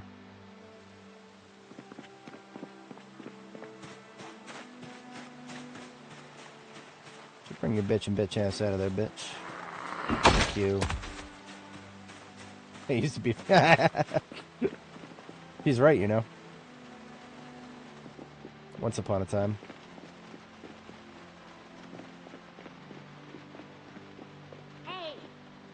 Hey, listen. Wake up. We got some slow ones over here.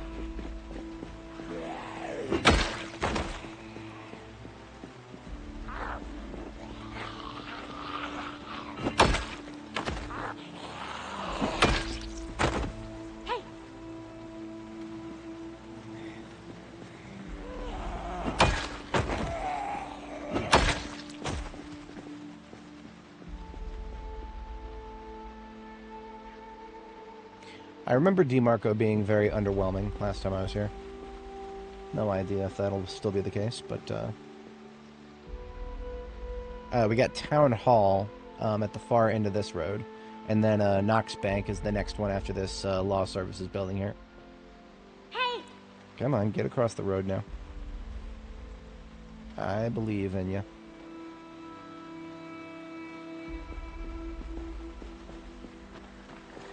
I ain't going over there. It's not too far.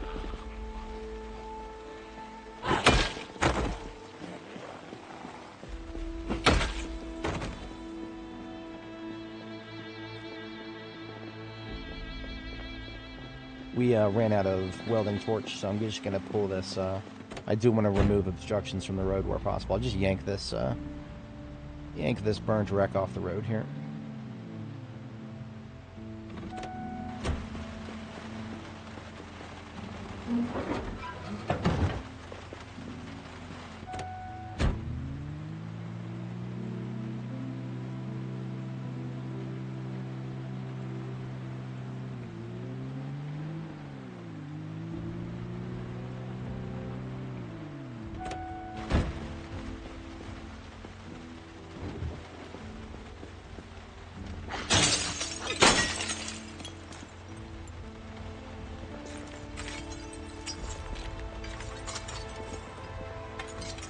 Would look better if the glass was all there, but I'd rather have it all be all even, because otherwise it's just odd.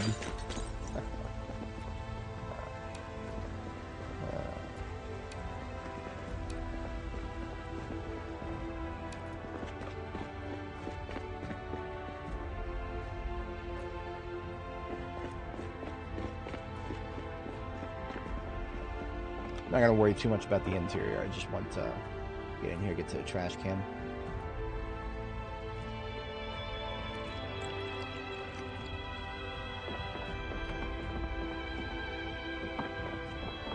If we were in need of some warmer clothes, which actually, okay, so this Hugo plush, this is really good jackets you can find here. We could probably find ourselves a good leather jacket. Like the one we're wearing, only in perfect condition.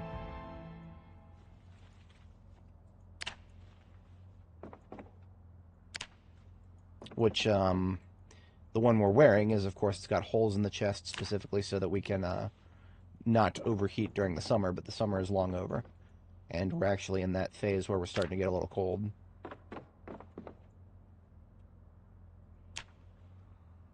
Especially at night. Just checking around to see if there's anything more interesting than the standard leather jacket. Steak fajitas. Now that sounds good.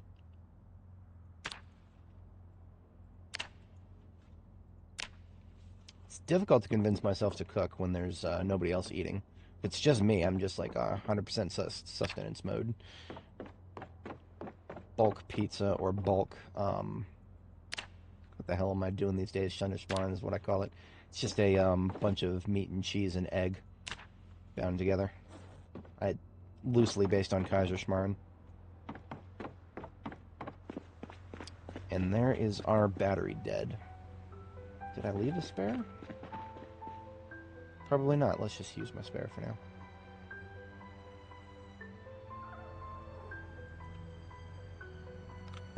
Alright. This building should now be spawned in, so it's okay to get near it.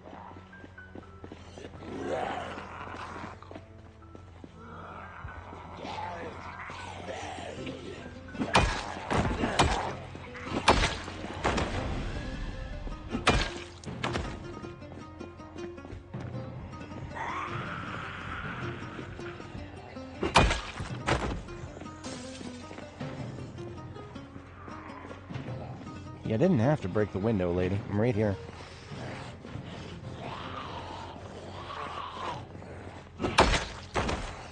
Oi.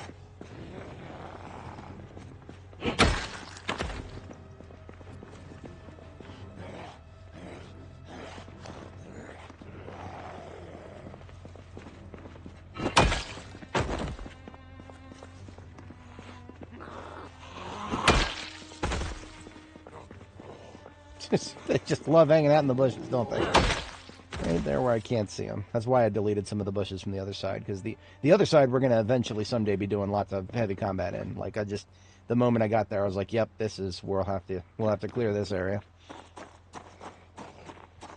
Not worried about the guys on that side of the fence yet. Just my side.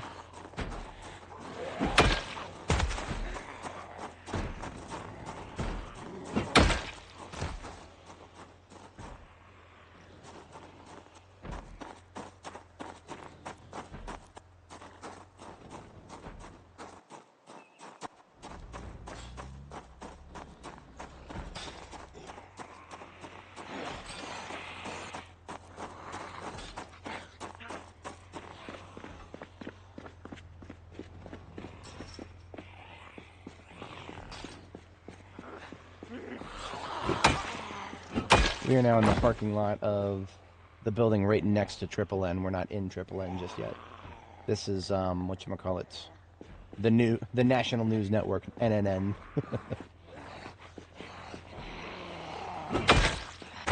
They're the cringe news network. The based news network is LBMW. That's where Jackie J works.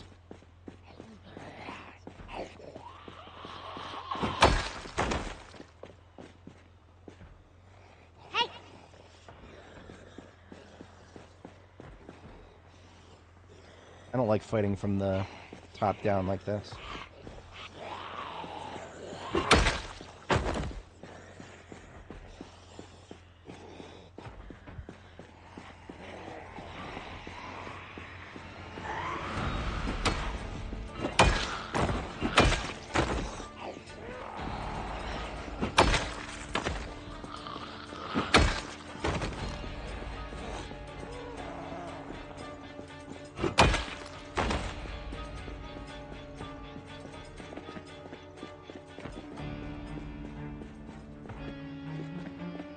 Wow, hello there. Hiding there behind the dumpster. Dumpster's blocked line of sight. Just hiding in this little corner back here.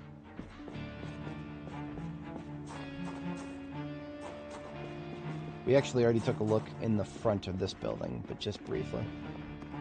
This is a toy store, if I'm not mistaken.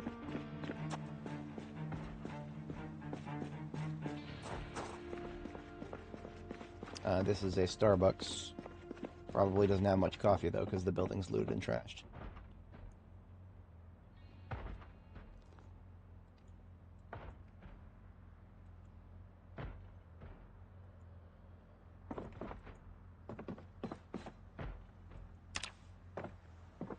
I will take mugs, though. Because mugs are just coffee that's yet to be made. Oh, this is one of the big garbage bins. This is like Spiffo tier garbage bin. You can fit 65 in these. They're as big as counters. Imagine being fascinated by a garbage bin. That's the absolute state of Zomboid right now. But I mean, sometimes you gotta throw a lot of shit away. That's just what we were doing when we were cleaning up that post office earlier.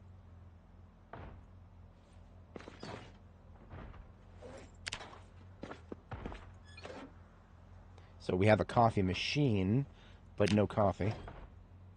We got some tea. Okay. Alright. Fine.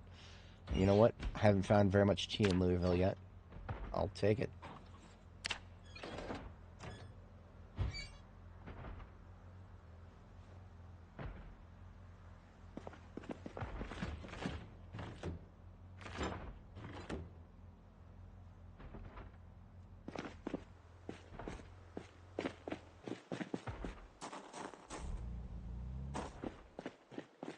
Okay, I cannot get any closer to this building. We do not want to be spawning in a 6-story Section 8 housing yet.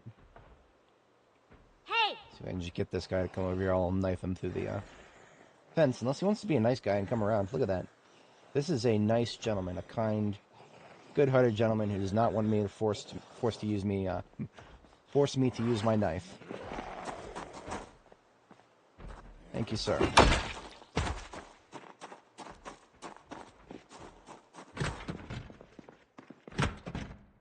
Got some bricks in here.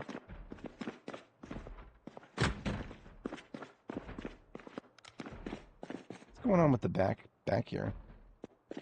Is this like a one of those duplex things where it's like,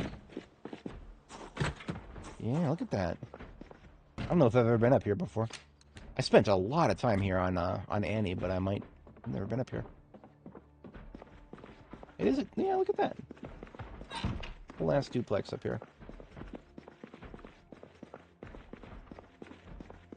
Oh no! Oh, I'm very sad now. These are not zombies. These are people. You see how there's no decaying of the flesh. There's no, yeah, these were not zombies. These are people. They just didn't. They didn't have the. They did not have the. Yeah, we got a pistol with no round in the chamber here. Oh, sad. Very sad.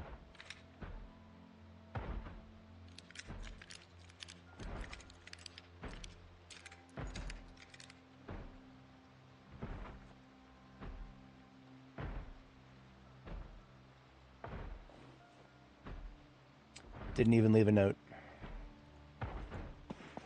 Let's see, do we got any ID cards here? Nah. This pickaxe is moments away from breaking.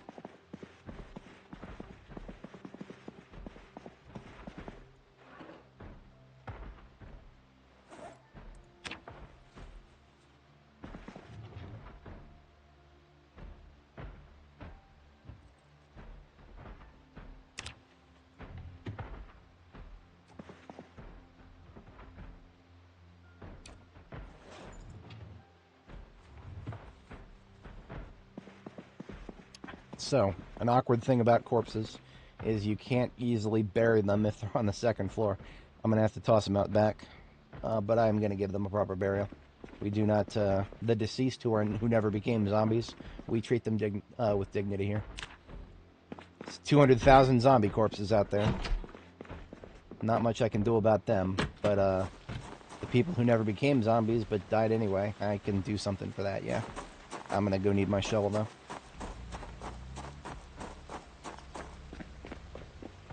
It's actually kind of difficult to dig a grave in Louisville. You need to put some dirt down.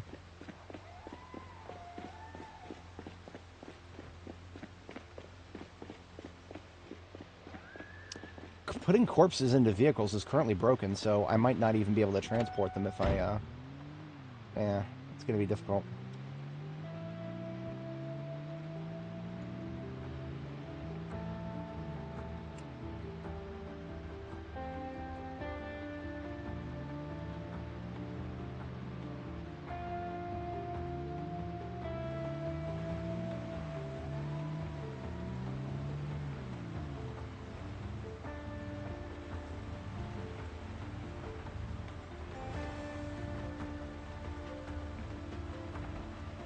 Let's see if the game will let me dig a crop plot if I remove some gravel first. Got my shovel here. I don't have a sack. I might not be able to. Yeah, without a sack, I can't do much. Can I just dig graves straight on gravel? No, I cannot. Wow. I might not be able to bury these guys. See, look at this. So I can dig a half grave on one of these, but that doesn't count.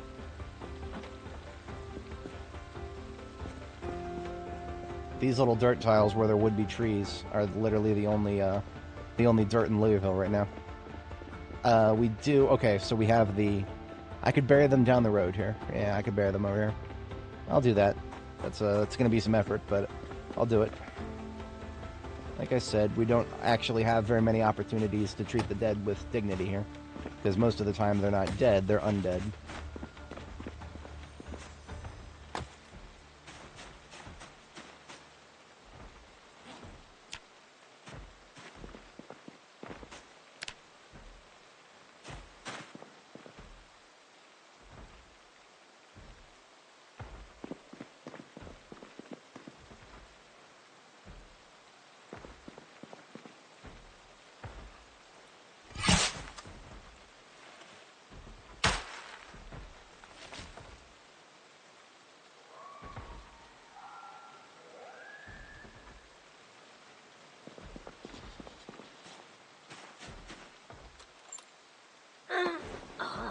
these guys a little bit out of the way here.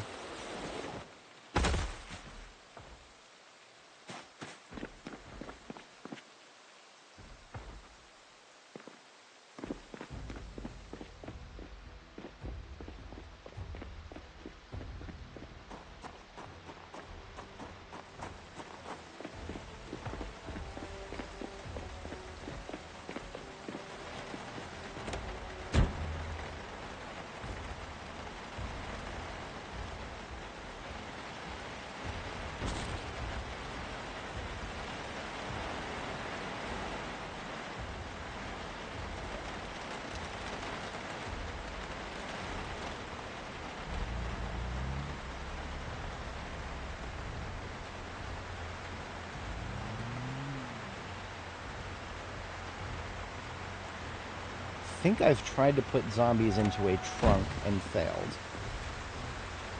I don't know if that means it's just not possible right now. Here's what I'm going to try to do. I'm going to take my bags out of the back here. That's an easy thing I can do. That'll free up a little bit of space.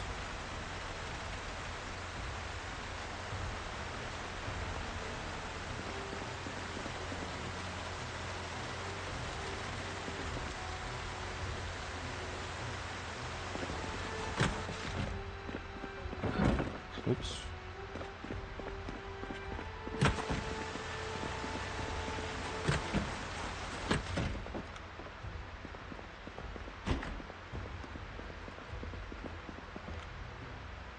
Now, when you pick up a corpse that's not actually a zombie corpse, the game doesn't know how to process that. It only knows how to move zombie corpses right now. So what's gonna happen is when I pick this corpse up, there's gonna be a bunch of ugly stuff appearing on them as if they were a zombie, but then it will go away when I drop the corpse. So these are not, doesn't actually mean that they become zombies. You see how it suddenly become all sullen like that? No, she is not a zombie. She never was. She took a different exit.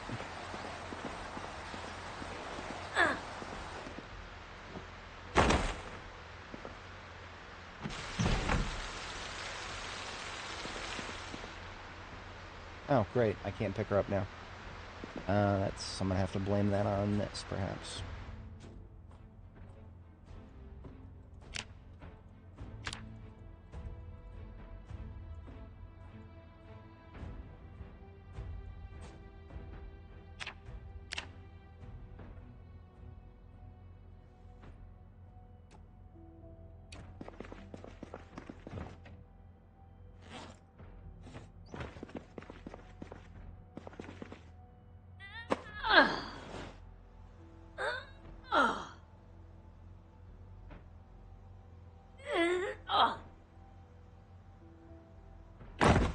Right, so this just... I think corpse movement is just completely broken.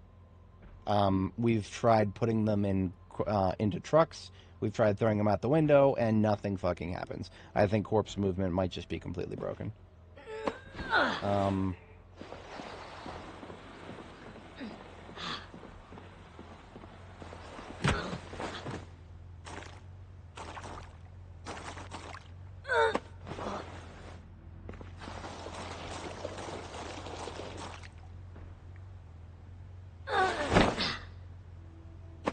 Oh, here we go. Don't ask me how I got that to work.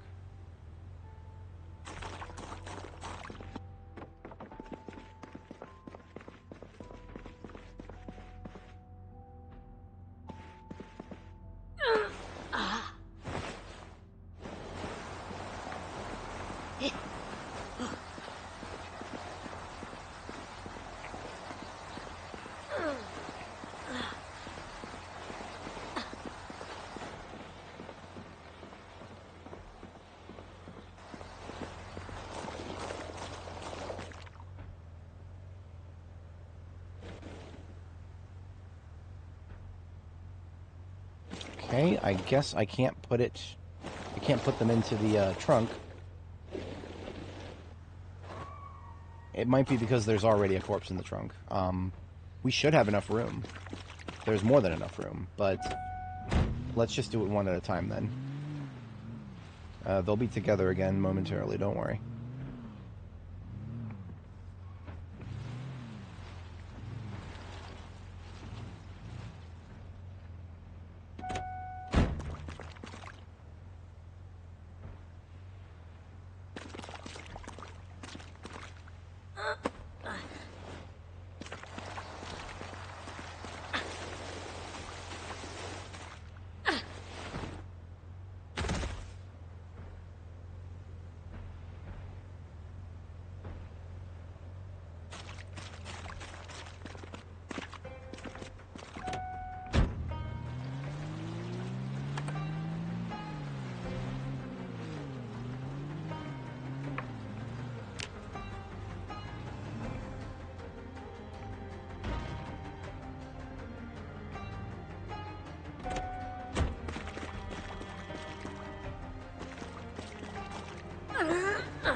Oh, look at that. So it worked for the other one. But not this one, and I wonder why.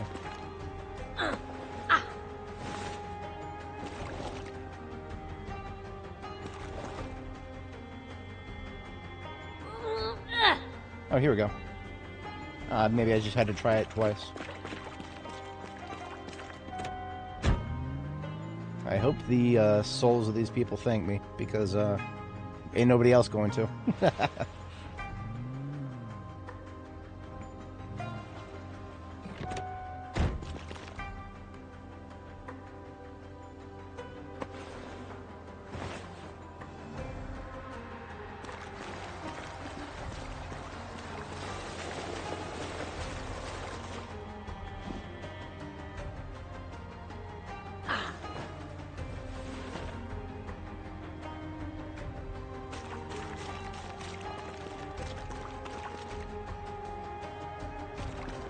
Alright, I will fill them in momentarily here. Just gotta go actually get my tools again, because I had to empty some stuff out of the trunk so I could actually fit them in. We run a really tight ship here. There's not a lot of room in this trunk. Corpses weigh 20 each, and you can only do one at a time, apparently, so... Lessons learned.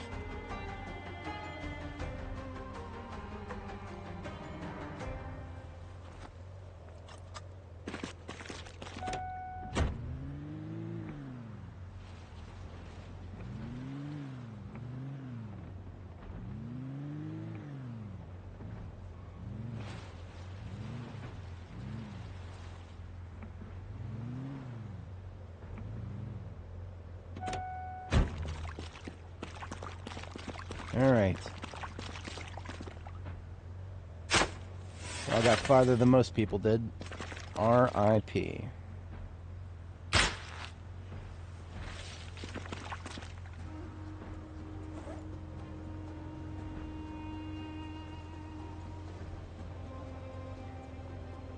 We'll find something to mark the graves with soon here. Don't need to have a headstone immediately. We'll come up with something later. We know where they're at. They ain't going nowhere.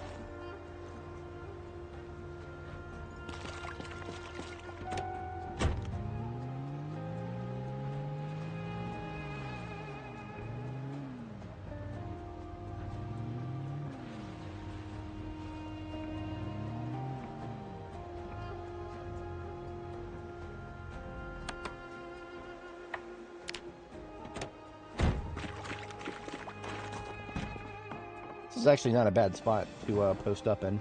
We're behind multiple doors here. Of course we don't have a pillow. I mean, why would we have a pillow? That would make things way too easy. I can live without a pillow for one night, honestly. I just want to get this fatigue off of my back.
All the rest of that I want to hold on to for sorting out through.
A little cold.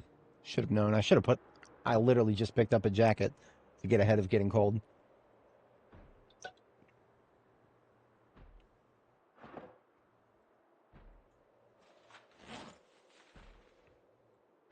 Now this jacket that I just put on doesn't have the extra protection levels on it though, so we'll want to get back to base. We'll get that patched up.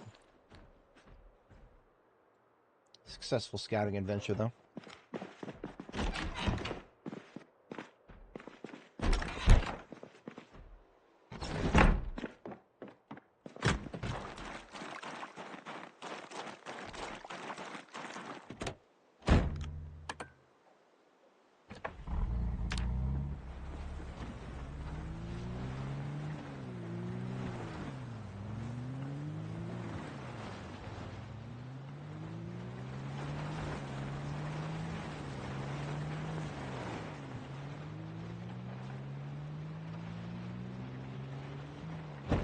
Oh, that was a rat.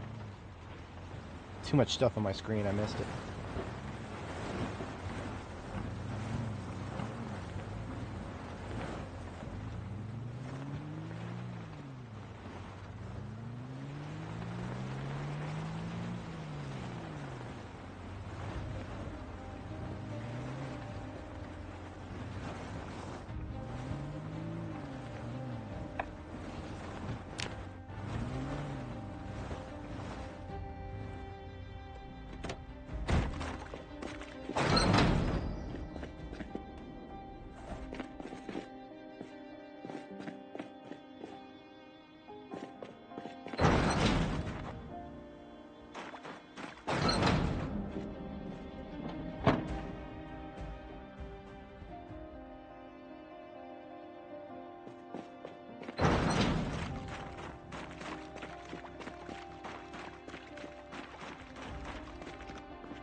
Don't actually need light to disassemble these. I'm getting a few planks together because now I actually have a ton of we actually have a ton of perishable things that have perished that we picked up, and we can finally fill up probably a couple of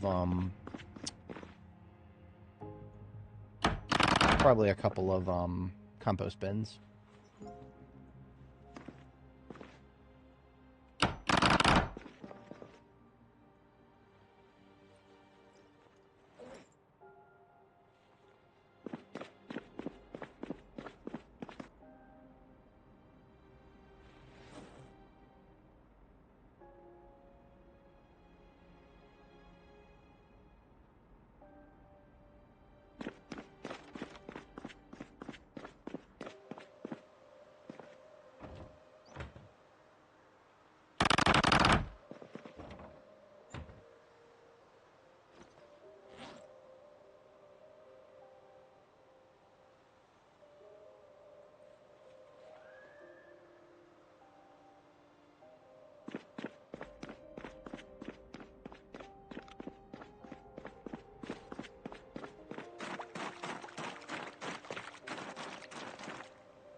I usually like putting just over 10 encumbrance worth of rotten garbage into each one of these composts, so using a plastic bag is actually a pretty good way of allocating.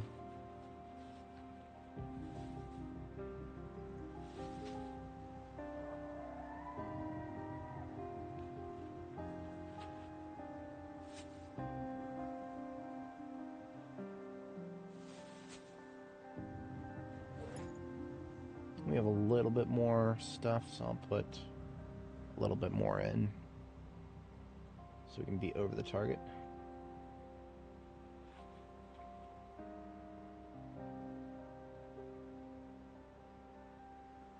Perfect.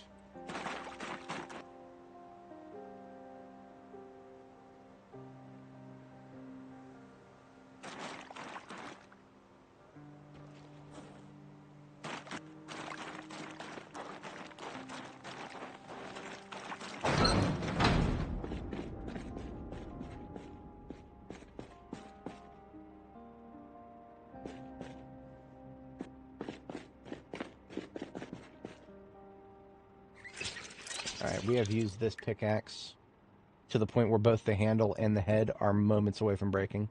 I'm going to go ahead and turn it into a decoration. It has served us very well. It has probably lasted longer than almost any other weapon that I generally use late game. And that is not an exaggeration, because all the weapons that I use late game for melee generally have to be sharpened. And if you fail to sharpen a weapon, it degrades faster than it otherwise would have. So we have, because we did not have to sharpen this weapon, but it's still like, you know, a nice late game weapon. We have been truly fortunate with it.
Alright, so the leather jacket we just picked up, a brand new one, needs a couple of leather strips sewed onto it.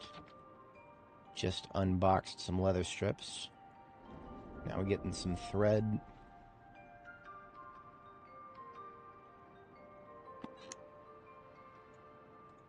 Observe my protection levels increase. The upper body is already perfect, but the torso can be better. And the neck. Now that we're no longer worried about too much insulation on the neck, we're improving the neck just by redoing the, whatchamacallit, this jacket here. Wouldn't be able to get away with that in the summer, but I'm here for it.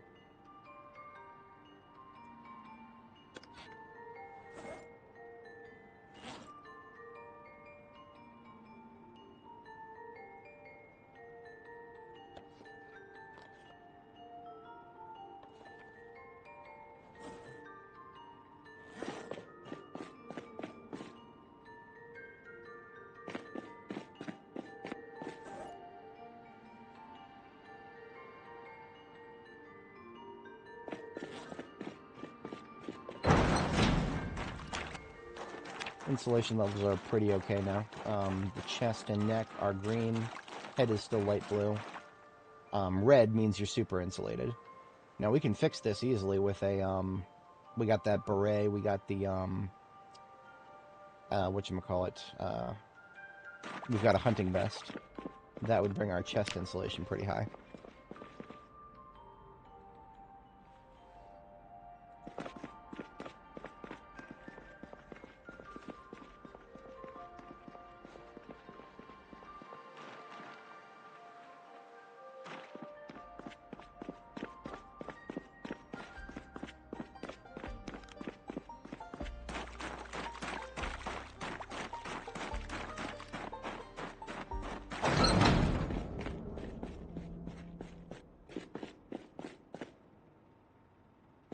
Alright, a little early for sleep. Let's go for it.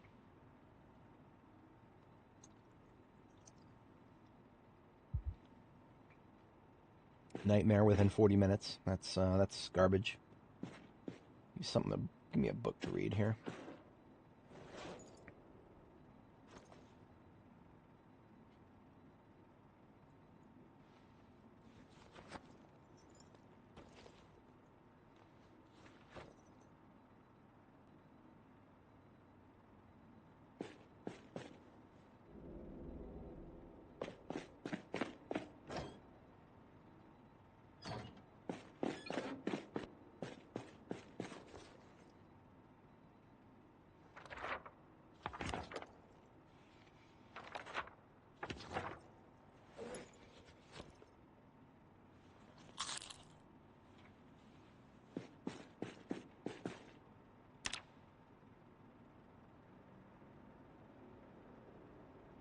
Beep, but for real this time. Alright, so we are going to be stuck with snow for a little while, it looks like. And yet, you hear the footsteps? We're still sloshing around. So I'm not dealing with that. Like I said, we did it once already, I'll do it again. I don't care how many times I have to do this. I hate the sound of water sloshing around when there's not actually rain on the ground. It bothers the ever-loving hell out of me. So we're just going to reopen the game again. We'll delete it. I'm sensitive, I know. Sorry. Pet peeve.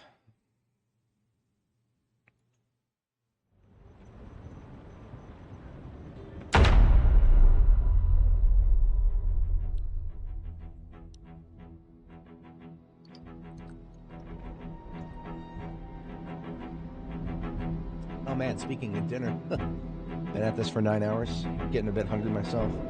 So we'll see about clearing out that building next to us that we've been meaning to clear out.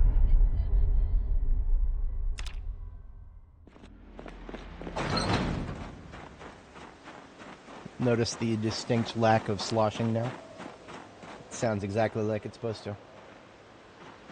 And it's kind of beautiful, I'm not gonna lie. I do like the appearance of blizzards in this game.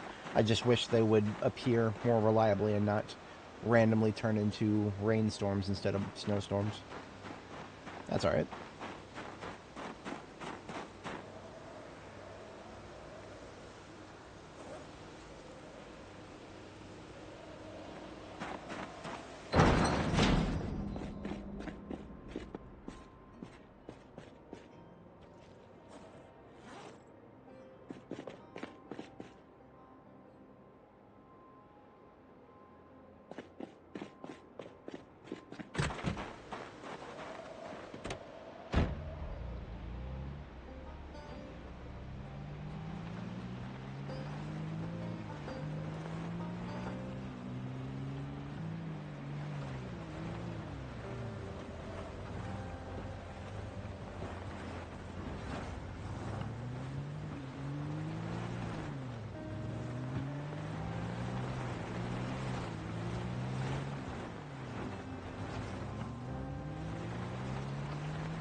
Just using the sound of our engine to wake up some zombies down this road.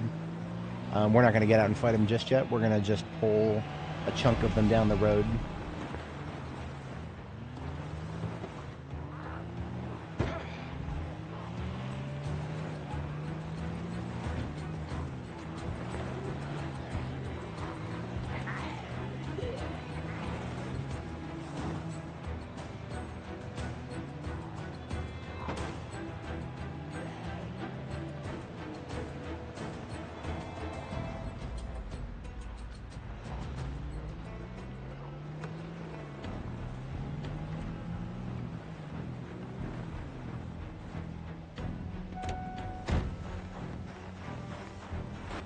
Saw you go back here. What? Okay, maybe not.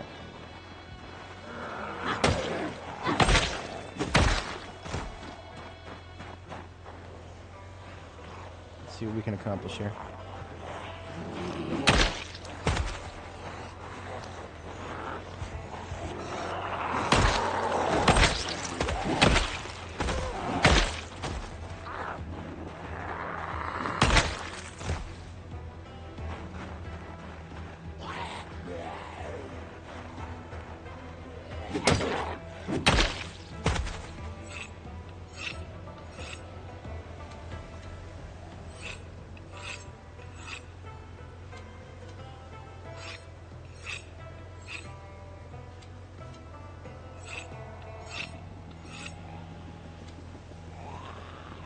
There you are.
No line of sight blockers for me.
Hello. Coming around the corner. It's no problem, just need to be aware of it.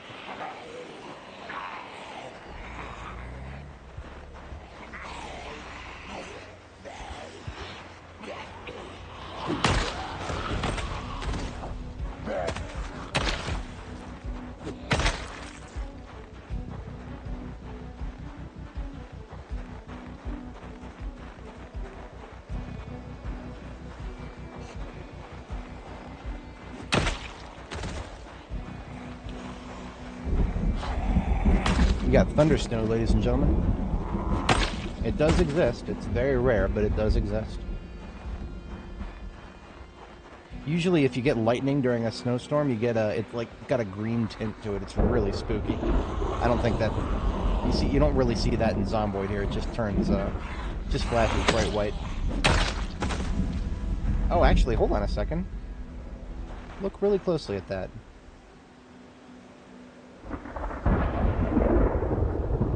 Maybe I'm just seeing things. It does seem to have a warmer look to it. It doesn't have the green tint. It's very distinctive. If you ever see green lightning during a snowstorm, you'll never forget it. It's fucking wild.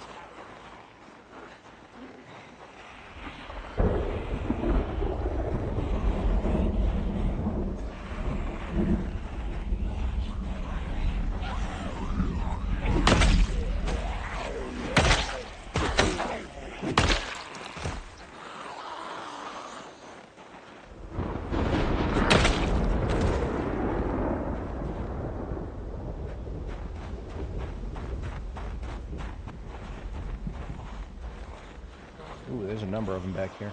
Holy shit. Okay.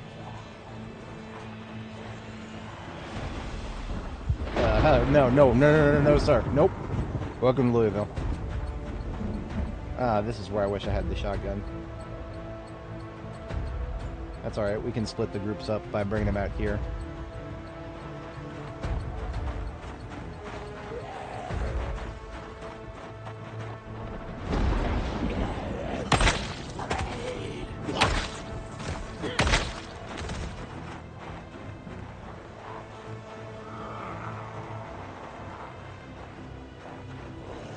Treat this alleyway as if it's an indoor area. Bring them outside. That's all we gotta do.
Nice. Very nice. Got our ingress to the parking lot back here.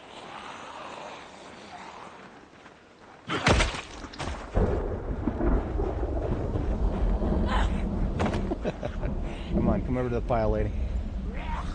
I'll wait for you.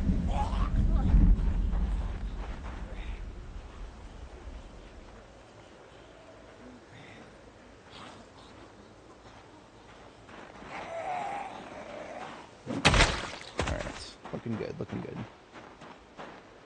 This parking lot is a very useful resource for taking the police department in Louisville. On the other side of this, I think it's an electrical, like a Best Buy sort of joint right here with the gray walls. On the other side of it is buildings connected to the police department. The police department in Louisville is sort of like a bunch of buildings all really connected together.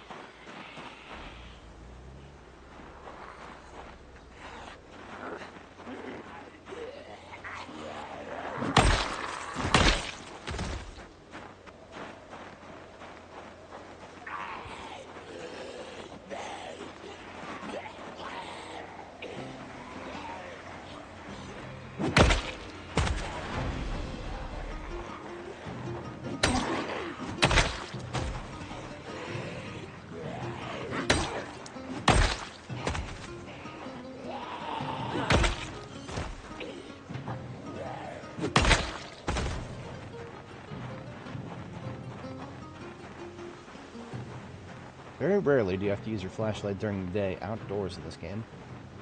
But, in this case, it actually helps.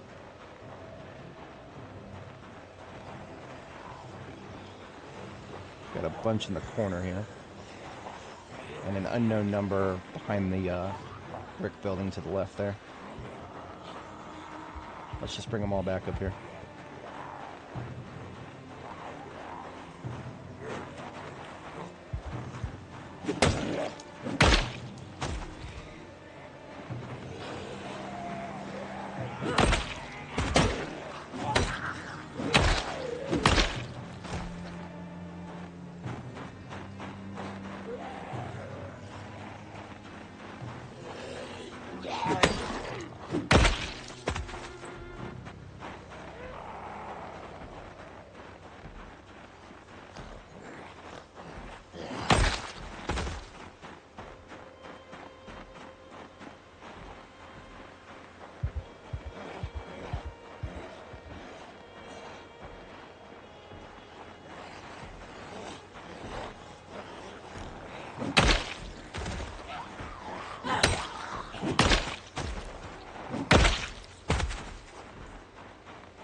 almost went right there. It's alright.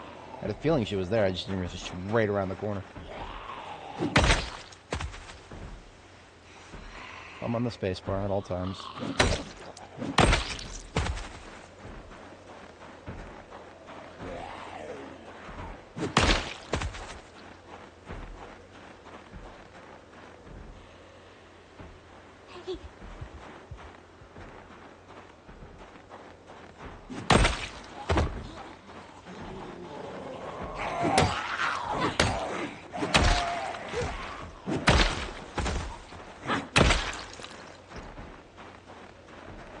There you go.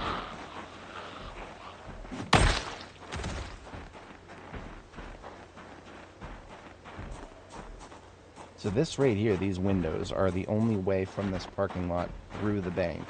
The rest of the bank is a solid, uncrossable wall in this direction.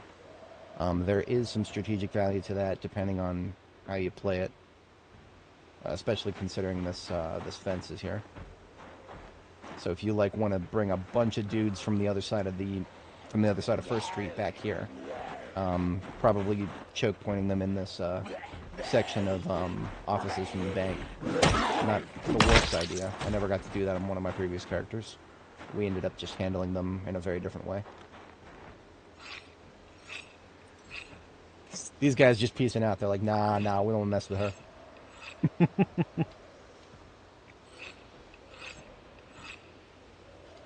How's my axe holding up? Honestly, we've barely lost any integrity. I think 1 pip of handle and 1 pip of head.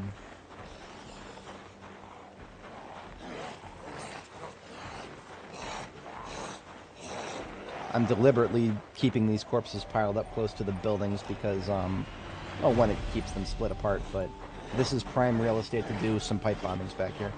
So having a drivable surface without a bunch of corpses all over the place is, helps me out tremendously. Especially, we just got some brand new tires on the heavy combat truck, so...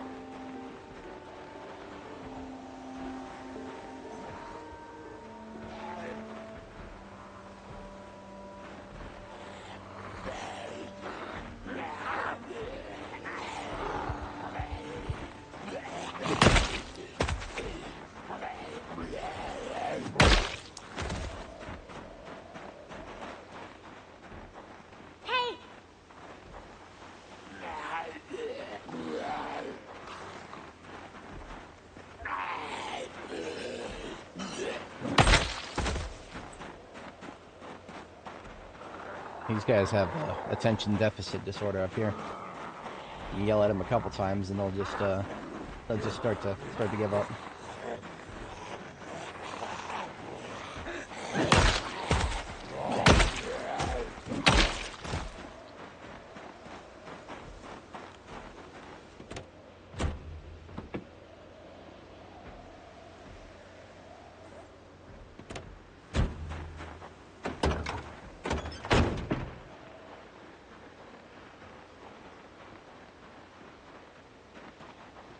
This building here, I don't remember much about it. I think it might be one of those under construction ones. Can't recall. We'll find out. I do remember it's one... Oh, no, this is the back of the theater. Right. This is the back... The theater is a really long building. Forgot just how long it is.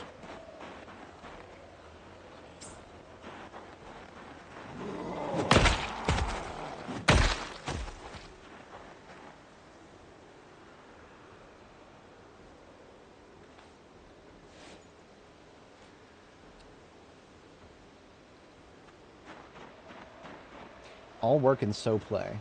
This building right here is a tailoring shop. The season change caught up to us pretty quick here, so I might actually look at looting that. But let's go ahead and deal with these guys outside first. We've already spawned in the interior of the Performing Arts Center. This is the theater. Oh, great. Damn it. The temperature is 0.1 degrees above freezing, and now the rain comes through to wash all the snow away. I was enjoying myself. I really was. The rain is drowning out my audio senses, so I can't... It's harder to tell where zombies are. I can't echolocate as easily. Let's finish this group here, and then we're done out here. I'm not dealing with this.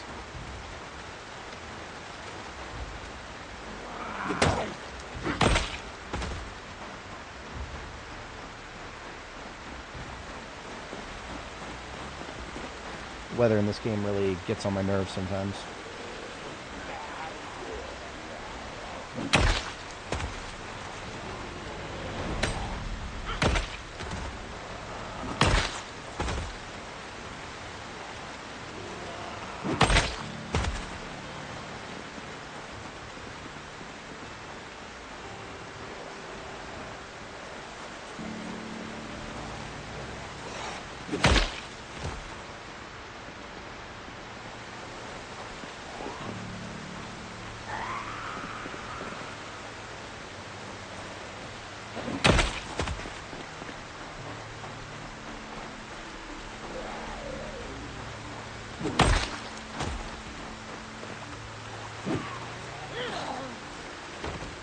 I'm not going to be too heavy on corpse discipline here. I'm going to clear these guys out.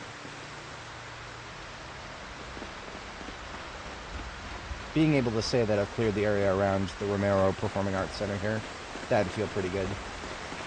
Because we handled this area just a couple of, just the other day, actually. Wait a minute, did I bring my... Ha! I got my welding torches, but not my mask. I'm so close. You know what, here's what I'm going to do. I'm just going to leave 3 of my welding torches right here, so that we can dismantle all 3 of these wrecks when we actually come back here at one point. One step closer.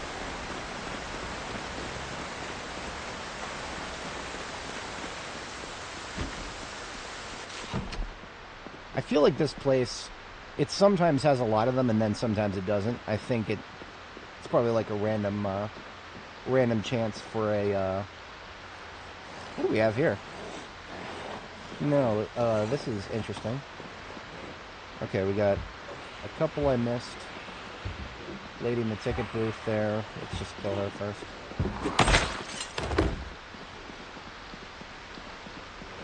These guys are wearing masks, thespian masks. Interesting. Or is that, what is that? That's a skeleton mask.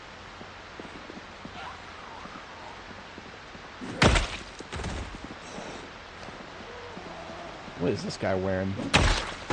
Ooh, a jack-o'-lantern mask. This is pretty into my interests.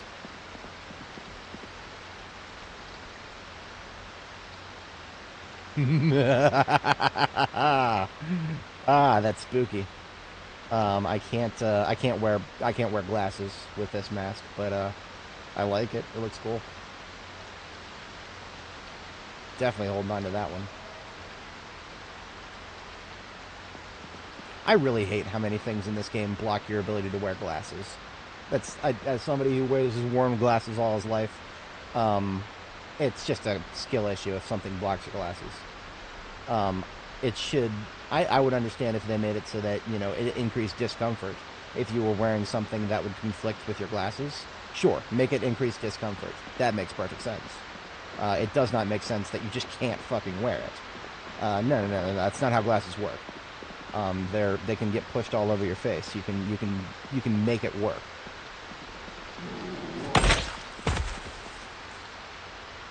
Found me at a nightstick, but no 9mm. Yeah, honestly, I should not be doing this place, even though it's nice and wide and open. I have no insulation from the fucking noise from the rain in here. The rain is just drowning out my ability to echolocate. I would have no ability whatsoever to tell you if there's some zombies doing mouth breathing in one of these nearby rooms. The rain just fucking erases your ability to echolocate. And that's why I don't go fighting in rain usually. And that's why I'm going to stop fighting now, because fuck this. We got the no-fight water falling from the sky.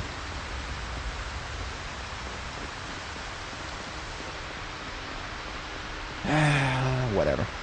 We made great progress today. I'm not gonna have like today was a wash. No. Today was great. We did good things here, but we could have done more if the temperature hadn't gone up by 0.5 degrees over freezing.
I haven't checked the generator here in a while.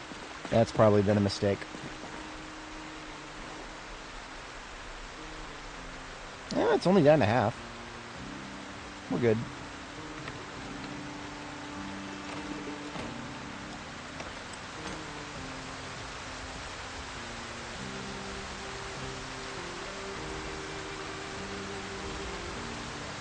Wait, where did my... Where the fuck did my backpack go? Oh, it went into my... Okay. I put the backpack in my backpack. Alright.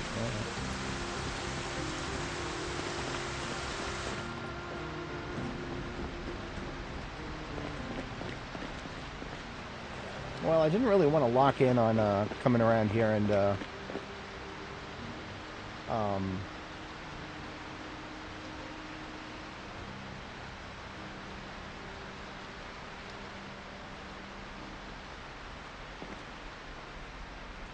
Wow, sorry. Lost my brain there for a second. I didn't really want to lock in on building upgrades, but I mean, that's probably what I'll spend the rest of the stream doing at this point. I don't see this weather clearing up in the next day or two. If we're gonna be raining and or snowing, it's gonna keep going for a day or two at this rate. I'm just looking at it right now and I'm telling you that we're probably close to the halfway point at best.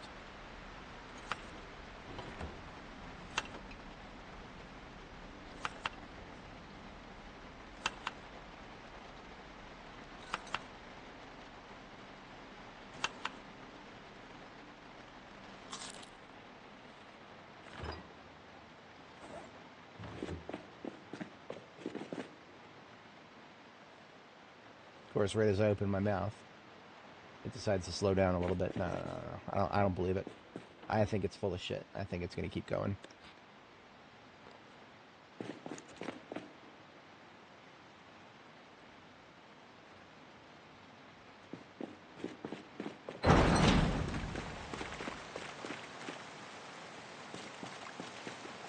Oh, I know what we're doing next. Yeah, I know what we're doing next. Get some steel rods right here.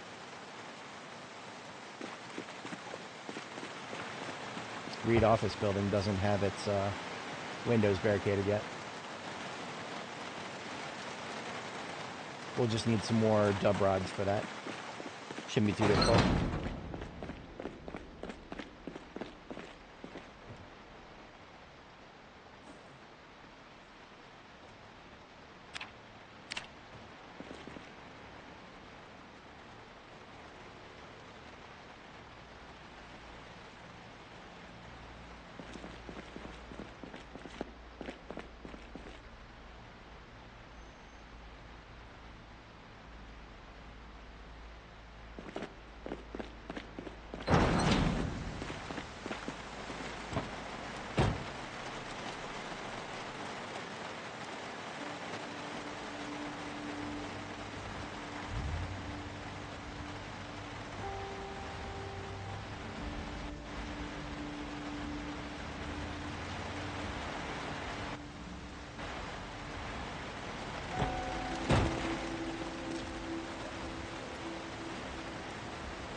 So what we're going to do is, since we're out of dub rods, or at least we don't have very many to spare, we're going down to the Electromax, or whatever this is. It's unlabeled.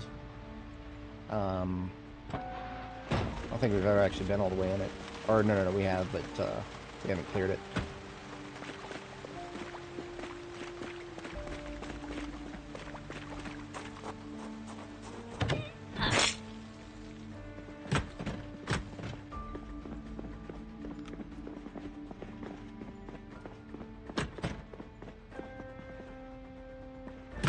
All the doors here.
I have an idea.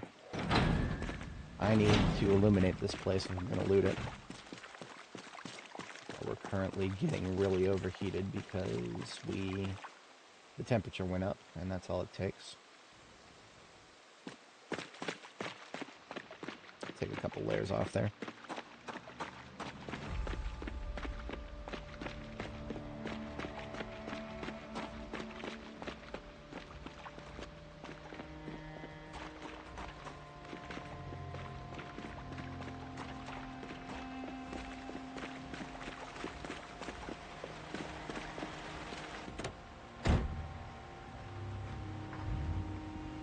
This vehicle is my carrier of floodlights. So we're going to put a couple of floodlights inside the building that we're trying to loot and make them battery powered. At some point I will want all of the floodlights in this vehicle to become battery powered.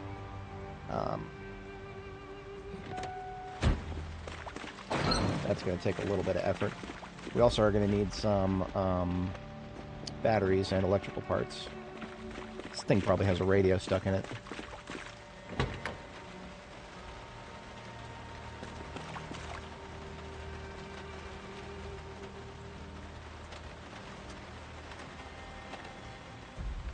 There's one right there.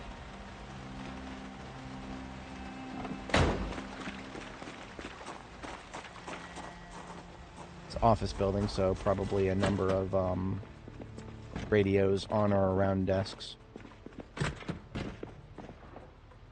Or maybe we'll get really lucky and find some glue. I'm always here for that.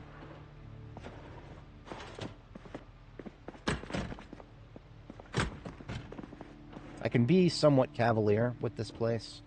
If there were any zombies left in here, the huge majority of them will have come outside by now. Can't rule out stragglers that don't hear anything. But, yeah. Just one-offs at this point. And I'm moving pretty fast these days. I don't know if you guys have noticed.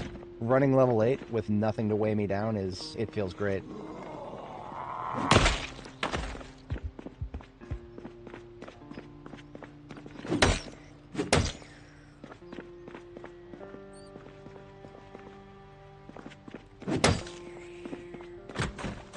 Please forgive the casual violence against small animals.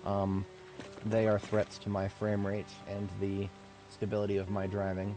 If they somehow escape this building, they'll run out in the street, bump into my tires, cause my tires damage. It's just bad time all around. They won't live very long in here without very many resources, so they're gonna die anyway. RIP.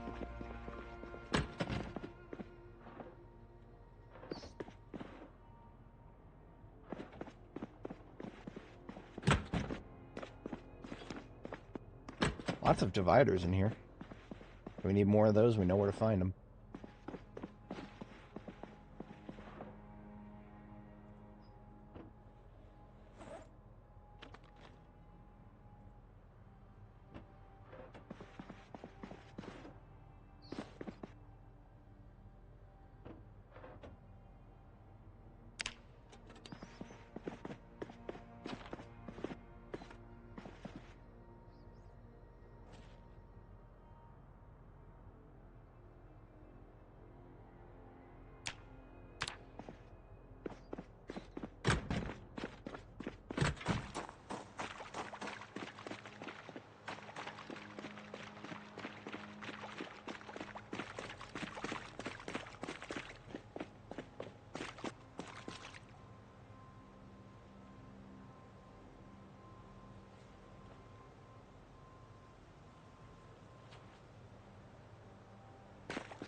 We probably don't even need more than one.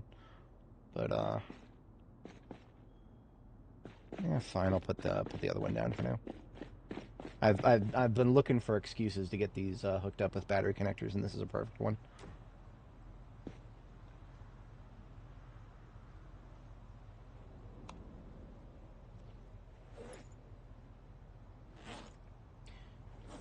All right.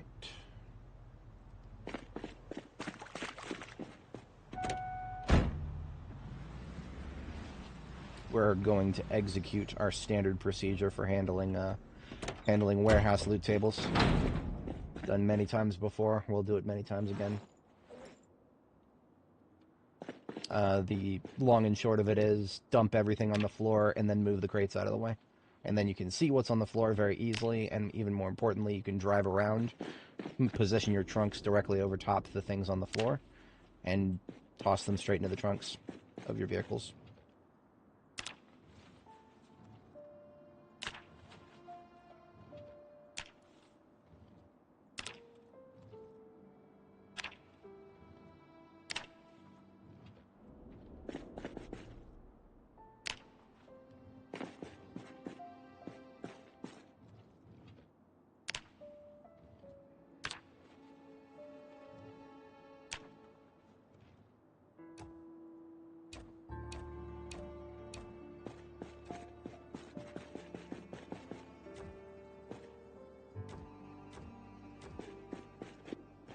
I should be able to pick up several of these at once.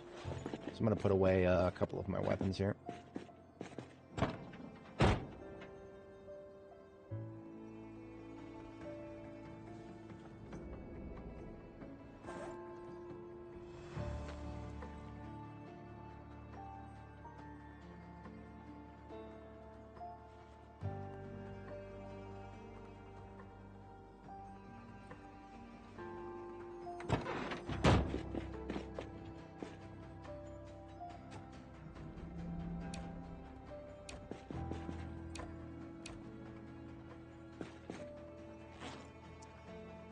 Yeah, if I can't pick up 5 crates at once, I've planned this wrong. I need to be able to pick up all 5. So, even some of my other guns out there. Now I can do it.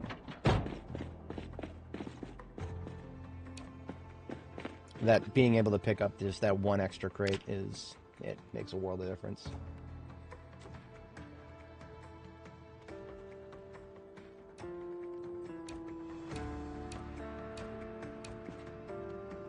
If you're organized, you can fit 10 crates into a crate. It's a pretty decent ratio. one of the reasons I like being able to pick up 5 at once.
Actually just got into the vehicle to give the music a kick in the ass before it goes away. You hear it start going down, get into a vehicle, it'll pick back up. My frustrations with the music system in this game continue, because it's so close to being good. The music is amazing. You'll never hear me complain about the music itself, it's just the way that the system plays the music. There's some glaring holes in it that need some work.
Alright, we don't have the bed here, so I'm going to go ahead and head back to base, which is just right up the road. It's not a significant difference.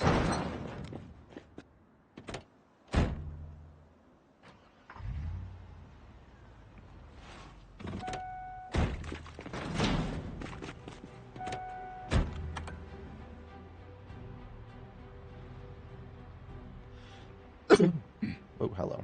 Don't turn that hard. Turn your head and cough.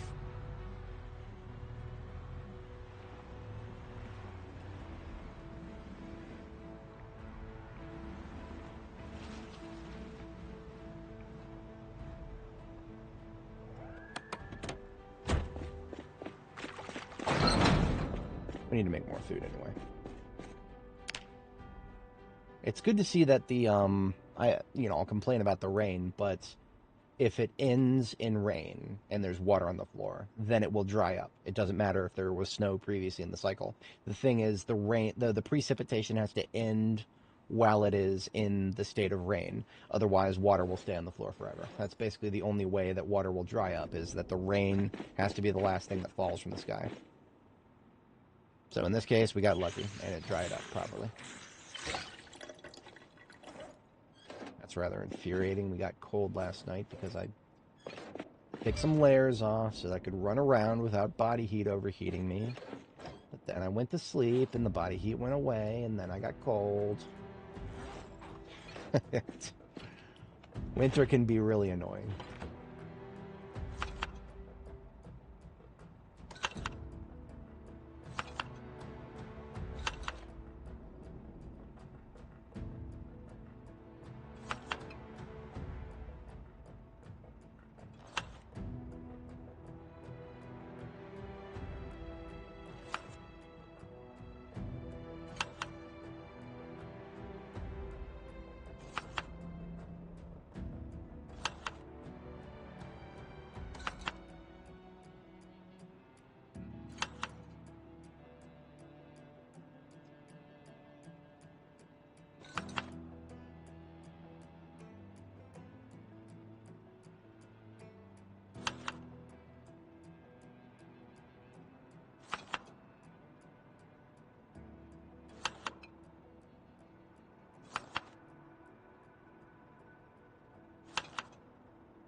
I love when that happens.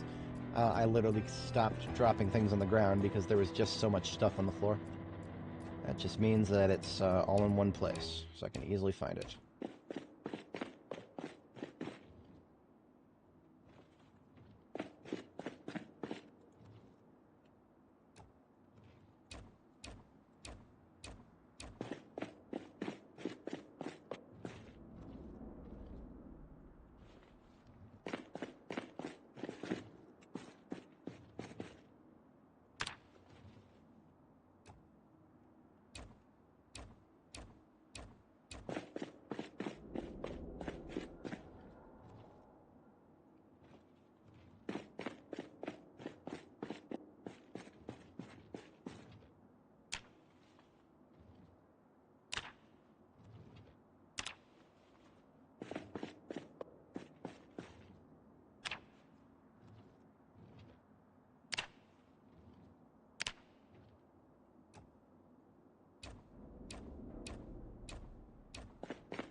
Hey!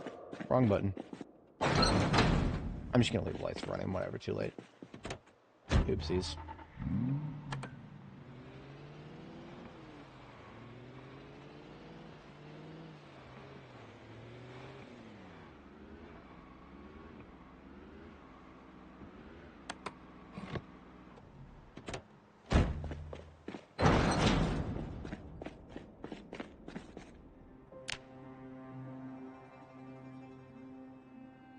And we got cold again. Oh no. He'll be alright.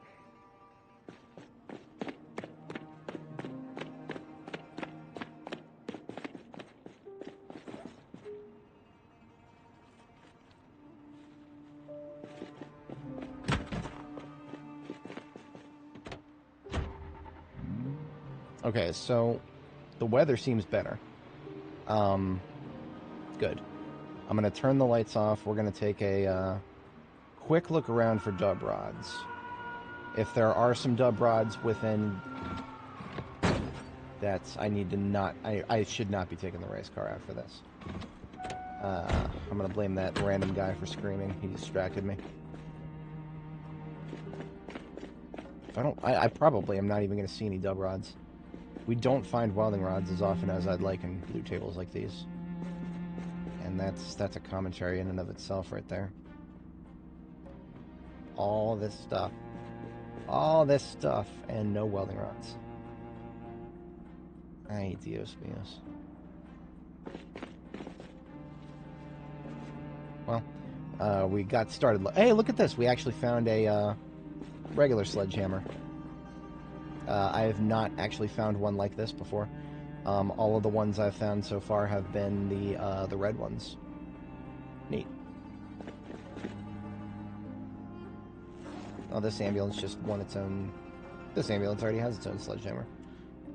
So we'll put this sledgehammer in another one. I'm going to shut down the lights in here, and we're going to go and get some other stuff done here.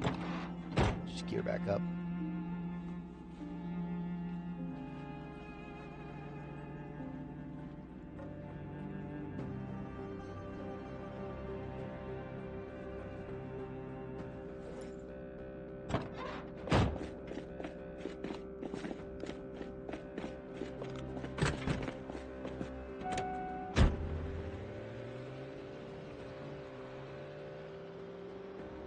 I don't have enough time left in the stream to do more than one more day, so we'll try to get a good day in now, and then we'll have to call it tomorrow morning. Rain or shine, unfortunately.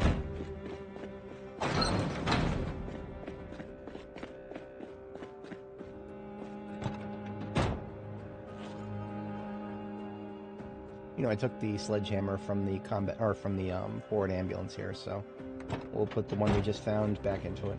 It's just a little bit of rotating sledgehammers here.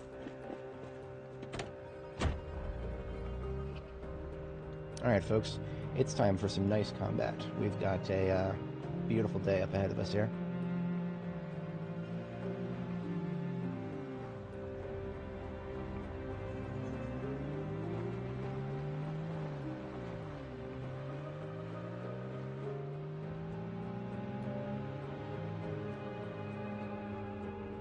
Still keeping our distance from that Section 8 apartment building there. 6-story one. We don't want... not ready for that just yet. Soon, TM. Very soon.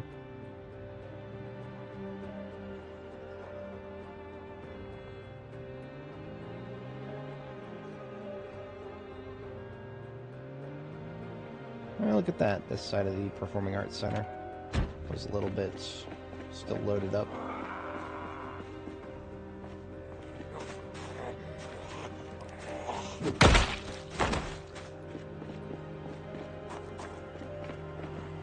What's up, losers?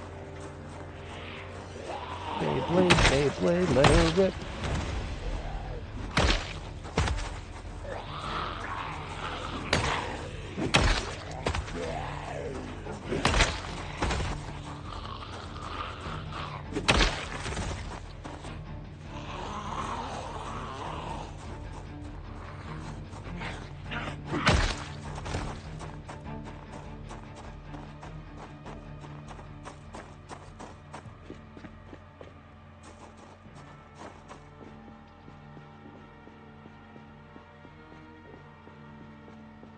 Looking good, looking good.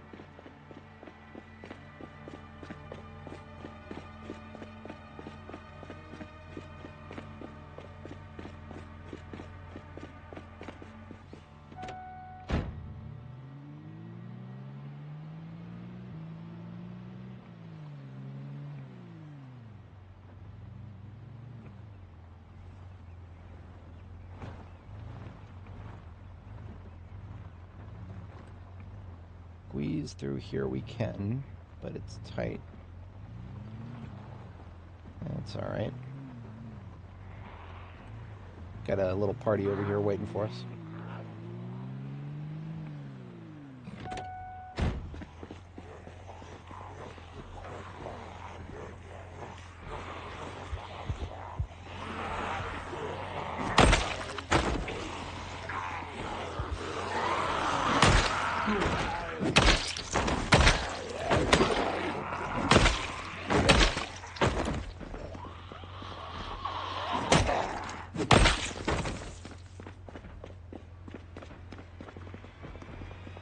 Music system took a minute there.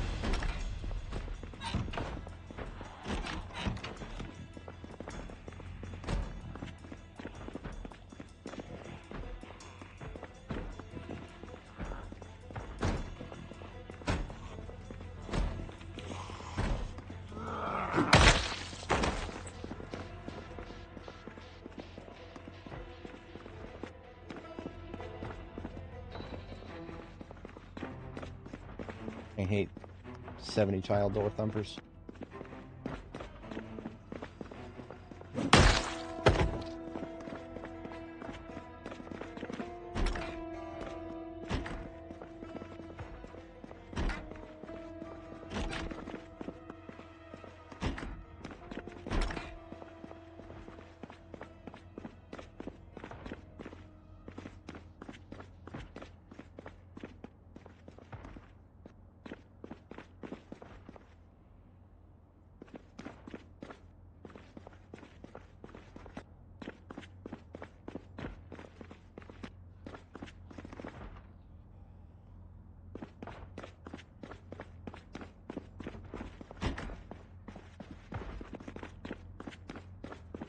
I can't be running around indoors in this getup.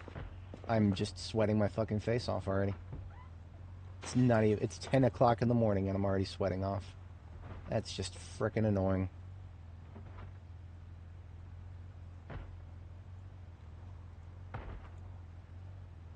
You never would have thought that just swapping out my leather jacket with the holes in the chest for one that doesn't have holes in the chest.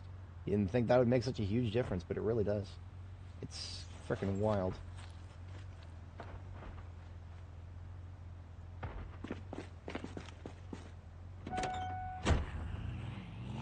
Oh, come on. I was in there this whole time and now you want to show your face? What the fuck are you? Second floor?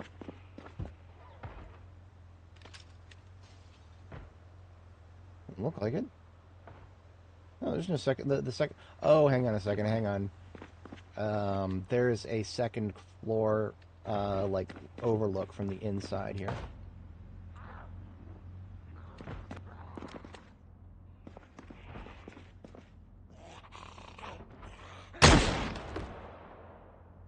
You never would have thought that I would know exactly where to aim and shoot because this game just doesn't fucking show you second floor things from the inside here. But if you look in from the outside, you can just barely see. Where was it? Through the skylight there. You see how through the skylight we've got like this second floor overlook. That's where the one was that I was shooting at. Silly, very silly. Alright, gentlemen. Into the pile.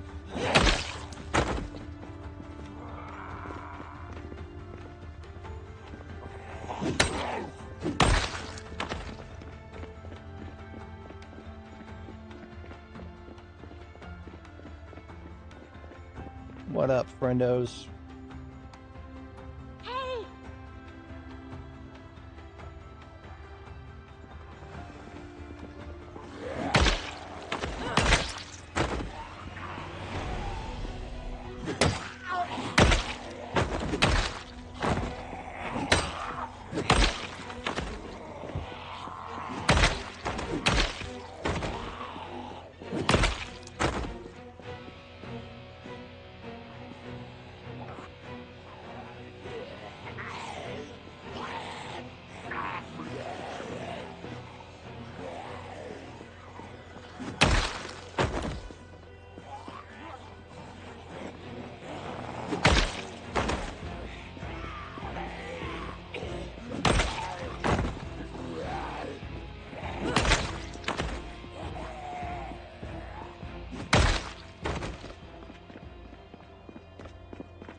So that up there is the first building of the police department there.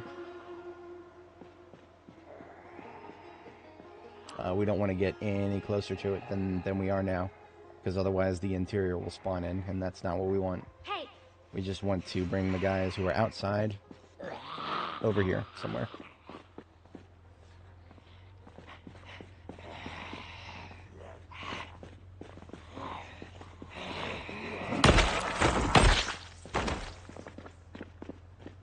I'll bring the truck up and I'll actually toot. We'll toot at the intersection here. Give a little toot.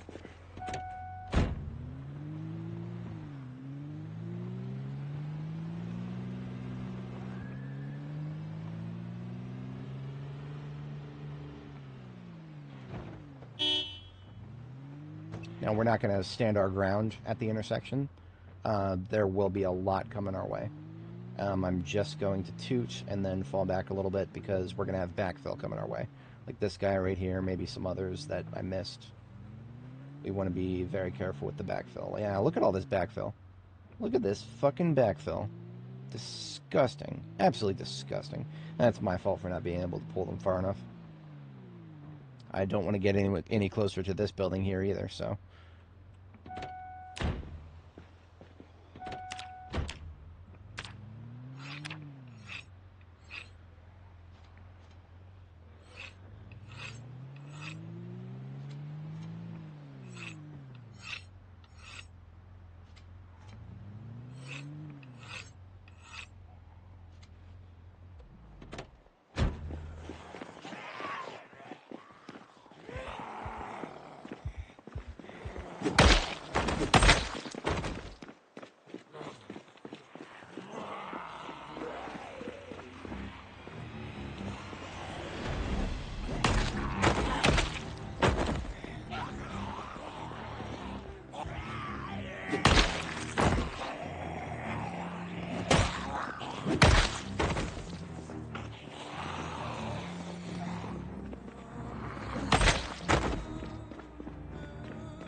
Have a bite to eat, because we might not have a moment. Wait, we just recently ate. Yeah, we're good. Hey!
Let her rip.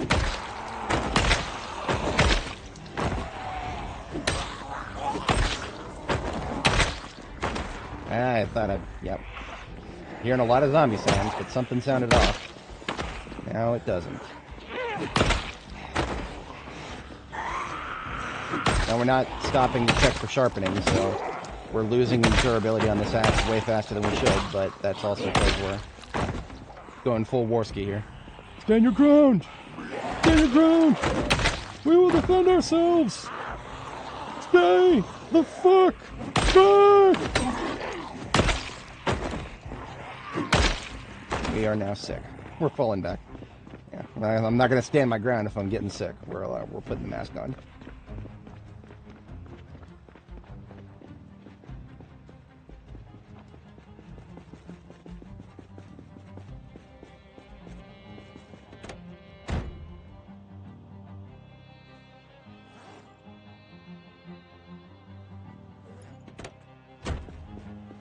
moment to eat while we're doing it.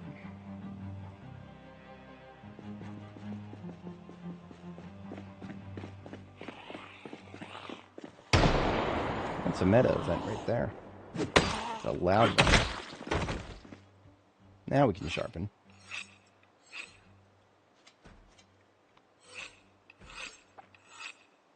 I think I got this. This is going to be close. Yeah, this is going to be real close. I might not be able to put it away. I know my speeds. I know my speeds. Memorize their movement speeds and you'll be happier for it.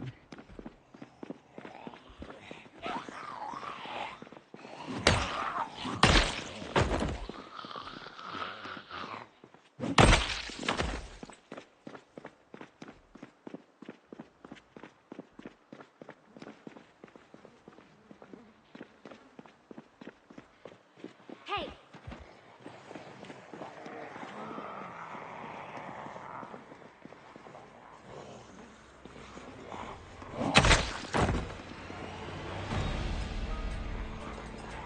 We advise the ones with the leather coats may take multiple hits. Yeah, fuck this. Fuck this. This axe is done.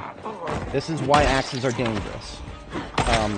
Not just to zombies, but to players. When they start losing their sharpness, they suck. They actually start sucking relative to what they were doing before. It should never take more than 2 hits for several of these zombies all at once in a row. It's just, you can just feel it. It's losing it.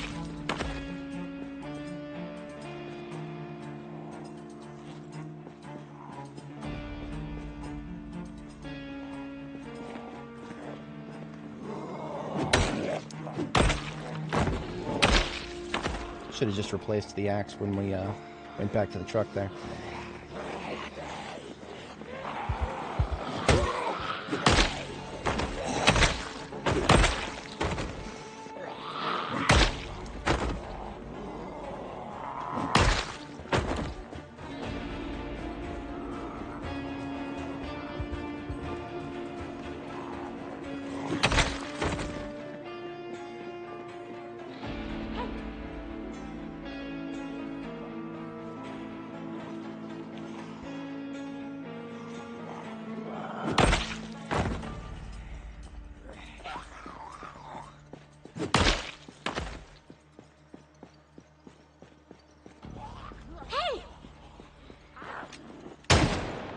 Just one shot.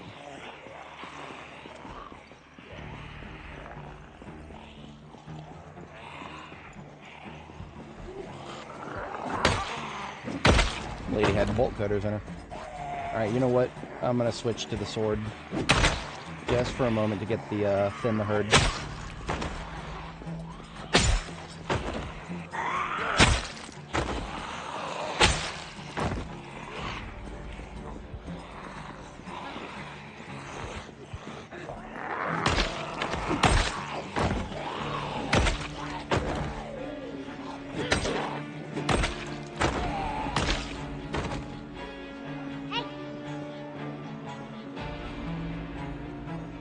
Looks dangerous. Could be worse.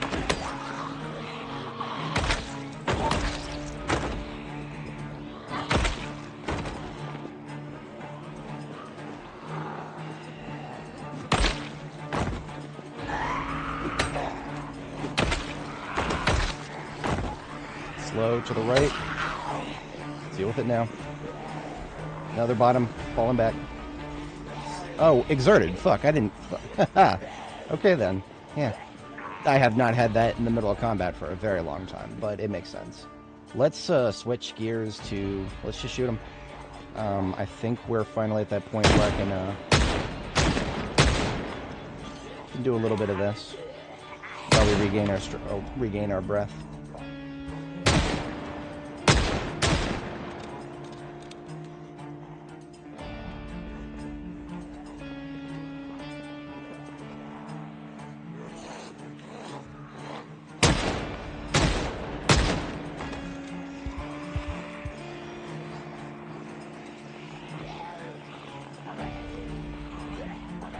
is why we were so thorough with the cleaning out behind the unit here, behind Knox Bank.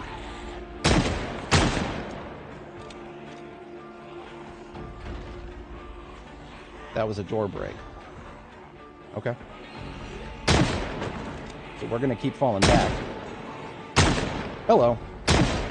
Why do they keep coming from the right? That building has not spawned in yet. Am I wrong about that? We have broken... Okay, this building has to have spawned in. Or they're coming through it. Because again, look at the... None of the windows down here are broken. They just seem to be going through it, through that particular... Where the grocery store is over there. Okay. Alright. We're in control here. Now remember what I said before about the offices here. If they want to go through Knox Bank, these offices right here are just windows on both sides.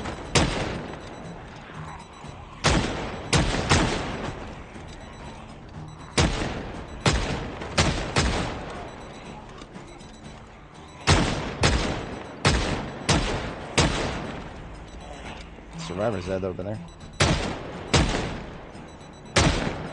Thankfully, I killed her in such a way that I can see her duffel bag. Ammo check, we're at 47.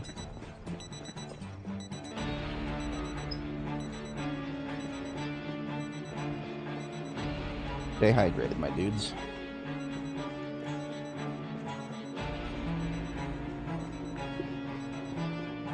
Alright, open another box of 357.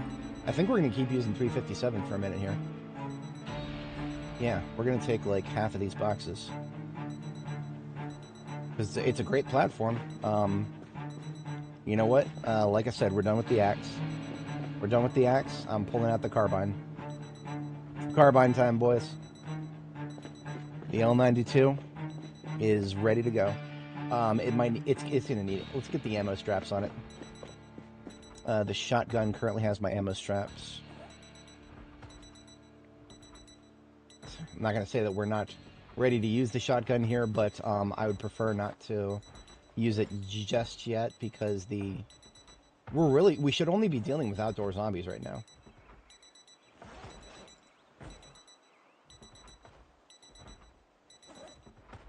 Shit, okay. The beeping is actually breaking my brain a little bit. It's fucking up my flow. Okay, L92 carbine has ammo straps on it.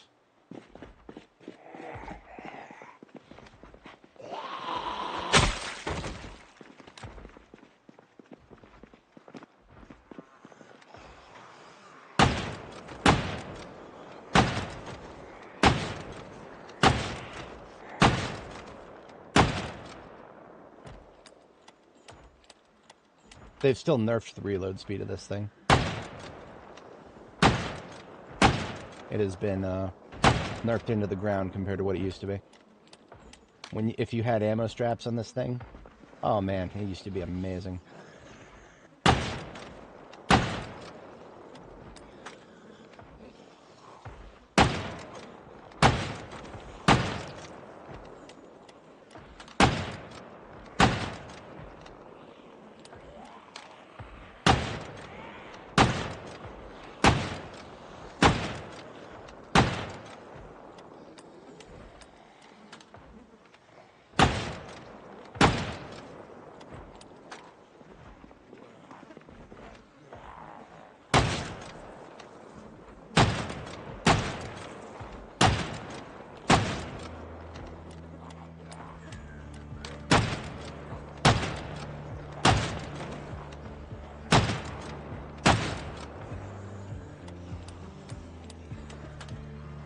Killed a lot of zombies today. We often do a big balance of different things here on stream, but today has been a lot of killing.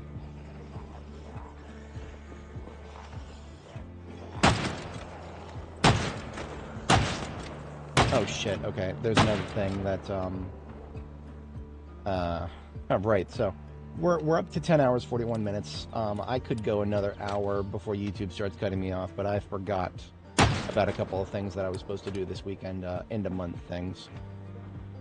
It is the 31st, May 31st. And I've got a couple things I had to handle before the end of the month. Like a good American citizen who's also a millennial, I procrastinated and put shit off until the last minute.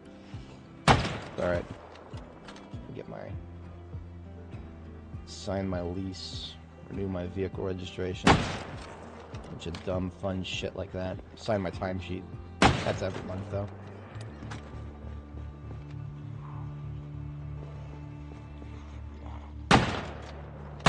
Sounds like a bunch of paperwork, but honestly, I gotta be ready for curveballs.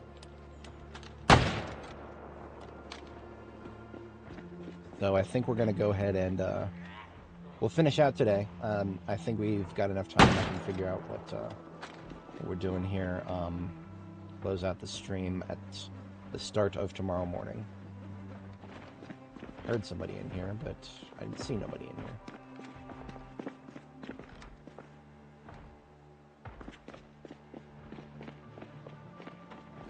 Ammo check, 357. We are ready for another box.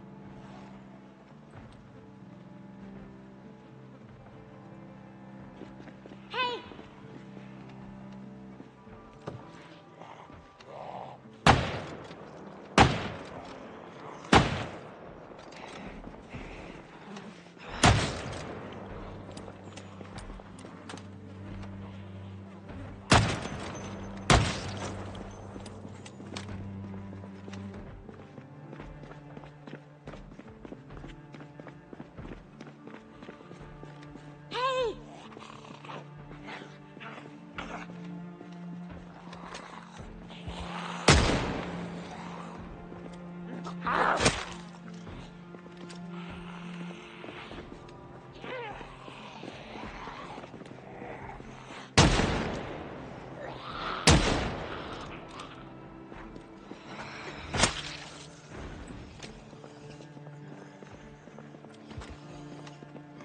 Oh, look, we got some rain.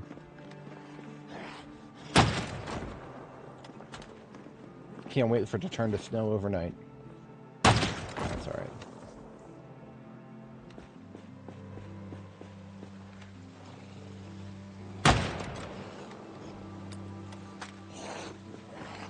So if it's not, I don't know if I articulated this before, but the carbine we're using and the revolver we're using both draw from the same ammo supply.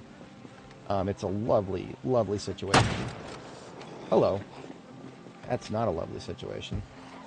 Didn't realize there were foot mobiles that weren't inside the building on this side. So I got the carbine for the long distance shots and the revolver for the short distance.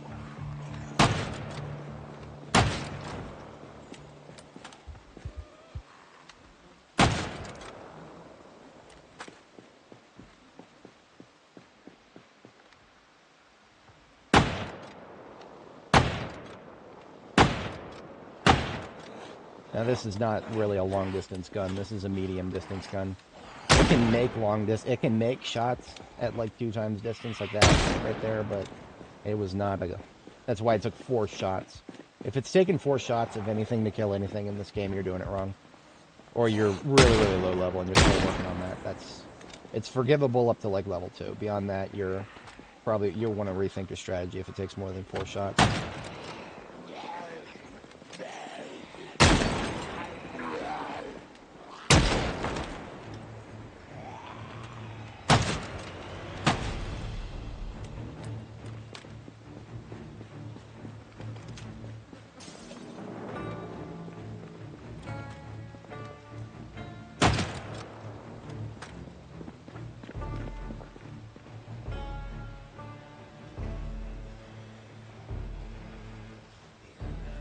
I don't want to gum up that alleyway too much if I don't have to.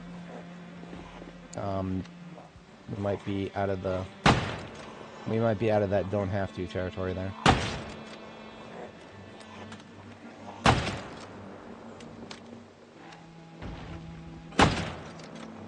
I don't know what they just broke, but it was something.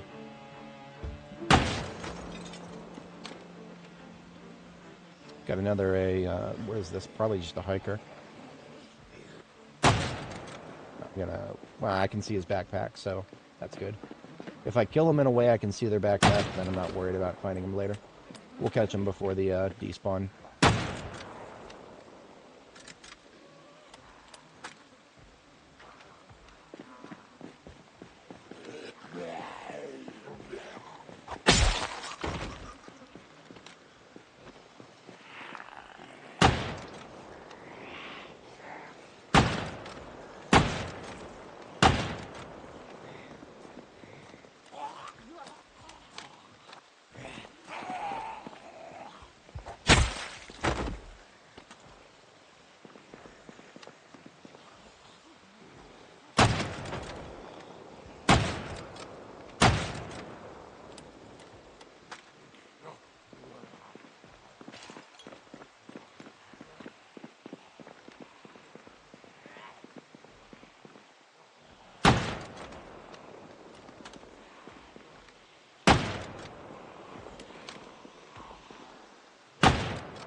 Oh dear, we are out of filters and we're already sick. We are getting ready to fall back.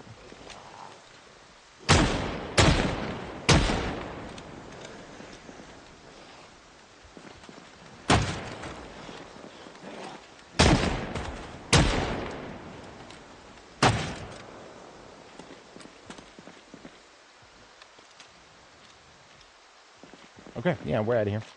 It's a great day. We are up to 23,000 kills, 23,027. We have, we've done some good work here. Right after every good day is a tomorrow.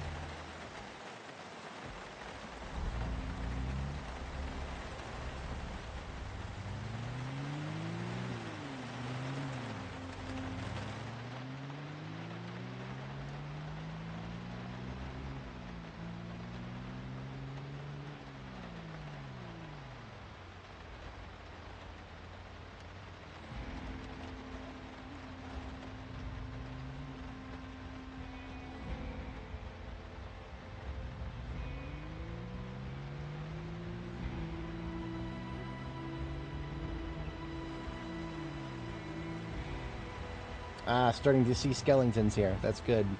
That means it won't be long before these roads are clean again. I can't wait to get them dirty with more corpses, but it's neither here nor there.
Alright, we're gonna chill for a bit.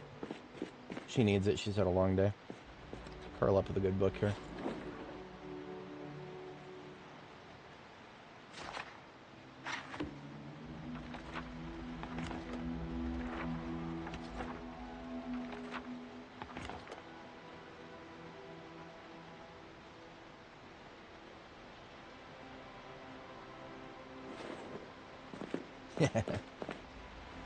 He's right.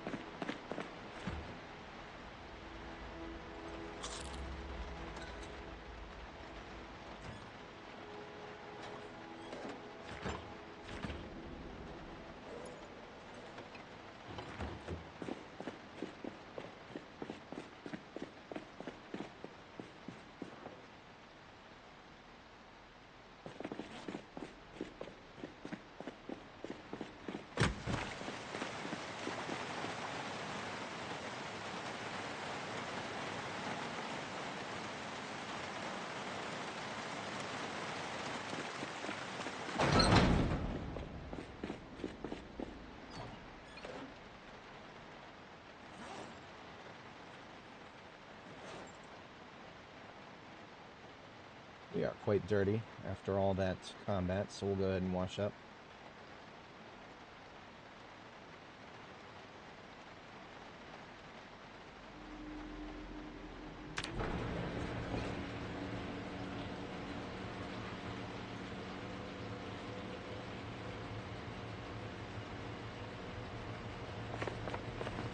I kind of like that. It's a nice dig.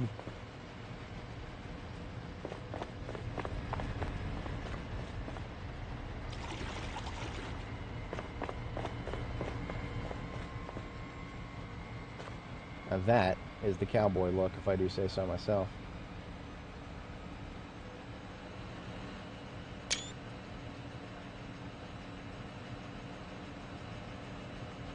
Good look at the, there we go, get the stock of the rifle there, just like that. I don't think I'll use that for a thumbnail, but can't say I won't. Couple things left to wash. I'll use the auxiliary water up top.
Just watching some bars and tone for a bit.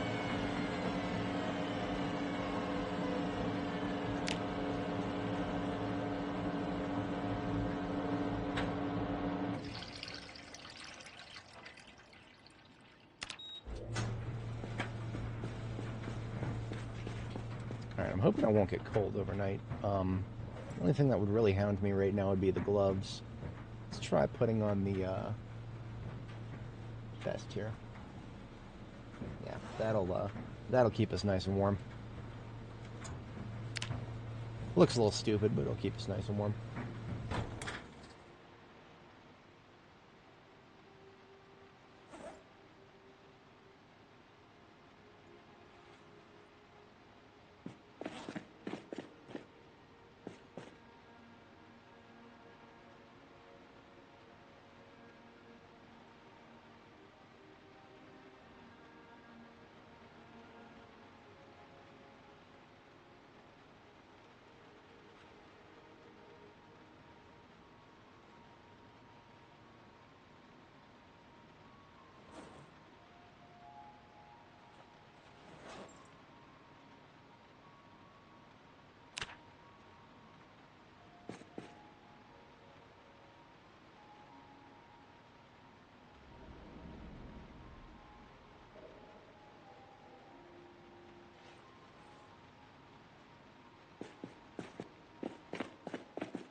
Goofy ass mask. So goofy.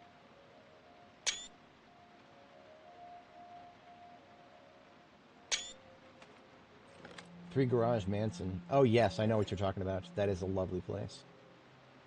It's not very strategically positioned, but if you're just looking for style, it's fantastic. I like it. Like it a lot.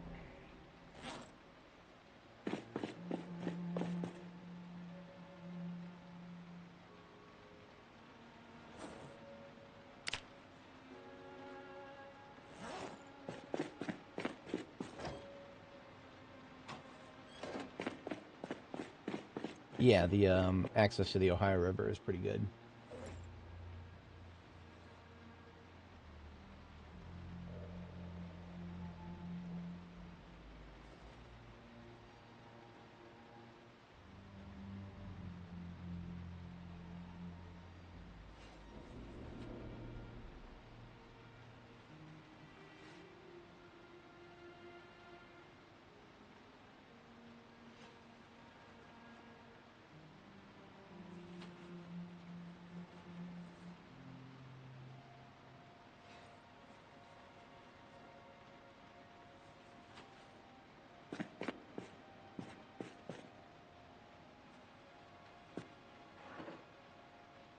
Oh, you live in Louisville? Yeah, nice. Project Zomboid has done a interesting job representing what it looked like in the 90s. We're coming down, moving down First Street right now, straight from the train station.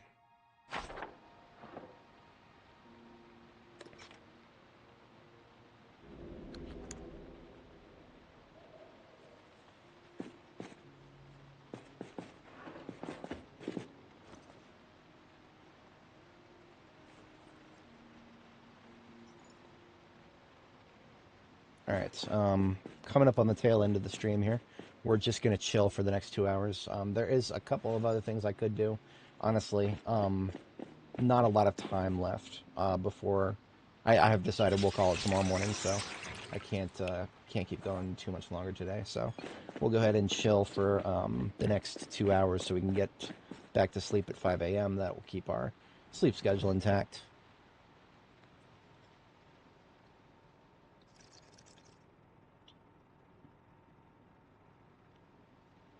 But in the meantime, I got some IRL tasks I gotta handle.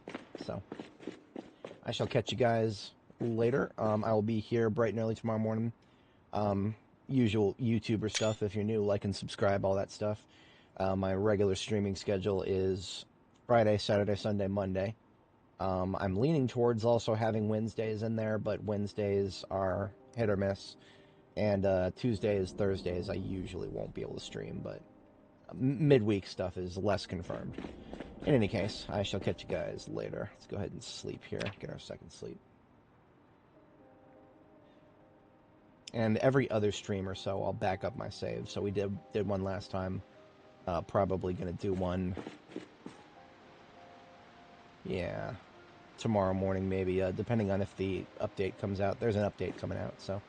Alright, folks, I'll catch you guys later. Peace out, and have a good one.